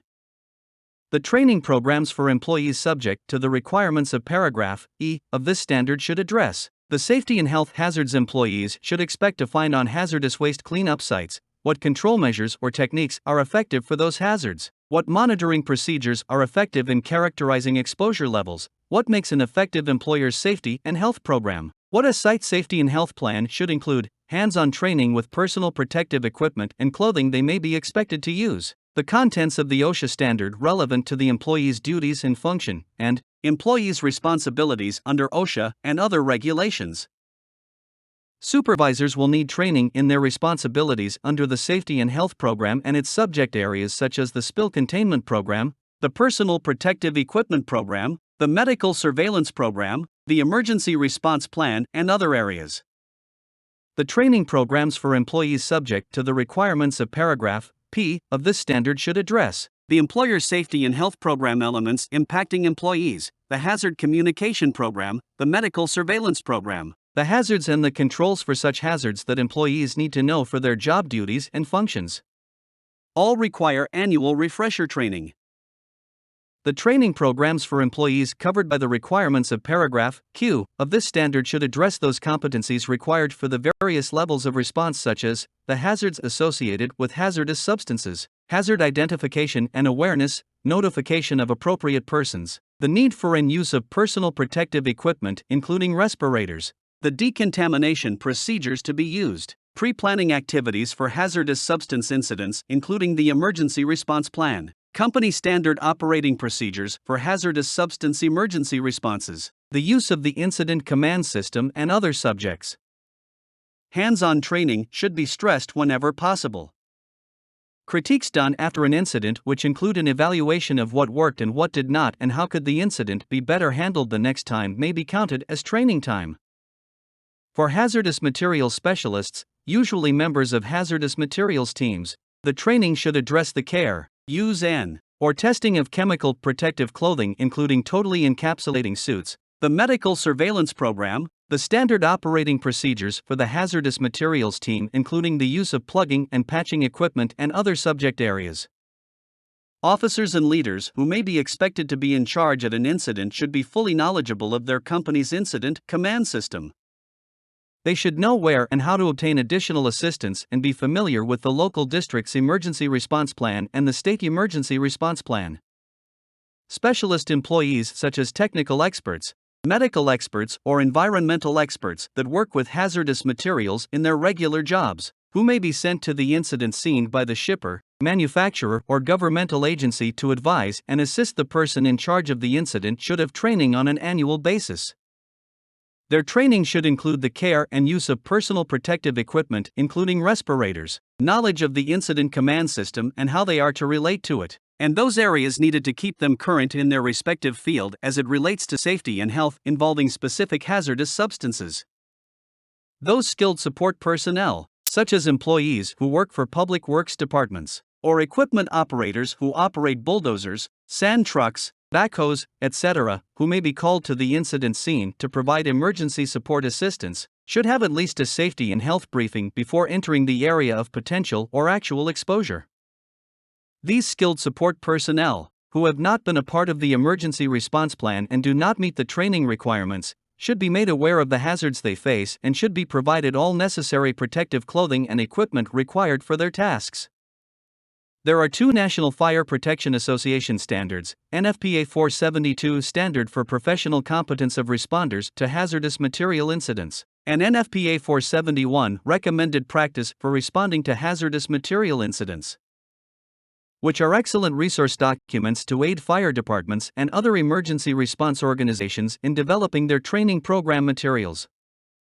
NFPA 472 provides guidance on the skills and knowledge needed for first responder awareness level, first responder operations level, hazmat technicians, and hazmat specialist. It also offers guidance for the officer corps who will be in charge of hazardous substance incidents. 3. Decontamination. Decontamination procedures should be tailored to the specific hazards of the site, and may vary in complexity and number of steps, depending on the level of hazard and the employee's exposure to the hazard. Decontamination procedures and PPE decontamination methods will vary depending upon the specific substance, since one procedure or method may not work for all substances. Evaluation of decontamination methods and procedures should be performed, as necessary, to assure that employees are not exposed to hazards by reusing PPE. References in Appendix D may be used for guidance in establishing an effective decontamination program. In addition, the U.S. Coast Guard's Manual, Policy Guidance for Response to Hazardous Chemical Releases, U.S. Department of Transportation, Washington, D.C., Compton STEM 16465.30, is a good reference for establishing an effective decontamination program. 4. Emergency Response Plans. States, along with designated districts within the states, will be developing or have developed local emergency response plans. These state and district plans should be utilized in the emergency response plans called for in the standard. Each employer should assure that its emergency response plan is compatible with the local plan. The major reference being used to aid in developing the state and local district plans is the Hazardous Materials Emergency Planning Guide, NRT-1. The current Emergency Response Guidebook from the U.S. Department of Transportation, CMA's Chemtrec, and the Fire Service Emergency Management Handbook may also be used as resources. Employers involved with treatment, storage, and disposal facilities for hazardous waste, which have the required contingency plan called for by their permit, would not need to duplicate the same planning elements.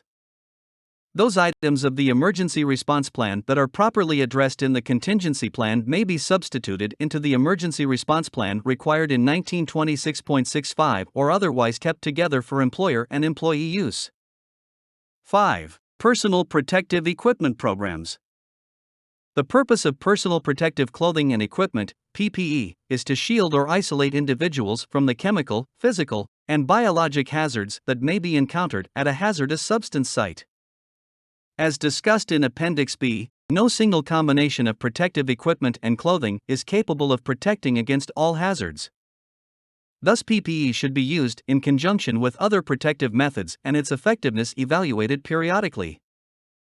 The use of PPE can itself create significant worker hazards, such as heat stress, physical and psychological stress, and impaired vision, mobility, and communication. For any given situation, equipment and clothing should be selected that provide an adequate level of protection. However, overprotection, as well as underprotection, can be hazardous and should be avoided where possible. Two basic objectives of any PPE program should be to protect the wearer from safety and health hazards, and to prevent injury to the wearer from incorrect use and/or malfunction of the PPE. To accomplish these goals, a comprehensive PPE program should include hazard identification, medical monitoring, environmental surveillance, selection, use, maintenance, and decontamination of PPE and its associated training. The written PPE program should include policy statements, procedures, and guidelines. Copies should be made available to all employees, and a reference copy should be made available at the worksite. Technical data on equipment, maintenance manuals, relevant regulations, and other essential information should also be collected and maintained. 6. Incident Command System, ICS. Paragraph 1926.65, Q3.2, requires the implementation of an ICS. The ICS is an organized approach to effectively control and manage operations at an emergency incident. The individual in charge of the ICS is the senior official responding to the incident. The ICS is not much different than the command post approach used for many years by the fire service. During large complex fires involving several companies and many pieces of apparatus, a command post would be established. This enabled one individual to be in charge of managing the incident, rather than having several officers from different companies making separate, and sometimes conflicting, decisions. The individual in charge of the command post would delegate responsibility for performing various tasks to subordinate officers. Additionally, all communications were routed through the command post to reduce the number of radio transmissions and eliminate confusion. However, strategy, tactics, and all decisions were made by one individual. The ICS is a very similar system, except it is implemented for emergency response to all incidents, both large and small, that involve hazardous substances. For a small incident, the individual in charge of the ICS may perform many tasks of the ICS. There may not be any, or little, delegation of tasks to subordinates. For example, in response to a small incident, the individual in charge of the ICS, in addition to normal command activities, may become the safety officer and may designate only one employee, with proper equipment, as a backup to provide assistance if needed. OSHA does recommend, however, that at least 2 employees be designated as backup personnel since the assistance needed may include rescue. To illustrate the operation of the ICS, the following scenario might develop during a small incident, such as an overturned tank truck with a small leak of flammable liquid. The first responding senior officer would implement and take command of the ICS.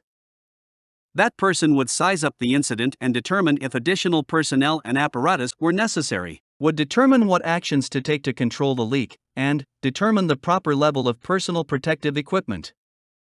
If additional assistance is not needed, the individual in charge of the ICS would implement actions to stop and control the leak using the fewest number of personnel that can effectively accomplish the tasks.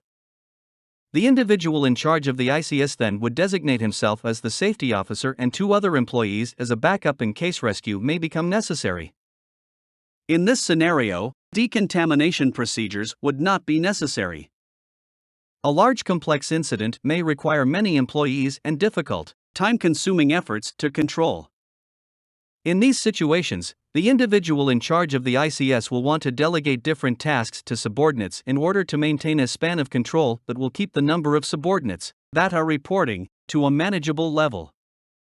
Delegation of task at large incidents may be by location, where the incident scene is divided into sectors, and subordinate officers coordinate activities within the sector that they have been assigned. Delegation of tasks can also be by function. Some of the functions that the individual in charge of the ICS may want to delegate at a large incident are medical services, evacuation, water supply, resources, equipment, apparatus, media relations, safety, and site control. Integrate activities with police for crowd and traffic control. Also, for a large incident, the individual in charge of the ICS will designate several employees as backup personnel, and a number of safety officers to monitor conditions and recommend safety precautions. Therefore, no matter what size or complexity an incident may be, by implementing an ICS, there will be one individual in charge who makes the decisions and gives directions, and all actions and communications are coordinated through one central point of command. Such a system should reduce confusion, improve safety, organize and coordinate actions, and should facilitate effective management of the incident. 7. Site safety and control plans. The safety and security of response personnel and others in the area of an emergency response incident site should be of primary concern to the incident commander. The use of a site safety and control plan could greatly assist those in charge of assuring the safety and health of employees on the site. A comprehensive site safety and control plan should include the following: summary analysis of hazards on the site and a risk analysis of those hazards, site map or sketch, site work zones, clean zone, transition or decontamination zone, work or hot zone, use of the buddy system, site communications, command post or command center, standard operating procedures and safe work practices, medical assistance and triage area, hazard monitoring plan, air contaminate monitoring, etc. Decontamination procedures and area, and other relevant areas. This plan should be a part of the employer's emergency response plan or an extension of it to the specific site. 8. Medical surveillance programs. Workers handling hazardous substances may be exposed to toxic chemicals, safety hazards, biologic hazards, and radiation. Therefore, a medical surveillance program is essential to assess and monitor workers' health and fitness for employment in hazardous waste operations and during the course of work, to provide emergency and other treatment as needed, and to keep accurate records for future reference. The Occupational Safety and Health Guidance Manual for Hazardous Waste Site Activities, developed by the National Institute for Occupational Safety and Health, NIOSH, the Occupational Safety and Health Administration, OSHA, the UES, Coast Guard, USCG, and the Environmental Protection Agency, EPA, October 1985, provides an excellent example of the types of medical testing that should be done as part of a medical surveillance program. 9. New technology and spill containment programs. Where hazardous substances may be released by spilling from a container that will expose employees to the hazards of the materials, the employer will need to implement a program to contain and control the spilled material. Diking and ditching, as well as use of absorbents like diatomaceous earth, are traditional techniques which have proven to be effective over the years. However, in recent years new products have come into the marketplace, the use of which complement and increase the effectiveness of these traditional methods. These new products also provide emergency responders and others with additional tools or agents to use to reduce the hazards of spilled materials.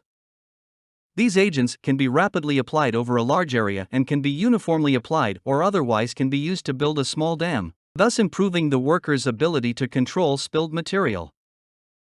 These application techniques enhance the intimate contact between the agent and the spilled material, allowing for the quickest effect by the agent or quickest control of the spilled material. Agents are available to solidify liquid spilled materials, to suppress vapor generation from spilled materials, and to do both. Some special agents, which when applied as recommended by the manufacturer, will react in a controlled manner with the spilled material to neutralize acids or caustics, or greatly reduce the level of hazard of the spilled material. There are several modern methods and devices for use by emergency response personnel or others involved with spill control efforts to safely apply spill control agents to control spilled material hazards. These include portable pressurized applicators similar to handheld portable fire extinguishing devices, and nozzle and hose systems similar to portable fire fighting foam systems which allow the operator to apply the agent without having to come into contact with the spilled material. The operator is able to apply the agent to the spilled material from a remote position. The solidification of liquids provides for rapid containment and isolation of hazardous substance spills. By directing the agent at runoff points or at the edges of the spill, the reactant solid will automatically create a barrier to slow or stop the spread of the material. Cleanup of hazardous substances is greatly improved when solidifying agents, acid or caustic neutralizers, or activated carbon adsorbents are used. Properly applied, these agents can totally solidify liquid hazardous substances or neutralize or absorb them, which results in materials which are less hazardous and easier to handle, transport, and dispose of. The concept of spill treatment, to create less hazardous substances, will improve the safety and level of protection of employees working at spill cleanup operations or emergency response operations to spills of hazardous substances. The use of vapor suppression agents for volatile hazardous substances, such as flammable liquids and those substances which present an inhalation hazard, is important for protecting workers. The rapid and uniform distribution of the agent over the surface of the spilled material can provide quick vapor knockdown. There are temporary and long-term foam-type agents which are effective on vapors and dusts, and activated carbon adsorption agents which are effective for vapor control and soaking up of the liquid. The proper use of hose lines or handheld portable pressurized applicators provides good mobility and permits the worker to deliver the agent from a safe distance, without having to step into the untreated spilled material. Some of these systems can be recharged in the field to provide coverage of larger spill areas than the design limits of a single charged applicator unit. Some of the more effective agents can solidify the liquid flammable hazardous substances and at the same time elevate the flashpoint above 140 degrees Fahrenheit, so the resulting substance may be handled as a non-hazardous waste material if it meets the U.S. Environmental Protection Agency's 40 CFR Part 261 requirements, see particularly 261.21. All workers performing hazardous substance spill control work are expected to wear the proper protective clothing and equipment for the materials present and to follow the employer's established standard operating procedures for spill control. All involved workers need to be trained in the established operating procedures, in the use and care of spill control equipment, and in the associated hazards and control of such hazards of spill containment work. These new tools and agents are the things that employers will want to evaluate as part of their new technology program. The treatment of spills of hazardous substances or wastes at an emergency incident as part of the immediate spill containment and control efforts is sometimes acceptable to EPA, and a permit exception is described in 40 CFR 264.1 G8 and 265.1 C11. 1926.65 Hazardous Waste Operations and Emergency Response, Appendix D. The following references may be consulted for further information on the subject of this standard. 1. OSHA Instruction DFO CPL 2.70, January 29, 1986, Special Emphasis Program, Hazardous Waste Sites. 2. OSHA Instruction DFO CPL 2-2.37A, January 29, 1986, Technical Assistance and Guidelines for Superfund and Other Hazardous Waste Site Activities. 3. OSHA Instruction DTS CPL 2.74, January 29, 1986, Hazardous Waste Activity Form, OSHA 175. 4. Hazardous Waste Inspections Reference Manual, U.S. Department of Labor, Occupational Safety and Health Administration, 1986. 5. Memorandum of Understanding among the National Institute for Occupational Safety and Health, the Occupational Safety and Health Administration, the United States Coast Guard, and the United States Environmental Protection Agency, Guidance for Worker Protection during Hazardous Waste Site Investigations and Cleanup and Hazardous Substance Emergencies. December 18, 1980. 6. National Priorities List, First Edition, October 1984, U.S. Environmental Protection Agency, revised periodically. 7. The Decontamination of Response Personnel, Field Standard Operating Procedures, FSOP. 7. U.S. Environmental Protection Agency, Office of Emergency and Remedial Response, Hazardous Response Support Division, December 1984. 8. Preparation of a Site Safety Plan, Field Standard Operating Procedures, FSOP. 9. U.S. Environmental Protection Agency, Office of Emergency and Remedial Response, Hazardous Response Support Division, April 1985. 9. Standard Operating Safety Guidelines, U.S. Environmental Protection Agency, Office of Emergency and Remedial Response, Hazardous Response Support Division, Environmental Response Team, November 1984. 10. Occupational Safety and Health Guidance Manual for Hazardous Waste Site Activities, National Institute for Occupational Safety and Health, NIOSH, Occupational Safety and Health Administration, OSHA. U.S. Coast Guard, USCG, and Environmental Protection Agency, EPA, October 1985. 11. Protecting Health and Safety at Hazardous Waste Sites, an Overview, U.S. Environmental Protection Agency, EPA/625/9-85/006, September 1985. 12. Hazardous Waste Sites and Hazardous Substance Emergencies, NIOSH Worker Bulletin, U.S. Department of Health and Human Services, Public Health Service, Centers for Disease Control, National Institute for Occupational Safety and Health, December 1982.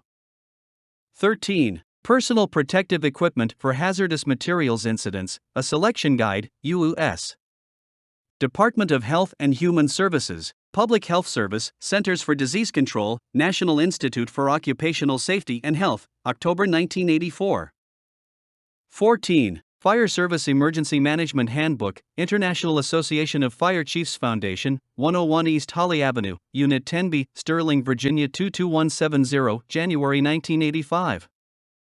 15. Emergency Response Guidebook, U.S. Department of Transportation, Washington, D.C., 1987. 16. Report to the Congress on Hazardous Materials Training, Planning and Preparedness, Federal Emergency Management Agency, Washington, D.C., July 1986. 17. Workbook for Fire Command, Alan V. Brunacini and J. David Begerin, National Fire Protection Association, Battery March Park, Quincy, Massachusetts 02269, 1985. 18. Fire Command, Alan V. Brunacini, National Fire Protection Association, Battery March Park, Quincy, Massachusetts 02269, 1985. 19. Incident Command System, Fire Protection Publications, Oklahoma State University, Stillwater, Oklahoma 74078, 1983. 20. Site Emergency Response Planning, Chemical Manufacturers Association, Washington, D.C. 20037, 1986. 21. Hazardous Materials Emergency Planning Guide, NRT 1, Environmental Protection Agency, Washington, D.C., March 1987. 22. Community Teamwork, Working Together to Promote Hazardous Materials Transportation Safety. U.S. Department of Transportation, Washington, D.C., May 1983. 23. Disaster Planning Guide for Business and Industry, Federal Emergency Management Agency, Publication No. FEMA 141, August 1987. 1926.65 Hazardous Waste Operations and Emergency Response, Appendix E. The following non-mandatory general criteria may be used for assistance in developing site-specific training curriculum used to meet the training requirements of 29 CFR 1926.65, E, 29 CFR 1926.65, P. 7, P. 8, 3, and 29 CFR 1926.65, Q. 6, Q. 7, and Q. 8. These are generic guidelines and they are not presented as a complete training curriculum for any specific employer. Site-specific training programs must be developed on the basis of a needs assessment of the hazardous waste site, RCRA/TSDF, or emergency response operation in accordance with 29 CFR 1926.65. It is noted that the legal requirements are set forth in the regulatory text of Seconds 1926.65. The guidance set forth here presents a highly effective program that in the areas covered would meet or exceed the regulatory requirements. In addition, other approaches could meet the regulatory requirements. Suggested general criteria. Definitions. Competent means possessing the skills, knowledge, experience, and judgment to perform assigned tasks or activities satisfactorily as determined by the employer. Demonstration means the showing by actual use of equipment or procedures. Hands-on training means training in a simulated work environment that permits each student to have experience performing tasks, making decisions, or using equipment appropriate to the job assignment for which the training is being conducted. Initial training means training required prior to beginning work. Lecture means an interactive discourse with a class led by an instructor. Proficient means meeting a stated level of achievement. Site-specific means individual training directed to the operations of a specific job site.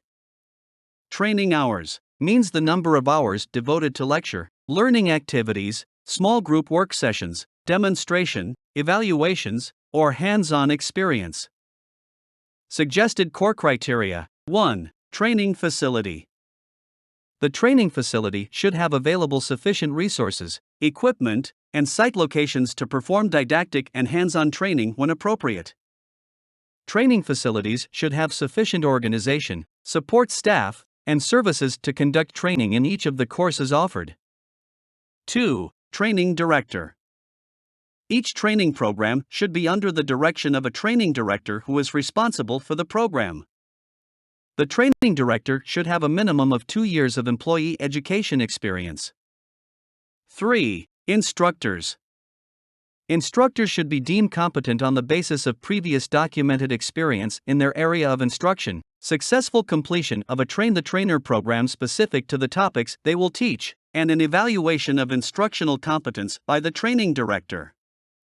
Instructors should be required to maintain professional competency by participating in continuing education or professional development programs, or by completing successfully an annual refresher course and having an annual review by the training director.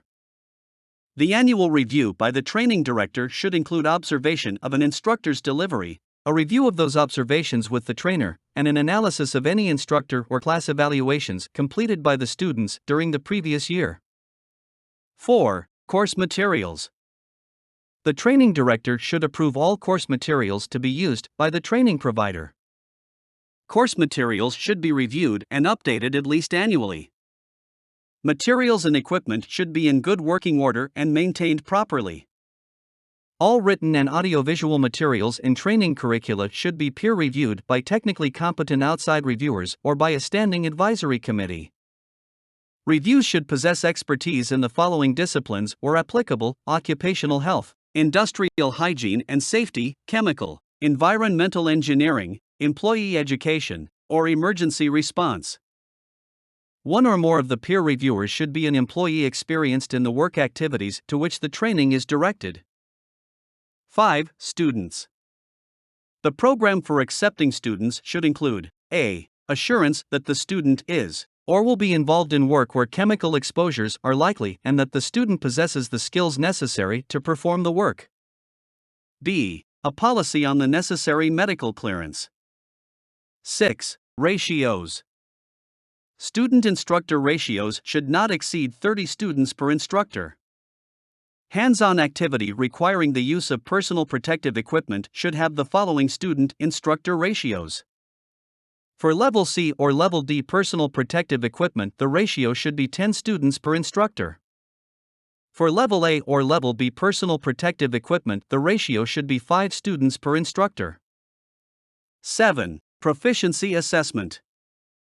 Proficiency should be evaluated and documented by the use of a written assessment and a skill demonstration selected and developed by the training director and training staff. The assessment and demonstration should evaluate the knowledge and individual skills developed in the course of training. The level of minimum achievement necessary for proficiency shall be specified in writing by the training director. If a written test is used, there should be a minimum of 50 questions. If a written test is used in combination with a skills demonstration, a minimum of 25 questions should be used.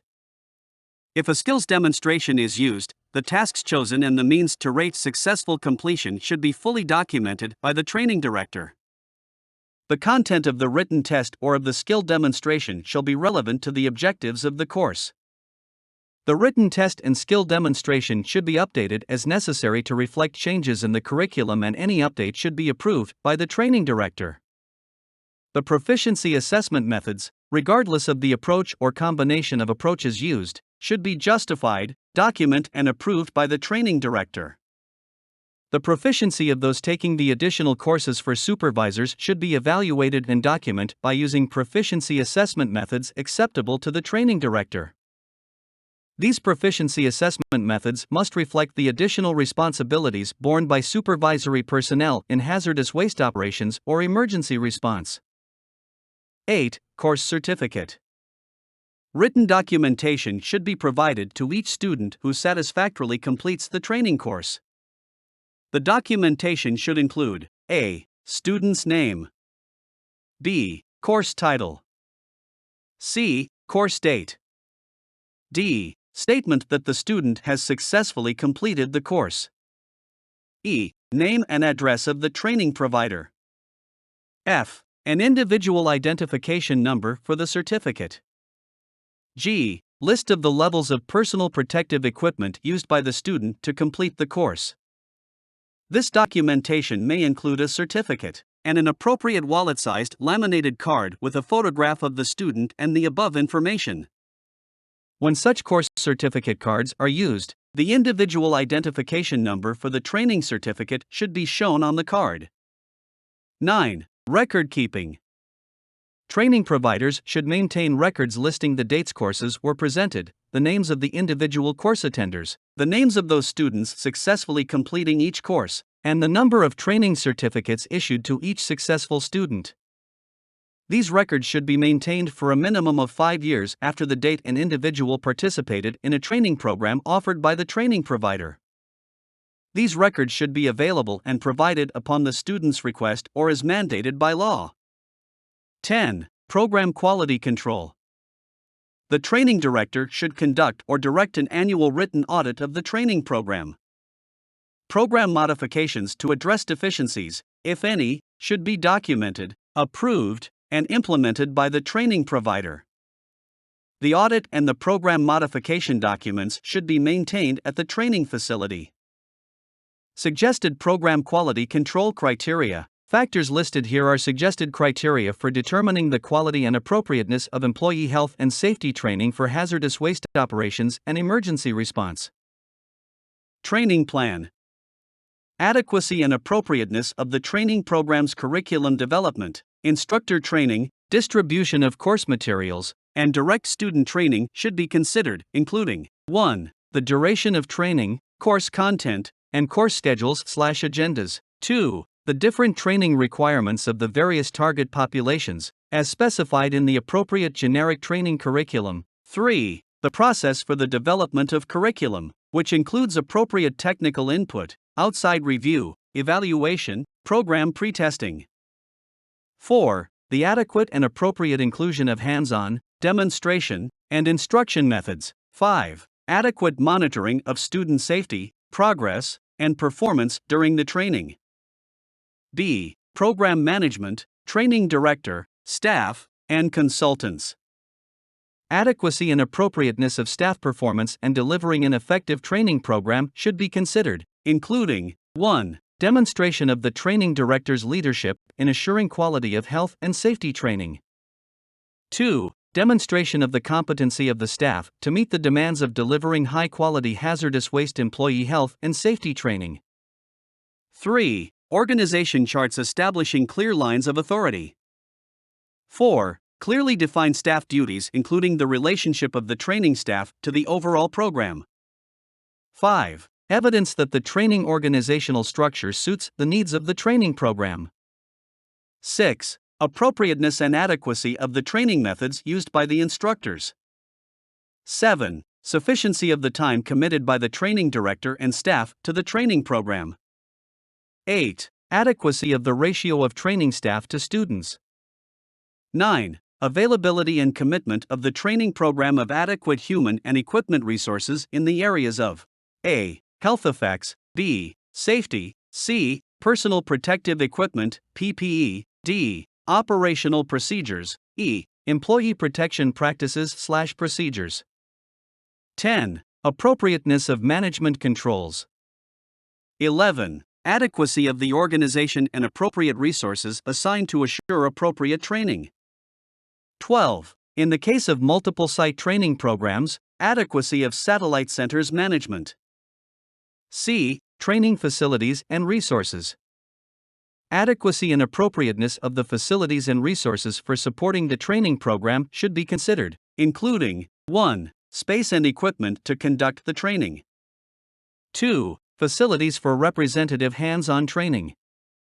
3. In the case of multiple site programs, equipment and facilities at the satellite centers.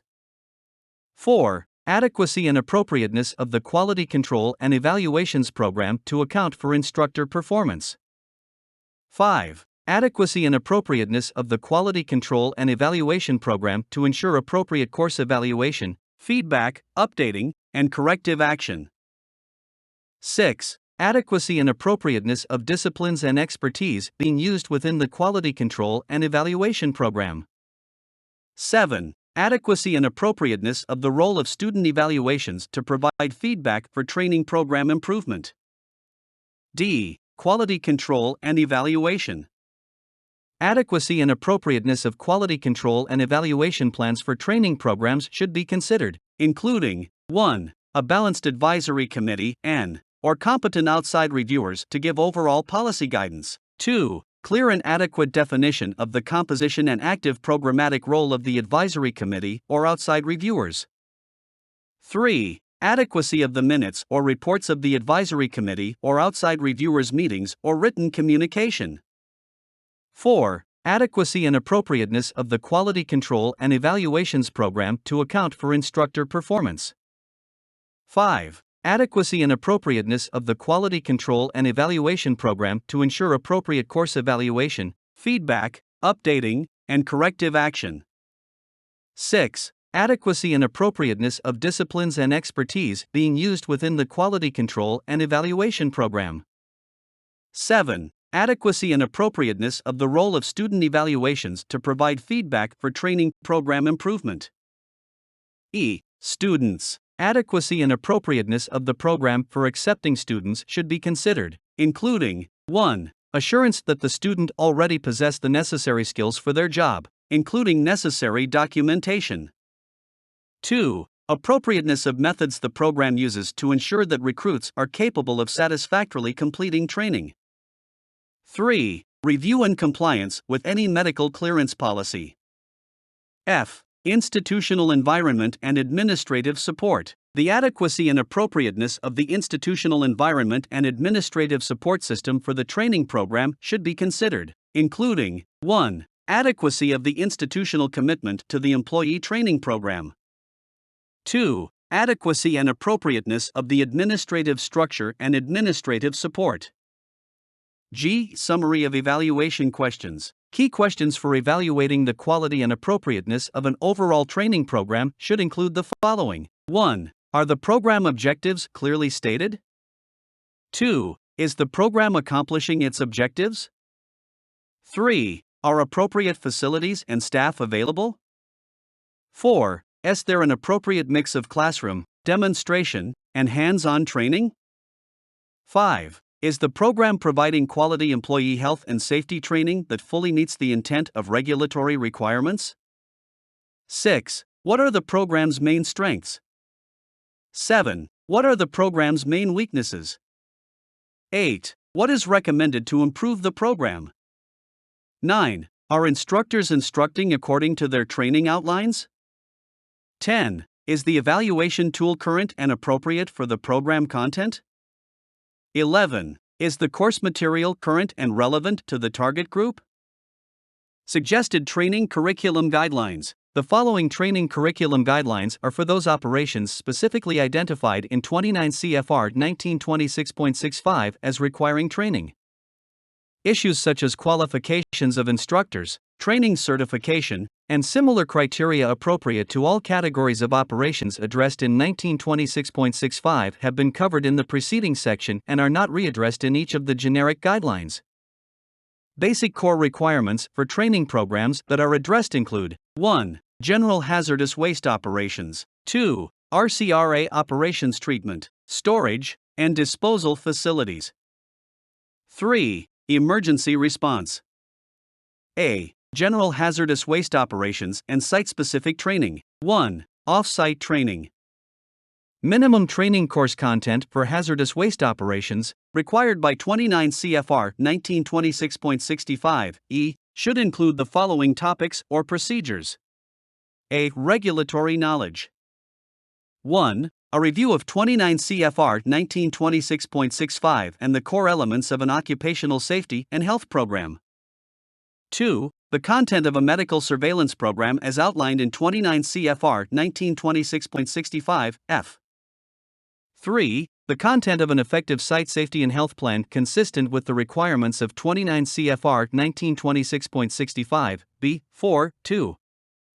4. Emergency response plan and procedures as outlined in 29 CFR 1910.38 and 29 CFR 1926.65 (L). 5. Adequate illumination. 6. Sanitation recommendation and equipment. 7. Review and explanation of OSHA's Hazard Communication Standard, 29 CFR 1910.1200, and Lockout Tagout Standard, 29 CFR 1910.147. 8. Review of other applicable standards including but not limited to those in the construction standards, 29 CFR Part 1926. 9. Rights and responsibilities of employers and employees under applicable OSHA and EPA laws. B. Technical knowledge. 1. Type of potential exposures to chemical, biological, and radiological hazards. Types of human responses to these hazards and recognition of those responses. Principles of toxicology and information about acute and chronic hazards. Health and safety considerations of new technology.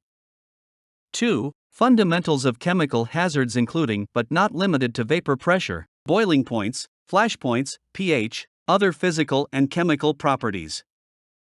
3. Fire and explosion hazards of chemicals. 4. General safety hazards such as but not limited to electrical hazards, powered equipment hazards, motor vehicle hazards, walking working surface hazards, excavation hazards, and hazards associated with working in hot and cold temperature extremes. 5. Review and knowledge of confined space entry procedures in 29 CFR 1910.146. 6. Work practices to minimize employee risk from site hazards. 7. Safe use of engineering controls, equipment, and any new relevant safety technology or safety procedures. 8. Review and demonstration of competency with air sampling and monitoring equipment that may be used in a site monitoring program. 9. Container sampling procedures and safeguarding. General drum and container handling procedures, including special requirement for laboratory waste packs, shock-sensitive wastes, and radioactive wastes. 10. The elements of a spill control program. 11. Proper use and limitations of material handling equipment. 12. Procedures for safe and healthful preparation of containers for shipping and transport. 13. Methods of communication, including those used while wearing respiratory protection.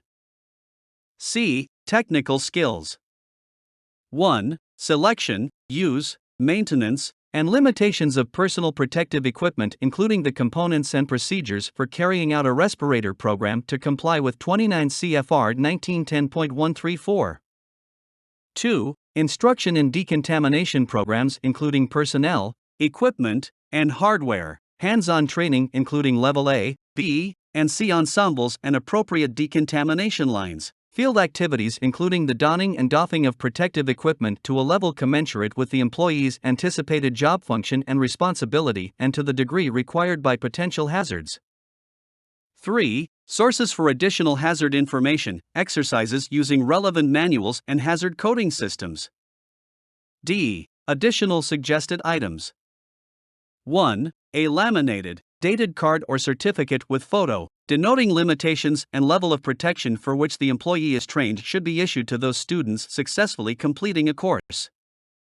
2. Attendance should be required at all training modules, with successful completion of exercises and a final written or oral examination with at least 50 questions. 3. A minimum of 1/3 of the program should be devoted to hands-on exercises.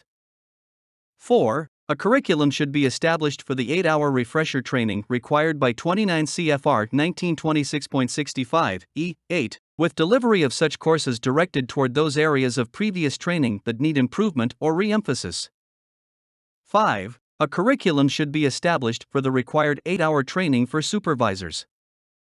Demonstrated competency in the skills and knowledge provided in a 40-hour course should be a prerequisite for supervisor training. 2. Refresher training. The 8-hour annual refresher training required in 29 CFR 1926.65 E8 should be conducted by qualified training providers.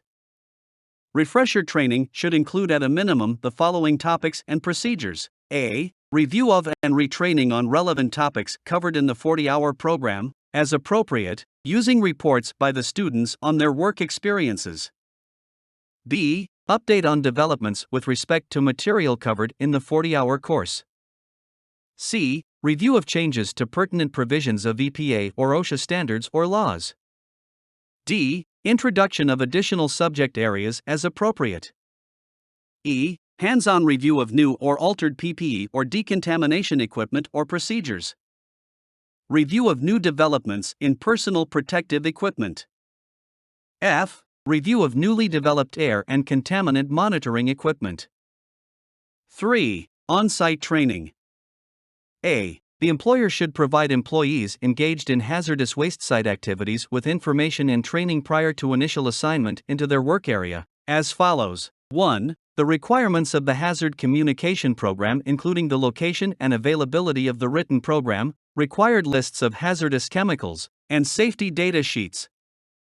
2. Activities and locations in their work area where hazardous substance may be present. 3. Methods and observations that may be used to detect the presence or release of a hazardous chemical in the work area, such as monitoring conducted by the employer, continuous monitoring devices, visual appearances, or other evidence, sight, sound, or smell of hazardous chemicals being released, and applicable alarms from monitoring devices that record chemical releases. 4. The physical and health hazards of substances known or potentially present in the work area. 5. The measures employees can take to help protect themselves from worksite hazards, including specific procedures the employer has implemented. 6. An explanation of the labeling system and safety data sheets and how employees can obtain and use appropriate hazard information. 7. The elements of the confined space program, including special PPE, permits, monitoring requirements, communication procedures, emergency response, and applicable lockout procedures. B. The employer should provide hazardous waste employees information and training and should provide a review and access to the site safety and plan as follows. 1. Names of personnel and alternate responsible for site safety and health. 2. Safety and health hazards present on the site. 3. Selection, use, maintenance, and limitations of personal protective equipment specific to the site. 4. Work practices by which the employee can minimize risks from hazards. 5. Safe use of engineering controls and equipment available on site. 6. Safe decontamination procedures established to minimize employee contact with hazardous substances, including A. Employee decontamination, B. Clothing decontamination, and C. Equipment decontamination. 7. Elements of the site emergency response plan, including A. Pre-emergency planning, B. Personnel roles and lines of authority and communication, C. Emergency recognition and prevention, D. Safe distances and places of refuge, E. Site security and control, F. Evacuation routes and procedures, G. Decontamination procedures not covered by the site safety and health plan, H. Emergency medical treatment and first aid, I. Emergency equipment and procedures for handling emergency incidents. C. The employer should provide hazardous waste employees information and training on personal protective equipment used at the site, such as the following. 1. PPE to be used based upon known or anticipated site hazards. 2. PPE limitations of materials and construction, limitations during temperature extremes, heat stress, and other appropriate medical considerations, use and limitations of respirator equipment as well as documentation procedures as outlined in 29 CFR 1910.134. 3. PPE inspection procedures prior to, during, and after use. 4. PPE donning and doffing procedures. 5. PPE decontamination and disposal procedures. 6. PPE maintenance and storage. 7. Task duration as related to PPE limitations. D. The employer should instruct the employee about the site medical surveillance program relative to the particular site, including 1. Specific medical surveillance programs that have been adapted for the site. 2. Specific signs and symptoms related to exposure to hazardous materials on the site. 3. The frequency and extent of periodic medical examinations that will be used on the site. 4. Maintenance and availability of records. 5. Personnel to be contacted and procedures to be followed when signs and symptoms of exposures are recognized. E. The employees will review and discuss the site safety plan as part of the training program. The location of the site safety plan and all written programs should be discussed with employees, including a discussion of the mechanisms for access, review, and references described. B. RCRA operations training for treatment, storage, and disposal facilities. 1. As a minimum, the training course required in 29 CFR 1926.65 p. should include the following topics. A. Review of the applicable paragraphs of 29 CFR 1926.65 and the elements of the employer's occupational safety and health plan. B. Review of relevant hazards such as, but not limited to, chemical, biological, and radiological exposures, fire and explosion hazards, thermal extremes, and physical hazards. C. General safety hazards including those associated with electrical hazards, powered equipment hazards, Lockout-tagout procedures, motor vehicle hazards and walking working surface hazards. D. Confined space hazards and procedures. E. Work practices to minimize employee risk from workplace hazards. F. Emergency response plan and procedures including first aid meeting the requirements of paragraph P. 8. G. A review of procedures to minimize exposure to hazardous waste and various type of waste streams, including the materials handling program and spill containment program. H. A review of hazard communication programs meeting the requirements of 29 CFR 1910.1200.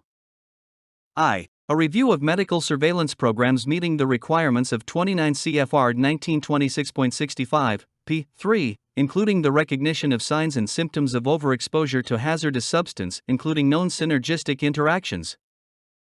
J. Review of decontamination programs and procedures meeting the requirements of 29 CFR 1926.65, p. 4. K. A review of an employer's requirements to implement a training program and its elements.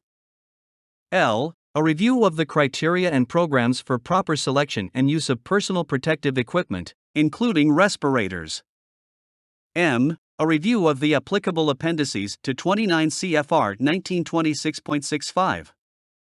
N. Principles of toxicology and biological monitoring as they pertain to occupational health. O. Rights and responsibilities of employees and employers under applicable OSHA and EPA laws. P. Hands-on exercises and demonstrations of competency with equipment to illustrate the basic equipment principles that may be used during the performance of work duties, including the donning and doffing of PPE. Q. Sources of reference, efficient use of relevant manuals, and knowledge of hazard coding systems to include information contained in hazardous waste manifests. R. At least 8 hours of hands-on training.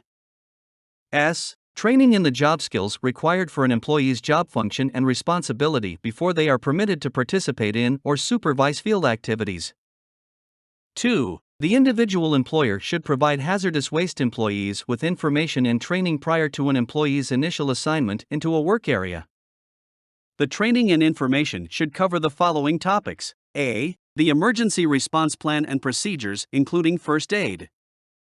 B. A review of the employer's hazardous waste handling procedures, including the materials handling program and elements of the spill containment program, location of spill response kits or equipment, and the names of those trained to respond to releases.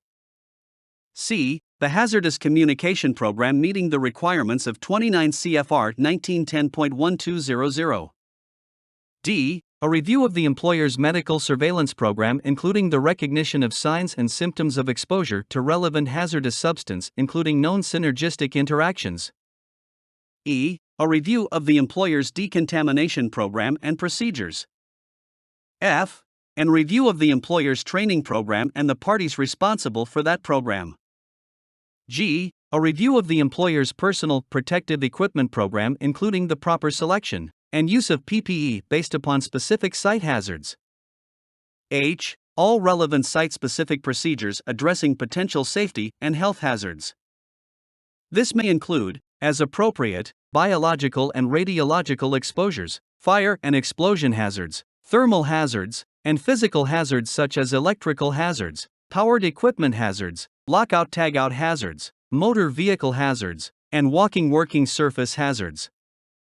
I. Safe use engineering controls and equipment on site.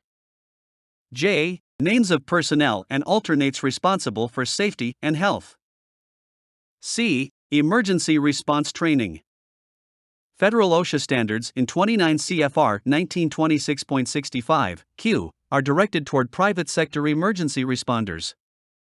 Therefore, the guidelines provided in this portion of the appendix are directed toward that employee population.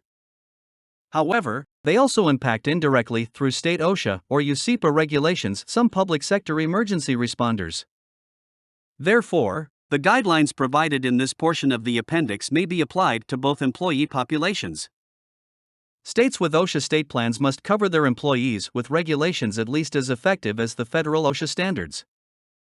Public employees in states without approved state OSHA programs covering hazardous waste operations and emergency response are covered by the US EPA under 40 CFR 311, a regulation virtually identical to seconds 1926.65. Since this is a non-mandatory appendix and therefore not an enforceable standard, OSHA recommends that those employers, employees, or volunteers in public sector emergency response organizations outside federal OSHA jurisdiction consider the following criteria in developing their own training programs. A unified approach to training at the community level between emergency response organizations covered by federal OSHA and those not covered directly by federal OSHA can help ensure an effective community response to the release or potential release of hazardous substances in the community. A. General considerations. Emergency response organizations are required to consider the topics listed in seconds 1926.65, Q. 6. Emergency response organizations may use some or all of the following topics to supplement those mandatory topics when developing their response training programs. Many of the topics would require an interaction between the response provider and the individuals responsible for the site where the response would be expected. 1. Hazard recognition, including a. Nature of hazardous substances present, b. Practical applications of hazard recognition, including presentations on biology, chemistry, and physics. 2. Principles of toxicology, biological monitoring, and risk assessment. 3. Safe work practices and general site safety. 4. Engineering controls and hazardous waste operations. 5. Site safety plans and standard operating procedures. 6. Decontamination procedures and practices. 7. Emergency procedures, first aid, and self-rescue. 8. Safe use of field equipment. 9. Storage, handling, use and transportation of hazardous substances. 10. Use, care, and limitations of personal protective equipment. 11. Safe sampling techniques. 12. Rights and responsibilities of employees under OSHA and other related laws concerning right to know, safety and health, compensations and liability. 13. Medical monitoring requirements. 14. Community relations. B. Suggested criteria for specific courses. 1. First responder awareness level. A. Review of and demonstration of competency in performing the applicable skills of 29 CFR 1926.65, Q. B. Hands-on experience with the US Department of Transportation's Emergency Response Guidebook, ERG, and familiarization with OSHA Standard 29 CFR 1926.60. C. Review of the principles and practices for analyzing an incident to determine both the hazardous substances present and the basic hazard and response information for each hazardous substance present. D. Review of procedures for implementing actions consistent with the local emergency response plan, the organization's standard operating procedures, and the current edition of DOT's ERG, including emergency notification procedures and follow-up communications. E. Review of the expected hazards including fire and explosions hazards, confined space hazards, electrical hazards, powered equipment hazards, motor vehicle hazards, and walking working surface hazards. F. Awareness and knowledge of the competencies for the first responder at the awareness level covered in the National Fire Protection Association's Standard No. 472, Professional Competence of Responders to Hazardous Materials Incidents. 2. First responder operations level. A. Review of and demonstration of competency in performing the applicable skills of 29 CFR 1926.65, Q. B. Hands-on experience with the US Department of Transportation's Emergency Response Guidebook, ERG, Manufacturer Safety Data Sheets, Chemtrec/Canutech, shipper or manufacturer contacts and other relevant sources of information addressing hazardous substance releases. Familiarization with OSHA Standard 29 CFR 1926.60. C. Review of the principles and practices for analyzing an incident to determine the hazardous substances present, the likely behavior of the hazardous substance and its container, the types of hazardous substance transportation containers and vehicles, the types and selection of the appropriate defensive strategy for containing the release. D. Review of procedures for implementing continuing response actions consistent with the local emergency response plan, the organization's standard operating procedures, and the current edition of DOT's ERG, including extended emergency notification procedures and follow-up communications. E. Review of the principles and practice for proper selection and use of personal protective equipment. F. Review of the principles and practice of personnel and equipment decontamination. G. Review of the expected hazards including fire and explosions hazards, confined space hazards, electrical hazards, powered equipment hazards, motor vehicle hazards, and walking working surface hazards. H. Awareness and knowledge of the competencies for the first responder at the operations level covered in the National Fire Protection Association's Standard No. 472, Professional Competence of Responders to Hazardous Materials Incidents. 3. Hazardous Materials Technician. A. Review of and demonstration of competency in performing the applicable skills of 29 CFR 1926.65, Q. B. Hands-on experience with written and electronic information relative to response decision-making including, but not limited to the U.S. Department of Transportation's Emergency Response Guidebook, ERG, Manufacturer Safety Data Sheets, Chemtrec/Canutech, shipper or manufacturer contacts, computer databases and response models, and other relevant sources of information addressing hazardous substance releases. Familiarization with 29 CFR 1926.60. C. Review of the principles and practices for analyzing an incident to determine the hazardous substances present, their physical and chemical properties, the likely behavior of the hazardous substance and its container, the types of hazardous substance transportation containers and vehicles involved in the release, the appropriate strategy for approaching release sites and containing the release. D. Review of procedures for implementing continuing response actions consistent with the local emergency response plan, the organization's standard operating procedures, and the current edition of DOT's ERG, including extended emergency notification procedures and follow-up communications. E. Review of the principles and practice for proper selection and use of personal protective equipment. F. Review of the principles and practices of establishing exposure zones, proper decontamination and medical surveillance stations and procedures. G. Review of the expected hazards including fire and explosions hazards, confined space hazards, electrical hazards, powered equipment hazards, motor vehicle hazards, and walking working surface hazards. H. Awareness and knowledge of the competencies for the hazardous materials technician covered in the National Fire Protection Association's Standard No. 472, Professional Competence of Responders to Hazardous Materials Incidents. 4. Hazardous Materials Specialist. A. Review of and demonstration of competency in performing the applicable skills of 29 CFR 1926.65, Q. B. Hands-on experience with retrieval and use of written and electronic information relative to response decision-making including, but not limited to the U.S. Department of Transportation's Emergency Response Guidebook, ERG, Manufacturer Safety Data Sheets, Chemtrec/Canutech, shipper or manufacturer contacts, computer databases and response models, and other relevant sources of information addressing hazardous substance releases.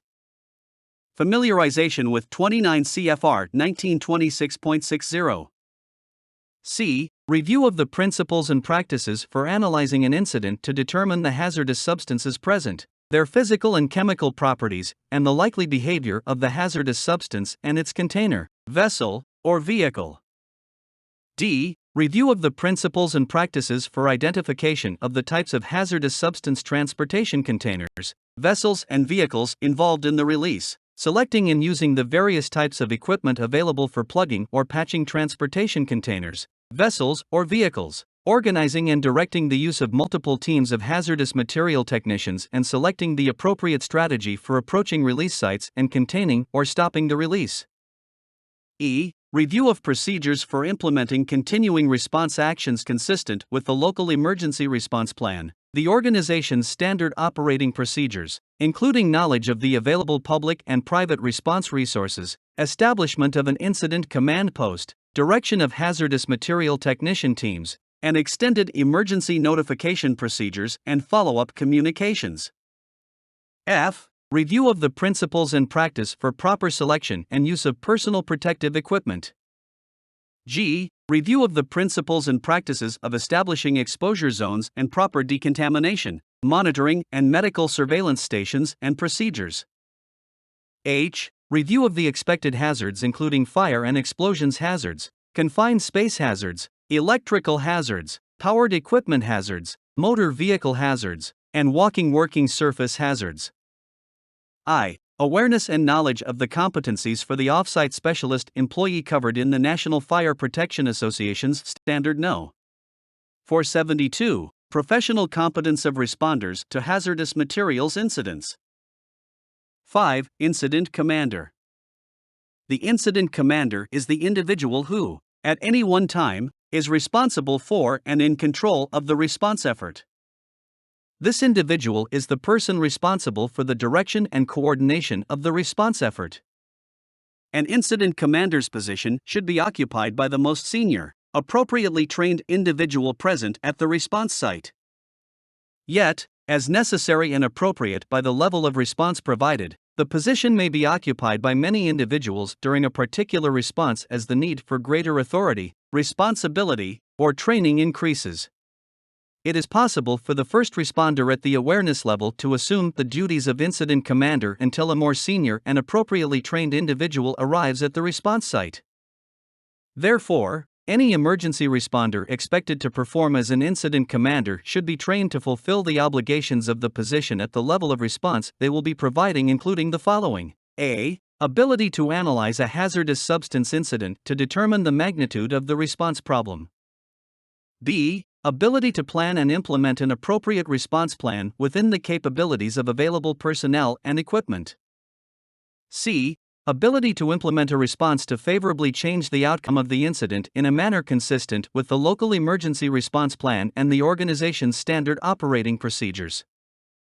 D. Ability to evaluate the progress of the emergency response to ensure that the response objectives are being met safely, effectively, and efficiently. E. Ability to adjust the response plan to the conditions of the response and to notify higher levels of response when required by the changes to the response plan. 1926.66 Criteria for design and construction of spray booths. 1926.66 A. Definitions applicable to this section. 1926.66 A. 1. Aerated solid powders. Aerated powders shall mean any powdered material used as a coating material which shall be fluidized within a container by passing air uniformly from below.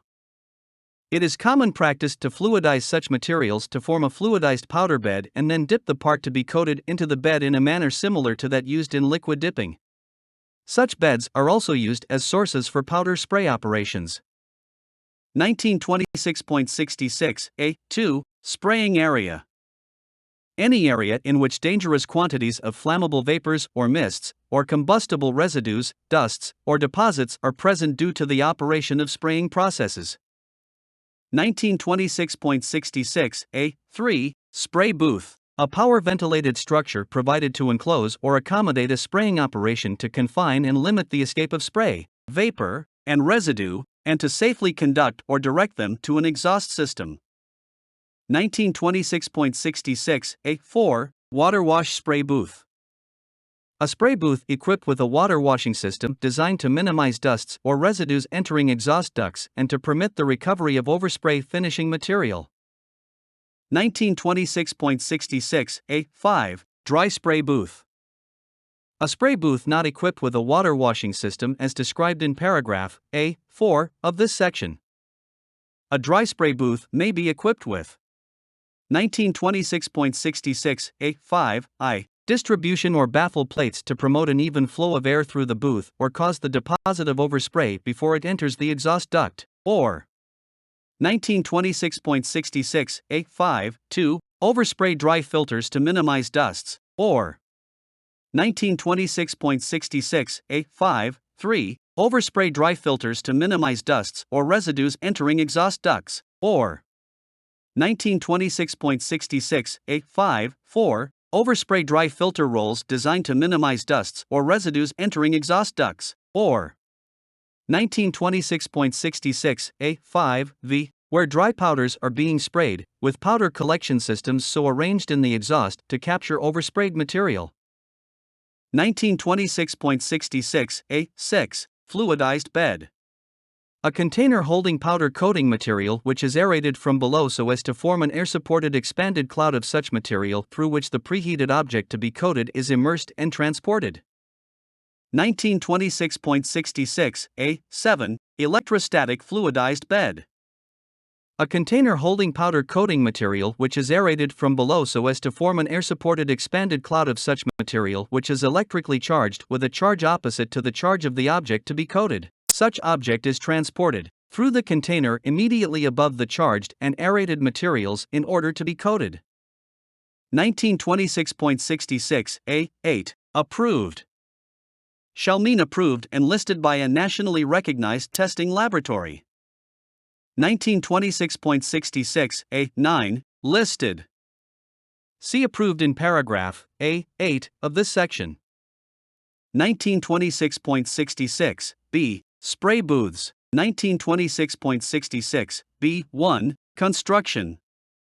Spray booths shall be substantially constructed of steel, securely and rigidly supported, or of concrete or masonry except that aluminum or other substantial non-combustible material may be used for intermittent or low-volume spraying.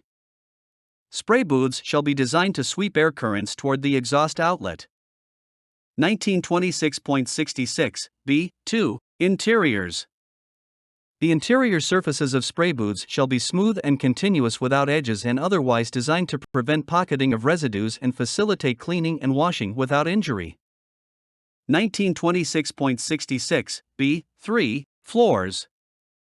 The floor surface of a spray booth and operator's working area, if combustible, shall be covered with non-combustible material of such character as to facilitate the safe cleaning and removal of residues. 1926.66B4, distribution or baffle plates.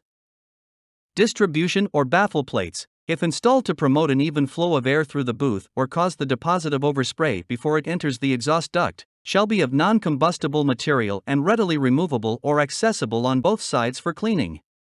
Such plates shall not be located in exhaust ducts. 1926.66B5, dry-type overspray collectors, exhaust air filters.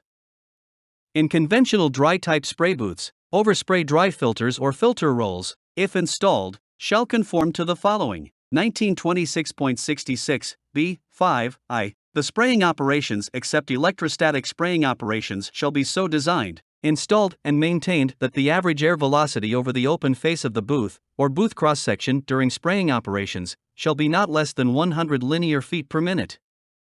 Electrostatic spraying operations may be conducted with an air velocity over the open face of the booth of not less than 60 linear feet per minute, or more, depending on the volume of the finishing material being applied and its flammability and explosion characteristics. Visible gauges or audible alarm or pressure-activated devices shall be installed to indicate or ensure that the required air velocity is maintained. Filter rolls shall be inspected to ensure proper replacement of filter media. 1926.66B5-2, all discarded filter pads and filter rolls shall be immediately removed to a safe, well-detached location or placed in a water-filled metal container and disposed of at the close of the day's operation unless maintained completely in water. 1926.66B5-3, the location of filters in a spray booth shall be so as to not reduce the effective booth enclosure of the articles being sprayed. 1926.66B5-4, space within the spray booth on the downstream and upstream sides of filters shall be protected with approved automatic sprinklers. 1926.66B5-V, filters or filter rolls shall not be used when applying a spray material known to be highly susceptible to spontaneous heating and ignition. 1926.66B5-6, Clean filters or filter rolls shall be non-combustible or of a type having a combustibility not in excess of Class 2 filters as listed by Underwriters, Laboratories, Incorporated. Filters and filter rolls shall not be alternately used for different types of coating materials, where the combination of materials may be conductive to spontaneous ignition. 1926.66 B6. Frontal area. Each spray booth having a frontal area larger than 9 square feet shall have a metal deflector or curtain not less than 2.5 inches, 5.35 centimeters, deep installed at the upper outer edge of the booth over the opening. 1926.66 B7. Conveyors. Where conveyors are arranged to carry work into or out of spray booths, the openings therefore shall be small as practical. 1926.66 B8. Separation of operations. Each spray booth shall be separated from other operations by not less than 3 feet 0.912 meters, or by a greater distance, or by such partition or wall as to reduce the danger from juxtaposition of hazardous operations. See also paragraph C1 of this section. 1926.66 B9. Cleaning. Spray booth shall be so installed that all portions are readily accessible for cleaning. A clear space of not less than 3 feet 0.912 meters on all sides shall be kept free from storage or combustible construction. 1926.66 B10. Illumination. When spraying areas are illuminated through glass panels or other transparent materials, only fixed lighting units shall be used as a source of illumination.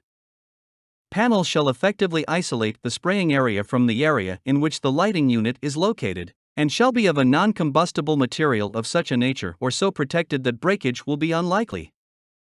Panels shall be so arranged that normal accumulations of residue on the exposed surface of the panel will not be raised to a dangerous temperature by radiation or conduction from the source of illumination. 1926.66 C. Electrical and other sources of ignition. 1926.66 C1. Conformance.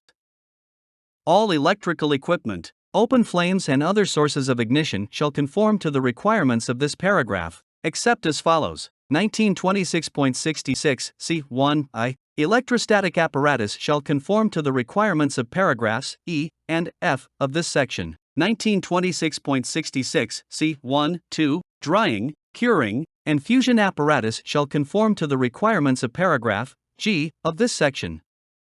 1926.66 C1, 3. Reserved. 1926.66 C1, 4. Powder coating equipment shall conform to the requirements of paragraph C1 of this section. 1926.66 C2. Minimum separation. There shall be no open flame or spark producing equipment in any spraying area nor within 20 feet 6.08 meters thereof, unless separated by a partition. 1926.66 C3. Hot surfaces. Space heating appliances, steam pipes, or hot surfaces shall not be located in a spraying area where deposits of combustible residues may readily accumulate. 1926.66 C4. Wiring conformance. Electrical wiring and equipment shall conform to the provisions of this paragraph and shall otherwise be in accordance with Subpart S of this part. 1926.66 C5. Combustible residues, areas. Unless specifically approved for locations containing both deposits of readily ignitable residues and explosive vapors, there shall be no electrical equipment in any spraying area whereon deposits of combustible residues may readily accumulate, except wiring in rigid conduit or in boxes or fittings containing no taps, splices, or terminal connections. 1926.66 C6. Wiring type approved. Electrical wiring and equipment not subject to deposits of combustible residues but located in a spraying area as herein defined shall be of explosion-proof type approved for Class 1, Group D locations and shall otherwise conform to the provisions of Subpart S of this part, for Class 1, Division 1, hazardous locations. Electrical wiring, motors, and other equipment outside of but within 20 feet 6.08 meters of any spraying area, and not separated therefrom by partitions, shall not produce sparks under normal operating conditions and shall otherwise conform to the provisions of Subpart S of this part for Class 1, Division 2 hazardous locations. 1926.66 C7 Lamps. Electric lamps outside of, but within 20 feet 6.08 meters of any spraying area, and not separated therefrom by a partition, shall be totally enclosed to prevent the falling of hot particles and shall be protected from mechanical injury by suitable guards or by location. 1926.66 C8 Portable lamps. Portable electric lamps shall not be used in any spraying area during spraying operations. Portable electric lamps, if used during cleaning or repairing operations, shall be of the type approved for hazardous Class 1 locations. 1926.66 C9 Grounding. 1926.66 C9 I All metal parts of spray booths, exhaust ducts, and piping systems conveying flammable or combustible liquids or aerated solids shall be properly electrically grounded in an effective and permanent manner. 1926.66 D Ventilation. 1926.66 D1 Conformance. Ventilating and exhaust systems shall be in accordance with the standard for blower and exhaust systems for vapor removal, NFPA No. 91 to 1961, where applicable, and shall also conform to the provisions of this section. 1926.66 D2 General. All spraying areas shall be provided with mechanical ventilation adequate to remove flammable vapors, mists or powders to a safe location and to confine and control combustible residues so that life is not endangered. Mechanical ventilation shall be kept in operation at all times while spraying operations are being conducted and for a sufficient time thereafter to allow vapors from drying coated articles and drying finishing material residue to be exhausted. 1926.66 D3 Independent exhaust. Each spray booth shall have an independent exhaust duct system discharging to the exterior of the building, except that multiple cabinet spray booths in which identical spray finishing material is used with a combined frontal area of not more than 18 square feet may have a common exhaust. If more than one fan serves one booth, all fans shall be so interconnected that one fan cannot operate without all fans being operated. 1926.66 D4 Fan rotating element. The fan rotating element shall be non-ferrous or non-sparking, or the casing shall consist of or be lined with such material. There shall be ample clearance between the fan rotating element and the fan casing to avoid a fire by friction, necessary allowance being made for ordinary expansion and loading to prevent contact between moving parts and the duct or fan housing. Fan blades shall be mounted on a shaft sufficiently heavy to maintain perfect alignment even when the blades of the fan are heavily loaded, the shaft preferably to have bearings outside the duct and booth. All bearings shall be of the self-lubricating type, or lubricated from the outside duct. 1926.66 D5 Electric motors. Electric motors driving exhaust fans shall not be placed inside booths or ducts. See also paragraph C of this section. 1926.66 D6 Belts. Belts shall not enter the duct or booth unless the belt and pulley within the duct or booth are thoroughly enclosed. 1926.66 D7 Exhaust ducts. Exhaust ducts shall be constructed of steel and shall be substantially supported.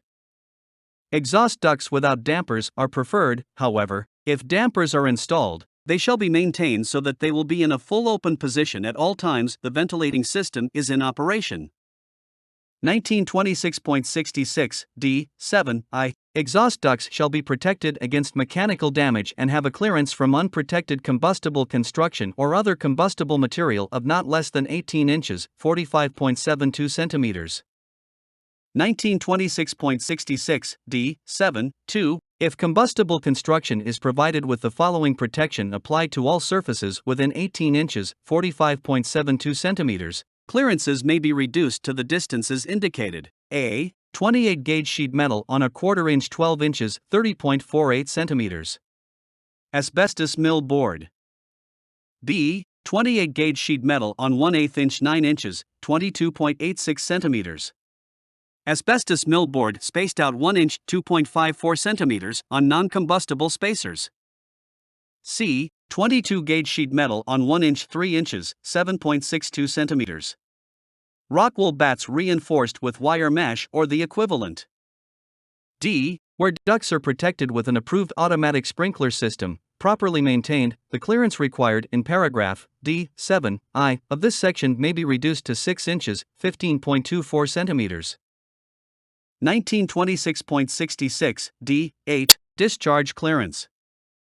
Unless the spray booth exhaust duct terminal is from a water wash spray booth, the terminal discharge point shall be not less than 6 feet from any combustible exterior wall or roof, nor discharge in the direction of any combustible construction or unprotected opening in any non-combustible exterior wall within 25 feet 7.6 meters. 1926.66 D9 Air exhaust. Air exhaust from spray operations shall not be directed so that it will contaminate makeup air being introduced into the spraying area or other ventilating intakes, nor directed so as to create a nuisance. Air exhausted from spray operations shall not be recirculated. 1926.66 D10 Access doors. When necessary to facilitate cleaning, exhaust ducts shall be provided with an ample number of access doors. 1926.66 D11 Room intakes. Air intake openings to rooms containing spray finishing operations shall be adequate for the efficient operation of exhaust fans and shall be so located as to minimize the creation of dead air pockets. 1926.66 D12 Drying spaces. Freshly sprayed articles shall be dried only in spaces provided with adequate ventilation to prevent the formation of explosive vapors. In the event adequate and reliable ventilation is not provided, such drying spaces shall be considered a spraying area. 1926.66 E. Fixed electrostatic apparatus. 1926.66 E1 Conformance. Where installation and use of electrostatic spraying equipment is used, such installation and use shall conform to all other paragraphs of this section, and shall also conform to the requirements of this paragraph. 1926.66 E2 Type approval. Electrostatic apparatus and devices used in connection with coating operations shall be of approved types. 1926.66 E3 Location. Transformers, power packs, control apparatus, and all other electrical portions of the equipment, with the exception of high-voltage grids, electrodes, and electrostatic atomizing heads and their connections, shall be located outside of the spraying area, or shall otherwise conform to the requirements of paragraph C of this section. 1926.66 E4 Support. Electrodes and electrostatic atomizing heads shall be adequately supported in permanent locations and shall be effectively insulated from the ground. Electrodes and electrostatic atomizing heads which are permanently attached to their bases, supports, or reciprocators, shall be deemed to comply with this section. Insulators shall be non-porous and non-combustible. 1926.66 E5 Insulators, grounding. High voltage leads to electrodes shall be properly insulated and protected from mechanical injury or exposure to destructive chemicals. Electrostatic atomizing heads shall be effectively and permanently supported on suitable insulators and shall be effectively guarded against accidental contact or grounding. An automatic means shall be provided for grounding the electrode system when it is electrically de-energized for any reason. All insulators shall be kept clean and dry. 1926.66 E6 Safe distance. A safe distance shall be maintained between goods being painted and electrodes or electrostatic atomizing heads or conductors of at least twice the sparking distance. A suitable sign indicating this safe distance shall be conspicuously posted near the assembly. 1926.66 E7 Conveyors required. Goods being painted using this process are to be supported on conveyors. The conveyor shall be so arranged as to maintain safe distances between the goods and the electrodes or electrostatic atomizing heads at all times. Any irregularly shaped or other goods subject to possible swinging, or movement shall be rigidly supported to prevent such swinging or movement which would reduce the clearance to less than that specified in paragraph E6 of this section. 1926.66 E8 Prohibition. This process is not acceptable where goods being coated are manipulated by hand. When finishing materials are applied by electrostatic equipment which is manipulated by hand, see paragraph F of this section for applicable requirements.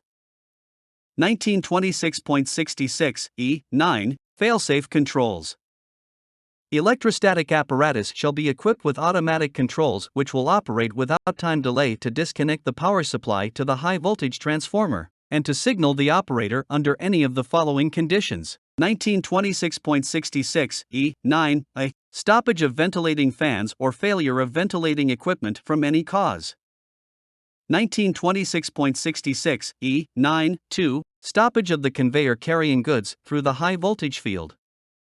1926.66 E9 3 occurrence of a ground or of an imminent ground at any point on the high voltage system. 1926.66 E9 4 reduction of clearance below that specified in paragraph E6 of this section. 1926.66 E10 Guarding.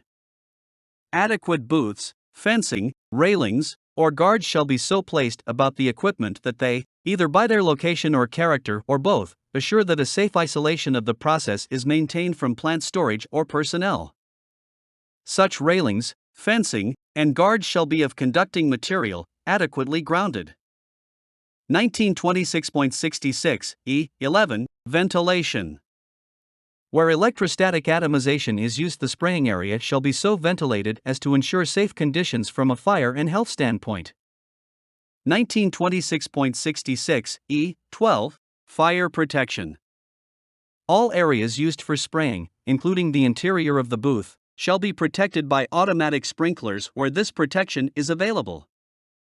Where this protection is not available, other approved automatic extinguishing equipment shall be provided.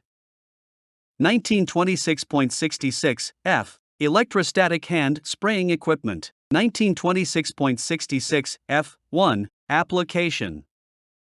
This paragraph shall apply to any equipment using electrostatically charged elements for the atomization and/or precipitation of materials for coatings on articles, or for other similar purposes in which the atomizing device is handheld and manipulated during the spraying operation. 1926.66 F2 Conformance.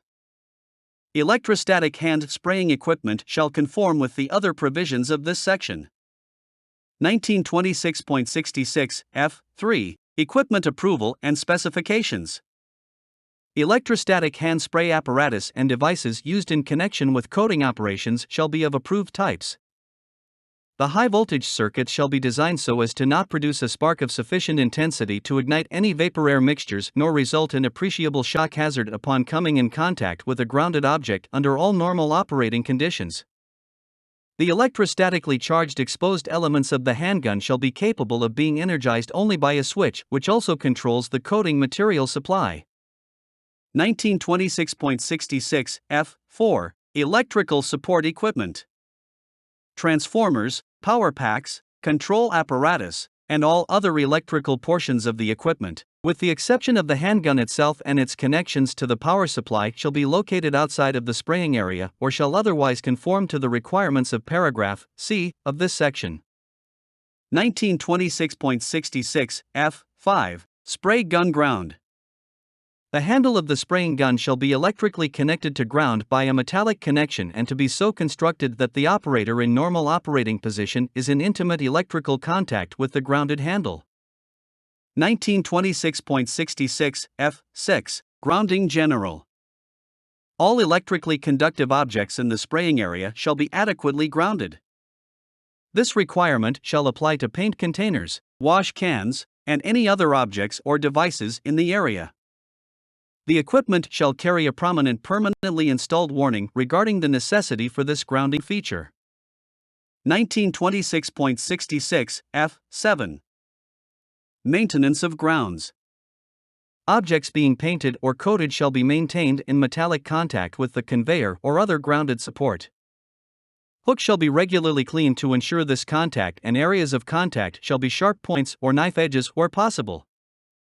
Points of support of the object shall be concealed from random spray where feasible and where the objects being sprayed are supported from a conveyor. The point of attachment to the conveyor shall be so located as to not collect spray material during normal operation. 1926.66 F8 Interlocks. The electrical equipment shall be so interlocked with the ventilation of the spraying area that the equipment cannot be operated unless the ventilation fans are in operation. 1926.66 F9 Ventilation.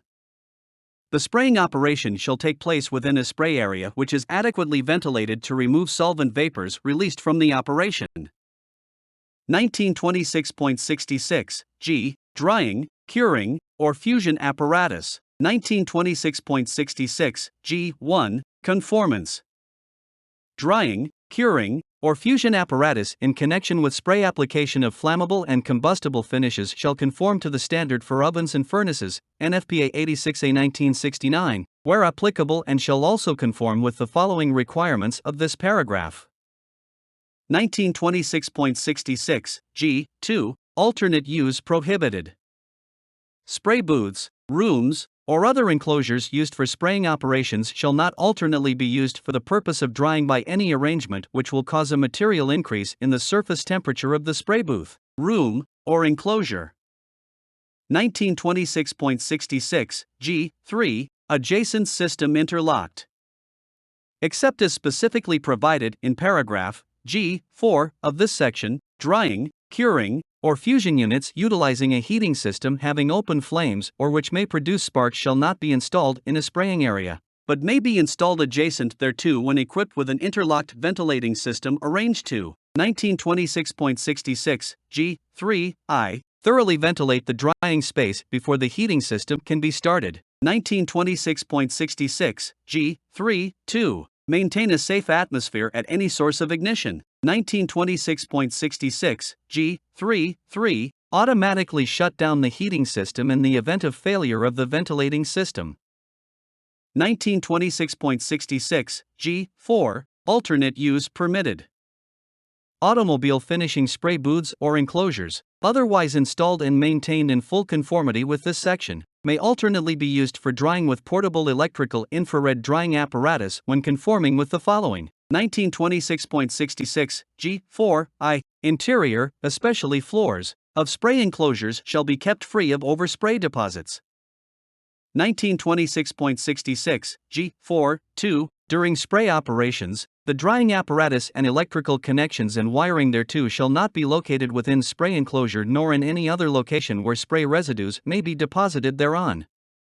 1926.66 G4-3 the spraying apparatus, the drying apparatus, and the ventilating system of the spray enclosure shall be equipped with suitable interlocks so arranged that 1926.66 G4-3A the spraying apparatus cannot be operated while the drying apparatus is inside the spray enclosure. 1926.66 G4-3B the spray enclosure will be purged of spray vapors for a period of not less than 3 minutes before the drying apparatus can be energized. 1926.66 G4-3C the ventilating system will maintain a safe atmosphere within the enclosure during the drying process, and the drying apparatus will automatically shut off in the event of failure of the ventilating system. 1926.66 G4-4 all electrical wiring and equipment of the drying apparatus shall conform with the applicable sections of Subpart S of this part. Only equipment of a type approved for Class 1, Division 2 hazardous locations shall be located within 18 inches (45.72 centimeters) of floor level. All metallic parts of the drying apparatus shall be properly electrically bonded and grounded. 1926.66 G4-V the drying apparatus shall contain a prominently located, permanently attached warning sign indicating that ventilation should be maintained during the drying period and that spraying should not be conducted in the vicinity that spray will deposit on apparatus.